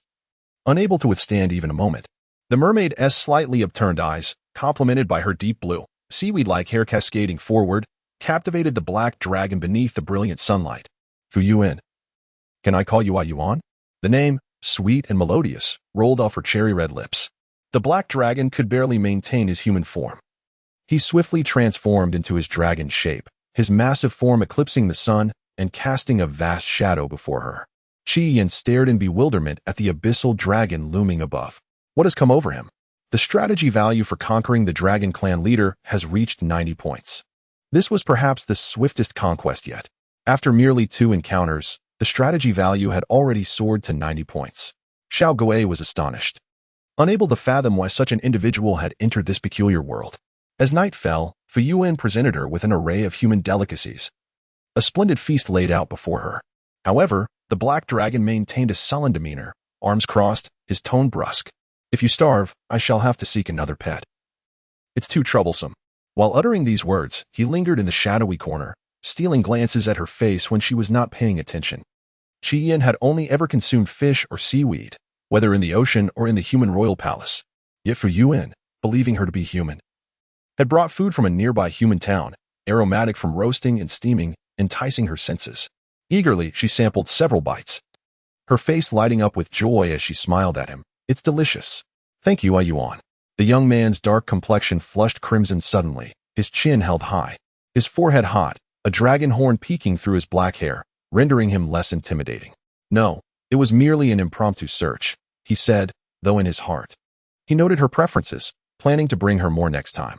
With an abundance of dishes before her, she managed to eat only a small portion, primarily due to her excessive thirst. Drinking water alleviated her discomfort in her legs. Observing the remaining food, she nervously apologized. "I'm sorry, Yuan, I can't eat anymore." The black dragon strode over, grasping the chopsticks, snorting dismissively. What are you afraid of? I haven't eaten yet. With that, he descended upon the table like a locust swarm, swiftly devouring the entire spread. Not bad, he mused, considering that such a portion was hardly sufficient to satisfy him. Dragons typically hunted colossal magical beasts in the nearby marshes, capable of sustaining them for a month without further sustenance. Ji-yin poured a glass of water and handed it over, her voice laced with concern. Drink some water. You've consumed an entire plate. Will you truly be all right? Fu Yuan cast a sidelong glance at her, reluctantly accepting the glass and taking a sip. Seeing his complexion return to normal, Ji-yin finally breathed a sigh of relief. Fatigue washed over her, and she surveyed her surroundings. There was not a single bed in sight. Previously, she had slept in the water, but now that she possessed legs, she ought to rest like a human. Yet, there was no bed here. She fluttered her eyelashes, her delicate fingers grasping the edge of the young man's robe, and softly inquired, Yuan, where do you sleep? Fu Yuan's attention was captivated by her slender fingers, contrasting starkly with his dark skin. The few humans he had encountered paled in comparison to her whiteness, evoking a desire to add a splash of color to her. He ground his sharp teeth, inhaling deeply, the sweet fragrance emanating from her enveloping the room, leaving a trace of her essence in every corner. The black dragon, consumed with the urge to bite and taste, failed to catch her words. Yuan. After she repeated herself, a flicker of hesitation crossed his usually fierce countenance. What bed? He typically curled up in his dragon nest at night. Aside from brief visits during the day, he spent most of his time there. Sleeping, for him, meant lying directly on the ground. He had no knowledge of human beds. Ji-yin succinctly described it in simple terms. Fu Yuan raised his finger, and with a spell, a bed embellished with gemstones materialized before her.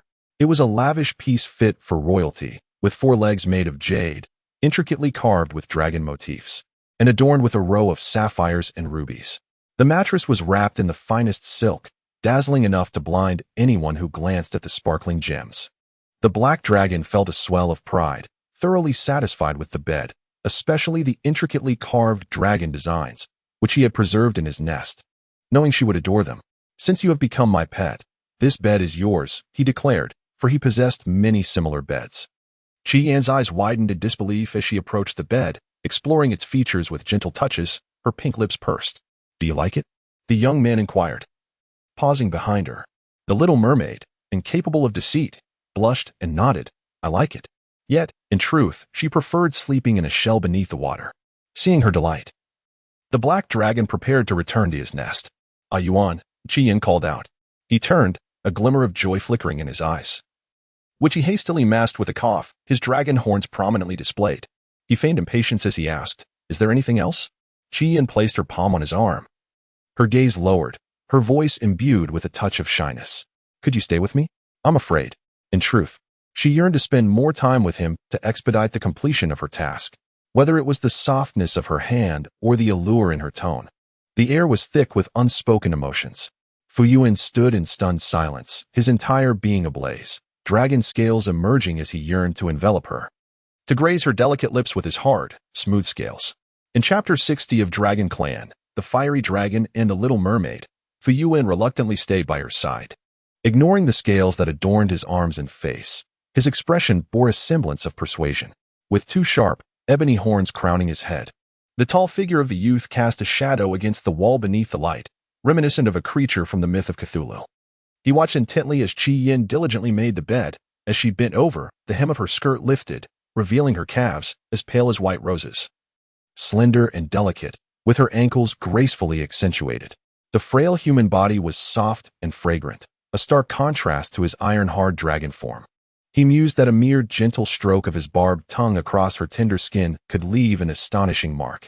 Fu Yuan pondered deeply. Typically, dragons chose mates from their own kind, rarely seeking humans.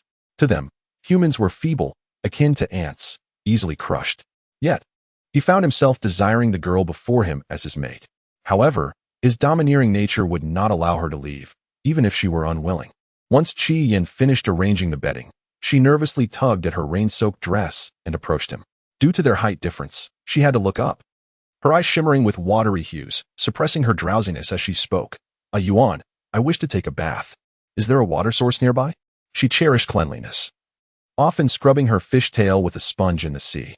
Here, After having bathed and sweated, she longed for a wash, which would also allow her tail to touch the water. The dark-skinned youth felt a flush creep up his ears, accentuated under the light. His taut arms bulged with veins as he took a deep breath and stiffly replied, "It's troublesome." With that, he recited an incantation, activating a teleportation array. In an instant, they transitioned from the high-altitude dragon fortress to a dense, tree-laden jungle. The lush, verdant grassland was bisected by a wide, flowing river, vibrant with the colors of autumn, where bushes were laden with plump, red berries that had fallen and were gnawed by insects. As Qi Yin prepared to undress, she sensed his gaze fixed upon her and turned to meet the intense stare of the black dragon, her face visibly flushed with embarrassment. Shyly, she tugged at her skirt and said, "Yuan, would you mind turning around?" The black dragon, unfamiliar with the nuances of gender propriety, frowned and asked, "Why? I brought you here. Can I look?" His questions were numerous. Qi Yin's cheeks burned with shame. Previously, as a mermaid, her scales concealed her entire form, but now, as a human with legs, she felt no different from any ordinary person. The thought of bathing with him nearby made her want to retreat from the idea entirely. Seeing her silence, Fu Yuan's irritation grew ever so slightly within him. Reluctantly turning away, she seated herself upon the verdant grass, her back to the flowing river. She was his companion. Why not allow him to gaze upon her? The dragonkin bathed together in their natural state, so why should the humans not do the same? He yearned to witness her in the water. The more he pondered, the more aggrieved he felt. And the black dragon clawed at the grass beneath him until a patch was left barren. With her garments shed, Qi Yin stepped into the cool embrace of the river. Her legs, which had been uncomfortable throughout the day, transformed into a shimmering tail upon contact with the water, drawing in the river's essence. Golden scales cascaded with exquisite, crystalline luster. She swam gracefully, relishing the fleeting moments of splendor. The surroundings were devoid of life, tranquil and serene. Fearing that he might grow impatient, Qi Yin emerged from the water after half an hour, reluctantly donning the silk, white dress gifted by the black dragon. The fabric was soft and pristine, imbued with a subtle fragrance. "I'm ready, Yuan," she announced, her hair soaked and wrapped in a towel draped across her chest, droplets cascading down her flawless porcelain skin, pooling in the delicate hollow of her neck. The black dragon longed to lick the moisture from her skin. He was certain it would be both fragrant and sweet. His throat convulsed slightly as he uttered his thoughts with unfiltered directness. "I want to lick you." Qi Yin looked up in surprise, her lashes fluttering, clearly taken aback by his audacious declaration. He stepped closer, denying her the chance to respond. Leaning down to breathe in the scent emanating from her neck. Extending his scarlet tongue, he began to taste the droplets adorning her soft, white skin, savoring the sweetness that left him insatiable. "I like it so much," he exclaimed.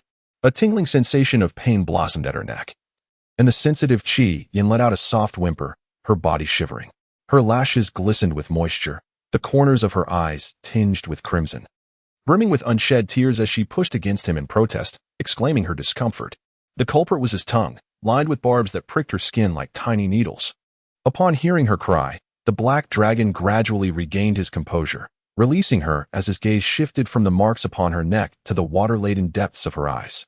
He halted abruptly, his usual sharp demeanor softening, and spoke in a gruff yet gentle tone. "I won't lick anymore. Please don't cry." He endeavored to be tender with her, yet the mating rituals among dragon kin often mirrored fierce battles, leaving marks on both sides. But he could not treat this fragile human in such a manner. She was delicate, fearing pain, like a piece of candy that would dissolve in one's mouth. Suppressing the ache in her nose, Qi Yin grasped the towel to wipe away the traces of his saliva from her neck, still harboring anger yet mindful of her duties. She reluctantly uttered, "Let us go back." The black dragon adopted a markedly humble demeanor, a stark contrast to his previous self. The lingering scent of her essence remained on his tongue, his throat parched as he observed her reticence to speak. After a moment of contemplation, he suggested, "I'll let you ride on my back." Qi Yin barely comprehended his words when, in an instant, she found herself atop the back of the colossal dragon, soaring into the sky as his wings beat rhythmically, lifting them higher and higher. The evening breeze tousled her flowing hair, and the hem of her skirt danced gracefully in the air. Enveloped in the heights, she gazed down at the gradually diminishing earth below, a picturesque landscape that took one's breath away. She did not need to clutch the dragon. Seated upon its back, she released her hands, unafraid of being swept away by the wind, her form magically secured in place. Ahead, She could vaguely discern the dragon's horn atop the black dragon's head, elongated in its draconic form, adorned with dragon patterns. Are you still angry? The voice of Fuyuan drifted back to her, cutting through the howling wind, tinged with a hint of awkward supplication. No longer, Qi Yin replied, shaking her head, her bright, enchanting eyes crescent-shaped as she savored the nocturnal scenery. This mysterious world teemed with magic and peculiar races, weaving a beautiful tapestry before her. The dragon exhaled, glancing back at her, its golden slit pupils reflecting her smile. The tail behind them swayed unconsciously, indicative of its joyful mood. The dragon race was known for its tempestuous nature and an acute sense of dignity. They never allowed others to touch their backs, nor would they permit anyone to ride upon them. To permit someone to sit upon their backs would equate to losing their dignity, becoming mere mouths. Yet Fuyuan willingly accepted this, for she was his companion. Riding the mighty dragon, they swiftly arrived at the dragon fortress. The opulent bed within could comfortably accommodate 3, ample space for just the 2 of them. Qi Yin reclined upon it, her powder-pink eyelids heavy with fatigue. The moment she closed her eyes, she drifted into slumber.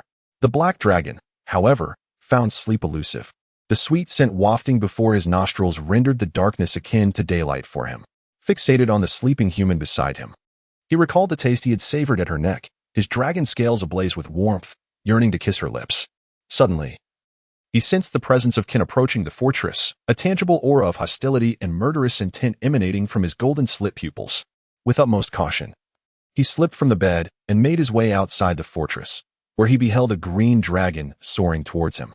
Transforming into human form, it landed before the fortress. Garbed in a green robe, its figure somewhat plump. Approaching the leader, it bowed and addressed him, "My king." The black dragon's brow furrowed in irritation as he coldly inquired, "What is it?" The elders of the dragon clan sought him for trifling matters, urging him to break the curse and restore the glory of their race. The green dragon began to report on all that had transpired across the continent. The elven king had mysteriously vanished. The orc tribes were embroiled in incessant civil strife, and the 13th orc king had ascended to the throne just yesterday. Lastly, the queen of the human realm had gone missing, prompting a widespread search, with the dragon clan being the nearest allies. In 2 days' time, the human king would visit the dragon fortress in search of his queen.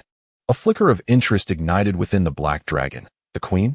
The green dragon nodded. Indeed, it is said that she is a mermaid, the exceedingly rare golden-tailed mermaid. Upon hearing this, Fuyuan's mind conjured an image of his first encounter with Qi Yin, perched atop a towering cliff, trapped within an iron cage, her golden fishtail shimmering radiantly. Yet, he soon cast this thought aside. His companion is of the human race, not of the merfolk. The green dragon, witnessing the king's silence, dared not utter a word and waited in place. After a while, a flicker of agitation ignited in Fuyuan's eyes as he pressed his tongue against the roof of his mouth and inquired harshly, "When will the human king arrive at Dragon Fortress?" The green dragon trembled and replied, "In 2 days. Although the territories of the humans and dragons are relatively close, the humans do not dare to approach this area. Within the dragon's domain, they are unbound by the constraints of the curse, rendering them the most formidable power on the continent. Thus, humans and dragons have always maintained a respectful distance, refraining from interference and proximity. It was audacious for someone to come alone to the dragon fortress in search of a queen." Fuyuan scoffed, his right hand morphing into a dragon claw, which he clenched, producing a menacing sound. "Let him come. I am eager to witness the prowess of the strongest human capable of driving the orc tribe to the borders." The green dragon, filled with trepidation, hastily conveyed the elders' warnings to the king. "The elders urge you, your majesty, to avoid conflict with the human king. The foremost priority is to break the curse." Fuyuan cast a fierce gaze upon the portly green dragon before grinning, revealing the sharp fangs of a beast. "Tell them, if they wish to avoid death, they should remain properly within Dragon Fortress, or I shall peel off their wrinkled dragon skin." The green dragon, trembling, nearly collapsed to the ground, quickly responding and flapping its unsteady wings to depart. Meanwhile, Qi Yin, who was asleep in bed, was jolted awake. Blinking her drowsy eyes, she saw the mandrake gripping her hair tightly by the pillow. Believing she was in a dream, she blinked again and tentatively asked, "Sun-sun?" Sun-sun, flustered and flushed, exclaimed in a rush, "Run, Chi-Chi. We are in Dragon Fortress." After being frightened into unconsciousness by the malevolent dragon, Sun-sun had only just woken in the middle of the night, following the scent to find her and warn her of the imminent danger. The malevolent dragon was the strongest among all races. Moreover, ancient texts recorded that dragons possessed volatile and irritable temperaments, particularly enjoying combat. Their terrifying powers could easily level a mountain. Such overwhelming strength had drawn the attention of the deities, who cast a curse upon them, preventing them from leaving Dragon Fortress to commit malevolence. Qi Yin rubbed her reddened eyelids and yawned, soothingly assuring, "Do not be afraid. He will not harm us." No sooner had she spoken than a teleportation array suddenly manifested within the room, and a black dragon strode forth. Seizing the mandrake by its tuft of grass and darkly declaring, "Who says I won't harm it?" Cursed mandrake, daring to deceive his companion into fleeing. How infuriating. Saint-Sen struggled incessantly, both frightened and enraged, indignantly asserting, "You wicked dragon! Chi-Chi is my friend. You must not harm her." The black dragon's eyes were dark as ink, casting a penetrating glance at the mandrake in his grip. Although he could not comprehend the mandrake's words, he could tell it was certainly insulting him. Suddenly, a deep blue flame erupted from the palm of his other hand, capable of incinerating anything in existence, including living beings. Yuan. Qi Yin hurriedly tossed aside the covers and descended from the bed, her warm palms resting gently upon his arm that gripped the hair of Senior. With a pleading tone, she implored, "Do not harm it." Emerging from the bedding, her silken hair cascaded gracefully to her waist, her eyes reflecting a languid weariness as she nervously bit her lip, fearful that he might inadvertently cause Sun Sen's demise. Fu Yuan furrowed his brow, disliking the sight of her concern for another creature. Yet, he paused, extinguishing the flames in his palm, sharpening his fangs as he inquired, "If it is merely your pet, I shall release it." Qi Yin hesitated for a moment before nodding. "Yes, it is my pet." Finally, Fu Yuan relinquished the little radish, brushing off the dirt that clung to his hands with disdain. As he stepped out to wash his hands, Qi Yin turned her back to him, whispering softly to Sen-Sen, "I lied to him. You are not a pet. You are my friend." Sen-Sen's expression shifted from despondency to delight, vigorously nodding in agreement, proclaiming, "Chi-Chi is also my friend." The two shared their secretive conversation, and although the black dragon overheard them clearly, he remained unfazed. It was merely a small radish. He had no reason to concern himself with it. Upon returning from washing his hands, he unceremoniously tossed the radish outside, resolutely closing the door to keep it at bay. Then, he climbed onto the bed, lying beside Qi Yin, for a radish had no need for a bed. Qi Yin was not worried about Sen-Sen. It needed to burrow into the soil at night to absorb the moonlight. As her eyes fluttered closed, her consciousness began to fade. She whispered to him, "Good night." The black dragon nestled within her soft hair, savoring the warmth emanating from her, feeling an exquisite sense of joy and fulfillment. How wonderful it was to have a wife. Suddenly, recalling what the green dragon had said about the human king's wife being lost, he could not help but feel a twinge of sympathy. No wonder the human king was searching everywhere for his missing wife. If Qi Yin were to vanish, he dared not imagine the torment and anguish of her absence.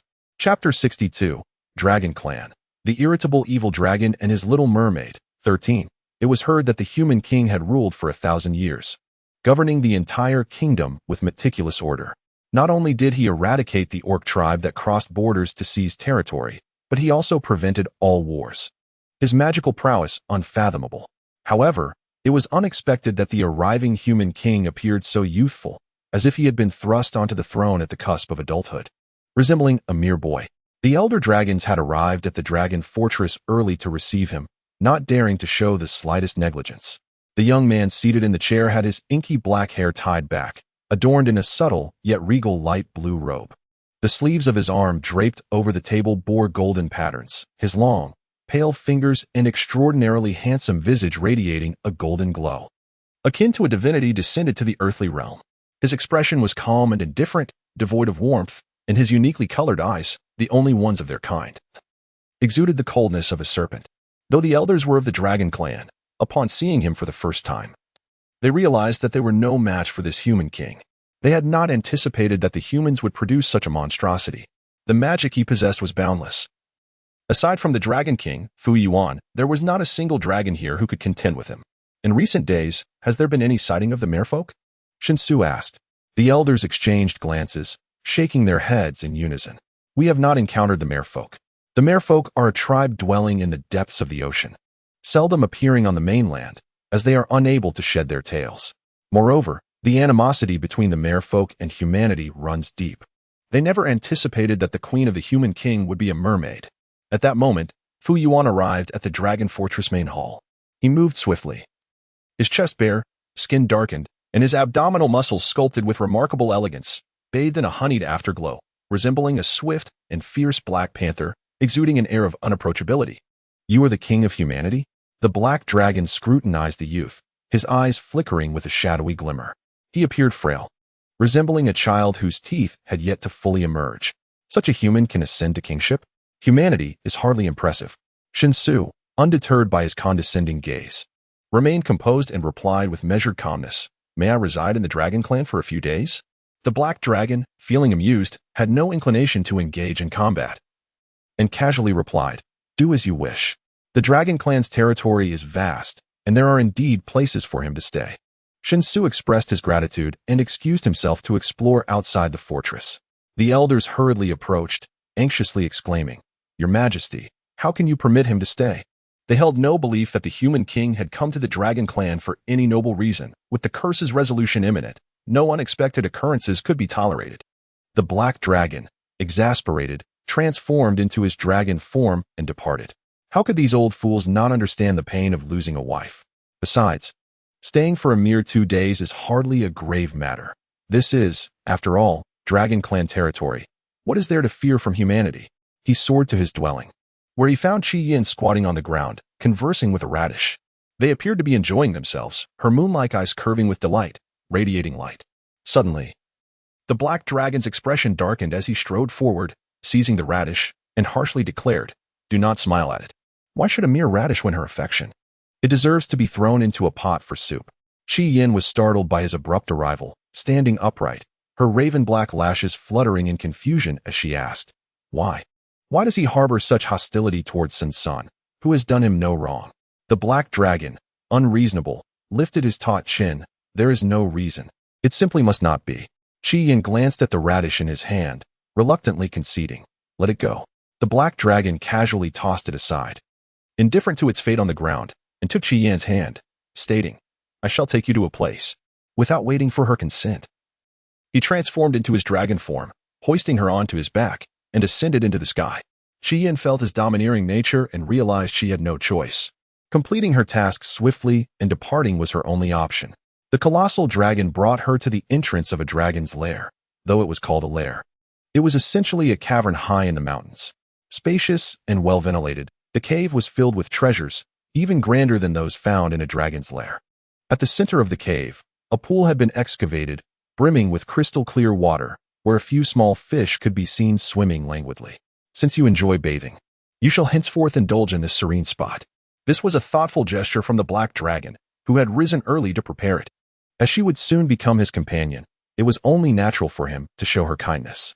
Qi Yin gazed at the shimmering water with wide, astonished eyes.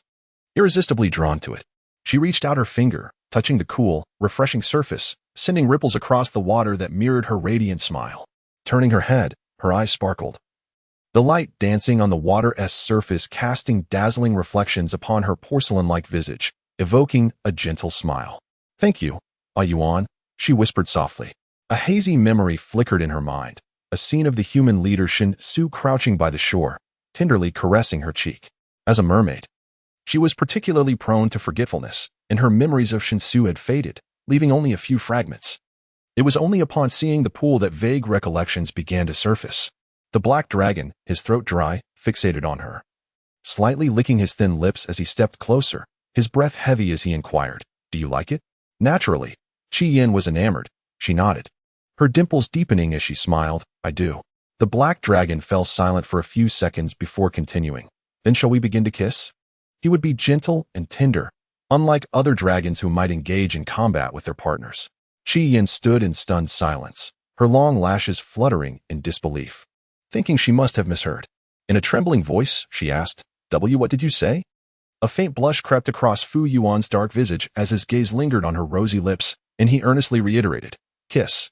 He had spent a sleepless night seeking advice from other dragons about how to be with a partner and had gleaned some understanding. The first step, it seemed, was to kiss. He had never engaged in such an act before, and thus felt a mix of anxiety and excitement. Instinctively, Qi Yin covered her lips, a rosy hue spreading across her cheeks and reaching her earlobes. Avoiding his penetrating gaze, she spoke softly, her voice quivering. Is it necessary to kiss? They had only spent a few days together and were still unfamiliar with one another. The black dragon replied, Do you not wish to? His towering frame made her appear like a delicate creature, yet he had no intention of coercing her. Qi Yin clenched her fingers, biting her lip, her fair skin contrasting sharply with the alluring redness of her lips. After a moment's hesitation, she summoned her courage, extending her pale wrist to entwine her fingers with his. I want to, she whispered, her voice barely audible. She needed just 10 more points to complete her task. No sooner had she spoken than the black dragon pounced on her like a predator, eagerly capturing her soft lips, kissing her fervently. They kissed for what felt like an eternity, his lips trailing tenderly across her cheeks and earlobes. The little mermaid, akin to a delectable confection, was devoured by him with unrestrained fervor. Her mind went blank, her lips slightly parted from the kisses, her eyes glistening with tears as they turned a rosy hue. Chapter 63. The Dragon Clan. The irritable dragon and the mermaid. 14.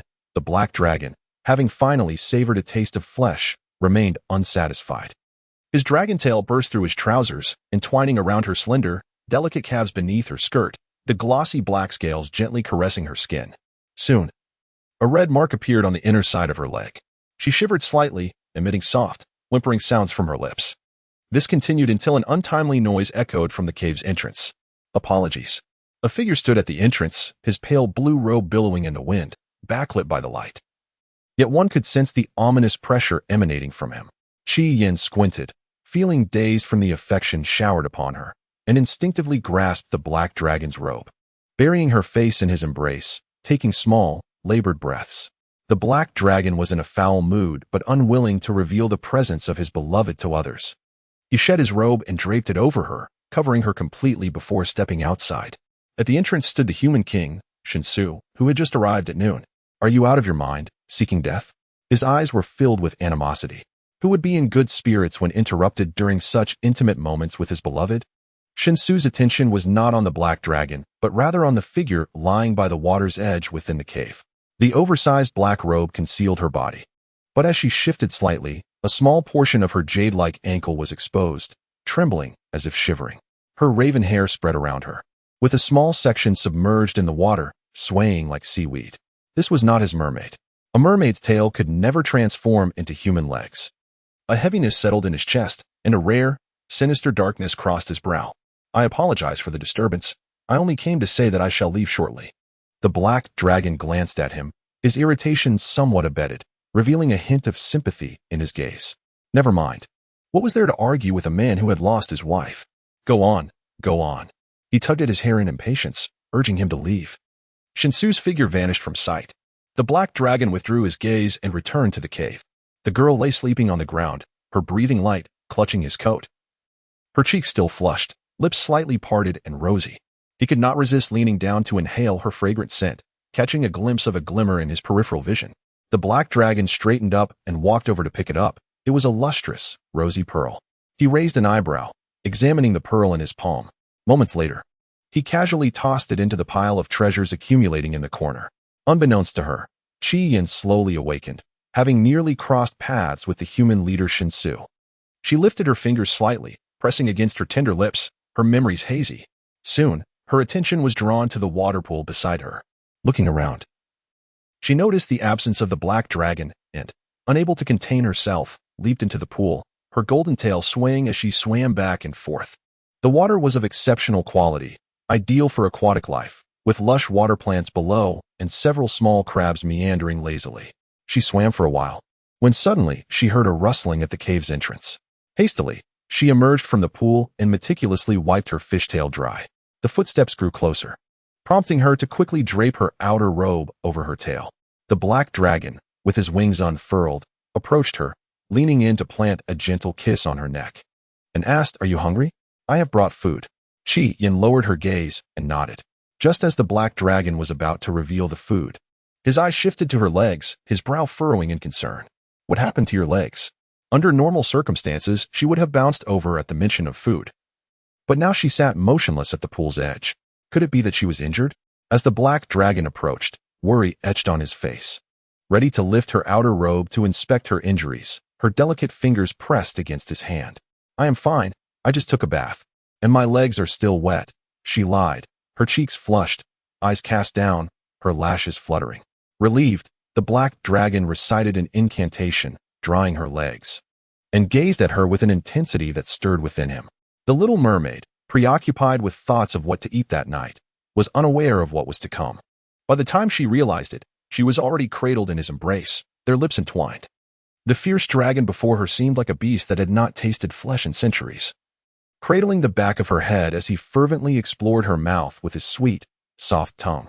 The overwhelming scent of his masculinity enveloped her, consuming every breath of air. Starved and overwhelmed by his kiss, she would have felt both angry and flustered had it not been for her 3-second memory. This time, the kiss did not last as long as it did at noon, and the black dragon reluctantly released her, licking her swollen, glistening lips. Qi Yin melted into a puddle of water, nestled against him as she regained her composure. Suddenly, she heard the system's notification sound. The strategy value of the Dragon Clan leader has reached 100 points. Congratulations, host, you have completed the task. Teleportation will commence in 1 month. Qi Yin, her cheeks flushed, raised her gaze slightly, asking without a second thought, can it happen sooner? She did not wish to be kissed by Fu Yuan. Her mouth was sore and swollen. Even the slightest tug was painful. No. Qi Yin felt a wave of disappointment wash over her. When dinner concluded, and she saw the approaching young man, she instinctively shivered, clutching her dress tightly, her eyes shimmering with unshed tears. No more kissing. The black dragon could only kiss her wrist gently before letting her go. Time seemed to stretch endlessly. Qi Yin believed months had passed. Yet barely a month had gone by. Before even half a month elapsed, Fu Yuan announced to the entire Dragon Clan the holding of a queen's coronation ceremony. This news swiftly spread across the continent. The Dragon King had chosen a queen, a human, not a dragon, while residing in the dragoness lair. Qi Yin tried on several wedding gowns, enduring quite the ordeal. The black dragon pinned her against a snow-white gown, his dark, sinuous tail wrapping around her waist, the smooth, hard scales of his body gently grazing her skin. Overcome with excitement, his massive wings unfurled behind him, enveloping her completely.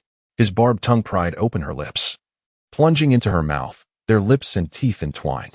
She was compelled to tilt her head back, her neck gracefully arched. The ritual concluded, and the black dragon uttered an incantation, allowing a single dragon scale to fall into her palm. The scale was a deep obsidian hue, with a faint light swirling within. Upon closer inspection, intricate dragon patterns could be discerned within each scale, each one concealing latent power. This is for you. He leaned closer, kissing the tear mole at the corner of her eye, his golden vertical pupils swirling with emotion. At the moment she made contact with the dragon scale, a chilling system voice echoed in her mind. So quest, obtain the heart scale of the Dragon Clan leader, completed. She was taken aback, her fingers curling around the heart scale, trembling slightly. Why give this to me? The previously fierce features of the black dragon softened ever so slightly, his tail slipping beneath her garment to graze her delicate skin, his eyes narrowing in delight. It is merely a scale. His tone was calm and unruffled, as if discussing something trivial. The little mermaid's expression was one of astonishment as she felt the scale in her palm, akin to a searing hot potato, its warmth permeating her flesh. How could it be insignificant? It was a scale from the heart, after all. Chapter 64. Dragon Clan. The impetuous evil dragon and the little mermaid. 15. The young man was resolute, stubbornly placing the dragon scale in her hand. In recent days, he had inquired of several humans regarding what to present when marrying a partner. Naturally, it should be the most precious of treasures. What constitutes a precious treasure? To a king, the most vital possession, that which he regards as life itself. Thus, Fu Yuan thought of the heart scale, revered by the Dragon Clan as a symbol of life. Beyond that, he could think of no other precious item. He brushed aside the damp hair clinging to her forehead, his fingers caressing her flushed cheek, while his long dragon tail restlessly brushed against her ankle, his voice restrained yet deep. Yin Yin, promise me you will never leave me. Qi Yin felt the lingering kiss on her skin, leaving red marks on her collarbone, her earlobes flushed and dripping with warmth, the heat enveloping her as she processed his words. Initially, she did not respond, turning her face away in avoidance. Fu Yuan would not allow her to retreat, gently grasping her chin to maintain eye contact, his brow furrowing as he repeated himself, seeing that he would not relent until he received the answer he desired. Shu Yin bit her lip, her fingertips softly tracing the dragon scale in her palm, and she finally spoke. I promise you. With her answer, Fu Yuan leaned in eagerly, pressing his lips against hers. The little mermaid wore a snow-white wedding gown, wrinkled and disheveled, much of it submerged in the pool, damp and disarrayed. After a fervent kiss, he suddenly paused, tenderly wiping away the moisture from the corner of her eye, his tall frame tense as the dragon scales on his skin gradually faded, and the tail coiling around her calf vanished. The young man's brow knitted together, a shadow cast over his expression. He murmured a hypnotic spell, watching as the girl in his arms drifted into slumber, before rising to carry her to the bed. As the night wore on, Shu Yin awoke to find him absent and slowly walked to the cave entrance, where she beheld the full moon suspended in the night sky. The silvery moonlight cascaded like a gentle stream, casting ethereal shadows upon the distant peaks. The night was as dark as ink, enveloped in silence. It was a night of the full moon. The curse of the divine compelled the dragon race to assume human form, rendering them incapable of wielding magic and enduring the agony of scale removal. In the far reaches of her vision, she beheld a horde of monsters assaulting the dragon fortress, as formidable as towering walls, the ground trembling beneath their onslaught. Were it not for the curse of the full moon, the dragonkin would never be so overpowered by these creatures. She gazed anxiously towards the fortress. A roar, reminiscent of thunder, reverberated through the heavens, shrouding the full moon in dark clouds, heralding a torrential downpour. From the pinnacle of the fortress, a colossal dragon ascended, an arcane formation unfurling beneath it. A wave of darkness surged forth, wreaking havoc upon the surrounding terrain, reducing the horde of monsters to ashes. The dragon plummeted to the ground with a resounding crash, causing half the mountainside to collapse. As the night of the full moon drew to a close, Fu Yuan had yet to appear before her, lingering until the final day of her intended departure. A yellow-scaled dragon emerged from the lair, bringing her sustenance. "Where's Fu Yuan?" she inquired. The yellow-scaled dragon, a juvenile, struggled to maintain her human form, her visage half dragon and half human. Upon hearing her voice, she grew apprehensive and furtively glanced around, whispering, "The king is recuperating. Do not worry, he will come to see you soon." Qi Yin sighed in relief as she watched the dragon depart. Yet, she would not wait for long. At midnight, the system appeared punctually. Qi Yin gazed in the direction of the dragon fortress, and her vision darkened. Initiating transport. Transport complete. Chapter 65. The Proud Elf King's Mermaid. Final revision. The dense canopy of the forest obscured the sun, filtering its light into dappled patterns on the ground. A gentle breeze stirred, mingling the fragrance of blossoms and the shadows of trees, while a few birds perched upon the verdant branches, their songs crisp and clear. Mist lingered between the trees and the grass, and Qi Yin wiped the beads of sweat from her brow, her calves trembling from fatigue. This was the elven forest, lush and vibrant, where she had encountered many rare creatures, yet not a single elf had graced her sight. The system indicated that her location was a considerable distance from the elven kingdom. However, having been transported here, the elven king must be nearby. Qi Yin wandered for quite some time, but found no sign of the king. She paused to rest, settling upon a decayed tree trunk, its edges cloaked in moss and adorned with unfamiliar mushrooms.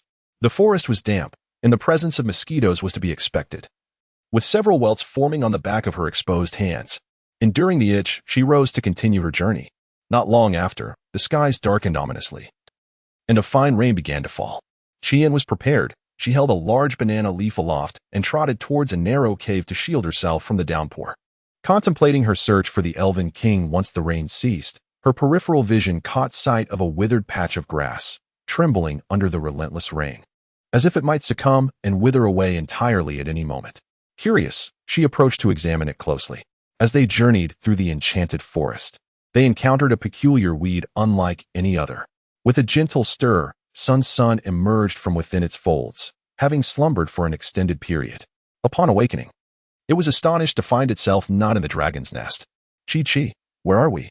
Seeing it awake, Qi Yin lifted her sleeve and, with a soft chuckle, replied, "In the elven forest." Sun opened its eyes, quickly acclimating to its surroundings, recalling a similar experience when it transitioned from the human realm to that of the dragons. Qi Yin delicately placed Sun on the ground and chanted an incantation, summoning a sphere of water that gradually enveloped the unremarkable weed. The withered yellow leaves began to revive. Observing this transformation, Sun leaned in closer, a look of intrigue on its face. "I have never encountered such a plant in ancient texts. The mandrake family possesses all the world's tomes, dedicated to the study of ancient literature and civilizations. Sun, a prodigy in this field with an exceptional memory, had never come across this particular grass. Leaning in for a more thorough examination, it ultimately conceded defeat. This species was undoubtedly absent from the records. With this realization, Sun hastily retrieved a notebook to document its findings. Chi, what spell was that? It inquired curiously after completing its notes.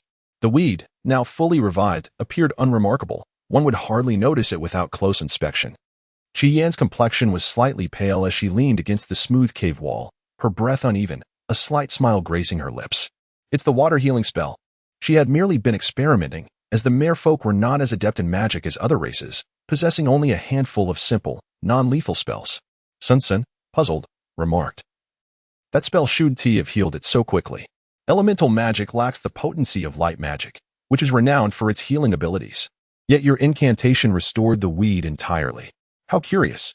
Chi Yan, not well versed in magic, grew increasingly perplexed. What is it? She asked. Sun shook its head, smiling gently. It's nothing. I must have misremembered. Chi Yan's gaze fell upon the weed, and she extended her fingertip to gently touch a leaf, feeling its coolness. If you are so fond of this plant, let us take it with us, she proposed. Sun's eyes sparkled with delight. Really? Chi Yan smiled warmly. Of course. She cast a spell to conjure a clay flower pot, placing the weed within and setting it beside her. Sun encircled the pot, its focus unwavering. Weary from a day of observation, Chi Yan closed her eyes, her rain-drenched skirt draped to the side. The rain continued into the night. After a day of diligent study, Sun nestled into the earth to rest. However, the leaves of the weed in the pot at Chi Yan's feet suddenly emanated a strange green light, filling the entire cave. The green leaves stirred, gradually growing and entwining around her ankles. As dawn broke, the day began anew. As the heavy rain ceased, the gentle morning light illuminated the verdant forest, with wisps of white mist lingering, rendering visibility quite limited. Chi Yan, cradling a clay pot, traversed the muddy, slippery ground. Her ebony hair untouched by grime, cascading down to her waist in pristine strands. Her dress bore some dirt, the hem stained in black. Sun perched upon her shoulder. Sensing the air, remarked, if we walk 5 more minutes, we shall encounter a small stream. Chi Yan's beautiful eyes sparkled, the corners lifting in delight as she exclaimed. How wonderful. She was not fond of being dirty, especially after being caught in the rain yesterday, leaving her feeling sticky and uncomfortable. Eagerly, she pressed forward. And after 5 minutes, she beheld the stream. The water flowed from the mountain gorge, crystal clear, revealing the pebbles scattered at the bottom. She shed her dress and leaped into the water. With a flick of her fishtail, she sent shimmering droplets flying, while Sun observed from the shore, unfazed. It had previously noticed that Chi Yan's fishtail could transform into human legs, which had astonished it at the time. However, since Chi Yan was reluctant to discuss it, Sun chose not to pry. Everyone harbors their own secrets, and it wished to avoid causing Chi Yan any distress. Sun, you should come down and wash. The water feels delightful. Chi Yan beckoned after swimming for a while. The water was not bone-chilling, but rather refreshingly cool. Sun followed suit, jumping into the stream, its head bobbing above the surface as it closed its eyes, indulging in a bath. Unbeknownst to them, a slender vine slowly sprouted from the weeds in the clay pot, dipping into the clear water, absorbing its moisture. Without any interruptions, Chi Yan swam for over an hour before retrieving a clean garment from her spatial pocket. A reward from completing tasks in a post-apocalyptic world. She dried the ends of her hair with a towel, lifted the clay pot, and inquired, Do you know where the kingdom of elves is, Sun? Sun possessed the ability to sense flowers, grasses, and trees, albeit weakly. It could only perceive them when in close proximity. After a moment of concentration with closed eyes, it responded, The nearby trees informed me that 2 days ago, elves passed by in that direction, pointing to the right front. Chi Yan proceeded toward that direction. After walking for 2 to 3 hours, she discovered a treehouse constructed from dead wood, with a mushroom lamp illuminating the entrance and firefly-like dots flitting about. There are elves inside, Sun exclaimed nervously. The elven race was known for their reclusive nature, distancing themselves from other species. Hidden within the forest, they were proud and aloof, making interactions challenging. Chi Yan too felt a wave of anxiety, her fingers curling around the clay pot as she steeled herself to enter. Inside, the trees were adorned to resemble an inn. Furnished with tables and benches, and a long counter stretched ahead, behind which sat a figure. "Pardon my intrusion," she began, only to meet the gaze of the elf seated at the counter. Clad minimally, merely covering vital areas, with cascading curls of hair tied at the back, revealing pointed ears. The elf cast her a haughty glance and said, "A human? From the Mandragora tribe? How did you arrive in the elven forest?" Chi-Yin felt a surge of nervousness, her tongue faltering as she struggled to articulate a coherent response. "We are traveling." Due to her deception, her face flushed crimson as she wiped the remnants of clay from the bottom of the earthen pot, her mind a chaotic swirl. Sinsen nodded affirmatively, acknowledging the situation. The elf's gaze settled upon the human girl at the doorway, drawn to the comforting aura that enveloped her. With a soft hum, the elf's tone softened. "Very well. If that is the case, do you intend to stay at an inn?" Chi-Yin exhaled in relief, gathering her thoughts before inquiring. "Might you know the whereabouts of the elven kingdom?" The elf frowned, questioning the purpose of her inquiry. Chi-Yin found herself at a loss for words. She had lied too many times that day. Sun Sun interjected, "We heard that a magical competition is taking place in the elven kingdom, and we wish to witness it." The elf replied, "Your timing is unfortunate. Our sovereign is currently absent from the elven kingdom, and thus, the competition has been cancelled." Chi-Yin and Sinsen gasped in dismay. The elf, observing their naive expressions, let out a derisive scoff. Each elven monarch, upon reaching maturity, embarks on a period of seclusion. This year, our sovereign has just come of age and is currently in seclusion within the elven forest. Upon hearing this, Chi-Yin's lashes drooped dishearteningly. Their only option now was to wander the elven forest in search of the elusive elven king. "It is expected to rain tonight. I advise you to seek shelter in the inn," the elf suggested. Chi-Yin acquiesced, and lacking elven currency, she retrieved a few pearls from her spatial pouch and offered them. "Can these be exchanged for currency?" The pearls, a delicate pink hue, shimmered beautifully under the glow of the light. The elf's eyes widened in astonishment, taking a moment to regain composure before clearing his throat and stating, "That will suffice." Ascending the spiral wooden staircase to the second floor, they entered a room that had been tidied and furnished with wooden decor, the air infused with a subtle scent of wood. Chi-Yin placed the earthen pot by the window and cast a spell, causing a sphere of water to coalesce and submerge within the pot. "It's grown a bit," Sun Sun observed closely. The leaves took on a deeper shade of green, faintly glimmering with gold, a stark contrast to the wild weeds they had encountered the previous night. Chi-Yin leaned in to inhale the faint fragrance emanating from the leaves. Before she could savor the scent for long, the leaves trembled and brushed against her lips. Startled, she straightened, her rosy fingers grazing her mouth. Sinsen, noticing her reaction, asked with curiosity, "What is it, Chi-Chi?" Chi-Yan's eyes flickered, and she shook her head. Perhaps it was merely her imagination. But when the leaves had touched her lips, an inexplicable sensation akin to a kiss had stirred within her. It must have been an illusion. Redirecting her gaze, she approached the bed and declared, "I shall rest now, since Senator all right," Sinsen replied. Shortly thereafter, a rhythmic, even breathing filled the room, enveloping it in tranquility as the outside light gradually dimmed. Just as Sinsen leapt through the window to nestle into the earth below, an almost transparent white figure suddenly materialized within the room, a childlike form, limbs moving like marionette joints, eerily approaching the bedside step by step. Chapter 66, The Elven Race, The Proud Elf King's Little Mermaid. 17. The following day, the elven forest awakened earlier than usual. Before 5, a gentle light, akin to fine gauze, draped over the treetops. The morning dew was heavy, and the air was thick with humidity, allowing many small creatures to emerge for a drink. As a beam of dawn filtered through the circular wooden window and bathed the room, Chi-Yin awoke, sitting up to alleviate her lingering drowsiness. Out of the corner of her eye, she suddenly caught sight of an unfamiliar figure. Pausing briefly, she hurriedly leapt from the bed, covering her mouth to stifle a gasp. Reflected in her gaze was a child, appearing around 6 or 7 years old, with a cascade of silvery hair and a pale complexion. He was half leaning over the edge of the bed. Upon hearing the commotion, he slowly lifted his head, revealing a pair of grayish-white eyes that seemed veiled in shadow, obscuring his view of the world. Rubbing his eyes, with rosy cheeks, he offered her a gaze filled with dependence and affection, softly calling out, "Sister." Chi-Yin thought she was dreaming. After all, one would question their sanity upon waking to the sound of an unfamiliar child calling them sister. She pinched the soft flesh of her arm, the sharp pain confirming her reality as a tear rolled down her cheek, gritting her teeth against the discomfort. She fixed her gaze on the little boy before her. "Who are you? Ouch, that hurts. So, this isn't a dream." The boy, adorned with exquisite elven ears that stood upright amidst his snowy hair, had rosy lips and pearly teeth. With a warm smile, he said, "Sister saved me and brought me here. Have you forgotten?" At his words, Chi-Yin found herself doubting her own memory. Had she indeed forgotten some recollection of a mermaid? Although she was prone to forgetfulness, was it possible to have no memory at all?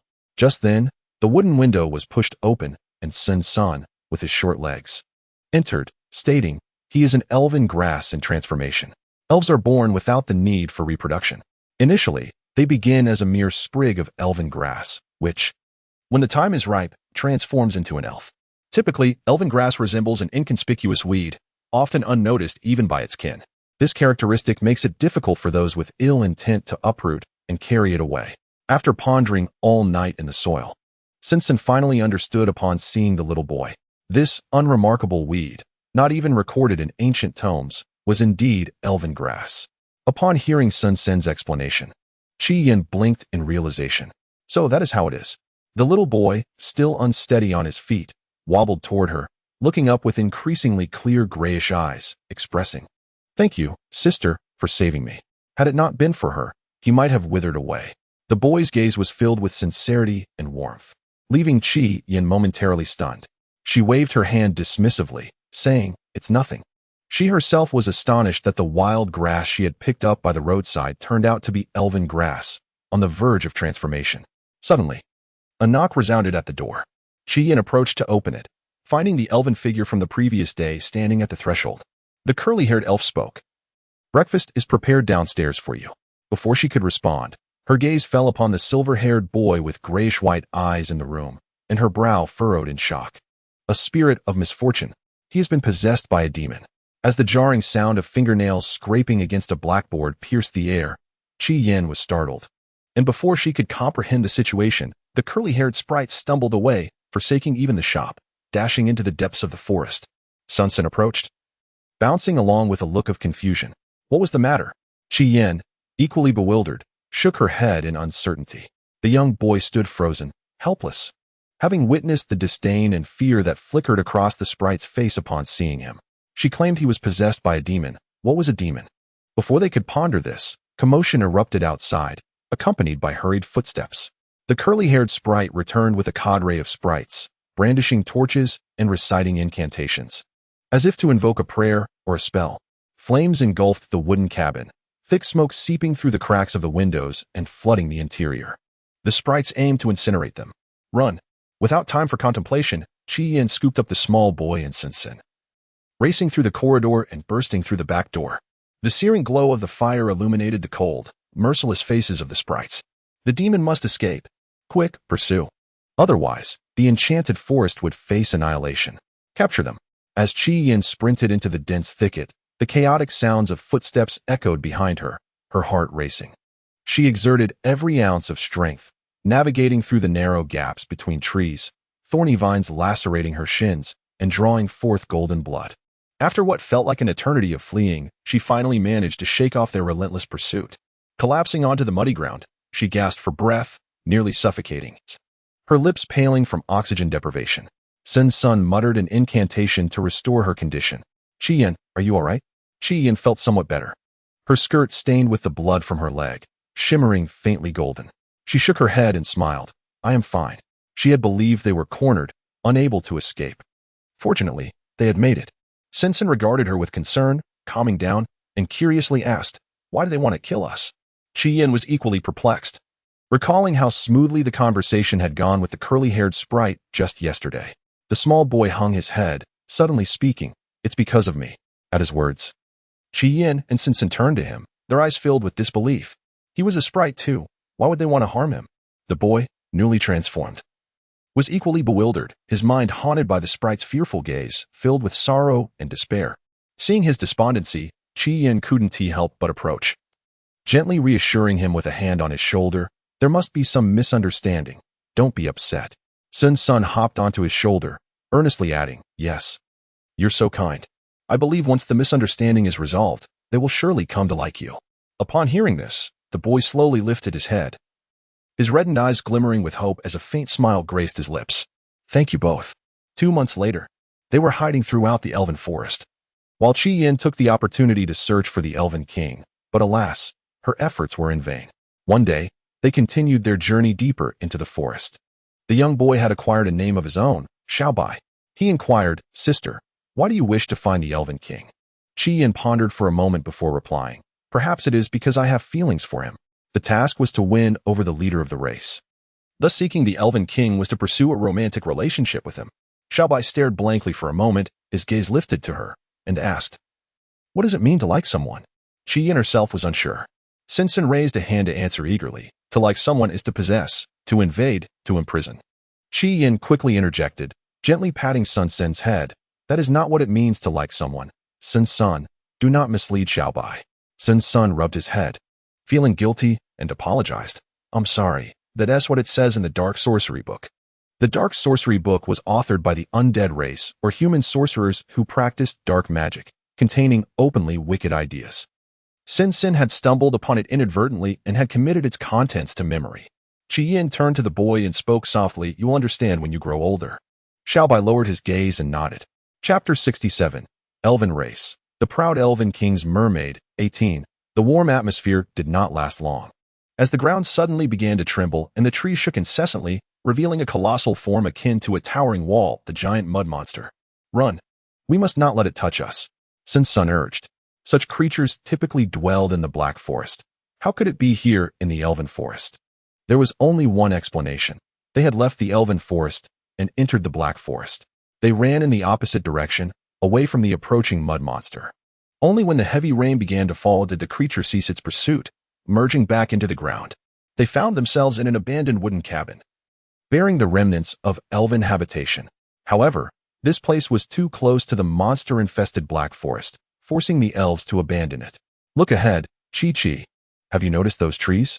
Their roots are tainted with dark energy," Sun Sun remarked, pulling an ancient book from his backpack and flipping through its pages with certainty. The forest was called the Black Forest because its underground was saturated with dark energy, which could corrupt all living beings and give rise to powerful monsters. Thus, the elves had refrained from pursuing them into the Black Forest. Qi Yin wiped the rain from her body, pondering and then nodding in agreement. When she had rushed over, she had indeed seen trees with blackened roots. Suddenly, the previously lively Xiaobai collapsed to the ground, unconscious. "He is burning up," Qi Yin exclaimed, feeling his forehead, which was scalding to the touch. Sun Sun examined him gravely and said, "He must have been affected by the dark energy of the Black Forest." Qi Yin was momentarily taken aback and anxiously asked, "What should we do?" Sun Sun replied, "The Elven Kingdom possesses holy dust, which can dispel darkness. However, those fairies sought to end their lives. If they were to return..." Qi Yin bit her lip, suddenly raising her gaze, her eyes sparkling with a flicker of inspiration. "I have an idea." Crossing through the fairy forest, Qi Yin, clad in a thick and lengthy robe, finally arrived at the heart of the kingdom. The fairy kingdom, constructed of trees, painted a picturesque scene reminiscent of a utopia, with delicate flowers and lush greenery intertwining, while light green vines hung gracefully in the air. The fairies adorned themselves minimally, exposing large swathes of skin. Thus, the heavily cloaked Qi Yin instantly drew their attention. The fairy kingdom did not strictly prohibit the entrance of other races. However, they were not fond of outsiders, and upon seeing Qi Yin's attire, expressions of disdain emerged among them. Carrying a young boy on her back, Qi Yin concealed his figure beneath her voluminous robe, stepping steadily upon the cobblestone path. The passers-by were predominantly fairies, with very few belonging to other races. Following the whispers of the forest, she arrived at an apothecary's shop. "Do you have sacred dust?" she inquired. The fairy attending to her scrutinized her before responding, "Yes." Qi Yin exhaled in relief, asked about the price, and exchanged a pearl for a small pouch. "This will last only 3 days. Typically, one must consume it for 2 weeks to completely dispel the taint of darkness," the proprietor informed her. With only these pearls remaining, she would have to return the following day to purchase more. Just as she exited the shop, a regiment of soldiers marched orderly down the street, prompting the fairies to part and clear a broad pathway. It is said that the spawn of a demon has appeared in the fairy forest. After 2 months, the kingdom has finally dispatched troops. Hoping for favorable news, several fairies whispered among themselves. Qi Yin continued her stride towards the grand entrance, only to be taken aback when, shortly after her arrival, the entire exit of the fairy kingdom was sealed off by the army, preventing both fairies and other races from leaving. At the exit, some orcs and dwarves were causing a commotion, but they were quickly subdued by the soldiers. Sinsen peered out from the robe, witnessing the scene, and, shaking his grass-like head, couldn't refrain from saying, "It seems we must stay within the kingdom tonight." Chi-Yin pressed her lips together, lowering her gaze and turning away. The small boy on her back stirred awake, his grayish-white eyes fluttering open, breathing erratically, his body hot to the touch. In a hoarse voice, he murmured, I am fine now, sister. Please set me down." Chi-Yin did not acquiesce, instead walking to a secluded alley before finally releasing him. Then, she gently raised her fingertips and pressed them into the soft flesh of her arm, squeezing firmly. A surge of excruciating pain coursed through her. Tears began to cascade from the corners of her eyes, transforming into pearls that struck the ground. Sin's son, witnessing this, widened his eyes in alarm and hurried over. His own eyes reddening. Chi-Yin managed a pale smile, softly assuring him, "I am fine." With the pearls all but gone, she possessed no other valuables. Sin's eyes welled with tears resembling small beads, and he whimpered as he leaned against her leg. The little boy stared blankly at the scattered pearls on the ground, his eyes gradually reddening. Weakly leaning against the wall, he murmured a question. "Why are you being so kind to me?" Chi-Yin, unable to catch his words clearly, cautiously picked up the pearl from the ground and tucked it into her pocket. Her eyes sparkled with a clarity and purity reminiscent of freshly washed glass. "Well, at least I won't have to sleep on the streets tonight." She did not see this as a significant matter. Tears could be transformed into pearls as currency, and a little pain was hardly a grave concern.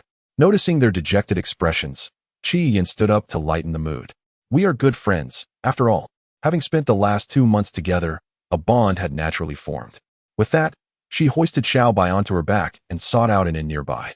Due to the city gates being closed, an influx of outsiders had begun to settle in, cloaked in long robes and exuding an eerie, sinister aura. Sinsen informed her that the 6 or 7 figures in line ahead belonged to the Necromancer clan, while the smaller figures were the industrious dwarves. Compared to other races, the dwarves were more closely aligned with the elves, which made their presence frequent in the kingdom. "You can't cut in line," one of the necromancers exclaimed. "I was here first." "What do you mean by cutting in?" The argument escalated, the 2 necromancers growing increasingly fierce and seemingly ready to fight in the inn. The elven innkeeper attempted to mediate the dispute but was inadvertently caught in the fray, tumbling to the ground. The air crackled with dark energy, its destructive force palpable. As one of the necromancers unleashed it, suddenly a shadowy figure appeared, fingers raised slightly, and the 2 necromancers were lifted as if gripped by an unseen hand. Their bodies suspended in midair. As the dark light faded, the 2 necromancers disintegrated into ash, vanishing before everyone's eyes. The aura of death emanating from the shadow grew even more intense, drifting like a ghost to the end of the queue. Shock and fear washed over the crowd. The sheer power of this shadow was overwhelming. The necromancers possessed the ability to resurrect, yet this shadow had directly obliterated the 2, leaving them no chance for revival. The once bustling inn fell into a profound silence. The elven innkeeper, ignoring his aching leg, limped to the counter. "A necromancer clan leader has been detected nearby. Please be cautious, taskers." The system's voice startled her, and she instinctively turned her gaze towards the shadow at the back of the line. Could he be the necromancer clan leader? Indeed, taskers may complete the quest concerning the necromancer clan leader first. The elven king had yet to be found. Yet the necromancer clan leader had made an early appearance. However, the shadow exuded an aura of terror that was hard to ignore, its feet floating above the ground. The hem of its long, dark robe trailing on the floor, a hood obscuring its entire face, not a single inch of skin visible. Her attention fixated on the shadow behind her. The figure of the necromancer clan leader seemed to sense her scrutiny. Slowly, it lifted its head, revealing a jaw as pale as parchment emerging from the hood, reminiscent of a medieval European vampire, with skin so pallid and lips darkened as if stained with fresh blood. He subtly curved the corners of his mouth and gracefully offered her a gentlemanly bow. Chi-Yin turned her head, casting a sidelong glance at the little figure perched on her right shoulder. Her concentrated thoughts scattered, replaced by a look of confusion. Sinsen leaned closer to her ear, whispering a caution. "Do not approach the undead, they are malevolent." The darker and more vicious the black sorcery learned, the stronger the backlash faced by the undead. Among these, the resurrection spell requires the sacrifice of a living being to master. The undead are despised by all races. The elves maintain a neutral stance, which is why the undead can be seen in the kingdom. However, for the human and dragon races. Entry for the undead is strictly forbidden. Having perused countless tomes, Sensen possessed a modicum of understanding regarding the undead that not to exist in this world. Yin, too, wished to maintain her distance, yet the task could not be neglected. Aside from the Elven King, this was the final leader. Only upon its completion could she depart from this realm. All right, she thought, not wishing to cause Sun any worry, and thus she acquiesced. As their group approached, the city gates were shut, resulting in a scarcity of lodgings. The elven innkeeper only offered her a single room. Yin grasped the key, ascending the wooden staircase. The creaking echoing beneath her feet. The inn exuded an air of antiquity. Fine cracks adorned the corners of the walls, and the oil lamp hanging from the wall cast a flickering orange glow, creating dancing shadows at her feet. Next door, two dwarves lamented their plight. What is this spawn of demons? The elven kingdom has known tranquility for millennia. Why the sudden turmoil in recent months? Who knows? The elven king is absent from the kingdom. If this demon spawn truly exists, the elven race may well be doomed. Yin, eavesdropping, felt a jolt of apprehension. Upon unlocking the door, she entered her modest room. It contained only a single bed, and she gently laid the little boy down, turning to Sin Sr. I will fetch some hot water. Please keep watch over him. Sin's son nodded in agreement. Closing the door behind her, she stepped into the corridor, where the sounds of raucous conversation permeated the thin walls. An elven staff member approached her, winking suggestively as he attempted to peddle his wares. Dear guest, do you require any special services? Special services? Yin blinked in surprise, hesitating for a moment before softly inquiring, what are special services? Noting her innocent demeanor, the elven employee refrained from his initial response, shaking his head. Nothing, dear guest, what do you need? Hot water, she replied, concealing a small pouch of holy dust within her sleeve, as the innkeeper had instructed her to brew it with hot water before consumption. The elven staff member gestured in a particular direction, saying, hot water can be obtained over there. Thank you, Yin replied, moving forward. Upon returning with the water, she passed by a room and heard ambiguous sounds emanating from within. The cries were sharp and labored, unsettling her. The door swung open, revealing a robust male elf with a bare torso, his cheeks flushed and skin marked with crimson imprints, likely from affectionate grasping. He licked his lips with a flick of his tongue, his gaze locking with hers for a fleeting moment. Dear guest, I can offer you my services free of charge, he said. The young human girl before him had half of her face concealed by the collar of her robe, but her striking eyes, complemented by delicately arched brows and long, thick lashes, beckoned one to draw closer. Such a stunning human was a sight he had never encountered before. Yin, perplexed by his insinuation regarding services, could only surmise its meaning from context. She gently shook her head in refusal. Thank you, but that's unnecessary. My rented room is just ahead. The water jug in her hand was light. She did not wish to impose on anyone. The elf, with his pink hair, paused momentarily at her words, then broke into an unexpected smile, praising her adorableness. Elves, regardless of age or gender, were exceptionally pleasing to behold. He took a couple of steps closer and lowered his voice. What I meant by services. Before he could finish, a shadow drifted in behind the young human girl, interrupting his words. The elf frowned at the sight. What is your intention, dear guest? He asked, unwilling to relinquish the opportunity to engage with the enchanting beauty before him. The shadow emerged, revealing part of a face from beneath a hood, its hollow eyes illuminated by candlelight, exuding an unsettling emptiness. The pale visage was inscribed with intricate black necromantic runes that crawled up the neck, creating a terrifying spectacle. In a voice that seemed to echo from the depths of hell, it rasped, "Kill yourself." As the words hung in the air, the pink-haired elf was compelled to extend his arms and clutch his throat, his complexion transitioning to a ghastly shade of blue as he succumbed to asphyxiation, collapsing lifelessly to the ground. The rapidity of events left Yin in a state of shock. The shadow stepped over the fallen elf, now standing before her, invoking a primal instinct to flee as fear coursed through her. Are you of the merfolk? The leader of the undead inquired, his tone eerily calm, like still water devoid of emotion. Yin's eyes widened in terror, her shoulders trembling alongside her fingers, causing the water jug to clatter to the floor, spilling its contents and releasing steam into the camellit air. Her pale lips parted involuntarily, uttering a single word, yes. The shadow possessed the dark necromancy of command. Whatever it spoke would manifest into reality. Cry, it ordered maliciously. Heat prickled at the corners of her eyes, and her nose grew bitterly tight as tears cascaded down her alabaster cheeks like pearls falling from a string. One by one, they struck the wooden floor, and the shadow bent to retrieve one, still warm to the touch. Crushing it between its fingers, the pearl disintegrated into powder, scattering into the air.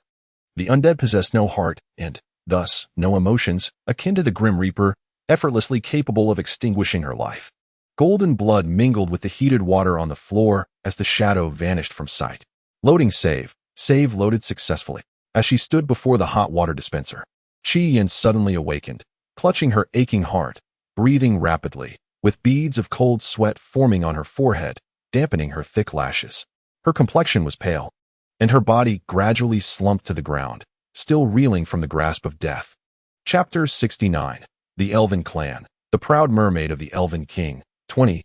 Her eyes were rimmed with red, fingers clenched tightly, head bowed, as tears transformed into pearls, cascading onto the floor.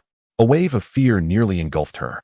Fortunately, she remembered to save her progress while waiting for the kettle to fill. Since her arrival in this world and gaining the ability to save, she had never faced death. She had believed she would never need to utilize this ability. The taste of death was far too terrifying. Her body trembled uncontrollably, shivering. As the kettle brimmed with hot water, she hurriedly capped it, just like last time. As she stepped into the corridor and had traversed nearly half of it, she suddenly heard the sound of labored breathing emanating from within the room. She did not pause, quickening her pace. The sound of a door creaking open behind her reached her ears. This time, she did not encounter the pink-haired elf, nor did she linger, believing the shadow would not appear. However, as thoughts often manifest, a shadow emerged not far from her line of sight, floating before her like a specter. "Are you a mermaid?" The brevity of Qi Yan's memories allowed no time for contemplation. Upon hearing his question, a singular thought arose within her. How did he know she was a mermaid? Her lips, marked by the bite, turned pale and once again parted uncontrollably. "Yes." The shadow responded, "Prove it to me." This time was different from the last. Qi Yan's fingers trembled as she twisted open the kettle's lid, pouring the hot water over her legs. The water was not scalding, yet it still stung her delicate skin. Her legs transformed into a golden fishtail, emerging from beneath her skirt, with translucent fins resembling delicate gossamer, captivating to behold. Yet the shadow remained unmoved, its voice heavy with despair. "Unconscious. Save successful." The second encounter with death was not painful. After she succumbed to unconsciousness, the shadow finally took her life. Qi Yin took a deep breath, shakily retrieving a small notebook from her pocket to record the event. Her memory was poor, and she could only resort to this rudimentary method. However, it proved immensely beneficial for her. The shadow was already aware of her identity as a mermaid and would not spare her. She had to find a way to evade her impending doom. Yet, with her simple-mindedness, she could conjure no useful strategies. At that moment, the system's little trickster spoke up. "It's futile. The leader of the undead has no heart. He cannot fall in love with you. Thus he will not show you any mercy." Among the 4 clan leaders, the undead were the most formidable. Qi Yin hung her head, her lashes ceasing their quiver, appearing pitiable and helpless. Before the supreme deity erased her existence, would she be able to hear the little black voice once more? In this world, little black had vanished. No. Qi Yin pressed her lips together, tears cascading down her cheeks without restraint. Previously, she had acquired the heart scale of the dragon clan, which, when presented to the leader of the undead clan, would embed itself in the leader's heart, transforming into a true heart. The heart scale contained the emotions of the dragon clan leader, influencing the undead clan leader to spare her life. This was a clue to navigate a perplexing quest. Only by completing the side mission of the dragon clan leader and obtaining the heart scale could she fulfill the mission of the undead clan leader. Each task intertwined seamlessly. Qi Yan's eyes sparkled like jewels submerged in a spring. "Is it true?" she inquired. "Indeed," came the reply. This clue should have been deduced by the quest taker themselves. Perhaps the merfolk were simply too dim-witted to grasp it. Thus thought Xiao Gui. With a water jug in hand, Qi Yin approached the corridor once more, encountering the leader of the undead clan. This time, she boldly stepped forward and presented the heart scale to him. "This is for you." The shadow hesitated, its hollow gaze fixated on the scale resting in her palm, motionless. Qi Yin's heart raced, fearing he would refuse her offering. Finally, the shadow lifted a hand, its long, flowing sleeves trailing behind, and a bony finger delicately touched the edge of the heart scale before lifting it. The heart scale instantly transformed into a glimmering white light, surging into the leader's chest, disappearing from sight.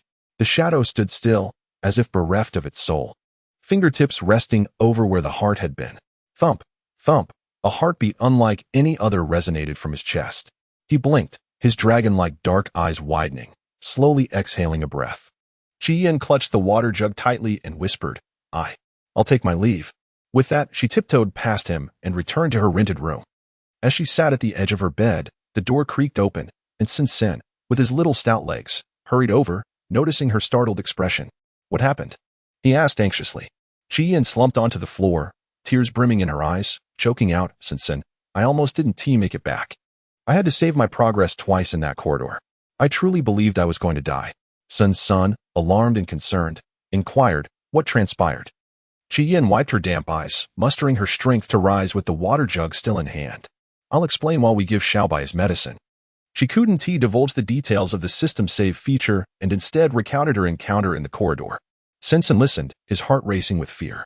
Just as the books described, the undead clan was particularly malevolent, reveling in the sacrifice of living beings and indiscriminate slaughter. Chi, were you hurt? After administering the medicine to Xiaobai, Ji-yin sat wearily on the floor, trying to calm her racing emotions. I'm fine, Sin. There is no need for worry. Sin sighed, we'll leave this place first thing in the morning. Ji-yin shook her head, the city gates are closed. And Xiaobai still needs sacred dust, we cannot depart. Sin sighed in frustration. Do not fret, since Senator during this time. We will limit our outings to buying medicine, and we should avoid any encounters with him. Although Ji-yin was unaware of how long the heart scale could endure, the system assured her that as long as the heart scale resided within the heart of the undead clan leader, he would no longer inflict harm upon her. The boy, who lay unconscious on the bed, suddenly inquired, who can't be touched. His persistent fever had rendered him frail, his grayish-white eyes streaked with blood vessels. His complexion devoid of color, and his voice hoarse and faint. Upon noticing his awakening, Ji-yin clumsily shifted the conversation, asking, Xiaobai, are you feeling any better? The boy sniffled in response, Sin chimed in cheerfully, that's wonderful. The effects of the divine dust are immediate. Xiaobai, touched by their smiles, curved his lips and said, thank you. Tom was slipping away. Ji-yin made a bed on the wooden floor, while Sun ventured outside to gather soil. The room fell into a serene silence. Suddenly, a shadow flickered into the room, lingering beside the girl for quite some time. It departed only when the dawn's light began to break through the gloom. When Ji-yin awoke, she rose to check on the boy, only to find a youth of about 16 or 17 lying on the bed. His silver hair lay elegantly across the pillow, his chubby cheeks had faded, and his features had transformed into those of a strikingly handsome young man, his eyes closed as if he were a vision from a dream. All remnants of sleep vanished from her eyes, replaced by disbelief. Where was Xiaobai? The adorable little boy who had been lying there was nowhere to be seen. The silver-haired youth slowly opened his eyes, and upon seeing her, the corners of his eyes lifted, revealing a gentle smile. Good morning, sister, he greeted, his voice shifting from a soft, childish tone to a clear, youthful resonance. In Chapter 70, titled The Proud Elf King's Little Mermaid, Xiaobai appeared equally surprised by his transformation. He extended his hands, his skin still flushed from the lingering fever, and his long silver hair cascading behind him. His slightly pointed elven ears quivered, illuminated by the light, rendering them almost translucent in their beauty. He gazed at his slender fingers, no longer the pudgy ones from the previous day. In the span of a single night, he had grown from a child into a youth. Noticing the girl beside the bed's astonishment and her unfamiliar gaze, Xiaobai clutched the edge of the blanket tightly, uncertainly stating, I am Xiaobai. His voice, tinged with nervousness, added, Sister, don't be afraid. Hearing his cautious tone, Ji-yin suppressed her confusion and took a tentative step forward, softly assuring him, I am not afraid. You are Xiaobai. Xiaobai's silver eyes sparkled with brilliance, pure and beautiful like moonlight, impervious to any darkness or filth. He spoke affectionately and gently, Sister, I am very happy. She had never regarded him as a monster. She had always seen him as a normal person, protecting him. Xiaobai felt fortunate to have met her. If he were to continue growing, he wished to express his feelings to her. He liked his sister. Sin squeezed through a small crack in the window.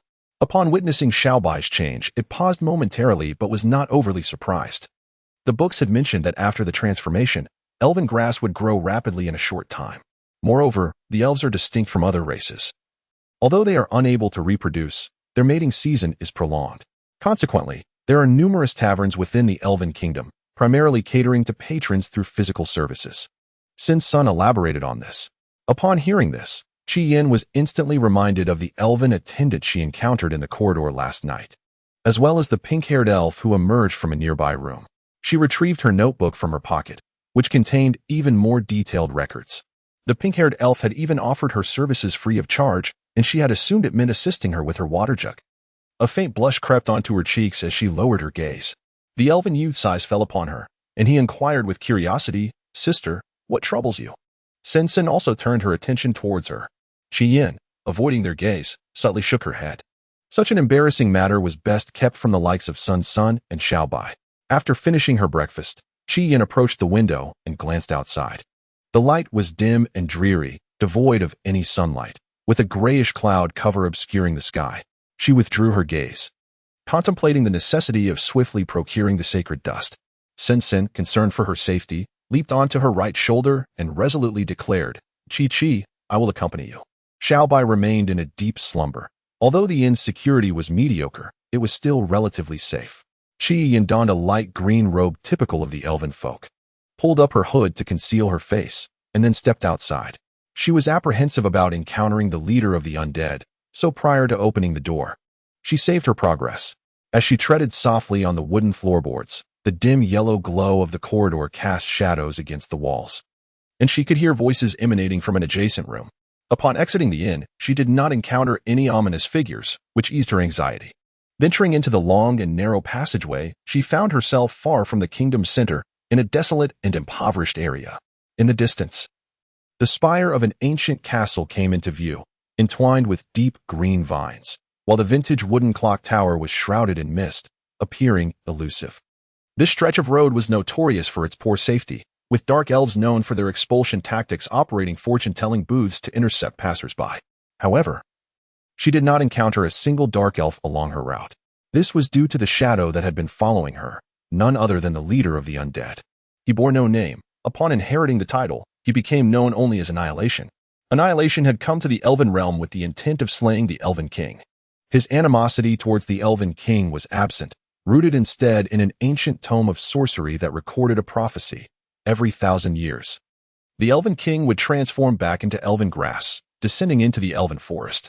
The elven grass, born from the king's essence, possessed the power to dispel all darkness from the world. Annihilation's aim was to bring about the world's destruction, leaving only one race to prevail, the undead. While queuing at the inn, he had discovered her, a mere mermaid. Annihilation recognized her as a mermaid due to the pearls she used to settle her bill. Having slain numerous members of the merfolk, he could easily discern that the pearls were tears transformed into gems. The pearls shimmered with a pink hue laced with golden threads, making them far more precious and rare than the ordinary pearls of the merfolk. Initially intending to sever her fishtail for research purposes, he unexpectedly discovered a heart. The heart nestled within the chest cavity was merely a dragon scale, possessing unparalleled purity and hardness, akin only to the heart scale of the Dragon Clan's leader, Fu Yuan. As long as the Dragon Clan leader remained alive, this heart scale would never vanish. With a furrowed brow, he sighed softly, realizing he must first eliminate the Dragon Clan leader before attending to her. He detested the schemes of others against him. But more loathsome was the way his heart raced uncontrollably at just a glance of her. An unfamiliar emotion, rich in profound love, enveloped his thoughts. To his dismay, Fu Yuan of the Dragon Clan had developed deep affections for a simple-minded fish. Such a sentiment was utterly repulsive. His expression darkened, fixating on her retreating figure. The moment he harbored murderous intent, his heart ached unbearably. Upon arriving at the kingdom's center by carriage, he observed a procession of elven knights passing by. The streets devoid of elves, rendering the elven royal city desolate and forlorn. Last night, Yin had gathered a considerable number of pearls and ventured to the apothecary to purchase holy dust. The shopkeeper, visibly anxious, whispered, "Were it not for the quality of your pearls, I would not dare to risk selling to you amidst the threat of elven knights." Yin paused, bewildered, and slowly inquired, "Why would I be captured? Everything seemed fine yesterday." The shopkeeper approached the door, peered outside, shut one side of the entrance, and with a grave expression, said, "As an outsider, you may be unaware, but there exists a legend in our elven kingdom. Every 1,000 years, a demon emerges from the Black Forest, taking on the guise of an elf to deceive us, bringing calamity and destruction.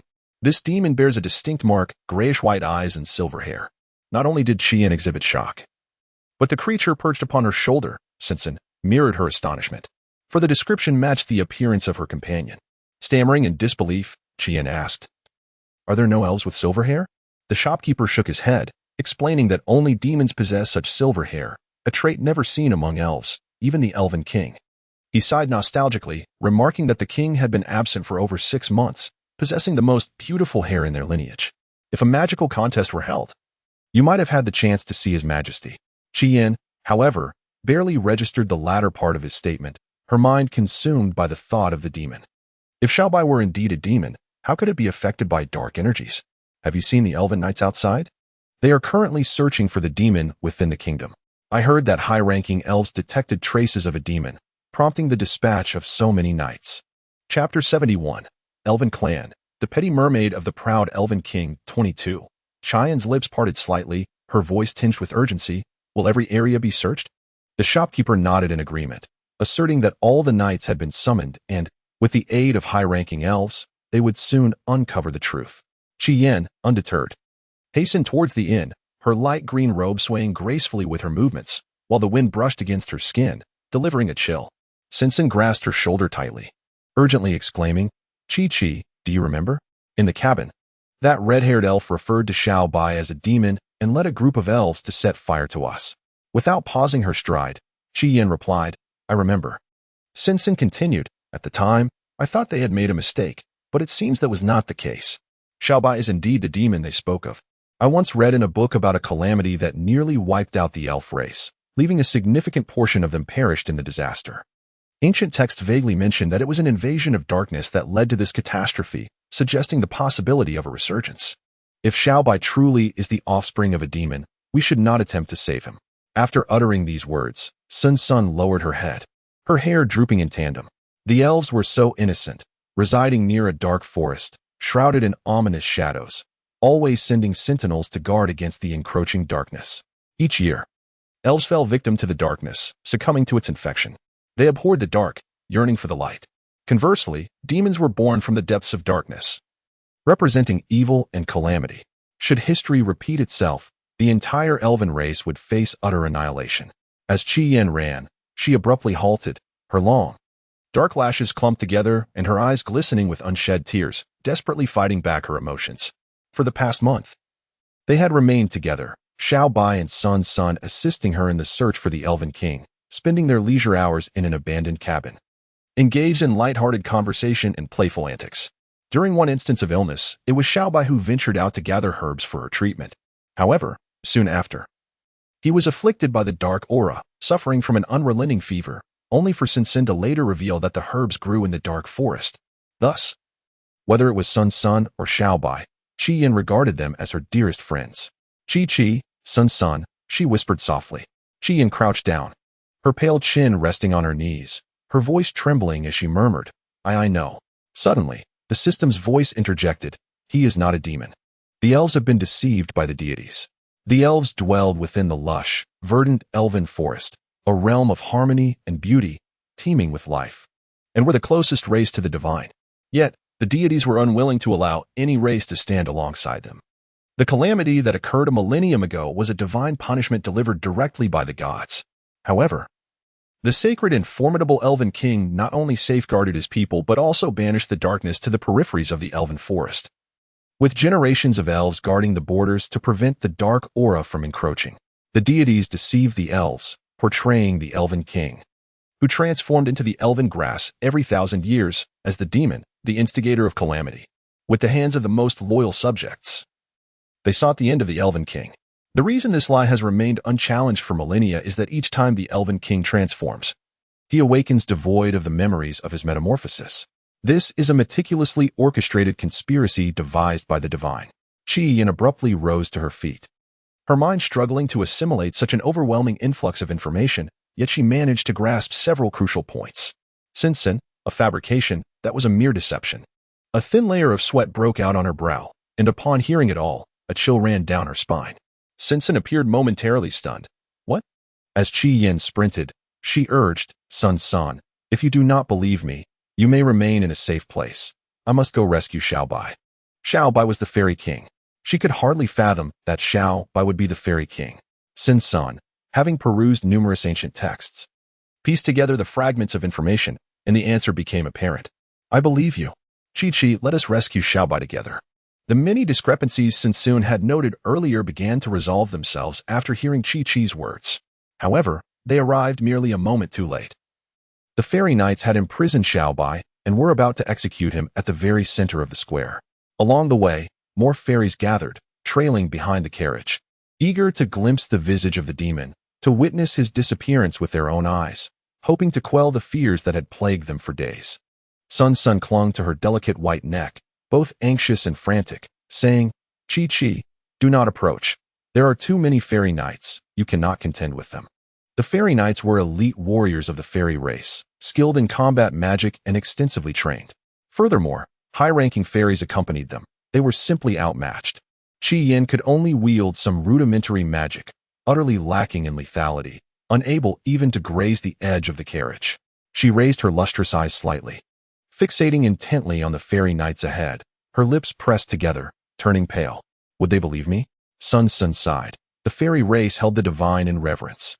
If they were told that the divine had deceived them, that the demon was the fairy king, they would never accept it and would surely eliminate both Chi-Chi and Sun. Senator Qi Yin clenched her fingers. Was there truly no way? After a prolonged contemplation, Sun Sun spoke. Chi-Chi, you are a golden-tailed mermaid. According to the ancient texts, golden-tailed mermaids possess the purest bloodline of the sea god, endowed with the abilities of Poseidon. Qi Yin glanced at her slender arms, blinking in disbelief. Poseidon? Sun Sun nodded. If only it would rain today. No sooner had the words left her mouth than a torrential downpour cascaded from the overcast sky, drenching the streets of the kingdom. The onlooking fairies did not disperse due to the rain, remaining steadfastly behind the carriage. Sun Sun exclaimed in delight, it's really raining. Qi Yin found herself soaked, the rain saturating her robes, dripping from the edges as golden scales began to emerge on her skin, transforming her legs into a fishtail. She had learned the magic of walking with a fishtail during her time with the dragon race. While her pace was not as swift as that of legs, it was still commendable. Upon reaching the center of the square, a marble platform loomed high, and from the carriage emerged a figure draped in snow white. A cascade of pure white hair tumbled from the shoulders of the youth, shimmering with a silvery brilliance reminiscent of a picturesque scene. His chin was slender and pale, raindrops cascading from the tips of his hair, while his slightly raised, grayish-white eyes glistened with moisture, reflecting a sense of despair and helplessness. Below the high platform, all the elves gazed at him with eyes brimming with hatred and loathing, wishing for his demise, wishing for him to vanish from this world. Kill him. Reduce him to ashes. Such a demon's head deserves to be thrown into a cesspit, fed to wild dogs. Why does he bear the guise of an elf? It is utterly repugnant. Why must a demon masquerade as an elf? His skin should be flayed. He ought to perish in his true demonic form. The elves were consumed with rage, their cacophonous voices resonating throughout the square. Upon the platform, the young boy knelt weakly, his eyes reddened, overwhelmed by countless gazes that filled him with despair and anguish. Why do they hate him? Why must they kill him? Chapter 72. The Elven Race. The Merfolk of the Proud Elven King. 23. The high-ranking elf held a parchment, reciting a prayer. Reverence and praise for the divine filled the air. Countless beams of light radiated from the surroundings of the square, sensing the presence of the most exalted deity. Whispering in hushed tones, Sun Sun's expression froze as he gazed skyward. The darkened clouds subtly revealed a faint, translucent shadow that obscured half the sky, exuding an overwhelming pressure. The surrounding elves, witnessing this, promptly knelt. It is the divine. The divine. Oh, how fortunate am I to behold the divine. The elves, filled with fervent reverence upon seeing that ethereal silhouette, transformed into fervent devotees. Chi-Chi, if you recite this incantation, you can temporarily embody the sea god, Sun Sun urged. Hurry. Time is running out. The boy will soon face judgment from the so-called divine. Yet the incantation was lengthy and exceedingly obscure. Qi Yin, transformed into a merfolk, struggled to memorize it, frantically rummaging through her pocket for a notebook to jot it down. The Elven King is dead, the system announced. Qi Yin suddenly lifted her gaze, her rain-soaked eyes reflecting the scene of the boy collapsing. Deep green blood mingled with raindrops, meandering down the edge of the platform. All the elves watched in ecstatic anticipation of his demise, utterly oblivious to the fact that the Elven King, who had guarded their realm for thousands of years, had already perished. All that remained was the sound of jubilant laughter ringing in their ears. Meanwhile, the shadow in the sky unleashed darkness. engulfing every corner of the elven kingdom, affecting the elves who fell to the ground in excruciating agony, turning upon one another in violence. The relentless downpour could not wash away the blood that stained the earth. They cried out for help, pleading. As the divine shadow dissipated, the only one who could save them, the elven king, had long been slain by their own hands. The elves faced a true calamity of extinction. The divine has deceived us. The high-ranking elf upon the platform collapsed in agony, shrieking desperately at the heavens. It was too late. Embracing her shoulders, Sinsen witnessed a scene of bloodshed that could not be captured in ancient texts. It incessantly called out to Chi-Chi, urging her to flee this place. Chi-Yin remained motionless, turning back to offer a delicate smile, and then withdrew a dagger, plunging it into her heart. There is still hope. Only with her death could everything begin anew. Save successful. Upon arriving at the square, Chi-Yin suddenly awakened, the agony of death failing to impede her speech. Clutching her chest, breath unsteady, she incoherently inquired, Poseidon, what is the incantation for transforming into Poseidon? You must tell me quickly. Sin's son was momentarily taken aback. Instinctively reciting a spell, Chi-Yin had already retrieved her notebook, wiping away the dampness from her eyes, her vision becoming slightly clearer as she attempted to recite. Yet, having recalled the first half of the spell, she would forget how to utter the latter half. The memory of the merfolk was far too fleeting. She recited again and again. The longer the spell, the more challenging it became. Furthermore, this was an advanced transformation magic, with her memory. It was undoubtedly as daunting as climbing to the heavens. The elf king has perished. 10 minutes felt like the blink of an eye to her. Chi-Yin withdrew the dagger, stabbing it into her heart once more. Save successful. Save successful. Save successful. After over 100 retries, Chi-Yin, once again awakened, suffered the side effects of rebirth. She felt utterly weak, collapsing to the ground and spitting out a mouthful of blood. The golden liquid staining her light green robe in a startling display. In Sinsen's gaze, she appeared alarmingly abnormal. Chi-Chi. It scrambled to her side in a panic. Chi-Yin wiped the blood from her lips. Her pale hands revealed faint veins, the scales on her skin faintly visible, flaking off in patches. Every scale on her body throbbed with pain, as if forcibly ripped away. Being naturally sensitive to pain, she felt as though she had plunged into the depths of hell. Yet, she managed to lift her trembling fingers, gently caressing Sinsen's head, attempting to soothe it. I'm fine. I'm fine. After speaking, she quickly rose to her feet, adeptly retrieving her notebook and reciting the spell. Finally, the torrential rain gathered ominously above, the winds howling incessantly, the sky darkening into a foreboding twilight. A thunderous roar shattering the heavens. Shedding her robe, Chi-Yin felt as if she were submerged in the deep sea, soaring into the sky. Her fishtail radiating a dazzling golden light, dispelling the ominous clouds. The elves looked up, witnessing this surreal spectacle. It was as if they had entered the deep ocean, where schools of fish glided amidst vibrant beams of light, presenting a breathtaking underwater panorama. The high-ranking elves reacted swiftly, realizing she had come for the demon, and quickly erected defenses. A whirlwind lifted a column of water, charging towards the protective barrier. Kill her. She is a disciple of the demon.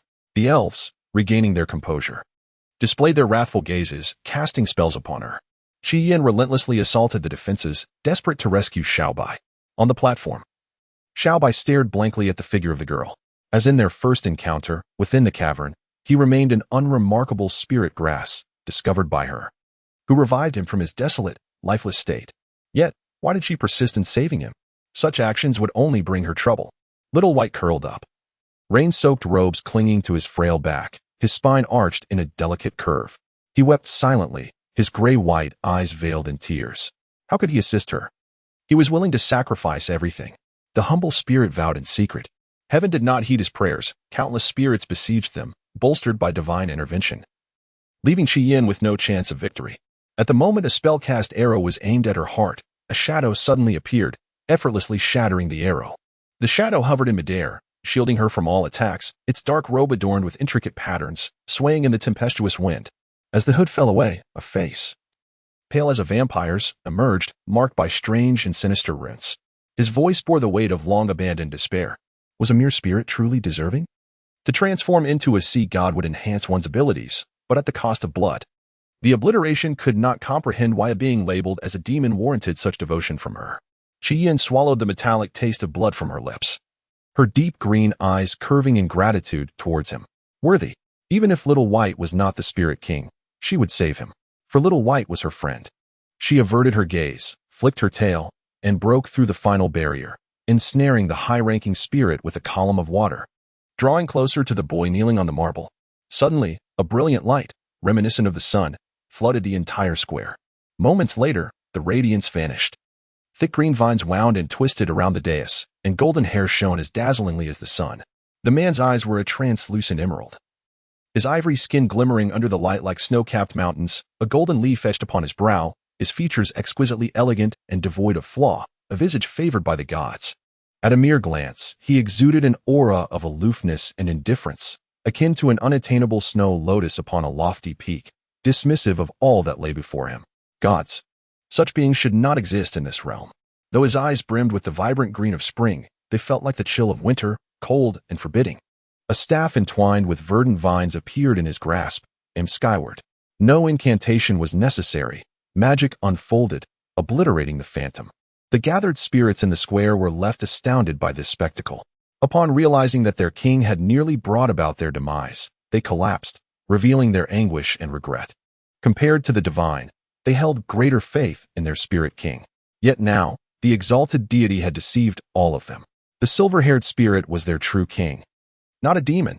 Unable to maintain the guise of the sea god, Qi Yin fell onto the cold marble, casting her gaze around. Yet she found no trace of Xiaobai. Xiaobai was missing, and the golden-haired man who emerged from the white light bore no semblance of Xiaobai, presenting himself as a complete stranger. He might possess knowledge of Xiaobai's whereabouts. Ignoring the pain coursing through her body, Qi Yin laboriously shifted closer to his feet, tremblingly inquiring, "Do you know where Xiaobai is?" The elven king regarded her from above with a haughty, indifferent demeanor, remaining silent as he gracefully descended the steps. The interactions between the elven and merfolk tribes were exceedingly rare, if not non-existent. Thus, he saw no merit in wasting time on a mere mermaid. Qi Yin, left standing in place, wore a dazed expression, yet she felt no anger. Her temperament had always been gentle, and she held no cause for ire towards a stranger. Her primary concern remained finding Xiaobai. A shadow appeared beside her, scoffing cruelly, "He is the elven king, the very one you seek, Xiaobai. The elven race, so hypocritical. Always posturing in superiority, not merely divine, but surpassing divinity. For a king whose heart belonged solely to himself, she burned with passion, defying the entirety of the elven kin. How laughable! In the face of annihilation, one might expect to see her visage contorted with resentment and hatred. Instead, she exhaled in relief, lying flat upon the marble. Her lashes dampened by rain, her pale lips curving gently, and her clear, vibrant eyes shimmering with fragmented light. How delightful, the shadow, known as annihilation, frowned, his lips descending into a grim line. Delightful, indeed? The little mermaid closed her eyes, her consciousness gradually becoming hazy. To save Xiaobai. No one knew how many times she had perished and been reborn. Her body was weary, and her soul had long been exhausted, upon realizing Xiaobai was alive. The tension within her relaxed, and she succumbed to slumber. Annihilation raised a finger, pressing it against his aching heart, a profound malice swirling in his hollow gaze. After a moment, he bent down, lifting the mermaid into his arms, her form concealed beneath the dark patterned robe, and turned to depart. The elven king, having already retreated, abruptly returned, halting before the shadow, his emerald eyes lowered upon the mermaid nestled in his embrace. "Give her to me." Annihilation's lifeless face lifted, casting a sinister glance at him, retorting with dark mockery, "Did you not leave in quite a hurry? What was he, that he deserved the affections of a simple fish?" Upon awakening, the elven king sensed the presence of Annihilation, the leader of the undead nearby. In times past, he would have undoubtedly slain this harbinger of destruction. But now, with the elven tribe in turmoil, he needed to restore peace. Yet, for reasons unbeknownst to him, fleeting images of the mermaid kept surfacing in his mind. Having never transformed before, the elven king felt compelled to understand what had transpired since his metamorphosis. The elven king seemed to disregard the sarcasm in his tone, his expression remaining as indifferent as ever. His gaze shifted to the heart of his interlocutor, his brow arching slightly, revealing a hint of surprise. Could even Annihilation possess a heart? To inherit the legacy of the deceased, one must sacrifice their heart to become a harbinger of destruction, emotionless and devoid of desire. They were only aware of ceaseless slaughter and ruin. Thus, each generation of Annihilation could not bear offspring. His words ignited a fury within the harbinger, since acquiring this heart. He had experienced the joys and sorrows, the emotions that only other races could know. Silence. The incantation of dark sorcery he uttered did not affect the Elven King. He discerned the heart scale embedded in the Harbinger's chest. It belonged to the Dragon Clan's leader, Fuyuan. No wonder even the leader of the undead could not extract it. The Elven King stated, "I can help you remove the heart scale. It will require a week." This proclamation stirred something within the Harbinger. The Elven King possessed ancient magic. A single heart scale was trivial in his eyes. The Harbinger cast a glance at the slumbering fish in his arms, disregarding the suffocating pain in his heart, and coldly smiled as he relinquished the mermaid to him. "I shall return in a week," he declared, departing without a backward glance.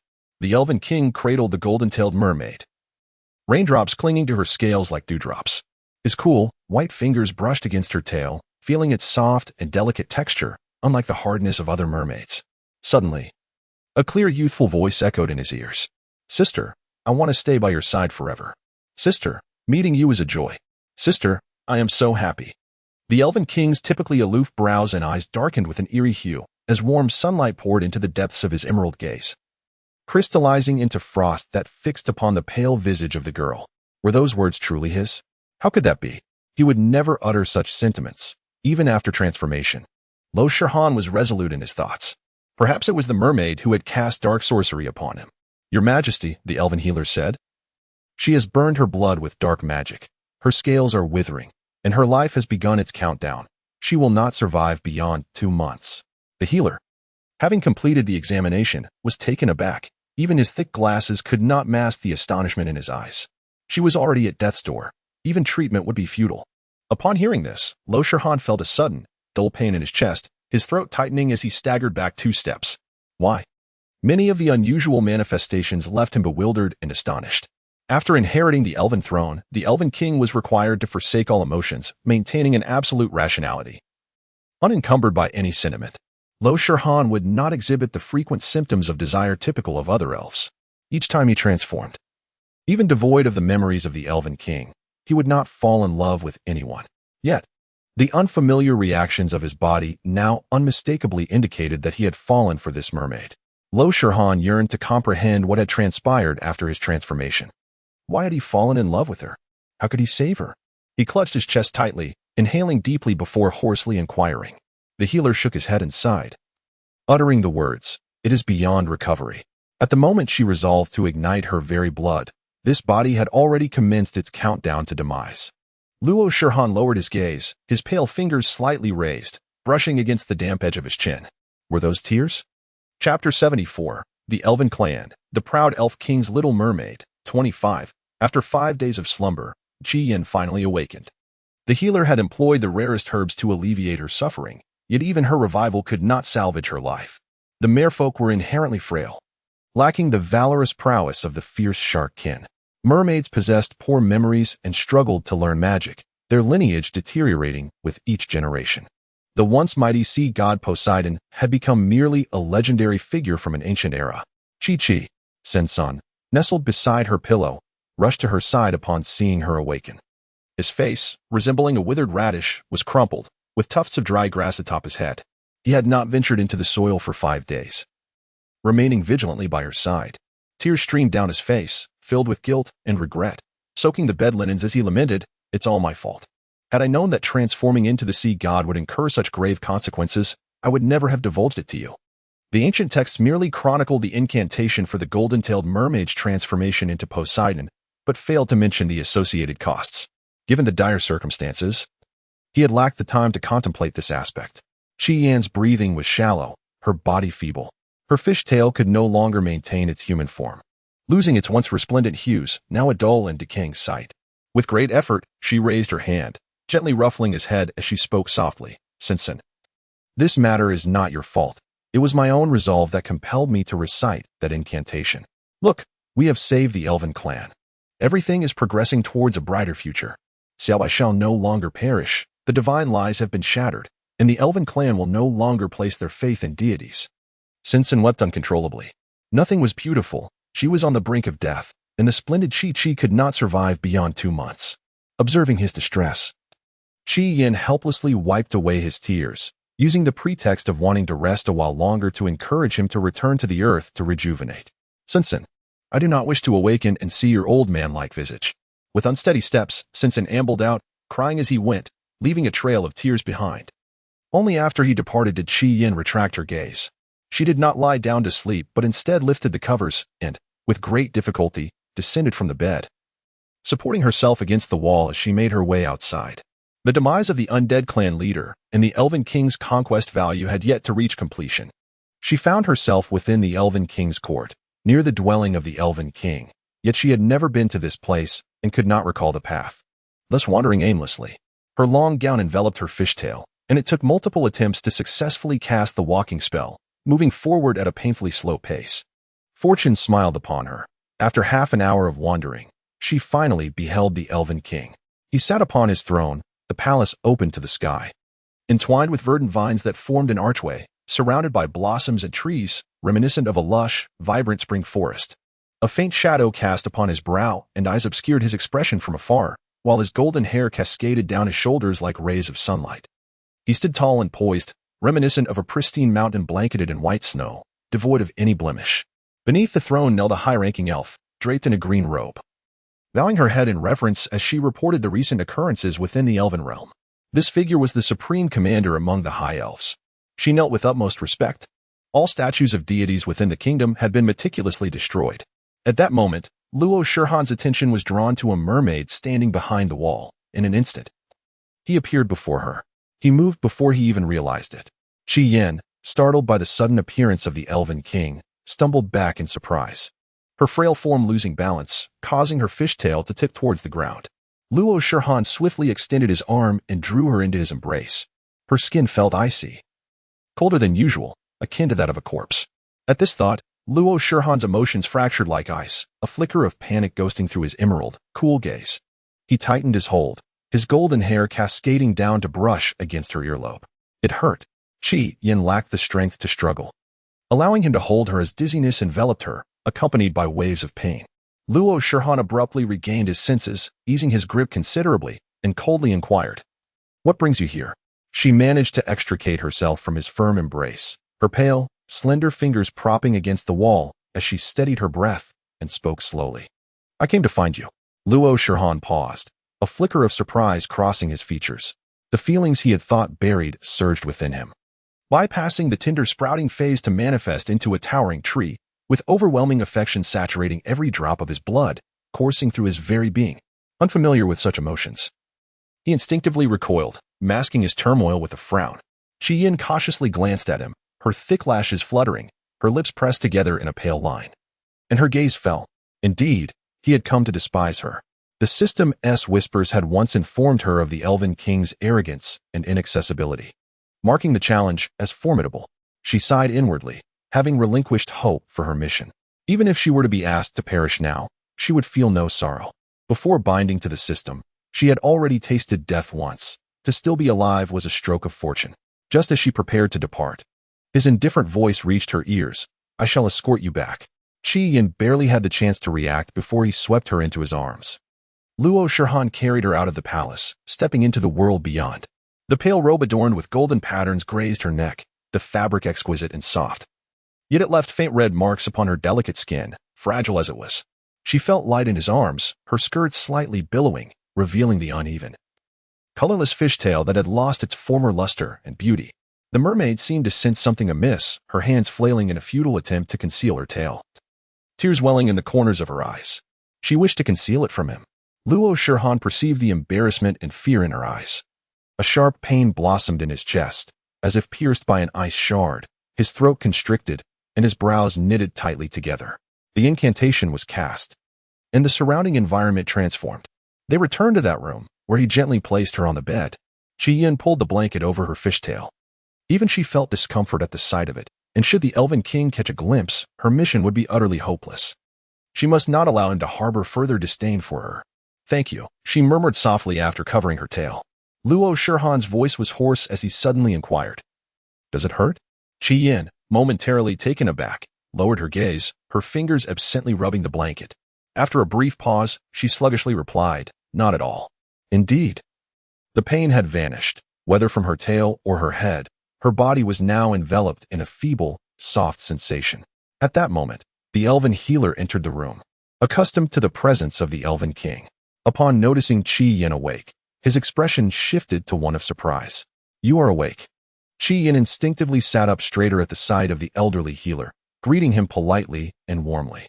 "Hello, Grandpa." The healer smiled kindly and replied, "Just call me healer." His gentle demeanor eased Qi Yan's tense form, causing her lips to curve upward slightly. After examining her, the healer presented her with a bowl of medicinal soup, instructing, "You must drink it all." Chapter 75, The Proud Elven King's Little Mermaid. 26. Qi Yin accepted the bowl and obediently drank it down. It bore no distinct flavor, yet a peculiar scent wafted from the soup. The healer observed her for a moment, a glimmer of compassion in his eyes. Before collecting the wooden bowl and departing the room, they were once more left alone. Luo Shirhan visibly noted her transition from relaxation to tension. She could muster a smile for the healer but maintained a rigid posture in his presence. Luo Shirhan's gaze was cold and heavy. Was he truly inferior to a mere healer? "Your Majesty, I am tired." Qi Yin hesitated for a few moments before speaking slowly. After consuming the medicinal concoction, a wave of drowsiness enveloped her, her eyelids growing increasingly heavy. Luo Shirhan vanished from the room. Once he had departed, Qi Yin lay down, closing her eyes and drifting into a hazy slumber. Shortly after she fell asleep, Luo Shirhan reappeared in the room. He approached the bedside, gazing at her serene face, and his long silent heart began to thrum violently once more. Thump, thump. In the stillness of the room, the sound resonated clearly. Luo Shirhan pressed his hand tightly to his chest, even deep breaths unable to quell the tumult within. It seemed to speak of the secrets buried deep within his heart. "Sister, I love you, now and forever." Luo Shirhan stumbled back a couple of steps, his palm gripping the edge of the table, his back arched, golden hair cascading down to obscure the fervent emotions welling in his eyes. A thunderous rumble echoed. The defensive barrier of the Elven Kingdom was shattered by an external assault, casting a shadow that obscured the sunlight that should have graced the realm. A dense gloom enveloped every corner, prompting the elves to retreat to the roadside, gazing skyward in awe and terror. There, soaring above, was a colossal black dragon, its wings unfurled majestically, adorned with sharp horns. While its golden slit-like eyes glimmered with a chilling intent, saturated with murderous intent. Beside the dragon stood a figure clad in silver robes that billowed in the wind. Intricate incantations emanating from beneath his feet, exuding an aura of deathly intimidation. A king of the human realm and a leader of dragons had descended upon the domain of the elves. As Luo Shirhan approached, he found the leader of the undead, Mie Wang, floating ethereally in a black robe. "Hey, Luo Shirhan, can you unravel the heart scale now?" Mie Wang has come for the heart scale. For 7 days, he had been like an ant on a hot pan, each day stretching into an eternity. Every second was a torment, the heart scale embedded in his chest ceaselessly torturing him. The face of that silly fish haunting his every thought. He regretted abandoning her to Luo Shirhan that day, lamented his reckless departure from that high platform.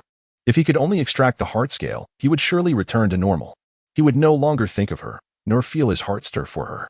The dragon leader, Fu Yuan, transformed into human form and stood before Mie Wang. Upon discerning the heart scale embedded in his chest, his brow furrowed deeply, a fierce anger igniting within him. "Where the hell did you get that heart scale?" "It was a gift I bestowed upon the little mermaid." With newfound emotions, Mie Wang, confronted with such accusatory fervor, found his already foul mood exacerbated. "What business is it of yours?" In a fit of rage, Fu Yuan launched an attack, unleashing a tempest of magic and dark sorcery that clashed violently in the air, reminiscent of an impending apocalypse. The elves below, witnessing the dread spectacle, trembled in fear and hurriedly sought refuge. Luo Shirhan, cold and indifferent, cast a glance at the brawl of canines, and in his peripheral vision, he spotted a flash, swiftly intercepting it. It was the human leader, Shinsu. "I seek Qi Yin. She is my queen, and she is here," he declared with a measured calm. Shinsu had traversed the entirety of the continent, even the ocean, but to no avail.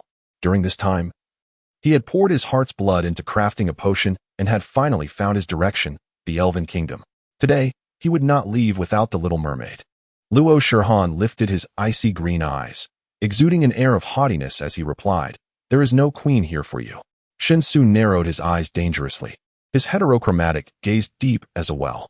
"Luo Shirhan, are you willing to abandon your people?" One powerful magic circle after another appeared in the sky above the kingdom, each brimming with destructive potential. The defensive barrier of the Elven Kingdom lay in ruins, and these magic circles threatened the lives of all elves. While Luo Shirhan could protect the elves, he could not prevent Shin Su from taking the Little Mermaid. Luo Shirhan clenched his fists, veins protruding from his flawless forehead. His once placid gaze now laced with crimson threads, fixated on Shin Su with an intensity that could burn. And what of your people? Will you forsake them? Shin Su smiled. Let us speak again once you have breached the defenses of the royal city. With that, the youthful king surpassed him, racing towards the elven court. Suspended in the thick, inky night, Luo Shirhan was enveloped in darkness, while the revered elven king, who inspired admiration among the elves, appeared to have lost his very soul. Desperately clutching his heart in despair. Sister, how I wish to be with you forever. The girl, surrounded by blooming flowers, turned at the sound of this sentiment. Her eyes sparkled like a galaxy, shimmering with brilliant light, and her curled lashes fluttered as she stifled a laugh. Xiaobai, you won't think that way when you grow up. The silver-haired boy paused, puzzled, and asked, why not? The beautiful girl, resting her chin in thought, replied, when you grow up, you will find someone you love. From the depths of memory, he raised his staff towards the heavens. I renounce my vow to become the Elven King. I am willing to pay any price. From this day forth, I am Luo Shirhan, and no longer the Elven King. As Desolation and Fuyuan prepared to bring demise upon him, they halted upon hearing the commotion. Not far away, Luo Shirhan, stripped of the blessings of the Elven throne, saw his once proud golden hair turn silver, his staff vanish, and the vibrant green of his eyes fade into a drab gray. Has he lost his mind? Desolation could not help but exclaim. The once proud and aloof Elven King willingly relinquished his oath, breaking his spine to become an ordinary elf. How is this possible? Fuyuan raised an eyebrow, casting a glance before averting his gaze, retracting the heart scale from the chest of the leader of the undead. All right. I have taken this heart scale. With that, Fuyuan soared into the elven court to search for the mermaid. Having finally lost the heart scale, Desolation thought he would no longer be tormented by that foolish fish, only to be met with waves of excruciating pain in his chest. He looked down to find that, where there should have been emptiness, a heart had begun to grow. The long-sacrificed heart had reformed in his chest. Desolation's abyss-like pupils constricted sharply as his fingers delved into his chest, tightly gripping the pulsating, fiery heart. How is this possible? Shin Su. She is my queen. You have mistaken someone. Fuyuan rushed to Shin Su's side, frowning. Shin Su embraced the mermaid with one arm, her flowing robe concealing the girl's form. Peering out, he beheld the visage he had long yearned for. As his gaze fell upon the dragon clan blocking his path, his gentle eyes darkened ominously. Get away. Fuyuan refused to budge, convinced that the person in Shin Su's arms was undoubtedly his queen, albeit thinner and more pallid than before. Nevertheless, he could not mistake the mermaid. Chapter 76. The Elven Clan.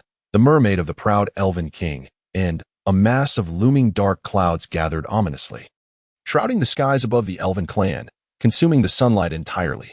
The heavens became chaotic and tumultuous, heralding a cataclysmic collision, filled with an awe-inspiring pressure. As the gentle light of consciousness began to seep into Qi Yan's awareness, her frail and weakened body lay languidly in Shin Su's embrace. With great difficulty, she inhaled deeply, lifting her heavy, feeble eyelids to reveal a familiar visage long buried in the recesses of her mind. The fragility of her body had rendered her memories increasingly tenuous, leaving only the mission's objective, the demise of the undead clan leader and the Elven King, Luo Shirhan. Through her blurred vision, she discerned Luo Shirhan ahead, momentarily entranced. Her inky lashes trembled as she believed she beheld Xiaobai, whispering his name softly. Xiaobai? Suddenly, Luo Shirhan turned, his gaze piercing through the dim, grayish light, locking onto her hazy eyes.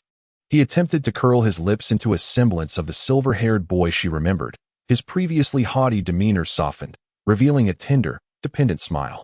I am Xiaobai. Qi Yan's expression faltered, confusion evident as she blinked. You've grown taller. The corners of Luo Shirhan's eyes stung, his jawline tensing. Observing his reaction, Qi Yan reassured him. Do not fear. I will protect you, Xiaobai. Do not be afraid. Luo Shirhan froze abruptly. The memories that had been cast aside now wielding the power of a lethal weapon, slicing mercilessly through his heart. How he yearned to be the genuine Xiaobai in her eyes. To become the Elven King required the forsaking of all emotions, living solely for his people. Confined within the lonely, frigid Elven court, he resembled a towering tree, supporting the Elven clan's progression, never possessing his own feelings. Only now did he comprehend that the time spent as Xiaobai was the sole period of true freedom and joy in his life. Shinsu lifted the increasingly emaciated chin of the mermaid in his arms, gazing into her eyes. Upon encountering her unfamiliar gaze, his mismatched pupils, like an abyss, sank into desolation. Yin Yin, who am I? Chi Yin was compelled to tilt her neck back. Her deep blue hair, reminiscent of seaweed, lost its luster, cascading down the side of her neck as she earnestly studied the boy's face. The memories of him had vanished entirely. Yet the heart that belonged to him ached deeply. She ought to know him, but she could not recall. Who was he? Shinsu's expression darkened. Ominous clouds gathering above him. He raised his eyes, casting a spell at Luo Shihan. What have you done to her? Why has she forgotten him? How could she possibly forget herself in less than a year? Though Luo Shihan had lost the powers of the Elven King, the strength of his elven bloodline remained formidable.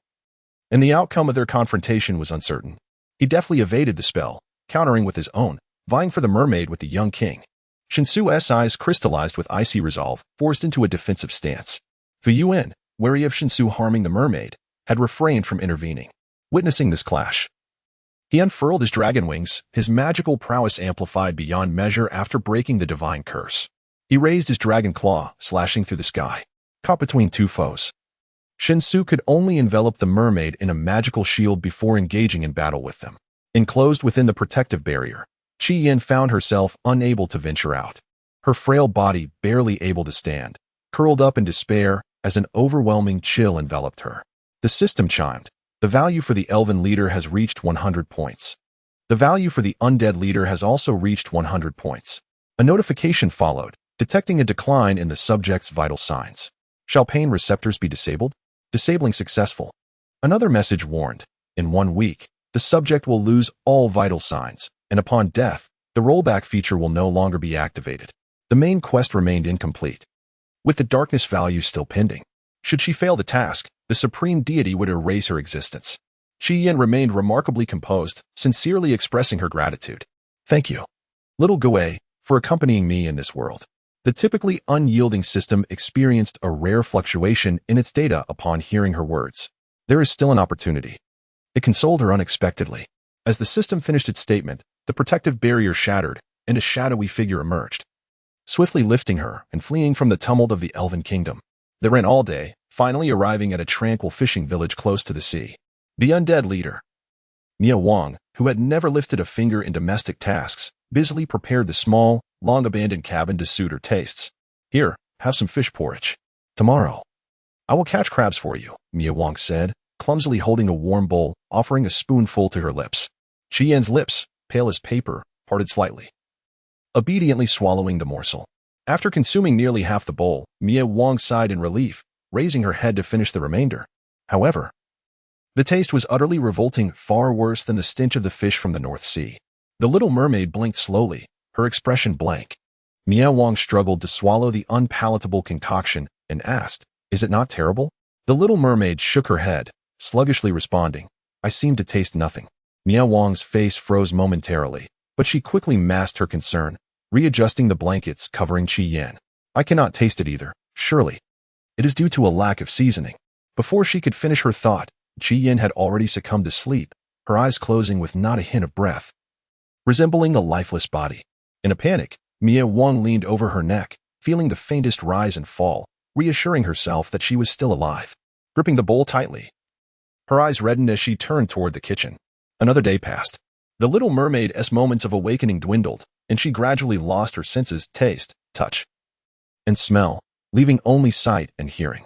Mia Wang watched her grow increasingly weak, her heart aching with a desire to trade places with her. "Where would you like to go? I shall take you there."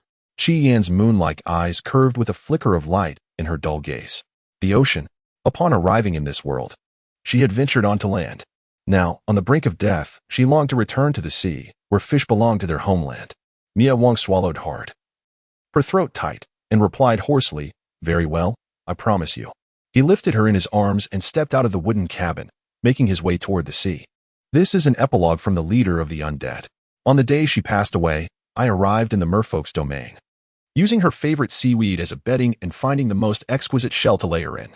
In her final moments, in a haze of consciousness, she incoherently uttered, You have killed me twice, and now, I forgive you." Yet, I had never taken her life, nor did I possess any memory of such an act. As I strained to recall, A throbbing pain gripped my mind. The sound of breaking chains echoed in my ears. Suddenly, it dawned on me. In that corridor, I had indeed taken her life twice. After her demise, she would be reborn, and the timeline would revert. At that time, my heart had long been sacrificed to the altar of the undead, waiting in the corridor solely to witness the shimmer of her golden tail. My anguish deepened. It was only after my heart regrew that I comprehended the depth of her fear, death after death, her dread of pain. Surely it was unbearable.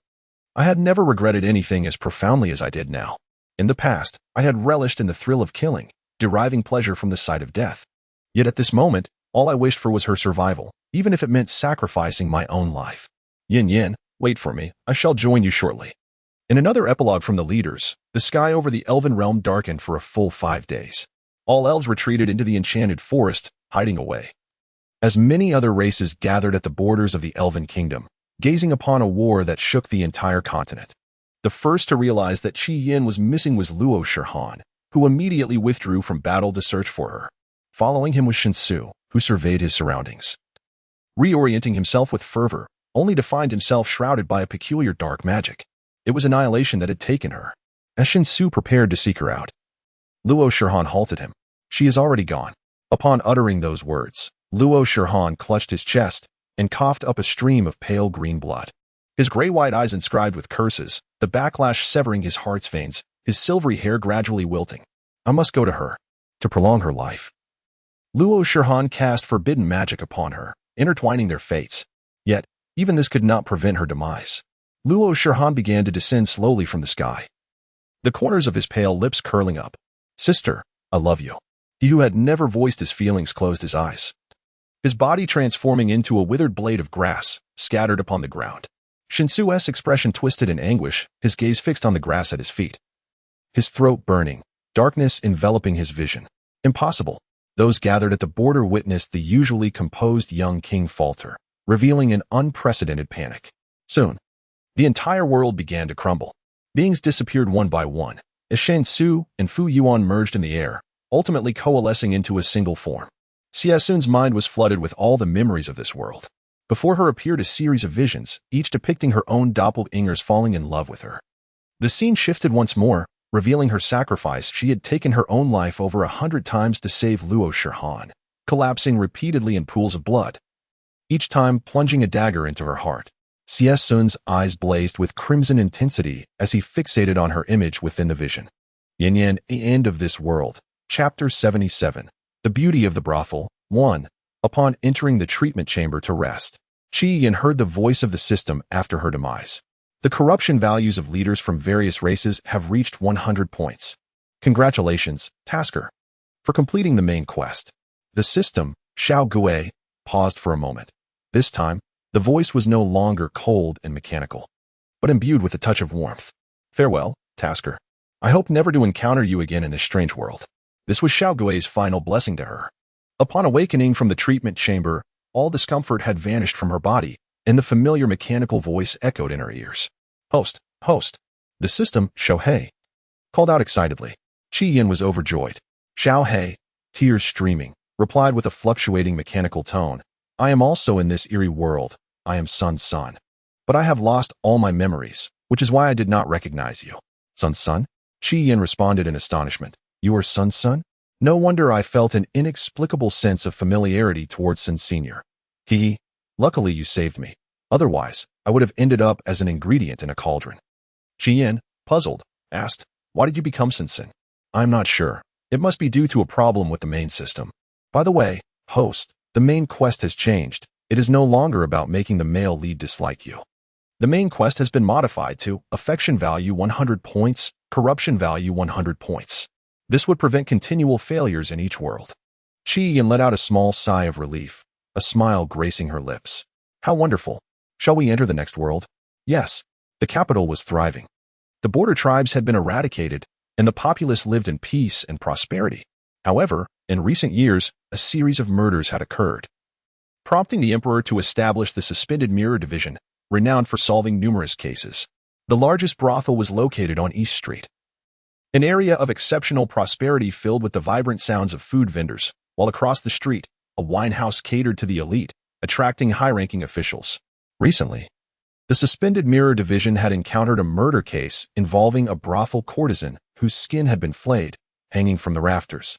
As patrons frequented the brothel, the courtesan spent most of her time in her room, never uttering a sound of distress, yet met her silent demise, an occurrence that left everyone aghast.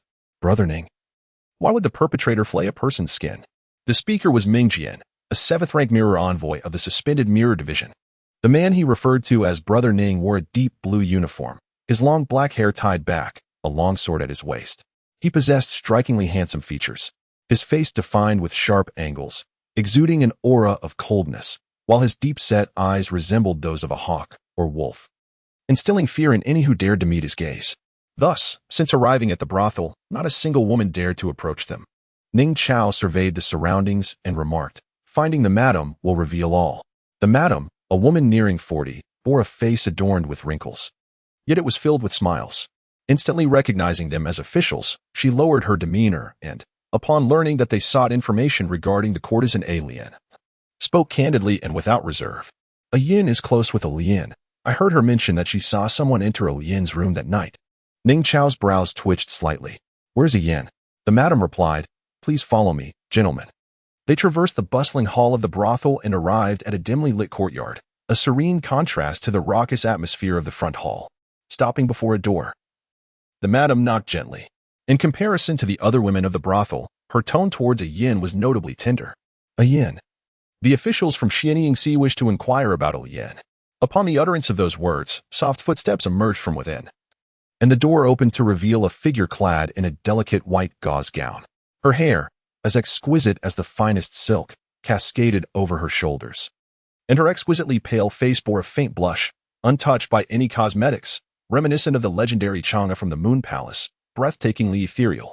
She raised her beautiful, crystal-clear eyes and, upon meeting the gaze of the man exuding a cold and imposing aura, quickly averted her gaze, bowing respectfully. "This servant has met the two gentlemen."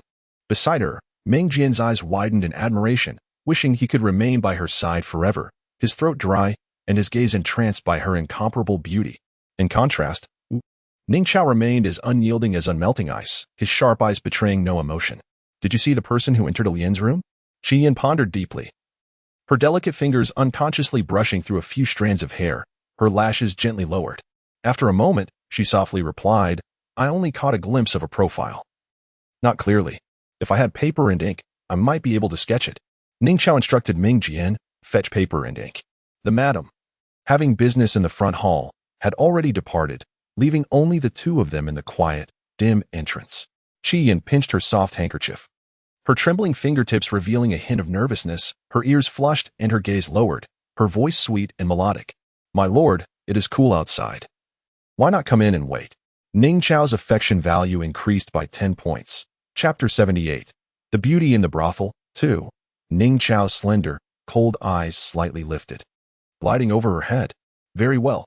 As he stepped into the room, a waft of sweet gardenia fragrance enveloped his senses, subtle yet enticing, compelling one to inhale deeply. Once inside, he realized this was the young woman's private chamber. His gaze fell upon a round wooden table, on which rested an open book, its contents faintly visible. The room was meticulously cleaned, and the warm glow of orange candlelight illuminated every corner, creating an ambience that was both spacious and bright. The young woman seemed to have noticed the book on the table, and she approached it, closing it before placing it in her chamber. She felt a tinge of embarrassment, her gentle voice reflecting her grace, while a faint blush adorned her fair cheeks. Ning Chao could not discern the content of the book. Yet it was well known that women in the capital had a penchant for such literature. He had previously overheard a subordinate mention that a peculiar book had been released by a nearby publishing house this month, one that most of the capital had read. Even the crown prince had purchased a copy. Indifferent to such tales, he merely remarked, "It matters not." Shi Yin, feeling somewhat fatigued, shifted her posture slightly to the right, her flowing black hair cascading gracefully over the armrest of the chair. The candlelight illuminated her exquisite features, casting a warm glow upon her supple, rosy lips, which shimmered enticingly. "Darling, tonight's task is to engage in physical contact with the male lead. The plot has been sent to you." The narrative unfolds. Shi Yin had never encountered a man as handsome as he, rumored to be the commander of the suspended mirror division, a second-rank official. She could tell at a glance that he had not been with a woman, and if she were to marry him, she would be liberated from the confines of the shadowy brothel forever. The original character, Yin, was the most lucrative asset of the brothel, well-versed in music, chess, literature, and painting. Raised in special floral baths, she possessed an enchanting fragrance, coupled with her striking beauty from a young age. The brothel had meticulously groomed her for the purpose of presenting her to the crown prince. The prince, gifted and astute, was the most favored son of the current emperor. Even if she were to enter the Eastern Palace as a concubine, her status would be immensely esteemed. With the emperor's health waning, it was likely that the prince would ascend the throne as early as the following year. This was a significant reason why the matron forbade her from entertaining clients. The original Yin was greedy and self-serving, seeking to curry favor with the powerful. Upon meeting the male lead, Ning Chao, for the first time, she took an instant liking to him and employed various seductive tactics, all of which failed to elicit any response from him.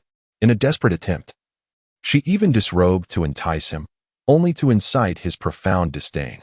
Though the main storyline had shifted, the host was still required to maintain her persona and follow the plot, repeating the actions of the original character.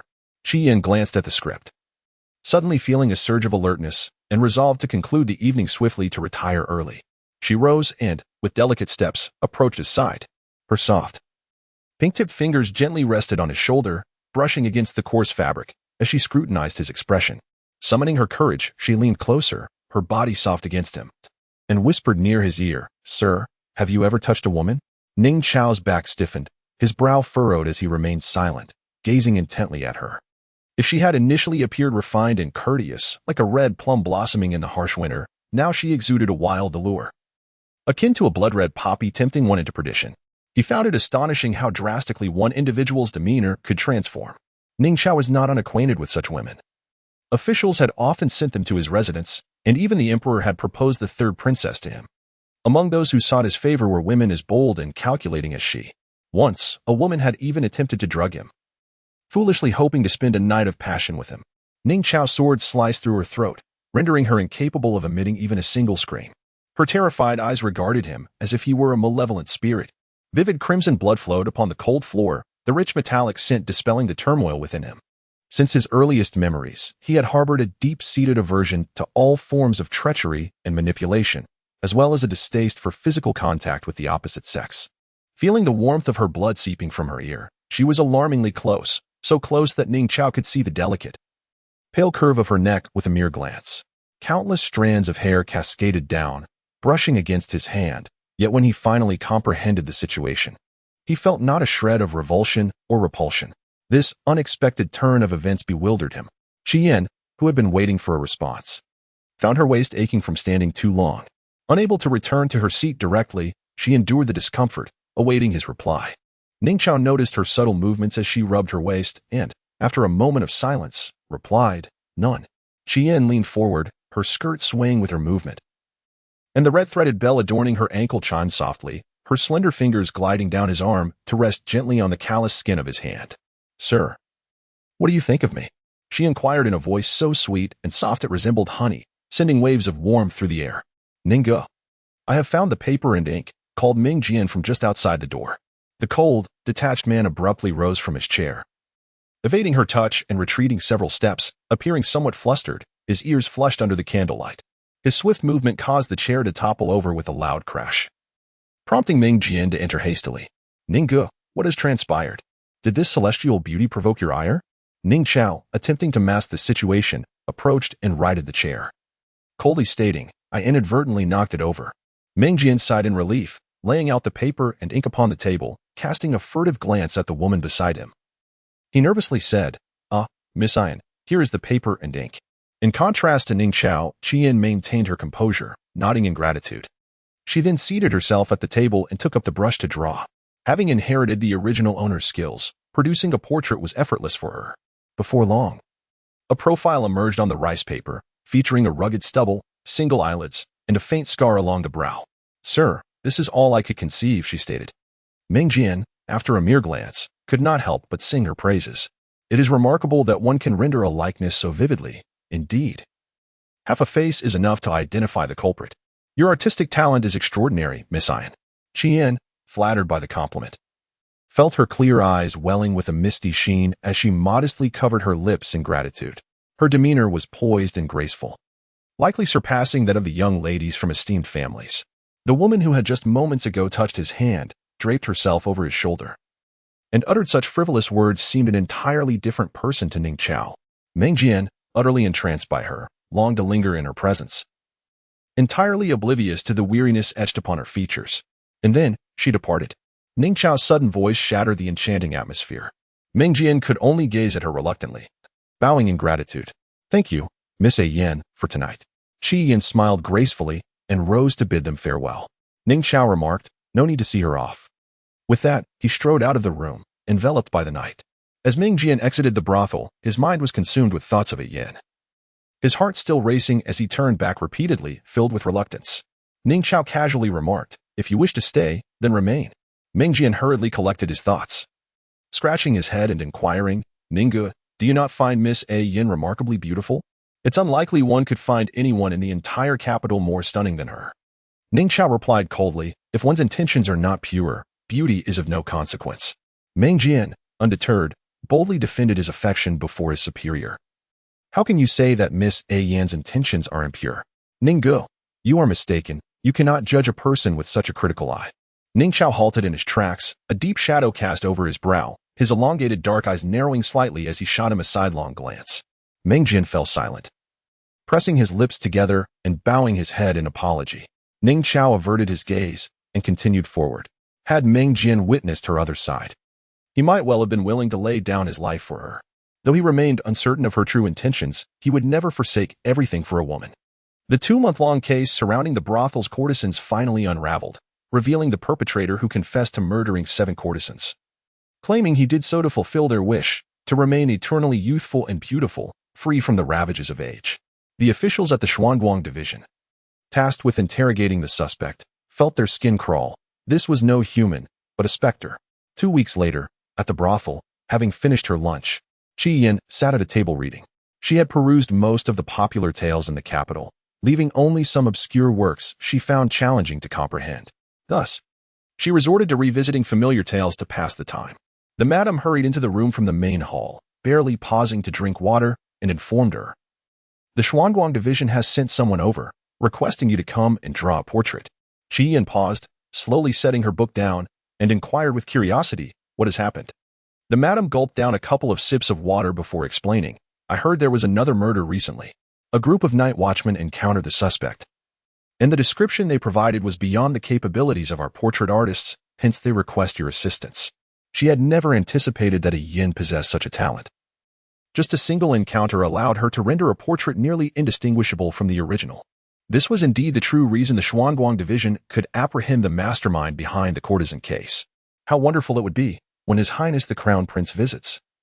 He is sure to be captivated by such extraordinary talent. Shi Yin rose and followed the madam to the main hall. Business during the day at the brothel was not as lucrative as at night, with only a few scattered patrons, most of whom were recovering from the previous night's drunken revelry, waking only by midday. The matron adorned her with a veil cap, fearing that her beauty might attract calamity should she venture outside, and admonished her never to remove it. Upon arriving at the front hall of the brothel, a high platform was erected in the center, draped with delicate crimson veils that swayed gently in the breeze. The second floor housed the chambers, encircled by a lengthy corridor that connected to intricately carved wooden stairs, suffused with a rich fragrance that permeated the air. A still inebriated patron staggered down the stairs and was greeted by a flash of white. Raising an eyebrow, he strode forward with purpose. Lumomo. Who is this enchanting beauty? The soft silk of her white gown accentuated her graceful figure, while the veil cap concealed her entire face, revealing only a slender wrist, pale as snow, which held one's gaze captive. The matron's expression darkened upon seeing him, but she quickly regained her composure, stepping forward with a smile to block his advancing form, saying, "This is no beauty. She has fallen gravely ill and needs to be taken to a residence to recuperate." The existence of A Yen was known only to the women of the brothel, much less to a mere patron. The drunken man, unwilling to relent, pushed past the matron, only to be confronted by a formidable figure that loomed in front of him. "Leave." The presence radiated an overwhelming aura of intimidation, rendering him speechless. The inebriated patron dared not persist any longer and stumbled away.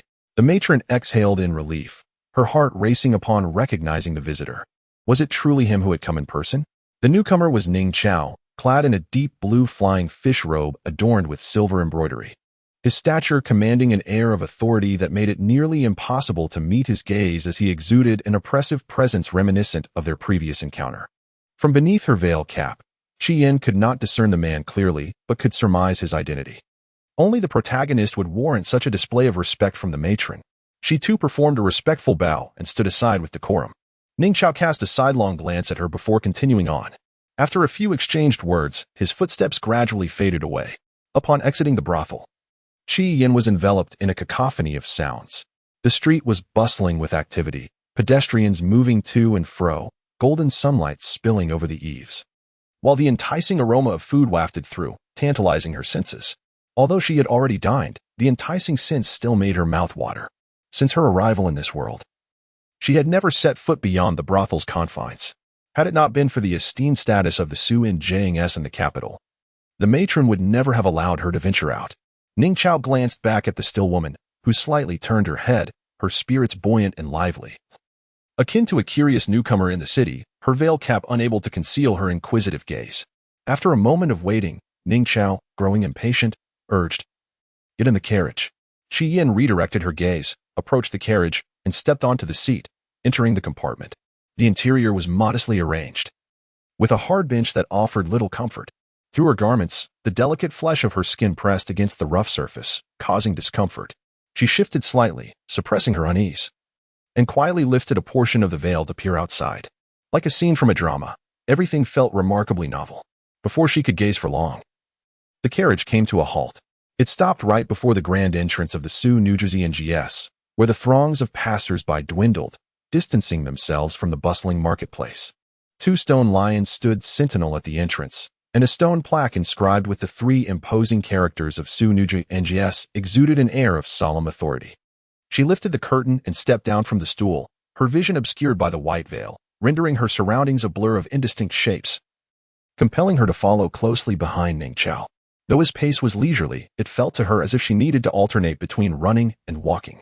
Sweat beaded on Yin's forehead as she panted, catching a faint metallic scent of blood in the air, while piercing screams occasionally echoed in her ears, sending chills down her spine. This place was far from the Su New Jersey NGS. It resembled the underworld itself. Ningqiao had complained of her slow progress. Yin bit her lip, fueled by indignation, refusing to move forward. Turning around, Ningqiao observed her with downcast eyes, standing motionless. He approached her with a furrowed brow and inquired, "What troubles you?" Yin, still slightly breathless, took a deep breath, even in her anger. Her voice was sweet and gentle. "You invited me here." She was too upset to even refer to herself as this humble servant. Ningqiao paused, then heard her add, "I am frightened. Please do not walk so swiftly." He pressed his lips together slightly. "If you are afraid, then we should hasten our pace." Stepping closer, she shamelessly entwined her fingers with his, leaning in such that the intoxicating scent enveloped him completely. "As long as Lord Ning holds my hand, I shall not fear." Chapter 80. The Beauty in the Brothel 4. The soft, enticing fingers that entwined with his exuded warmth, and even through the veil, he could feel the intoxicating heat radiating from her. The woman before him was like a siren, perpetually luring him into temptation and despair. Just then, footsteps echoed from around the corner, prompting her to step back and stand formally, as if the preceding moments had been but a figment of his imagination. The lingering warmth of her touch remained, a delightful ache that he could not dismiss. 2 individuals approached, one carrying a wooden stretcher, upon which lay a lifeless body. The stench of blood was overpowering, dark crimson droplets cascading from the outstretched hand, splattering against the stone ground and creating a dark stain. The narrow path allowed Yin to distinctly discern the scent emanating from the stretcher. Glancing beneath her veil, she caught sight of the blood droplets on the ground, an experience entirely foreign to her. Her hands and feet turned icy, instinctively retreating a few steps until her back collided against Ningqiao's chest. She shut her eyes, her lips turning pale from fear. Ningqiao could feel her terror clearly. He slowly lowered his raised hand, allowing her to lean against him. Only after the 2 men had passed did she manage to disentangle herself from her fright. Her veil was somewhat disheveled, and after straightening it, she turned to him with an apology. "I am sorry for the trouble, my lord." Ningqiao's brows narrowed slightly. Having been in close proximity for merely a minute, his official robes had already absorbed the lingering fragrance of her presence, a scent that seemed impossible to dispel. He lowered his gaze, glancing at the crumpled hem of his garment, and reached out to smooth it out. Can we leave? A journey that should have taken mere moments had inexplicably stretched into half an hour for him, fraught with unforeseen circumstances. Qi Yin detected his irritation. Accompanied by the system's notification, male lead Ning Chao's affection value increased by 10 points. She couldn't help but inquire, is there an error? After all, he seemed to harbor disdain for her. No, data accuracy is 100%. Following closely behind the male lead, they proceeded to their destination. As Qi Yin walked, she lifted the white veil slightly to sneak a glance at him. The man walked with an air of confidence, his gaze unwavering. Entirely unlike someone whose affection value had just risen. If Xiao He claimed he disliked her, she would readily believe it. In the interrogation room, the night watchman fidgeted anxiously, periodically glancing around, beads of cold sweat forming on his forehead. This was the Xianying division. Even high-ranking officials felt trepidation upon entering, let alone an ordinary citizen like him. Meng Jian noticed their arrival and hurried to greet them. Is it Miss Yin? It has been some time. I wonder if you still remember me? Qi Yin lifted a portion of her veil to regard him, a faint smile gracing her lips. I have met Lord Meng. Meng Jian stood frozen. As if a demon had drained his very soul. Ning Chao cast a sidelong glance at him, his brow furrowing in disapproval. Such lack of ambition. Taking a seat before the night watchman, they focused on the matter at hand. The watchman stammered, his eyes reddened, as he recounted the night he encountered the assailant. Very young, somewhat feminine in appearance, yet not entirely so, exceedingly tall, the night was dark, I remember distinctly, there was a red mole at the center of his brow. His words were disjointed, difficult to comprehend on the first listen. Qi Yin listened 5 or 6 times before she began to sketch. By the time the portrait was completed, over an hour had passed. Her wrist ached from maintaining the same position for too long, her limbs felt stiff, and she struggled to keep her heavy eyelids open as she rose to present the painting to Meng Jian. Ning Chao had vanished, leaving the room eerily quiet after the watchman was taken away. Meng Jian glanced at the portrait, his expression one of shock, muttering, how could it be? Qi Yin cast a sidelong glance at the dimming sky, the sun sinking lower, and the room was now illuminated by flickering candlelight. Lord Meng, may I take my leave? I have completed today's side quest and the tasks assigned by the male lead. It is quite late, and I should return to rest. Meng Jian, still absorbed in the painting, absent-mindedly nodded. Yes, Miss Yin, I shall have someone escort you home. He dispatched a mirror envoy to accompany her to the entrance of the Xianying division. Qi Yin settled into the carriage waiting outside, wrapping herself in a thin spring cloak, drawing her arms close, and gradually drifted into slumber. Suddenly, the carriage came to a halt. Ninggu, Ninggu.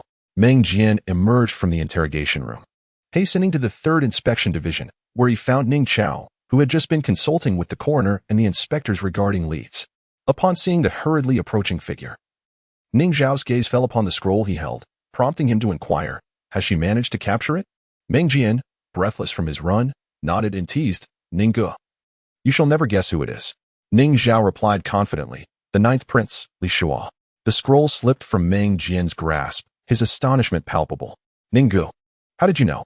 Ning Zhao picked up the scroll, gently tapped its edge, and gradually unfurled it, revealing a familiar visage, the son of the imperial concubine, the 9th Prince. Li Shua. The brothel madam had remarked that a woman who had never set foot outside the brothel and had never laid eyes on Li Shua could hardly depict his likeness. Yet, relying solely on the brief descriptions from the night watchman, she had rendered an impeccable portrayal. One must concede, she was indeed a rare talent in this regard. He tucked the scroll into his bosom and remarked, the coroner stated that the deceased bore traces of a certain fragrance beneath their fingernails, the source of which I tasked 3 mirror officials to investigate. This fragrance can induce a trance-like state. The recent string of murders is deeply entangled. 100 female corpses were unearthed from the flower fields, all having had their reproductive organs severed and their faces disfigured. These bodies belonged to young maidens, untouched and in their prime. Ning Zhao had been investigating this case for 2 years. The perpetrator's methods were exceedingly brutal, and the principal reason for the lack of resolution lay in the multitude of powerful accomplices aiding the assailant. Although the corpses shared approximate time of death, only one exhibited traces of the fragrance, the source of which remains unknown. However, last year, Ning Zhao had confiscated a batch of contraband at the ferry, which included this very fragrance, purchased by one of the 9th Prince Li Shua's attendants. The attendant adamantly insisted that Li Shua was in no way involved. Ning Zhao's conjectures swiftly led him to consider the ailing 9th Prince, who had been bedridden for an extended period. Meng Jian suddenly comprehended. Ah, now I see. He had been present during the confiscation of the contraband last year and had since forgotten all about it, feeling an ever-growing admiration for Ning Ge. Upon returning to the interrogation chamber, Ning Zhao found no sign of the woman. With his eyelids slightly lowered, he feigned casual curiosity, asking, "Where is she?" Meng Jian, still absorbed in thought regarding the case, looked up in confusion. "Who is she?" Ning Zhao gritted his teeth. "A Yin." Meng Jian promptly replied. "Miss A Yin has already left." "When did she depart?" "About half a stick of incense ago." Meng Jian continued. "I even had a mirror official escort her back. So Ning Ge need not worry." Ning Zhao shot him a cold glance. Why would I be concerned about her? No sooner had he spoken than the mirror official who had escorted a Yin reappeared before them. Upon sighting him, Meng Jian approached and inquired, "Did you not go to escort Miss A Yin back?" Chapter 81, The Beauty in the Brothel 5. The mirror official scratched his head in response. "I delivered her to the entrance of the Xiankong Sea, and Miss A Yin instructed me to return." The carriage from the brothel had long awaited at the entrance, accompanied by 2 capable bodyguards. Given the proximity of Xiankong Sea to the brothel, it was unnecessary for him to remain. Ning Zhao leapt effortlessly, exiting Xiankong Sea and heading towards the brothel. Meng Jian, watching him vanish into the night, stood momentarily stunned before hastily following suit. "Miss A Yin? She has yet to return." The young attendant guarding the brothel spoke with a tremor in his voice. Ning Chao's brows furrowed tightly, his gaze as frigid as a wintry night. He seized the fabric of the attendant's collar and in a low, grave tone demanded, "Have you truly not seen Miss A Yin return?" The attendant, taken aback by the imposing figure before him, trembled like a leaf, nodding in fear. "Yes, indeed. I have been stationed here since noon." Miss A Yin possessed a gentle and kind disposition, frequently looking after the servants. The attendant had encountered her before, and her image lingered vividly in his memory. Originally, his duty was to conclude by the afternoon, yet he remained steadfastly in place, awaiting her return. He was utterly certain of the man's words. Hearing the commotion, the brothel's matron hurried over, her expression fraught with worry. "Lord Ning, what is the matter?" Ning Chao released his grip and swiftly departed the brothel.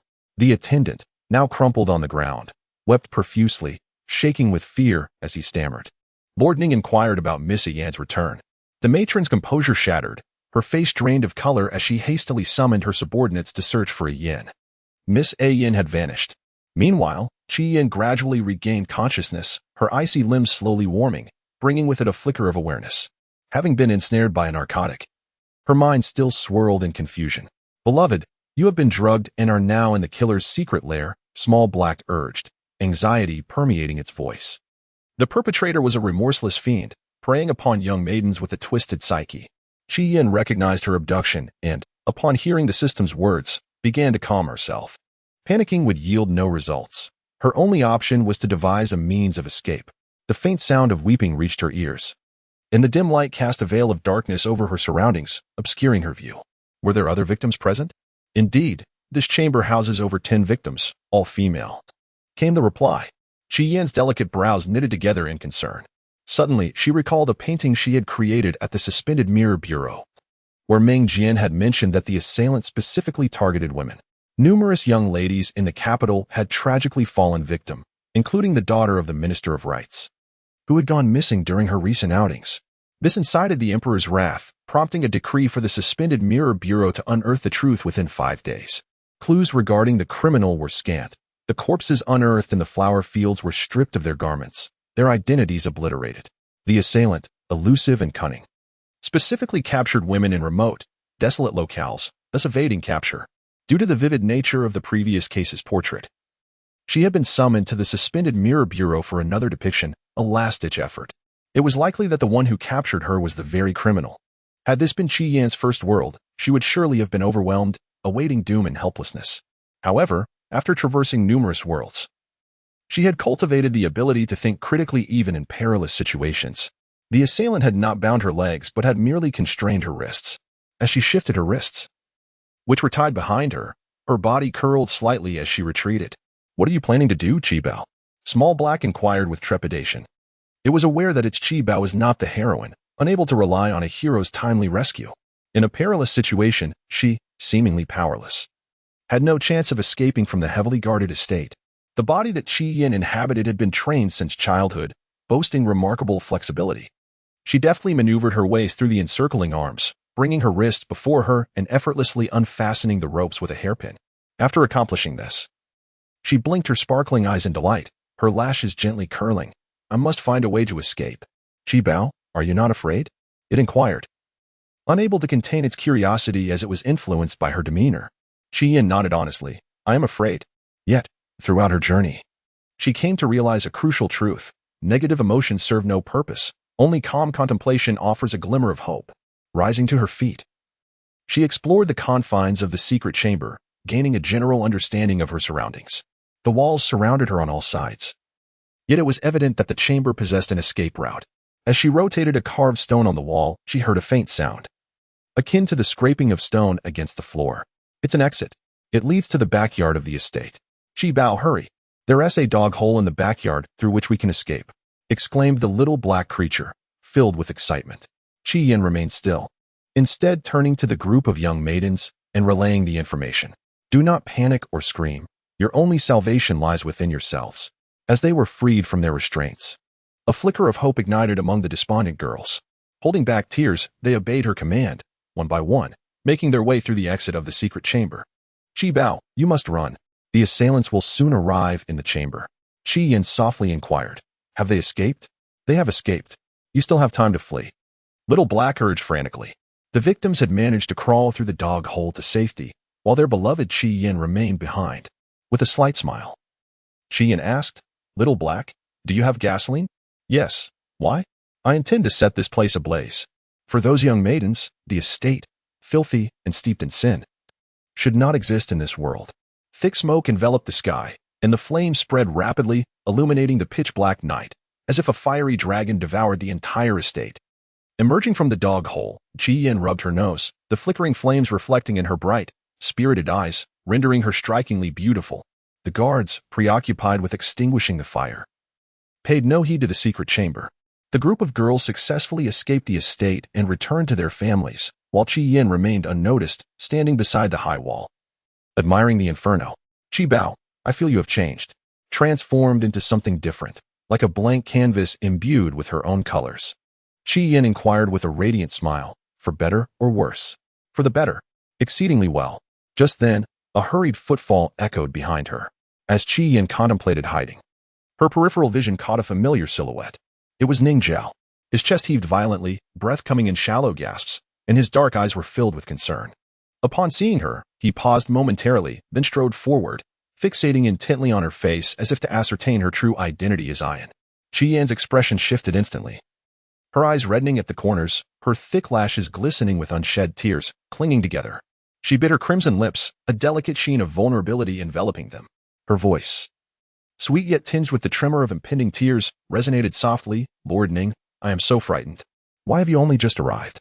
With those words, she stumbled towards him, her soft, fragile hands encircling his waist, sobbing uncontrollably as if bearing the weight of immense grievance. Ning Zhao stood there, his mind a blank slate, rigidly allowing her to cling to him. The warmth and dampness seeped through his clothing, enveloping him unexpectedly in her softness. The slender, trembling figure in his embrace seemed to have endured profound terror. Compelled by an instinct he could not comprehend, Ning Zhao awkwardly lifted his wrist, patting her back gently, his inexperience in comforting others rendering him utterly at a loss. It was only when the guards of the Imperial Surveillance Office arrived that Ning Zhao's demeanor returned to its usual composure. He removed his cloak and draped it over her, concealing her entirely, adjusting her hood with a stern tone. We shall return now. I will escort you personally. Initially feigning tears, Qi Yin soon succumbed to genuine sorrow. Had there been no escape route in the secret chamber, or if the assailants had arrived sooner, their plight would have been dire. Once the tumult subsided, she recognized the perilous nature of setting fire to the estate, an act entirely unwarranted. Yet, the thought of those young girls who had met such tragic fates ignited her fury. They were merely 16, their lives just beginning. At this moment, both her body and spirit felt exceptionally weary. When she heard his words, she raised her head in astonishment. Beneath the shadow of her hood, her tear-soaked eyes sparkled under the faint moonlight, brimming with surprise and delight. Is that true? Ning Zhao met her gaze, and even his frigid heart softened. His narrow eyes narrowed slightly as he feigned a professional tone, saying, It is my duty. Were it daytime, all would surely notice the flush of his ears. Qi Yin felt a deep sense of satisfaction. As they advanced, the ninth prince's residence, surrounded by heavily armed guards, lay before them, with the imperial surveillance office binding those attempting to flee. The pallid ninth prince, Li Shuo, looked up upon hearing their footsteps, dread etched upon his face. Ning Zhao, how did you know it was me? Li Shuo, cautious and aware he had left no traces outside, understood the gravity of his predicament. Everyone was aware that his time was limited. He had never left the estate, and thus it was inconceivable that suspicion would fall upon him. Ning Zhao, mindful of the woman by his side, chose not to utter a single word and continued onward. Suddenly, Li Shuo erupted into a laugh, a shadow passing over his sickly white visage. His frail body could not withstand the strain, and soon he was seized by a violent cough. You cannot capture me. My mother is the foremost of the four consorts, and I am a prince. A prince. The chill of Ning Chao's presence enveloped the air like a palpable intent to kill, halting his steps as he strode forward and seized the man's throat. Looking down upon him with an air of authority akin to that of the king of hell. The imperial concubine? He inquired. Before my arrival, a maidservant of the imperial concubine sought me out, but not to rescue you. Rather, she came to instruct me to execute you, secretly. Externally, it would be declared that the ninth prince succumbed to a grave illness, preserving some semblance of dignity for the royal family. Upon hearing this, Li Shuo was initially taken aback, but soon erupted into a frenzied roar. Before long, his eyelids drooped, and he succumbed to unconsciousness. Ning Chao released his grip, disdainfully wiping his palm, straightened his posture, and instructed the nearby guard commander, do not let him die so easily. Allow the physician to attend to him. The guard commander complied without hesitation. This brief interlude soon concluded, and Ning Chao returned to her side, the murderous intent in her eyes dissipating, replaced by a semblance of gentleness. As they departed, Qi Yin peeked out from beneath her hood towards Li Shuo, then averted her gaze, trailing behind the man. Upon reaching the carriage, she observed him preparing to mount his horse and, unable to restrain herself, extended her fingers to clutch a portion of his official attire. Lord Ning, might you accompany me in the carriage? She inquired, her head bowed, the hood obscuring her face, leaving only her delicate wrist visible, her fingertips nervously curling, turning pale. She posed the question with trepidation, yet her grip remained unyielding, as if she would not release it until he acquiesced, displaying an obstinate determination. Ning Chao cast a sidelong glance at the carriage beside them and swiftly declined. That is not permissible. In the dead of night, with only a solitary man and woman confined to one carriage, it is entirely improper. Qi Yan's eyes brimmed with misty moisture, her lips resembling wilted flower buds, pouting despite the thick hood that failed to conceal her expression. Does Lord Ning disdain my humble origins from the brothel? Is that why you refuse to share the carriage? Her words dripped with a sense of grievance, akin to addressing a heartless lover, a blend of reproach and unspoken sorrow. Despite his esteemed position as the deputy commander of the Jingxi division, Ning Chao found himself unable to withstand the weight of her gaze, and in a moment of confusion, acquiesced. Once inside the carriage, the space was modest yet could accommodate 3 or 4 individuals. However, as Ning Chao entered, his tall and imposing figure filled half the carriage, rendering Qi Yin, seated opposite him, looking diminutive and vulnerable. Lord Ning, why does the ninth prince wish to slay those young women? She ventured, a question that had long perplexed her. After all, the ninth prince, Li Shuo, was a royal, of noble standing. Why would he resort to murder? Ning Chao observed her yawning with fatigue, yet still eager for gossip, a hint of exasperation fleetingly crossing his dark eyes as he slowly articulated his conjecture. From a young age, the ninth prince has been a fragile vessel, ensnared by illness. Though his mother, the esteemed imperial concubine, holds a high rank, he has always been neglected. Among numerous princes, the emperor scarcely remembers his existence.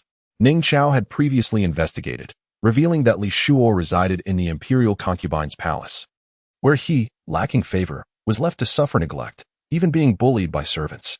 It was said he was less esteemed than the eunuchs, possessing lineage yet being regarded as if he were without. After obtaining his title, Li Shuo had once been betrothed to the daughter of the Minister of Personnel. However, she steadfastly refused to marry him. In fact, she openly declared in his presence that marrying him would be akin to living a life of perpetual widowhood. This rejection fueled his deep-seated resentment towards women. Ning Zhao accurately surmised Li Shuo's thoughts. He harbored intense hatred for the disdainful and contemptuous glances cast upon him by women, as if they were privy to his inability to engage in humane conduct. In his wrath, he contemplated the annihilation of all young women. Had it not been for Ning Zhao's intervention, he would have claimed even more innocent lives. The young girls he murdered were utterly blameless. To take the lives of innocents out of anger and hatred is no different from the actions of a beast. He was utterly depraved. Qi Yan, whose mind was clouded and disoriented, soon succumbed to fatigue and fell asleep, her head bobbing drowsily. Ning Zhao rose and settled beside her, allowing her head to rest against his shoulder. He turned to gaze at her sleeping visage. Her once pristine complexion had been marred by traces of soot. Unable to resist, he gently brushed his calloused finger over the darkened patch, watching as her delicate skin gradually regained its former clarity. Her breathing was steady and tranquil, and she remained still in her slumber, obedient and docile. A warmth surged within him, tinting his ears with a faint blush. The following day, the heinous crime committed by the ninth prince, Li Shuo, in which he brutally murdered hundreds of young girls, was made public early in the morning. The incident could not be suppressed.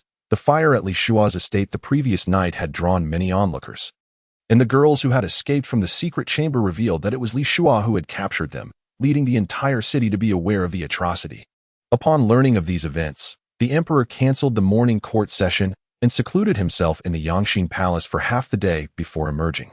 The Defei was demoted to a mere concubine, and many accomplices of Li Shuo were implicated, resulting in a day of relentless activity for the imperial guards.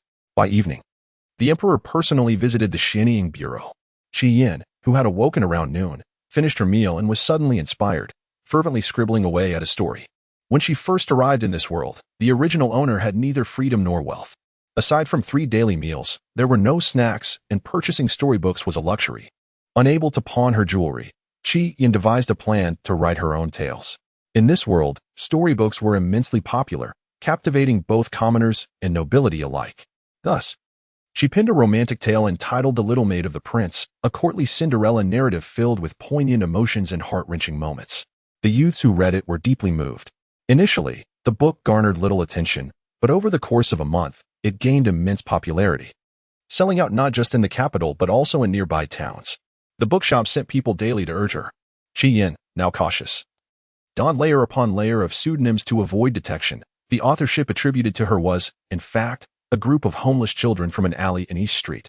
These young beggars, no longer wandering aimlessly, were tasked with delivering her manuscripts, living better than she did. Fueled by inspiration, she spent an entire day passionately writing. On this night, a distinguished guest is expected, Ian. You must change into this exquisite attire and personally attend to them. The matron, holding a flowing azure gown, wore a serious expression, flanked by 2 maidservants who assisted her with hair and makeup.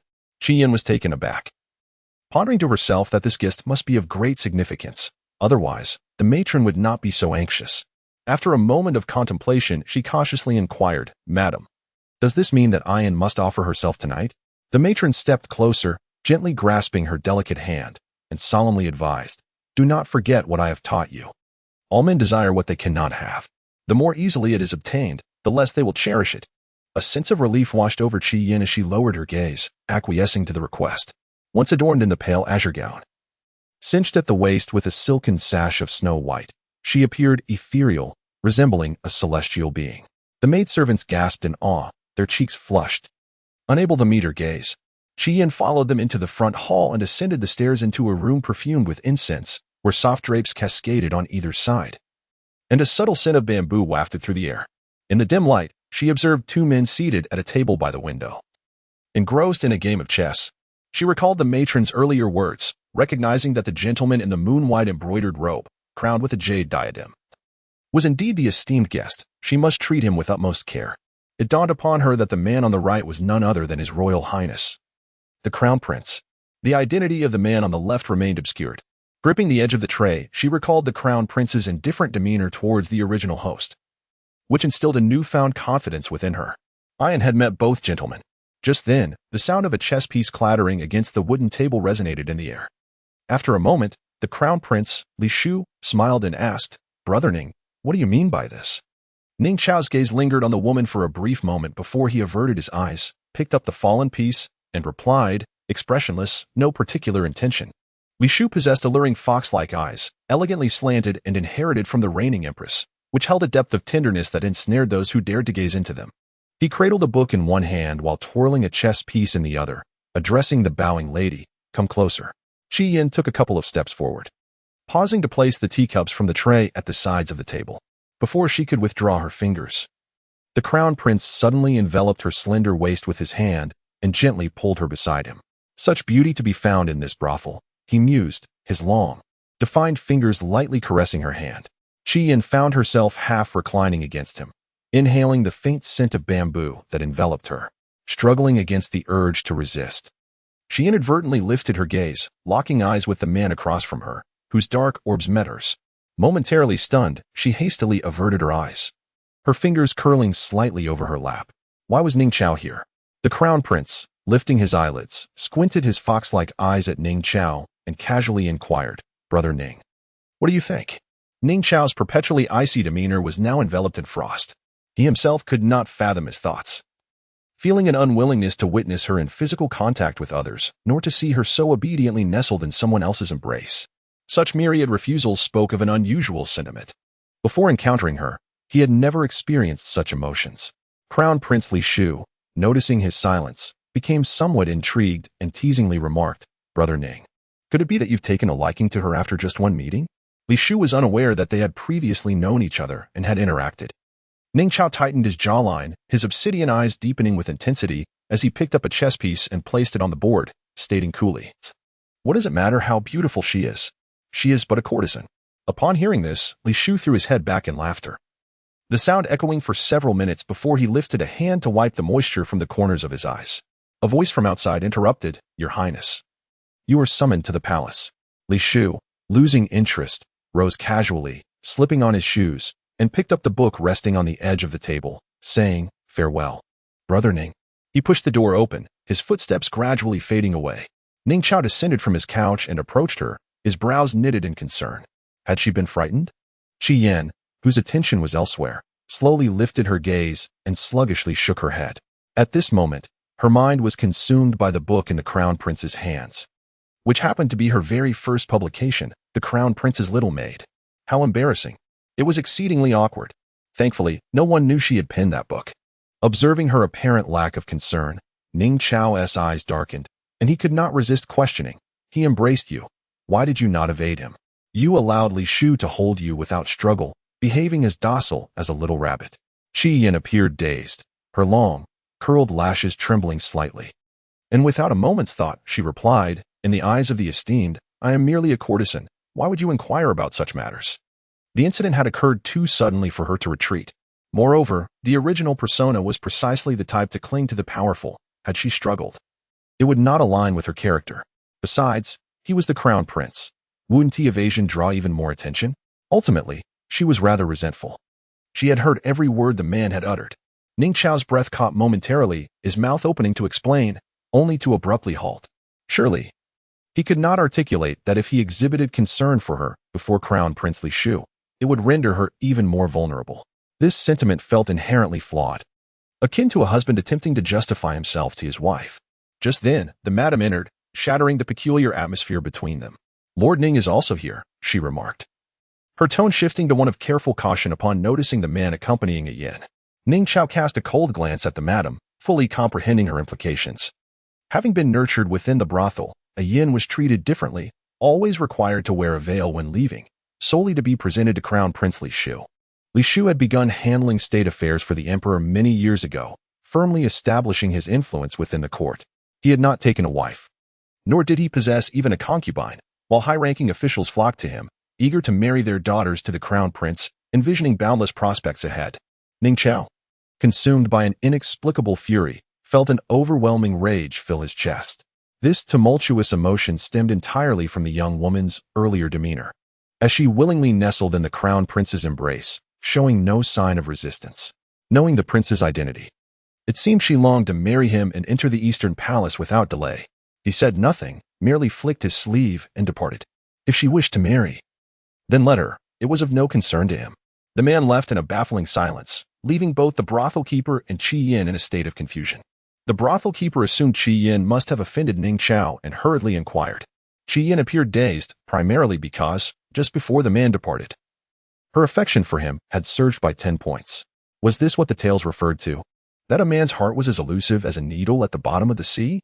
The following noon, after lunch, Qi Yin arrived at the entrance of the suspended mirror directorate, escorted by a still surly Ning Chao, who, nonetheless, was attentive to her needs. She was summoned to create portraits once more. The directorate, initially dismissive of a mere courtesan, had found it utterly absurd that a case could be resolved based solely on her illustrations. Yet, in a striking twist of fate, 2 cases had been solved due to her depiction of the true culprits. Every mirror official now held her in deep respect, no longer daring to underestimate her capabilities. With countless cases piling up daily, if she were to lend her assistance, the backlog could be swiftly addressed. "I have spoken of you to His Majesty," Ning Chao stated, "and the directorate may offer you the position of chief portraitist, along with the customary monthly salary." He poured himself a cup of water, took a sip, and, after a brief pause, continued, "I could even grant you a request, allowing you to leave the brothel, to have your slave status revoked." His words were clear. The result of a night spent contemplating a solution. She would no longer need to remain in the brothel. The position and salary of a chief portraitist would provide her with ample means, a status unattainable for many in the capital. "I refuse." The woman standing beside him stated bluntly, rejecting the offer. Ning Chao's immediate response was, "Why?" Qi Yin performed a respectful bow, her veil billowing in the wind, revealing the delicate contours of her face. She spoke softly, "I wish to become the crown prince's person." Her honesty, devoid of any pretense, was imbued with a yearning for power and wealth. Male lead Ning Chao's affection value, 80 to 100 points. Darkening value, 50 to 100 points. This statement added 50 points to the darkening value, while the affection value remained unchanged. Upon hearing her declaration, Ning Chao's countenance darkened further, his ink-dark eyes sinking into an abyss, for the first time struggling to articulate his thoughts. "The crown prince?" he mused, his voice heavy with incredulity. "Is that truly what you desire? What can the prince offer you? Power? Or endless riches?" His tone was a fusion of sarcasm and fury, causing the temperature in the air to plummet by over 10 degrees. His piercing gaze was fixed upon her, and even through the veil of her whitehood, she could feel the chill emanating from him. Qi Yin was momentarily taken aback, her delicate, pinkish fingers unconsciously clutching the edge of her garment as she lowered her eyes, uncertain of what to say. Moreover, as he spoke, he advanced towards her, and within the span of a few words, the man had closed the distance between them. The sudden sense of pressure left her disoriented. She stepped back, her back pressed tightly against the edge of the table, akin to a lamb cornered by a ferocious wolf. Forced to breathe shallowly, afraid to move, Ning Chao, peering through the translucent veil, could discern her slightly pallid face, her long eyelashes trembling with unease, beneath which lay her soft, pale pink lips. Memories of the previous day in the brothel flooded his mind, where Prince Li Shu had embraced her, stirring a painful ache in his chest that was difficult to endure. Perhaps the atmosphere was too frigid, or perhaps something was amiss. Just before danger could ensue, Qi Yin lifted her clear, lively eyes to meet his gaze and, in an attempt to shift the topic, inquired, "Lord Ning, when may I begin to paint?" Ning Zhao took a deep breath, stepped back to create distance between them, and forcibly suppressed the pang of jealousy within him, replying curtly, "Stay here for now." With those words, he turned and departed. Moments later, a mirror attendant led one person after another into the room. From behind the screen, Qi Yin listened intently as they spoke about painting. She diligently created over 10 portraits, and the waning sunlight outside cast a soft glow upon her profile within the white veil. A gentle breeze lifted a corner of the veil, revealing her snow-like jawline, with a few strands of dark hair swaying gracefully, her delicate wrist poised as if she were a figure from a painting, beautiful yet distant.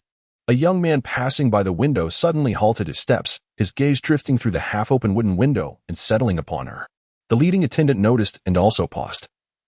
Following his line of sight, he beheld the woman engrossed in her portrait work and was momentarily taken aback.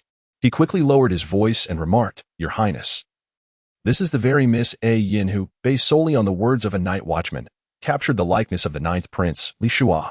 The attendant's eyes reflected unmasked admiration as he continued, "Though she is but a woman, her artistic talent is truly remarkable." Hearing this, Prince Li Shu's fox-like eyes curved into a smile. "Indeed, even my father praises her." The attendant was taken aback by this revelation. Li Shu withdrew his gaze and, as he walked, inquired, "Did you just refer to her as Miss A. Yin? Is that her birth name?" The attendant nodded, "Yes, Your Highness. She hails from the largest brothel in the capital, Zhuai Xiangxi. It was her portrait of the perpetrator that led to the resolution of the brothel's infamous case." Li Shu's eyes darkened with inscrutability as he murmured, A yin of Zui Xiangxi. On the day he had played chess with Ning Zhao at Zui Xiangxi, he had not paid much attention to the woman he had embraced. He had only caught a whiff of her faint fragrance, intoxicating to the senses, stirring feelings within him despite his usual detachment from matters of the heart. Now, outside the window, a mere glance reveals a visage beneath the veil that captivates his gaze. Li Shu has always concealed his emotions deeply, never allowing the presence of another to sway his feelings. Moreover, he is acutely aware of the schemes of Zui Xiangxi, since he finds himself drawn to her. Yielding to her intentions is not entirely out of the question. Chapter 85. The Beauty in the Brothel. 9. Qi Yin put away her brush after finishing dinner at the Xianjing Bureau. After painting over 10 pieces in a single day, even a body of iron could not endure, let alone her frail frame. Qi Bao, there's a plot task tonight. Plot, despite exhausting all her charm. The man remains indifferent. A Yin feels an overwhelming sense of frustration. She had believed herself to be unparalleled, irresistible to any man. Yet today she is beset by discouragement and vexation. Does Ning Chao truly not fancy women? Could he possibly be of another inclination? A Yin resolves to entice him once more. After completing the tasks dictated by the plot, Qi Yin felt a flush creep across her cheeks, her earlobes turning crimson. Biting her lip, she hesitantly murmured, "Is it possible to abstain? This is far too humiliating." Qi Bao, just endure a little longer, it will soon pass. Reluctantly, Qi Yin acquiesced. Exiting the Xianjing Bureau, she approached the carriage, the man trailing closely behind her, fearing a repeat of the night when she was captured by the assailant. He remained vigilant throughout their journey back to the brothel. Taking the initiative, Qi Yin stepped closer, entwining her pale, slender fingers with his, and murmured softly, "I am frightened. Lord Ning, would you accompany me into the carriage?"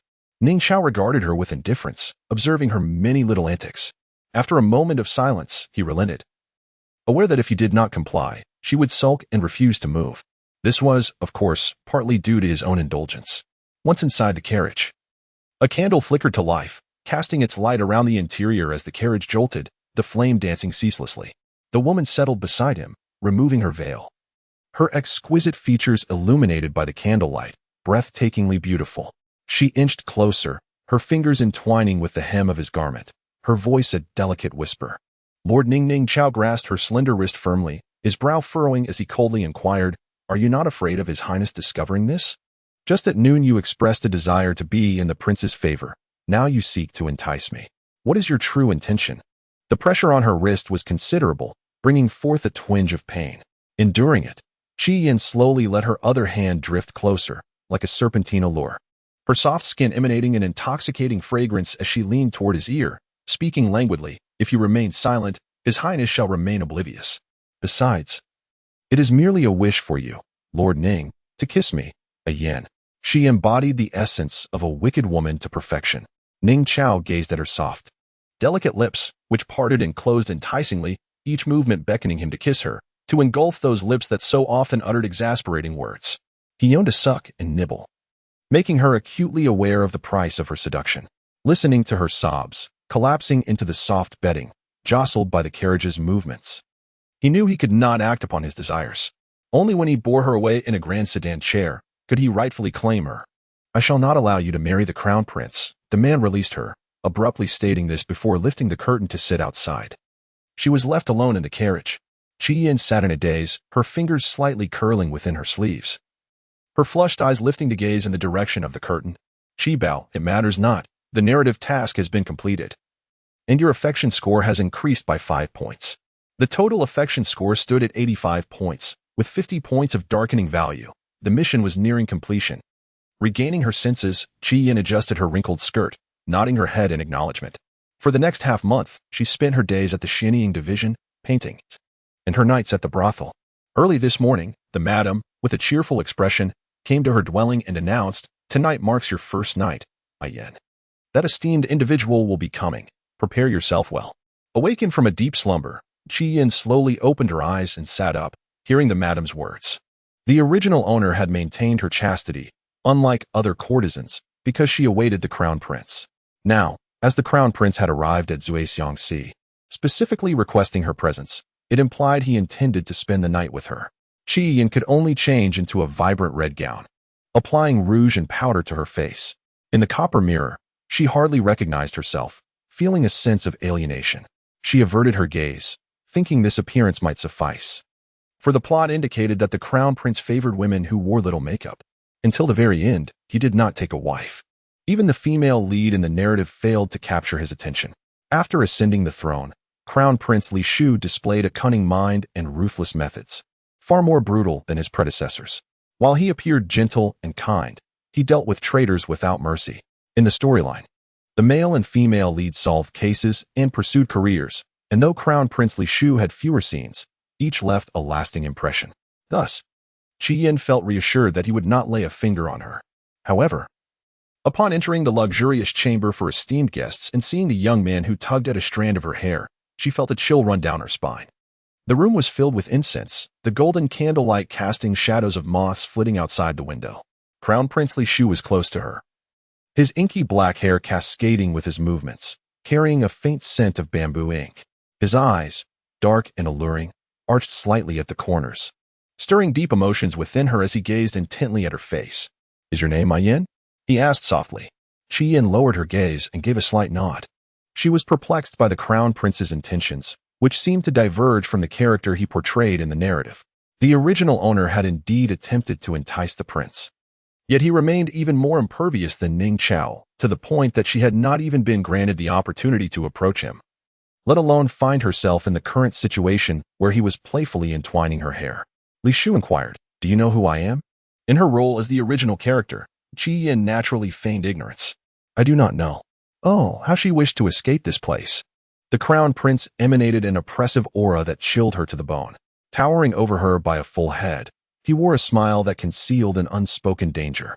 Li Shu raised his elegantly knotted fingers and, with varying pressure, brushed against her lips, attempting to erase the vivid rouge and reveal the natural hue beneath.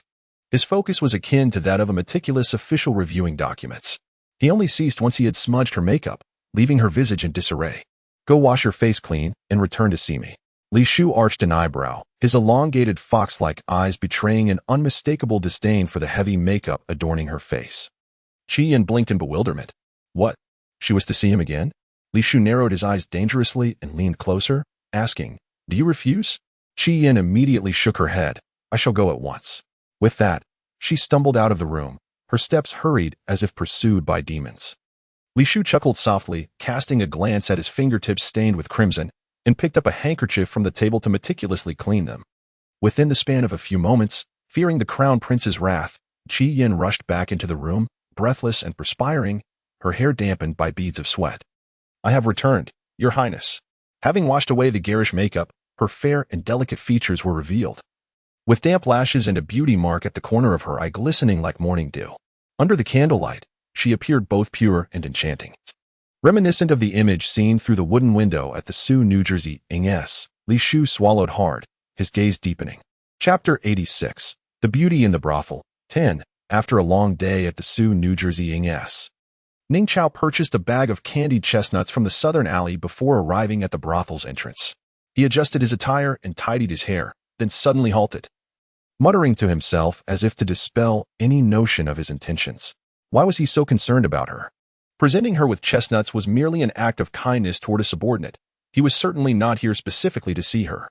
Upon entering the brothel, he found the main hall resplendent, illuminated by numerous candles that cast a somewhat blinding glow. Once accustomed to the brightness, he sought out the matron. "Where is Yin?" The matron, still preoccupied with the crown prince and Yin, felt a jolt of surprise upon seeing the approaching man. Quickly regaining her composure, she replied, "Yin has long since retired for the night. What brings Lord Ning to seek her?" The astute matron immediately discerned that this Lord Ning had taken a liking to Yin. Yin truly excels beyond measure. Even the commander of the suspended mirror division has succumbed to her charm. Were it not for the crown prince, a union between Yin and Ning Chao would indeed be delightful. Ning Chao, with a slight furrow in his brow, reluctantly handed a bag of steaming chestnuts to the madam, commanding, "Do not speak of this. I was never here tonight." The madam accepted the warm chestnuts, nodding in understanding. Ning Durin values his reputation, and she comprehended this well. As Ning Chao prepared to turn away, his peripheral vision caught a familiar silhouette, Yin, as the madam had mentioned. Already asleep, clad in a striking crimson gown that resembled a blazing flame, she hurriedly lifted her skirts and entered a room on the second floor. Ning Chao's eyes darkened suddenly. Ignoring the madam's attempts to restrain him, he leapt gracefully to the second floor. Standing before a door where he could hear the voice of Crown Prince Li Shu emanating from within.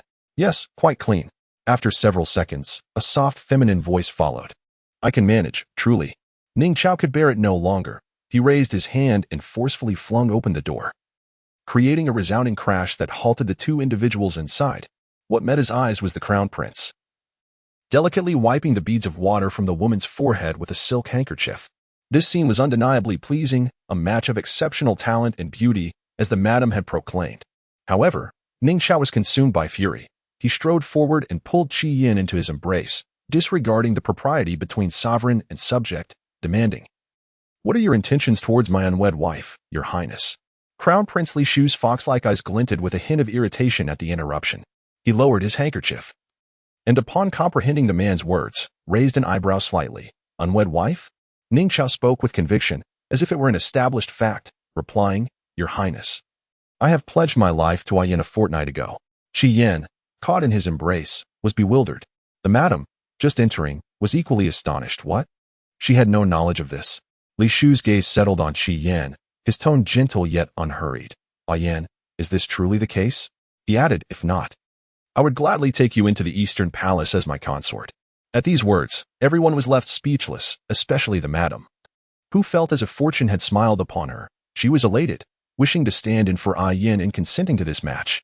The Eastern Palace lacked even a warming maid, and should Yin marry into it, she would naturally become its mistress, enjoying elevated status.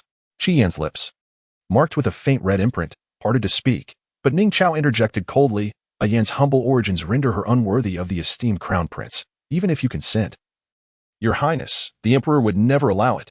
Li Shu chuckled softly, his gaze lowered, fingers brushing lightly against the silk handkerchief. Exuding the dignified aura of one accustomed to high station, commanding respect without anger, he regarded Ning Chao with a look of calm superiority, embodying the demeanor of a victor.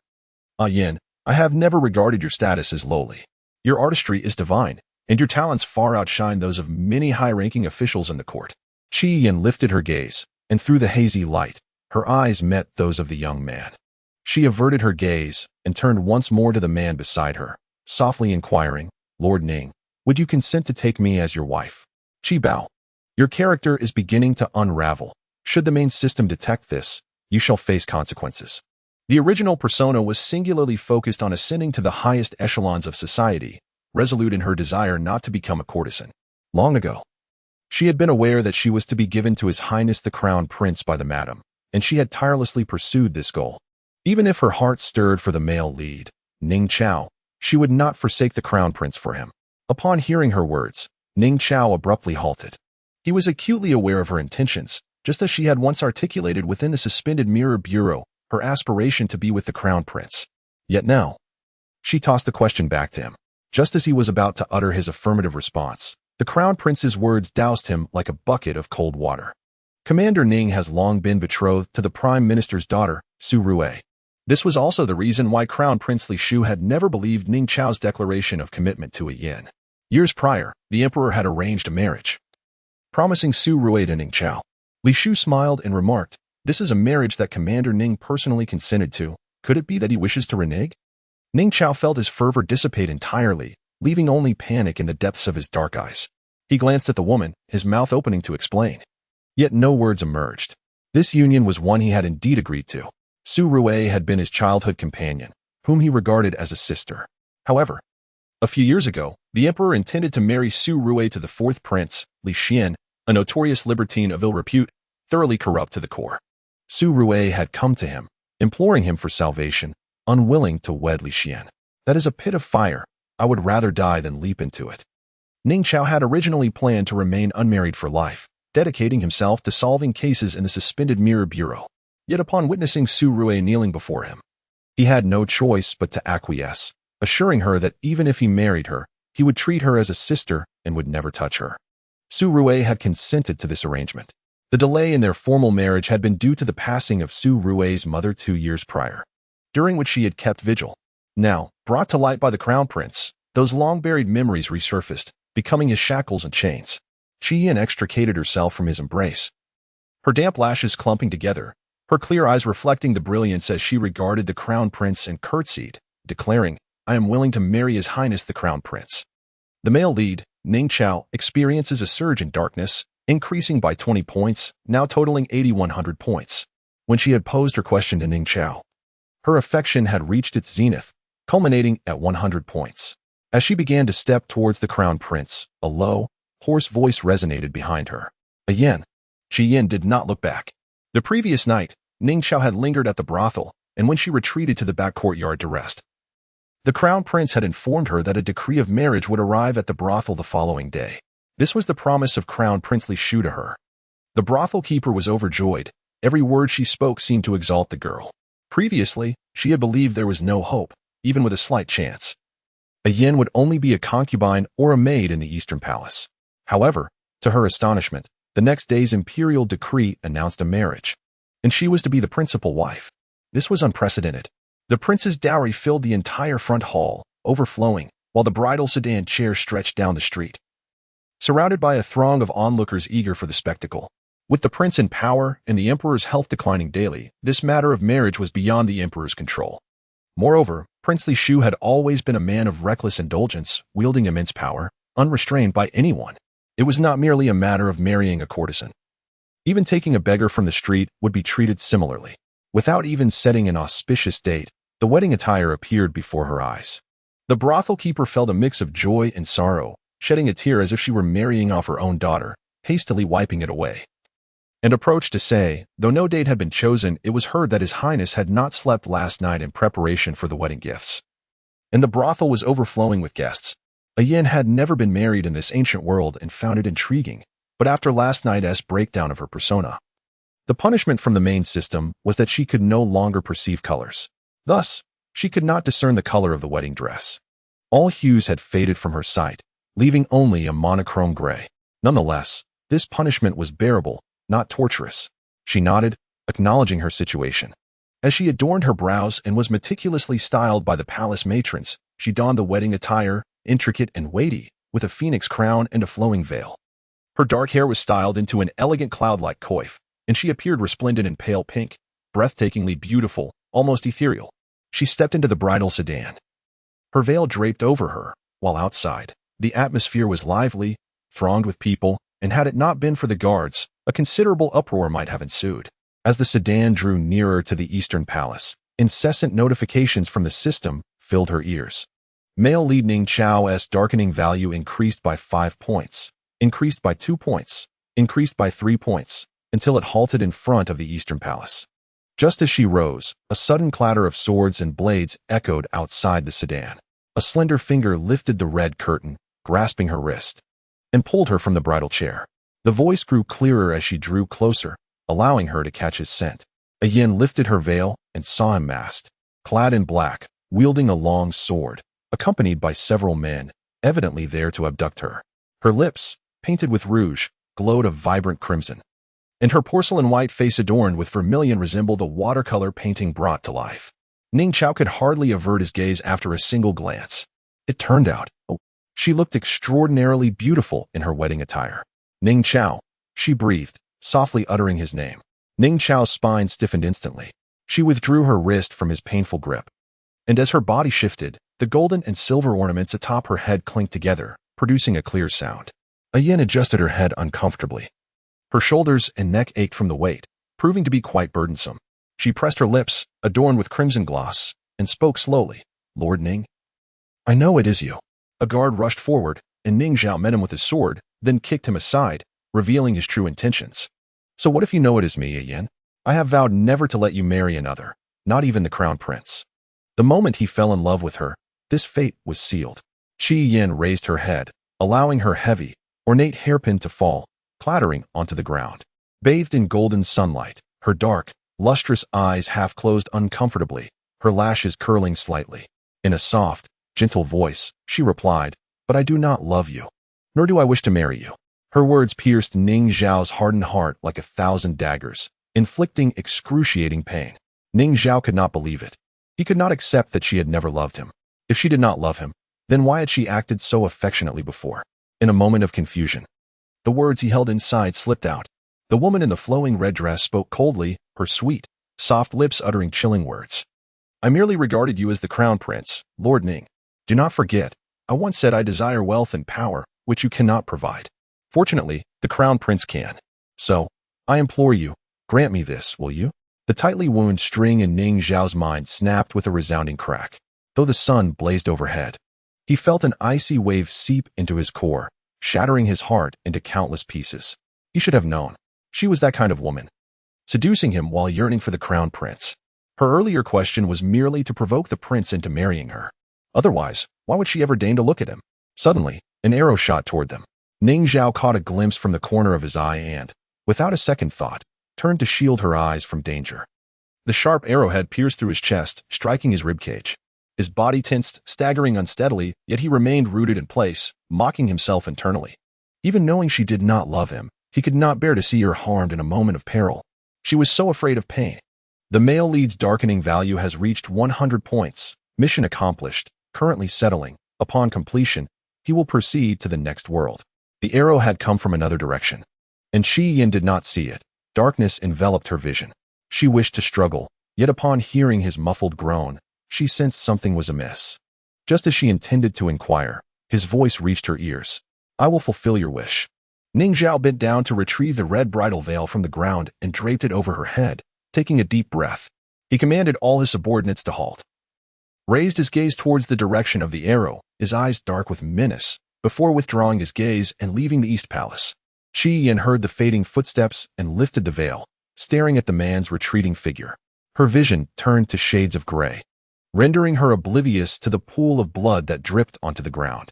Unbeknownst to her, the crown prince had halted behind her, replacing the veil, and soothingly said, It is all right, Yin, do not be afraid. As Qi Yin inhaled the bamboo fragrance wafting from him, her restless heart gradually found solace. She tucked away her thoughts, nodded gently, and followed him into the Eastern Palace, where they paid homage to heaven and earth and entered the bridal chamber. Everything seemed to return to a state of tranquility.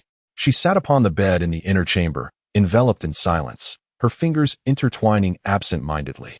The task had been accomplished, and soon she would depart from this world. With Ning Zhao gone, she felt a sense of relief. Yet, her greatest concern was that he might feel sorrow in her absence. Their interactions had been infrequent, and even after her departure, the crown prince would likely remain unaffected. However, the memory of the man's retreating figure during the day inexplicably stirred waves of unease within her. Little Black, do you think Ning Zhao will be all right? He will be fine. He is the male lead. After all, Little Black reassured her. Qi Yin exhaled in relief. At most, he will be bedridden for a couple of months. Qi Yin paused, perplexed. What has happened to him? Don't you know? He was shot while trying to save you. Little Black assumed she was aware, given how close they had been at the time. Qi Yin, her eyes devoid of color, realized that Ning Zhao had shielded her eyes at the crucial moment, subsequently covering her with a veil, leaving her completely unaware of the peril. Do not worry. He is no longer in danger, Little Black continued, but I must mention, that arrow was shot by Crown Prince Li Shu himself. The antagonistic prince would not tolerate Qi Yin's elopement with Ning Zhao. His possessiveness over her was terrifying.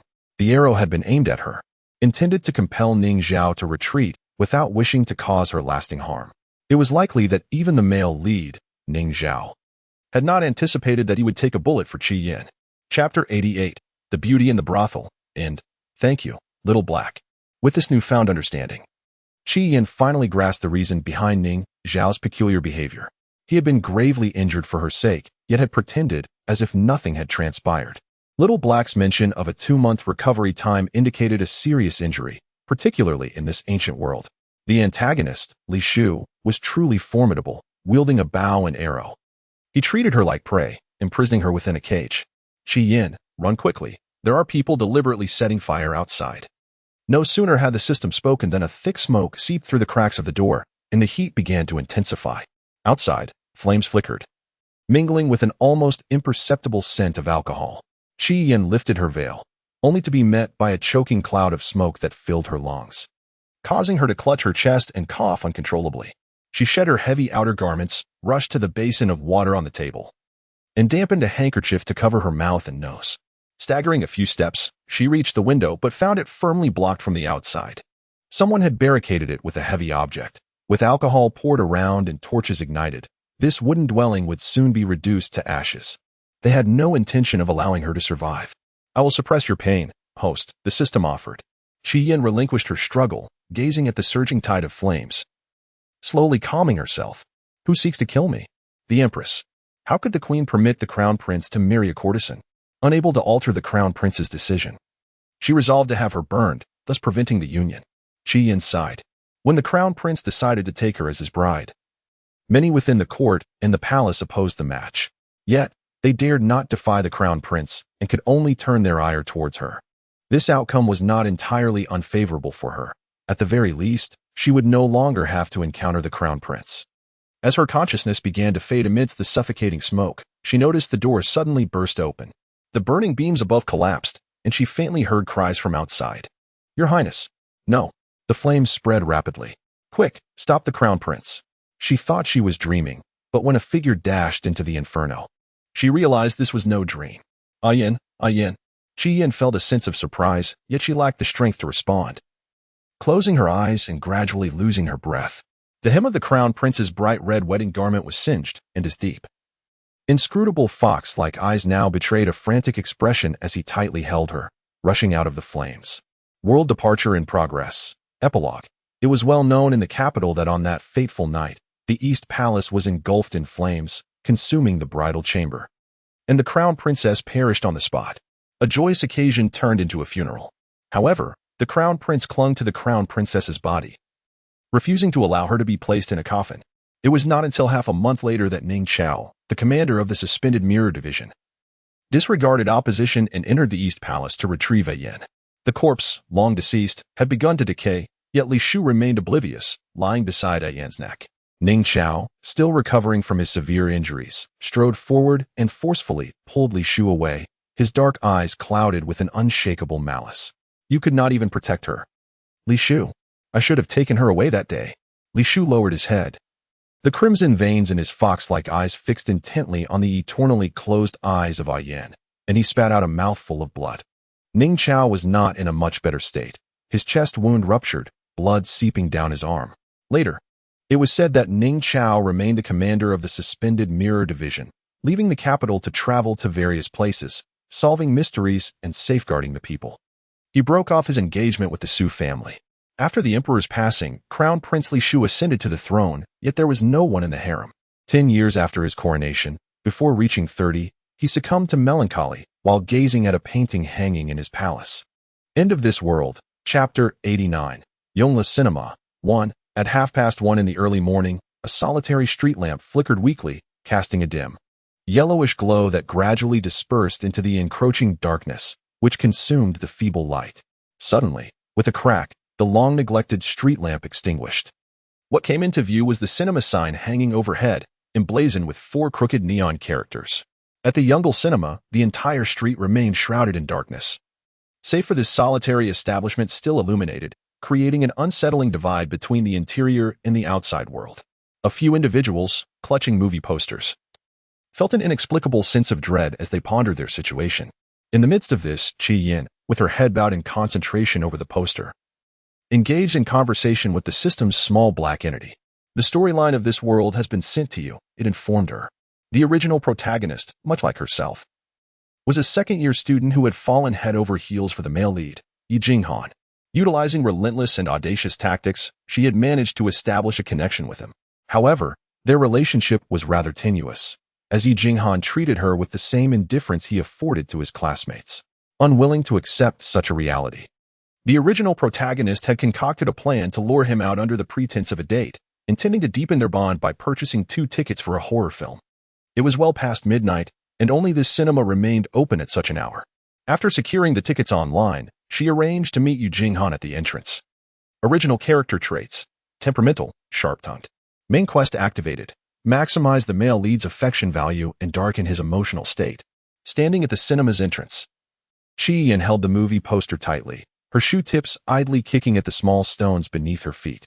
Her shoulder-length black hair framed her porcelain complexion, while her round, dark, peach blossom eyes lent her the appearance of a delicate doll, dressed in a pale pink long dress for the occasion. She felt the cool evening breeze brush against her legs, sending a slight chill through her. The male lead is approaching.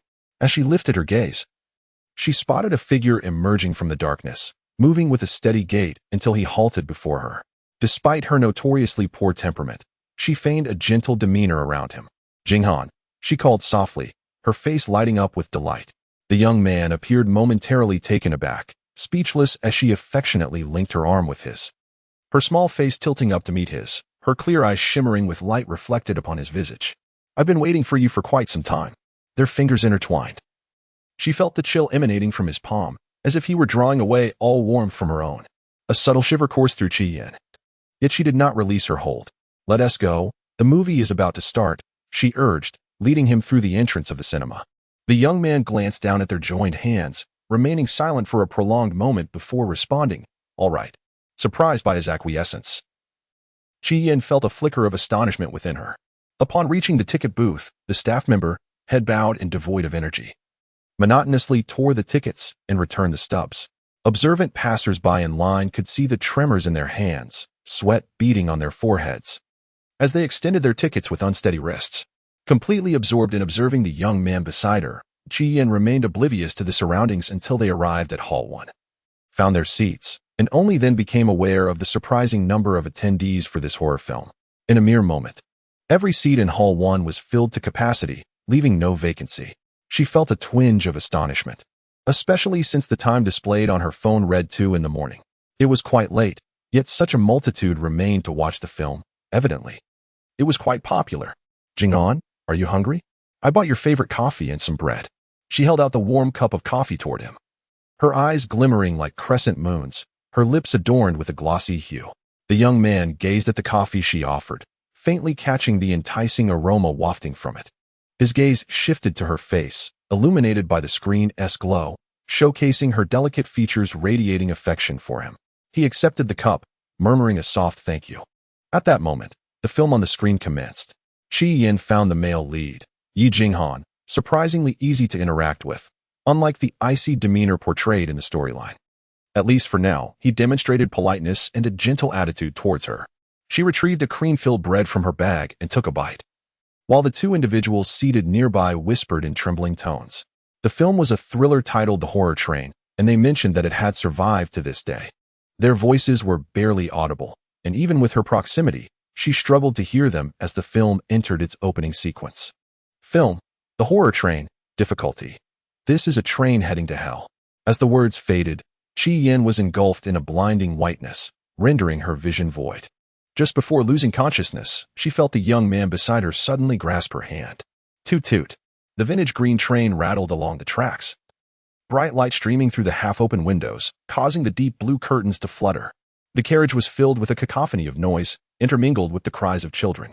The air was thick with a complex aroma, neither particularly pleasant nor unbearable. Upon awakening from her slumber, Chi-Yin discovered herself abruptly transported from the cinema into the very world of the film that was playing. Everything felt dreamlike. "It's over, Chi-Bao? We have a problem," Little Black exclaimed anxiously. "What's wrong?" Chi-Yin inquired, puzzled. "It's happened. The world has merged with other worlds," Little Black reported after a brief investigation. "However, it's not a major issue, Chi-Bao. You can continue with your task without concern for the rest." Relieved, Chi-Yin looked around and noticed the young man sleeping beside her. Yi Jinghan, just like her, had unexpectedly entered the film, now fast asleep. Seizing the opportunity, she began to observe her surroundings. Much like a regular train, the carriage was packed with passengers, who engaged in lively conversation while the aisle bustled with movement as attendants pushed carts down the aisle, calling out to sell various snacks. She was so absorbed in what she was watching that the young man beside her woke up without noticing. "What would you like to eat?" Yu Jing'an inquired. Upon hearing this, Chi-Yin swallowed and pointed to the snack cart, saying, "Egg rolls."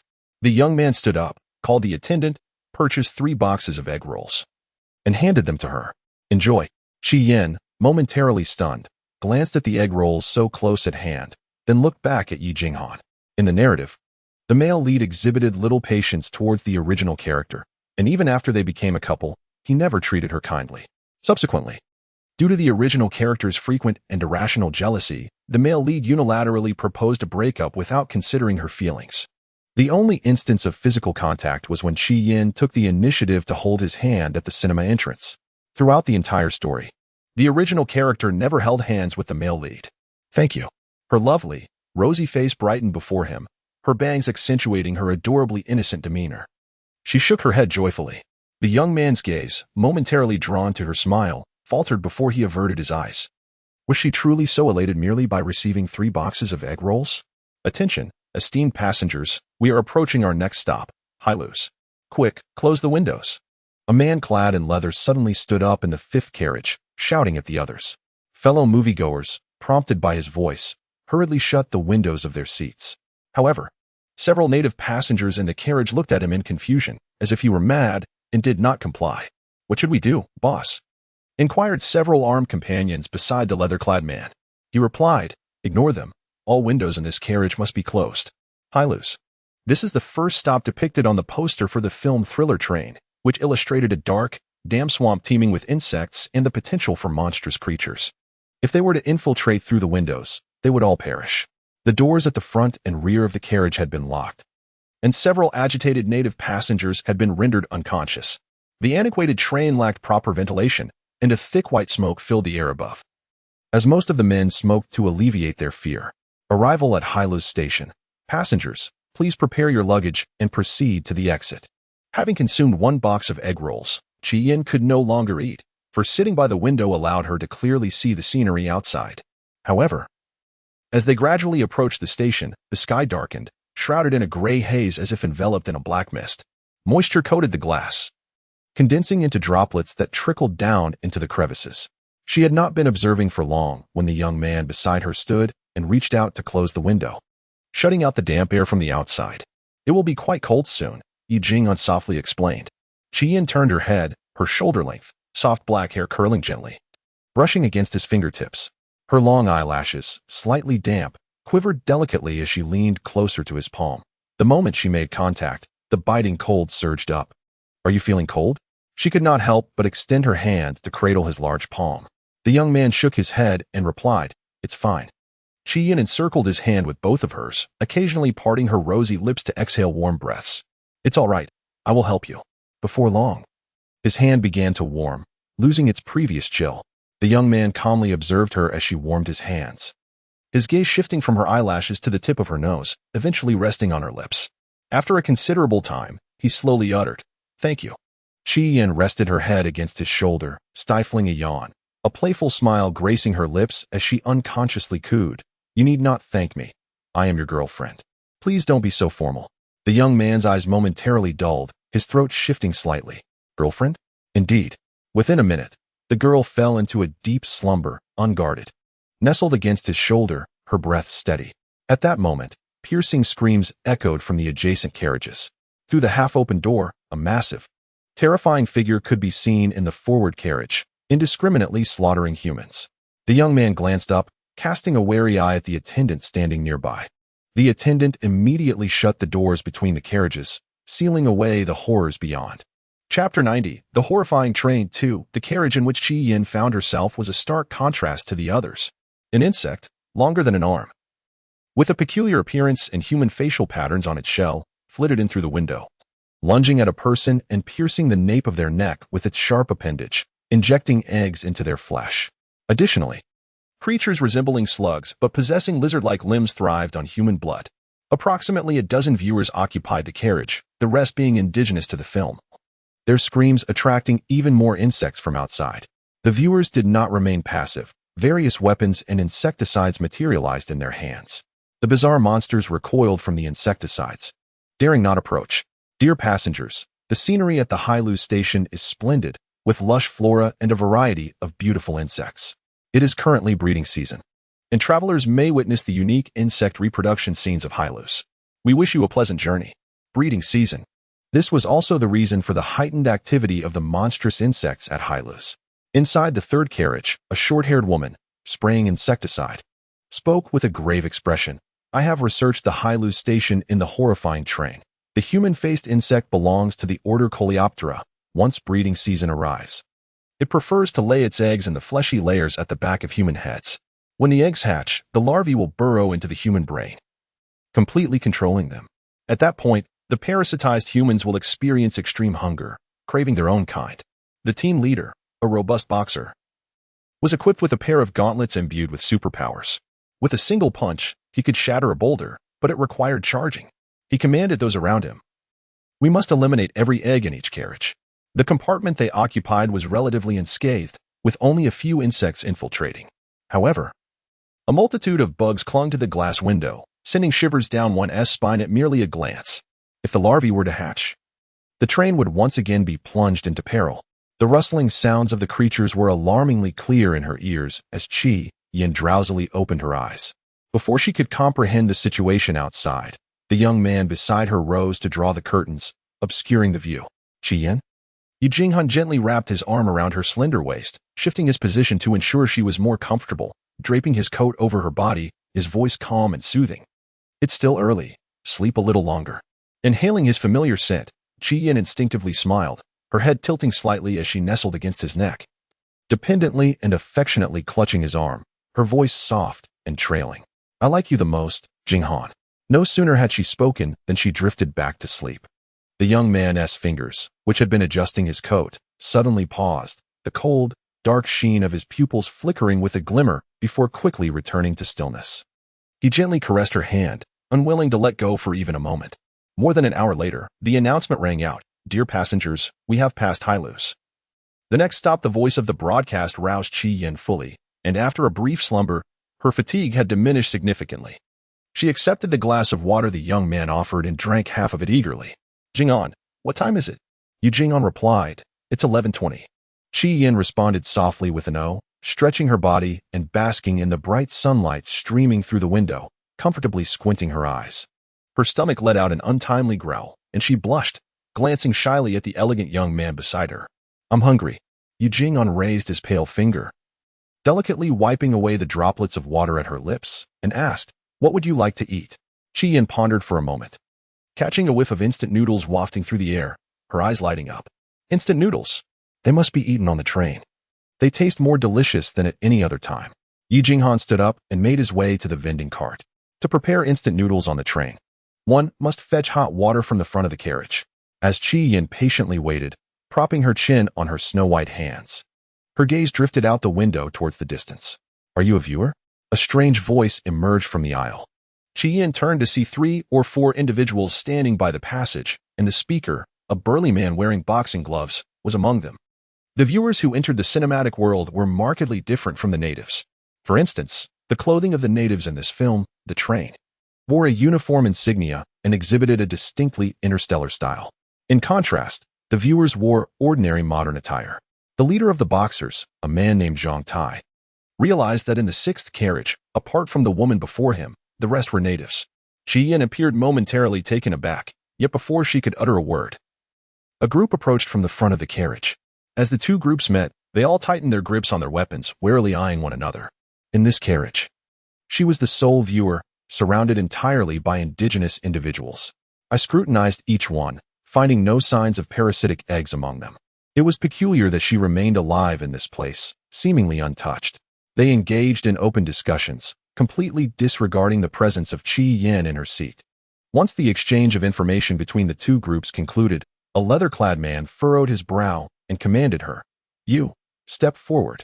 Qi Yin did not fully comprehend their words, yet wishing to avoid conflict, obediently rose from her seat. What are parasitic eggs, and what does it mean to be a viewer? The man in leather, holding a revolver, pointed it at her head and inquired, What is your name? A chill enveloped her forehead. She paused for a few seconds, her mind sluggishly pondering whether this gun was real. Observing her predicament, a burly man approached and pushed aside the barrel of the gun. His expression stern as he said, She must possess crucial information. Be gentler. Do not frighten her. The girl, with her raven black hair and dark eyes, was strikingly beautiful, favored by creation itself. Her lustrous, peach blossom-like eyes appeared naturally innocent, slightly upturned, with long, thick lashes framing porcelain-white skin, akin to cream dusted with frost. Yet, she seemed rather dazed, displaying no fear, merely a perplexed gaze directed at the revolver in his hand. The leather-clad man, still wary of the imposing figure of the burly captain, reluctantly holstered his weapon, crossing his arms and stepping aside. The burly man, Zhang Tai, reassured her, Do not be afraid. We are not adversaries. You may share how you survived when the train reached Hailus. Hailus? Qi Yin candidly replied, I fell asleep. What does surviving mean? The train halted at the platform for 10 minutes before continuing its journey. Everything was normal and calm during that time. The others, upon hearing this, deemed her to be mocking them. A man with dyed red hair could no longer contain his anger. Can you speak properly? The Hay-Luze station is filled with monsters. And you still manage to sleep? Are you mocking us? Chapter 91. The Terrifying Train, 3, with a sharp tongue and a quick temper. Chi Yin retorted, I did speak properly. Otherwise, how should I say it? Surely, a head full of chicken feathers doesn't impair your understanding of human speech, does it? And what monsters? You seem rather monstrous to me right now. Zhang Tai was rendered speechless, and the others were equally astounded, gazing at her in disbelief. Clearly, they had not anticipated that such a charming and seemingly docile girl would utter such words. Chi Yin herself was taken aback. Her earlobes flushed and her nose tinged with pink, feeling both guilty and flustered as she bit her lip, almost unable to refrain from apologizing. This is merely the residual instinct of this body. The original owner was indeed this kind of person, prone to cursing. She could articulate words that belied her appearance. Except in the presence of the male lead. The red-haired man, infuriated by her response, advanced to confront her, but a figure suddenly appeared, gripping his restless hand with an intimidating strength. The force was so tremendous that the red-haired man found himself unable to struggle, his wrist aching as though it might fracture. Pain, pain, pain. Chi Yin beheld a hand clutching instant noodles while the other restrained the red-haired individual. She quickly grasped the hem of his clothing, softly advising Jing'an. Let go. Yu Jing'an released his grip, placing the bucket of instant noodles upon the table and meticulously scrutinized her, noticing she was unharmed. The darkness that had festered in the depths of his obsidian eyes dissipated entirely. The sudden appearance of the young man instilled a profound dread within the onlookers, a chilling sensation surging from their feet to the crown of their heads. Among them, an individual possessing psychic abilities experienced an excruciating headache upon the young man's emergence, blood oozing from his eyes before he fainted on the spot. Xiaofeng, the man clad in leather, tightened his grip on the revolver, the overwhelming aura of terror causing his fingers to tremble. Without further ado, he departed the carriage with his team. Similarly, the burly Zhang Tai hoisted the unconscious Xiaofeng onto his back, suppressing his fear as he addressed Chi Yin. Pardon the intrusion. Chi Yin watched them head towards another carriage, blinking in confusion. Do you know them? The young man inquired. She averted her gaze, shaking her head. The enticing aroma of the instant noodles wafting from the table momentarily erased all thoughts from her mind as she made her way to her seat to indulge. Yu Jing'an cast a lingering glance towards the end of the carriage, a faint shadow cloaking his brow. Jing'an, have you eaten? The girl felt the steam from the noodles dampen her long lashes, her eyes enveloped in a thin veil of mist. The noodles were scalding, and soon her luscious red lips appeared even more plump and tender. Yu Jing'an nodded, taking a seat beside her. He extracted a tissue and meticulously wiped the grease from her porcelain chin. Do not rush. Savor your meal. Chi Yin, with a sparrow-like appetite, found herself unable to finish half of her portion. Consequently, the remainder found its way into Yu Jing'an's stomach. Upon returning from discarding the trash, he found Chi Yin gazing out the window, her fair cheeks adorned with two delicate dimples, utterly absorbed. Is it beautiful? The young man asked as he sat down.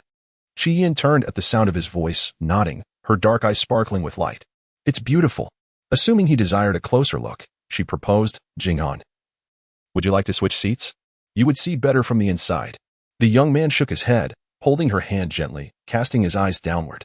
No need. I have seen the scenery along this journey. Hearing this, Chi Yin conceded, returning her gaze to the window. He is not human, Xiaofeng. The psychic who had finally regained consciousness after various treatments, spoke tremulously. His complexion was pallid, and he appeared quite unwell, leaning against the seat with terror filling his eyes. Qing Zhu, a short-haired girl in the team's information repository, would gather clues before entering a film. It was she who had mentioned the creature laying eggs at the nape of humans. How did he appear? She inquired. Two teammates responded. We have been observing our surroundings and can confirm that he materialized out of thin air within the carriage.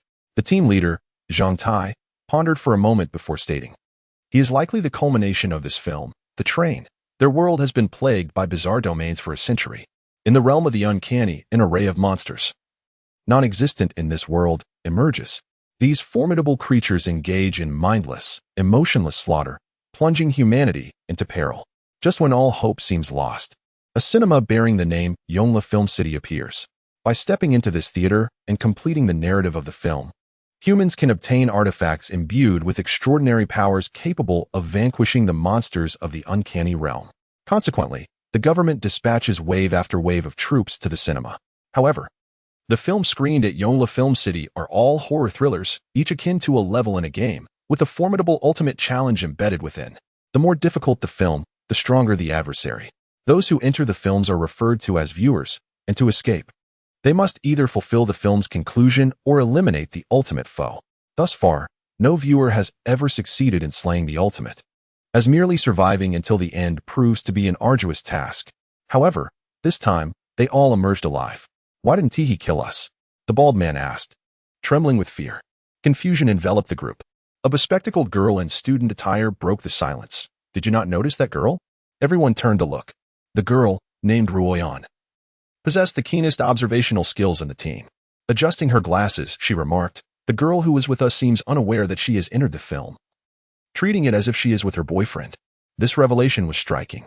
The girl with shoulder-length black hair and bangs spoke truthfully. Throughout their journey past the Black Luz station, she had been asleep, and no monster dared approach the sixth carriage, for there lay the heart of the train. The atmosphere grew heavy with silence. The captain, Zhang Taidao, declared, "Unless absolutely necessary, no one should enter the sixth carriage." The teammates nodded in agreement. Qing Zhu's gaze fell upon the window, and she suddenly spoke. "Captain, our next stop is Nanga Snow Mountain. Dear passengers, our next stop is Nanga Snow Mountain. Please prepare accordingly." The announcement echoed through every carriage. At Nanga Snow Mountain, travelers can behold the snowy scenery and catch glimpses of adorable creatures among the cliffs. The temperature is frigid, so please remember to keep warm. While immersed in the view outside, Qi Yin distinctly felt the air grow colder, her lips paling slightly. As her shoulders sagged, a young man draped a down jacket over her. He then produced a hot water bag, its warmth radiating through the soft fabric enveloping it. Placing it in her palm, the chill enveloping Qi Yin dissipated entirely, leaving only the comforting warmth reminiscent of a spring sun. As she lifted her gaze, she found herself adorned with a cashmere beanie, while the young man gently tended to her slightly disheveled hair behind her ear. Noticing his serious demeanor, Qi Yin paused, her delicate fingertips extending to the nape of his neck, drawing closer to plant a soft kiss upon his lowered face. After the kiss, she shyly lowered her head, her ears flushed with a rosy hue, as though she were the one who had just been kissed. Chapter 92. The Terrifying Train. 4. The young man tightened his fingers around the wool scarf encircling his neck, the coldness of his face meeting the warmth of her soft touch. His slightly lowered gaze was dark and profound, as if concealing a monstrous creature poised to break free. Bewildered yet frenzied. "Why did you kiss me?" he rasped, his voice hoarse and laden with confusion. Qi Yin nestled within his embrace, gently nudging him, her lips soft and slightly pursed. "Because I like you. It is normal for couples to do such things," she declared with a serious demeanor, though her heart fluttered with shyness. Yu Jingyin's icy fingertips grazed her chin, lifting it ever so slightly as he fixed his gaze upon her flushed cheeks and the delicate swell of her pink lips. After a few contemplative moments, he stated, "I wish to kiss you too." He added politely, "May I?" There was no reason for her to refuse. Qi Yin closed her eyes, nervously clutching at his clothing, her forehead gradually rising. From his perspective, he could clearly see the elegant curve of her snow-white neck and her obedient demeanor, inviting and captivating in every way. It was reminiscent of their first encounter, just outside the cinema. She had rushed to him, intertwining her fingers with his, her radiant smile reflecting only him as she playfully scolded him for making her wait. In this realm shrouded in darkness, her sudden appearance seemed as though it were meant solely for him. The young man leaned down, bestowing a gentle kiss upon her lips, devoid of any desire, filled solely with tenderness and affection. "I like you too, Yin Yin." He had gleaned her name from her memories, including the boyfriend hidden within her heart, Yi Jinghan. Yet, the youth was not Yi Jinghan, nor did he possess a name of his own. He existed aimlessly within this cinematic narrative. The darkness embodied him, as did the malevolent thoughts swirling around.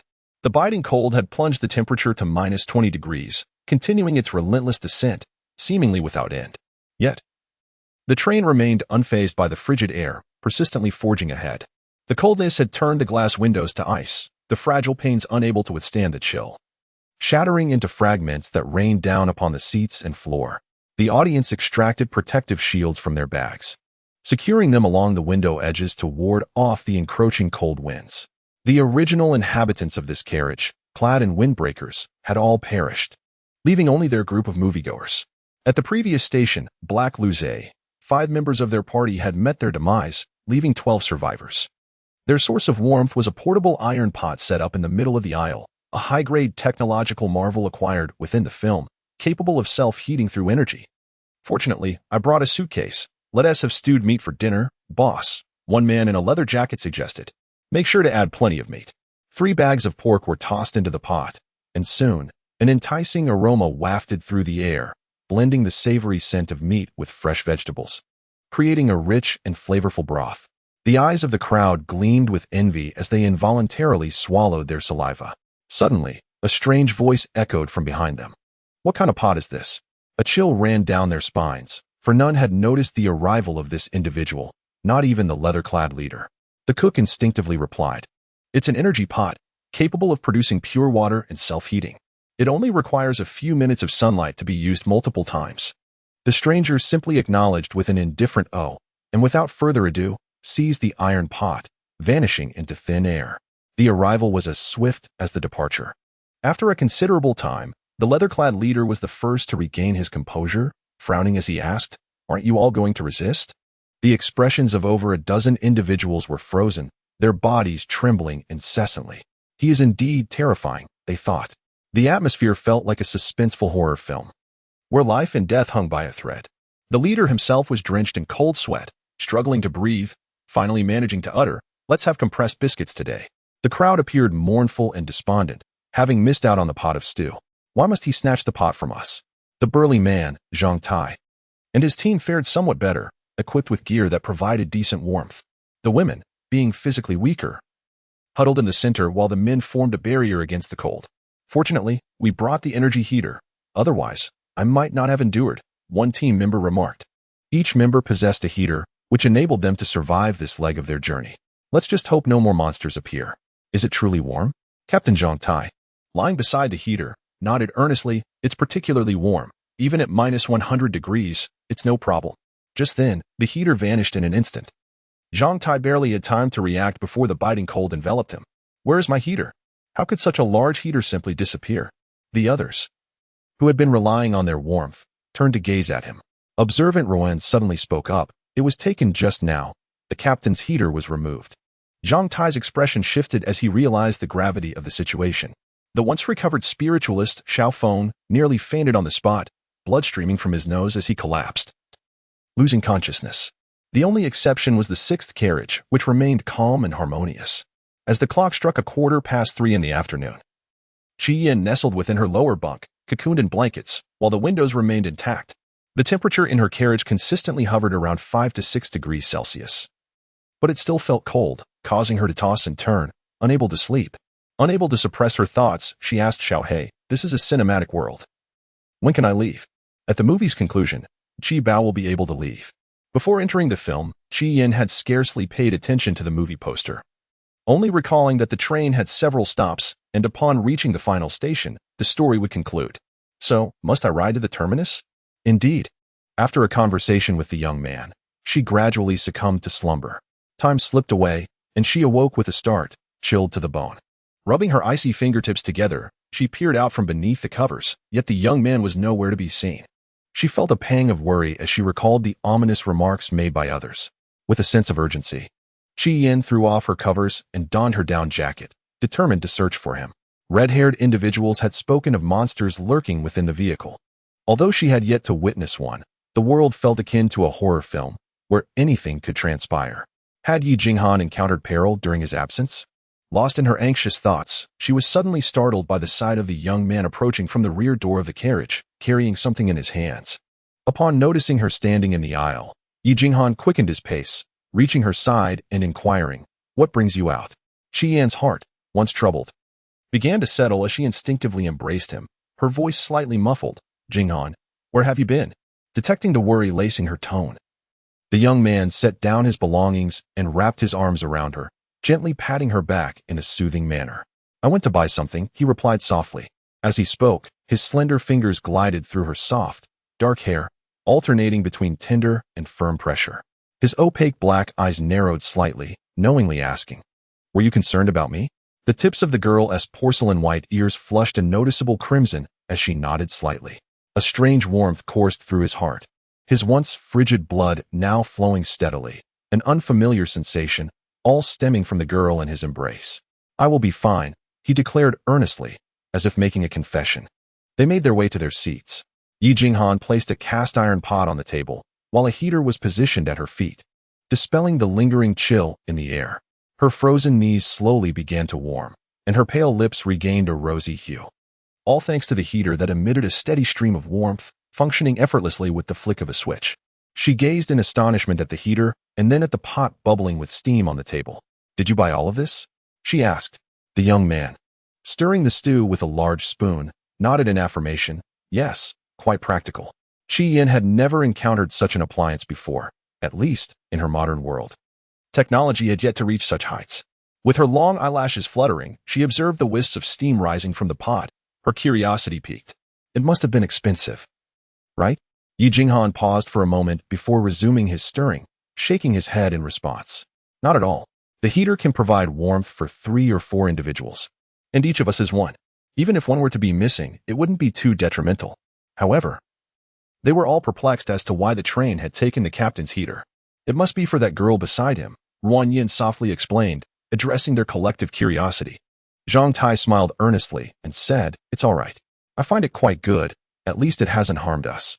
The only one injured, Xiao Feng, who had just regained consciousness, heard this and wept. "I don't want to cough up blood anymore. The drawback of being a medium is that the stronger the monster encountered, the greater the damage inflicted." Bang, bang, bang. Having had her fill, Qi Yin was startled, turning to see a flurry of white birds colliding with the car window. The white birds seemed reckless, relentlessly striking the window, blood splattering and flowing down the icy glass. "Do not fear," the young man said, tugging at the woolen hat atop her head to shield her eyes. Qi Yin's face paled, her fingers tingling. The sight of the birds crashing against the window was too cruel and horrifying. Her voice trembled as she could not help but ask, "Why?" Yi Jinghan embraced her, his lips brushing against her ear as he whispered, "Sleep now. This is merely a dream."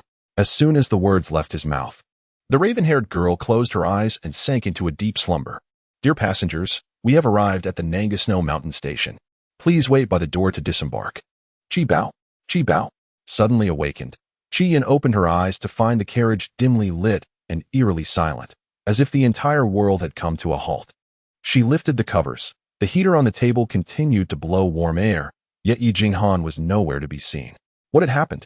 Qi Yin had just awoken, her hair soft and cascading over her shoulders, her cheeks flushed, and her breath visible in the cold air. The temperature outside had plummeted drastically. "The train has stopped at the Nanga Snow Mountain Station. Beyond that, I am unaware," Xiao He reported, having received scant information in this world, which was intricately woven with others, causing chaos in Qi Bao's reality. It could not send error messages to the higher system and could only hope to contact the main system once this world concluded. "Qi Bao, remain here. Do not venture anywhere. I have detected that each carriage is perilous," it warned. The 6th carriage, where Qi Bao resided, was the only one deemed safe. Qi Yin surveyed her surroundings, increasingly anxious as she could not find Yi Jinghan. Where was the male lead? "I cannot ascertain his whereabouts, but current data indicates he is not in danger," Xiao He reassured her, allowing Qi Yin to relax slightly. Suddenly, hurried footsteps echoed from the carriage door, prompting her to become alert. "The boss, the snowman, hasn't followed," came a weak voice, laced with fear. The person referred to as the boss spoke with tension, pausing for a few seconds before asking, "How many carriages are there?" "I was too anxious to count. Perhaps the 7th or 6th carriage," the weak voice replied. Before the words could fully escape, the man abruptly glanced to the right, coldly demanding, "Who is there?" With a click, the light flickered on, a windproof lamp fueled by oil, quickly illuminating the entire carriage. Crouched behind a seat, Qi Yin finally recognized the figure referred to as the boss. It was the man clad in leather who had brought others to this place at noon. At that moment, he was not wielding a revolver, but rather a sharp, long knife, his body marred by numerous wounds, yet they did not diminish the murderous intent he harbored towards her. "Is it you?" The leather-clad man also noticed her, his brow furrowing suddenly, a flicker of fear evident in his eyes, fear of the ultimate being who had always lingered by her side. Nearby, a pale-faced boy, missing a segment of his arm, stood by the 6th carriage. His complexion wan as he beheld the number inscribed on the door ahead, clearly A6. The leather-clad man spat out blood, his voice cold as he uttered, "I damn well know." He surveyed his surroundings warily, finding no trace of the figure he feared, his taut heart gradually easing. Qi Yin, noticing their grievous injuries, paused momentarily, lifting her delicate eyelids that bore a faint blush, and approached the aisle, asking with confusion, "What has happened?" Her demeanor was that of an innocent, untouched by the perils of the outside world. Her face, resembling exquisite white jade, and her lightly flushed neck suggested she had just awakened. Her soft hair slightly disheveled against her earlobes. Her naturally beautiful peach blossom eyes, innocent and pure, now brimmed with uncertainty. In stark contrast to them, she was like a celestial being amidst the murky depths of the earth. The leather-clad man scoffed derisively, saying, "Most of the viewers are dead. When the train reaches this stop, it never intended for us to survive." A glint of calculation and malice flickered in his eyes. Since she was his woman, if they could bind her, they might all reach the conclusion alive. Thus, your value is substantial. Qi Yin recoiled at the way he regarded her, as though she were merely an object of trade or a lifeless thing. Sensing the danger, her eyelashes fluttered, and she took a step back. At that moment, a figure emerged from the opposite end of the carriage, a boxer named Zhang Tai. He was not in much better condition than the leather-clad man, yet he fared considerably better than the two. Separated from his team, he had been pursued by monsters and had fled into this carriage without a moment to spare to check its number. Upon seeing the leather-clad man, he relaxed slightly, thinking he had passed the 6th carriage and entered the 3rd. However, when his gaze fell upon the young girl not far away, his heart sank, as if plunged into an icy abyss. Is this the 6th carriage? Qi Yin did not comprehend why they all exhibited such panic upon arriving here. Her delicate, pink-tipped fingers rested lightly on the edge of a seat, her gaze shifting from the leather-clad man to Zhang Tai, remaining silent. Before her, the leather-clad man spoke to Zhang Tai. "He is not here, but we could bind her. There might still be a chance to reach the conclusion." Zhang Tai's earnest face hardened immediately as he firmly rejected, "No, we must not turn against her." Ignoring him, the leather-clad man strode towards Qi Yin. Zhang Tai, faster than him, positioned himself in front of her. "You are no match for me now." The young man clad in leather glared at him, filled with resentment. "Do you not wish to save your comrades? If she were here, they wouldn't dare to act against us." Zhang Tai remained stubbornly committed to his beliefs. She is innocent. Without her, they would still perish. Moreover, this is a film of extreme difficulty. They entered with a determination to face death. Unable to comprehend their words, Qi Yin could not help but interject. "Wait, what exactly has transpired?" After a brief slumber, she felt as though she had been transported anew. Zhang Tai explained, "We are in the realm of a horror film, populated by various monsters whose sole purpose is to annihilate us." Qi Yin was perplexed. After all, she had not encountered any monsters upon entering the film. The only anomaly was the flock of white birds she had seen in her dream, relentlessly colliding with the carriage. Before she could ponder further, a sudden noise reverberated from outside the window. "Run! The snowman is coming!" cried the boy with the broken arm, his expression filled with terror as he peered outside. A colossal shadow formed of snow loomed near the window, its goat-like head bowed, while its blood-red eyes scanned the interior with predatory intent. Qi Yin's pupils constricted. The scene before her defied the laws of science. How could a goat's head be so immense? It was far larger than any ordinary goat, its sharp fangs resembling those of a beast, as it slammed its gaping maw against the carriage. The carriage shook violently. The ground beneath her feet felt unstable, as if it might be overturned at any moment. "Run!" Zhang Tai shouted. The group sprinted through the carriages, with Qi Yin trailing behind. The boy with the broken arm outpaced her, quickly creating a distance. Breathless and faltering, she stumbled and fell to the ground. Her elbow inadvertently struck the floor, causing her delicate skin to ooze tiny droplets of blood. Pain stung her eyes, turning them red as she bit her lip and slowly rose to her feet. But at that moment, the snowman outside ripped the carriage roof apart with bare hands, its goat-like head looming over her, its feral red eyes glinting like a blood moon, sending chills down her spine. The trembling of the ground ceased, and Zhang Tai along with the leather-clad man could not help but glance back, their eyes widening in disbelief at the sight that unfolded before them. The immense snowman, clumsy yet gentle, cautiously extended its arm to tenderly lift the fallen girl, as if she were a precious, fragile treasure. The horrific specter of slaughter vanished. The snowman, once a harbinger of death, now appeared as a harmless being, sculpted from ice and snow. Nestled within the snow-white palm, Chi Yan's porcelain skin bled droplets that fell into the pristine snow, staining it with splashes of crimson. Believing herself to be doomed, she tightly shut her eyes, curling into a ball in fear, unwilling to gaze upon the terrifying snowman. Yet, instead of bringing her harm, the snowman gently placed her upon a seat within the train, its movements imbued with utmost tenderness. As its icy arms withdrew slowly, the snowman retreated a couple of steps, its figure fading into the white, swirling snowstorm. Beep, beep, beep. The surrounding environment began to transform, and the torn train compartment started to restore itself to its original state. The floor shed its thick layer of snow, and everything returned to normal. Dear passengers, the South Jaya Snow Mountain Station has passed. The next stop is the final destination, announced the train's intercom. The surviving viewers bore injuries, some severe, some minor. With the aid of healing potions, their conditions gradually improved.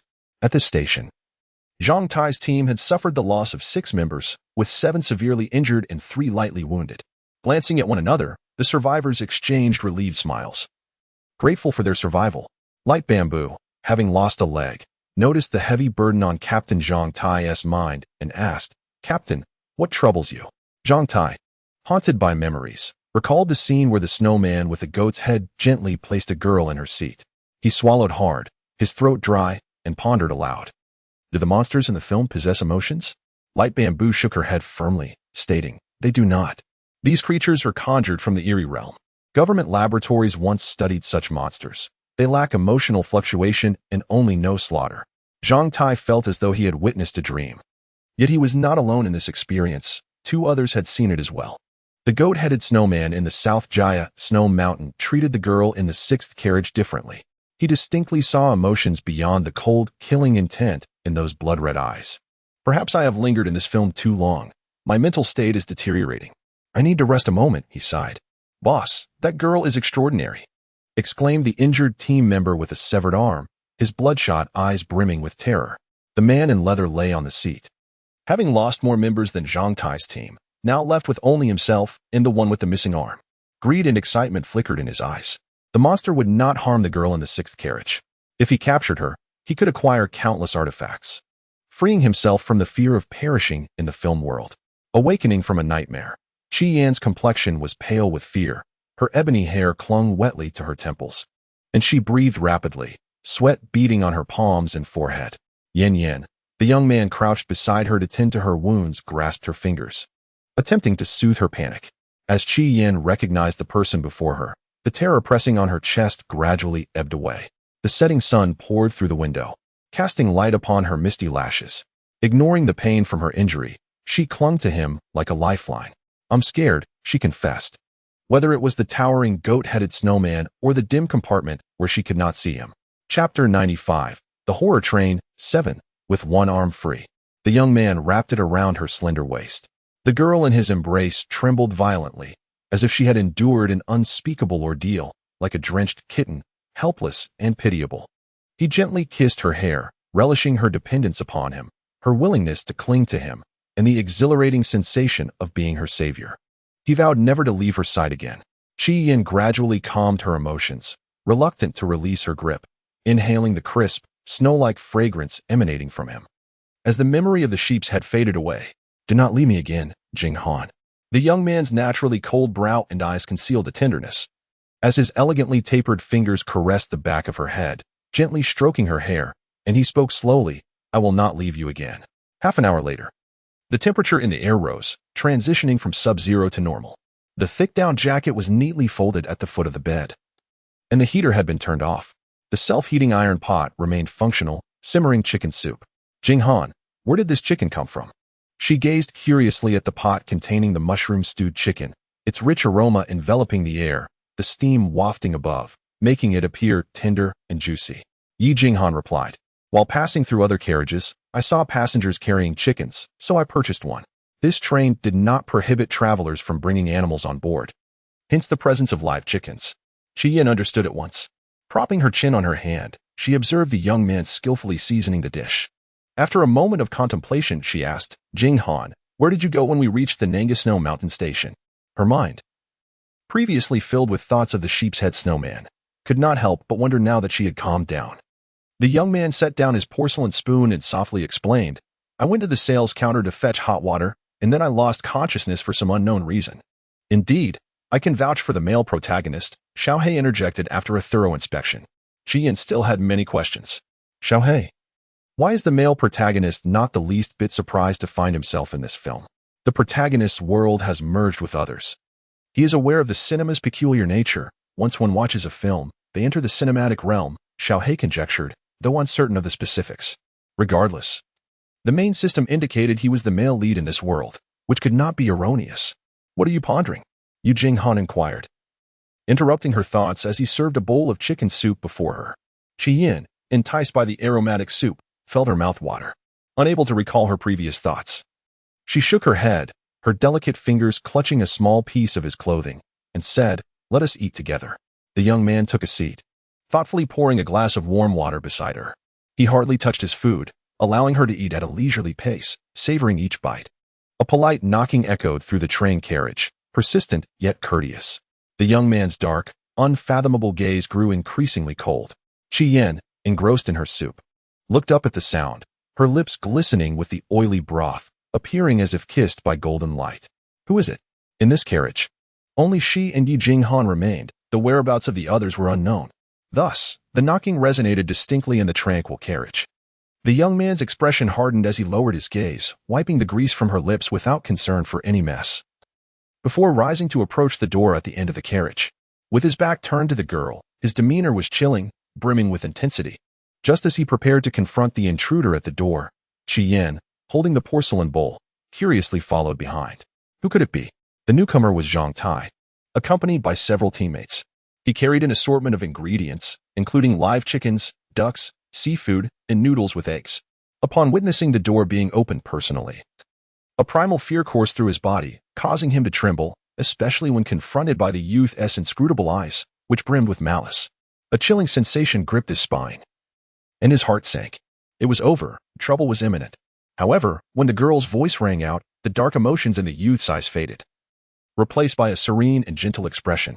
Leaning slightly to the side, the youth revealed a portion of his face, and the girl blinked her alluring eyes at Zhang Tai, prompting a flurry of anxious thoughts. Could they be here to harm them? Recalling the scene of the man in a leather jacket brandishing a knife with nefarious intent, she instinctively positioned herself protectively behind the youth and warily asked, "What do you intend to do? There is nothing here." Not only were Zhang Tai and his companions taken aback, but Yi Jinghan, standing behind her, was equally stunned. Zhang Tai was the first to react. Not even glancing at the youth behind her, trembling as he stammered, "These are provisions brought by our logistics team. If you want them, we will gladly give them to you." Qian cast a skeptical glance at the ingredients and then at him, refusing to accept. "No, you can take them away. We don't need them." They were outnumbered, and who could guarantee that the food was tea poisoned? The film was nearing its conclusion, and she had to protect the protagonist at all costs. With that, she unceremoniously shut the door and took the youth's icy hand, leading him to a chair to sit down. "Jinghan, I must tell you, here, trust no one." She had read numerous survival novels, and the most frightening aspect was the treachery of human hearts. The youth remained silent for a few moments before slowly nodding. After placing a bowl of soup on the table, Qian grasped his cold fingers, striving to warm them. Her attention was wholly focused on him. Her warm, pale fingertips tentatively brushed against his arm, moving upwards until they halted at the slightly open collar of his shirt. Upon feeling the chill of his skin, she lifted her gaze and asked slowly, "Jinghan, why is your body so cold?" Previously, she had thought only his hands were cold, but now she realized his entire body was like ice, reminiscent of a corpse ensnared by frost, devoid of any human warmth. Concern laced her tone. The youth did not respond to her question, but gazed deeply into her face instead. "Yin Yin, may I kiss you?"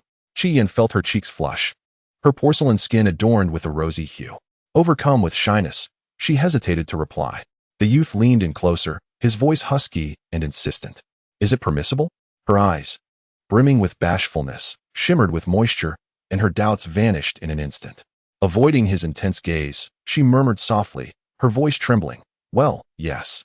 Obediently, she closed her eyes, fingers curling in anticipation, both nervous and bashful.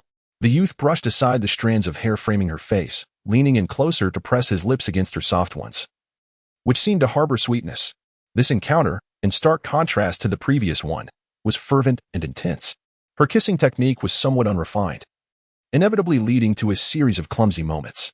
She lay there in a daze, her head cradled by the pillow, as delicate kisses trailed from her lips to the side of her neck, while icy fingertips gently grasped her waist. "Yin Yin, you are so soft," he murmured, exploring every inch of her fair and smooth skin, imbued with a rich, intoxicating fragrance. Dazed by the kisses, Qi Yin heard his words, her eyes growing increasingly flushed, shimmering with a damp glimmer. Like ripe fruit, she let out soft, muffled sounds, surrendering herself to the youth's playful teasing.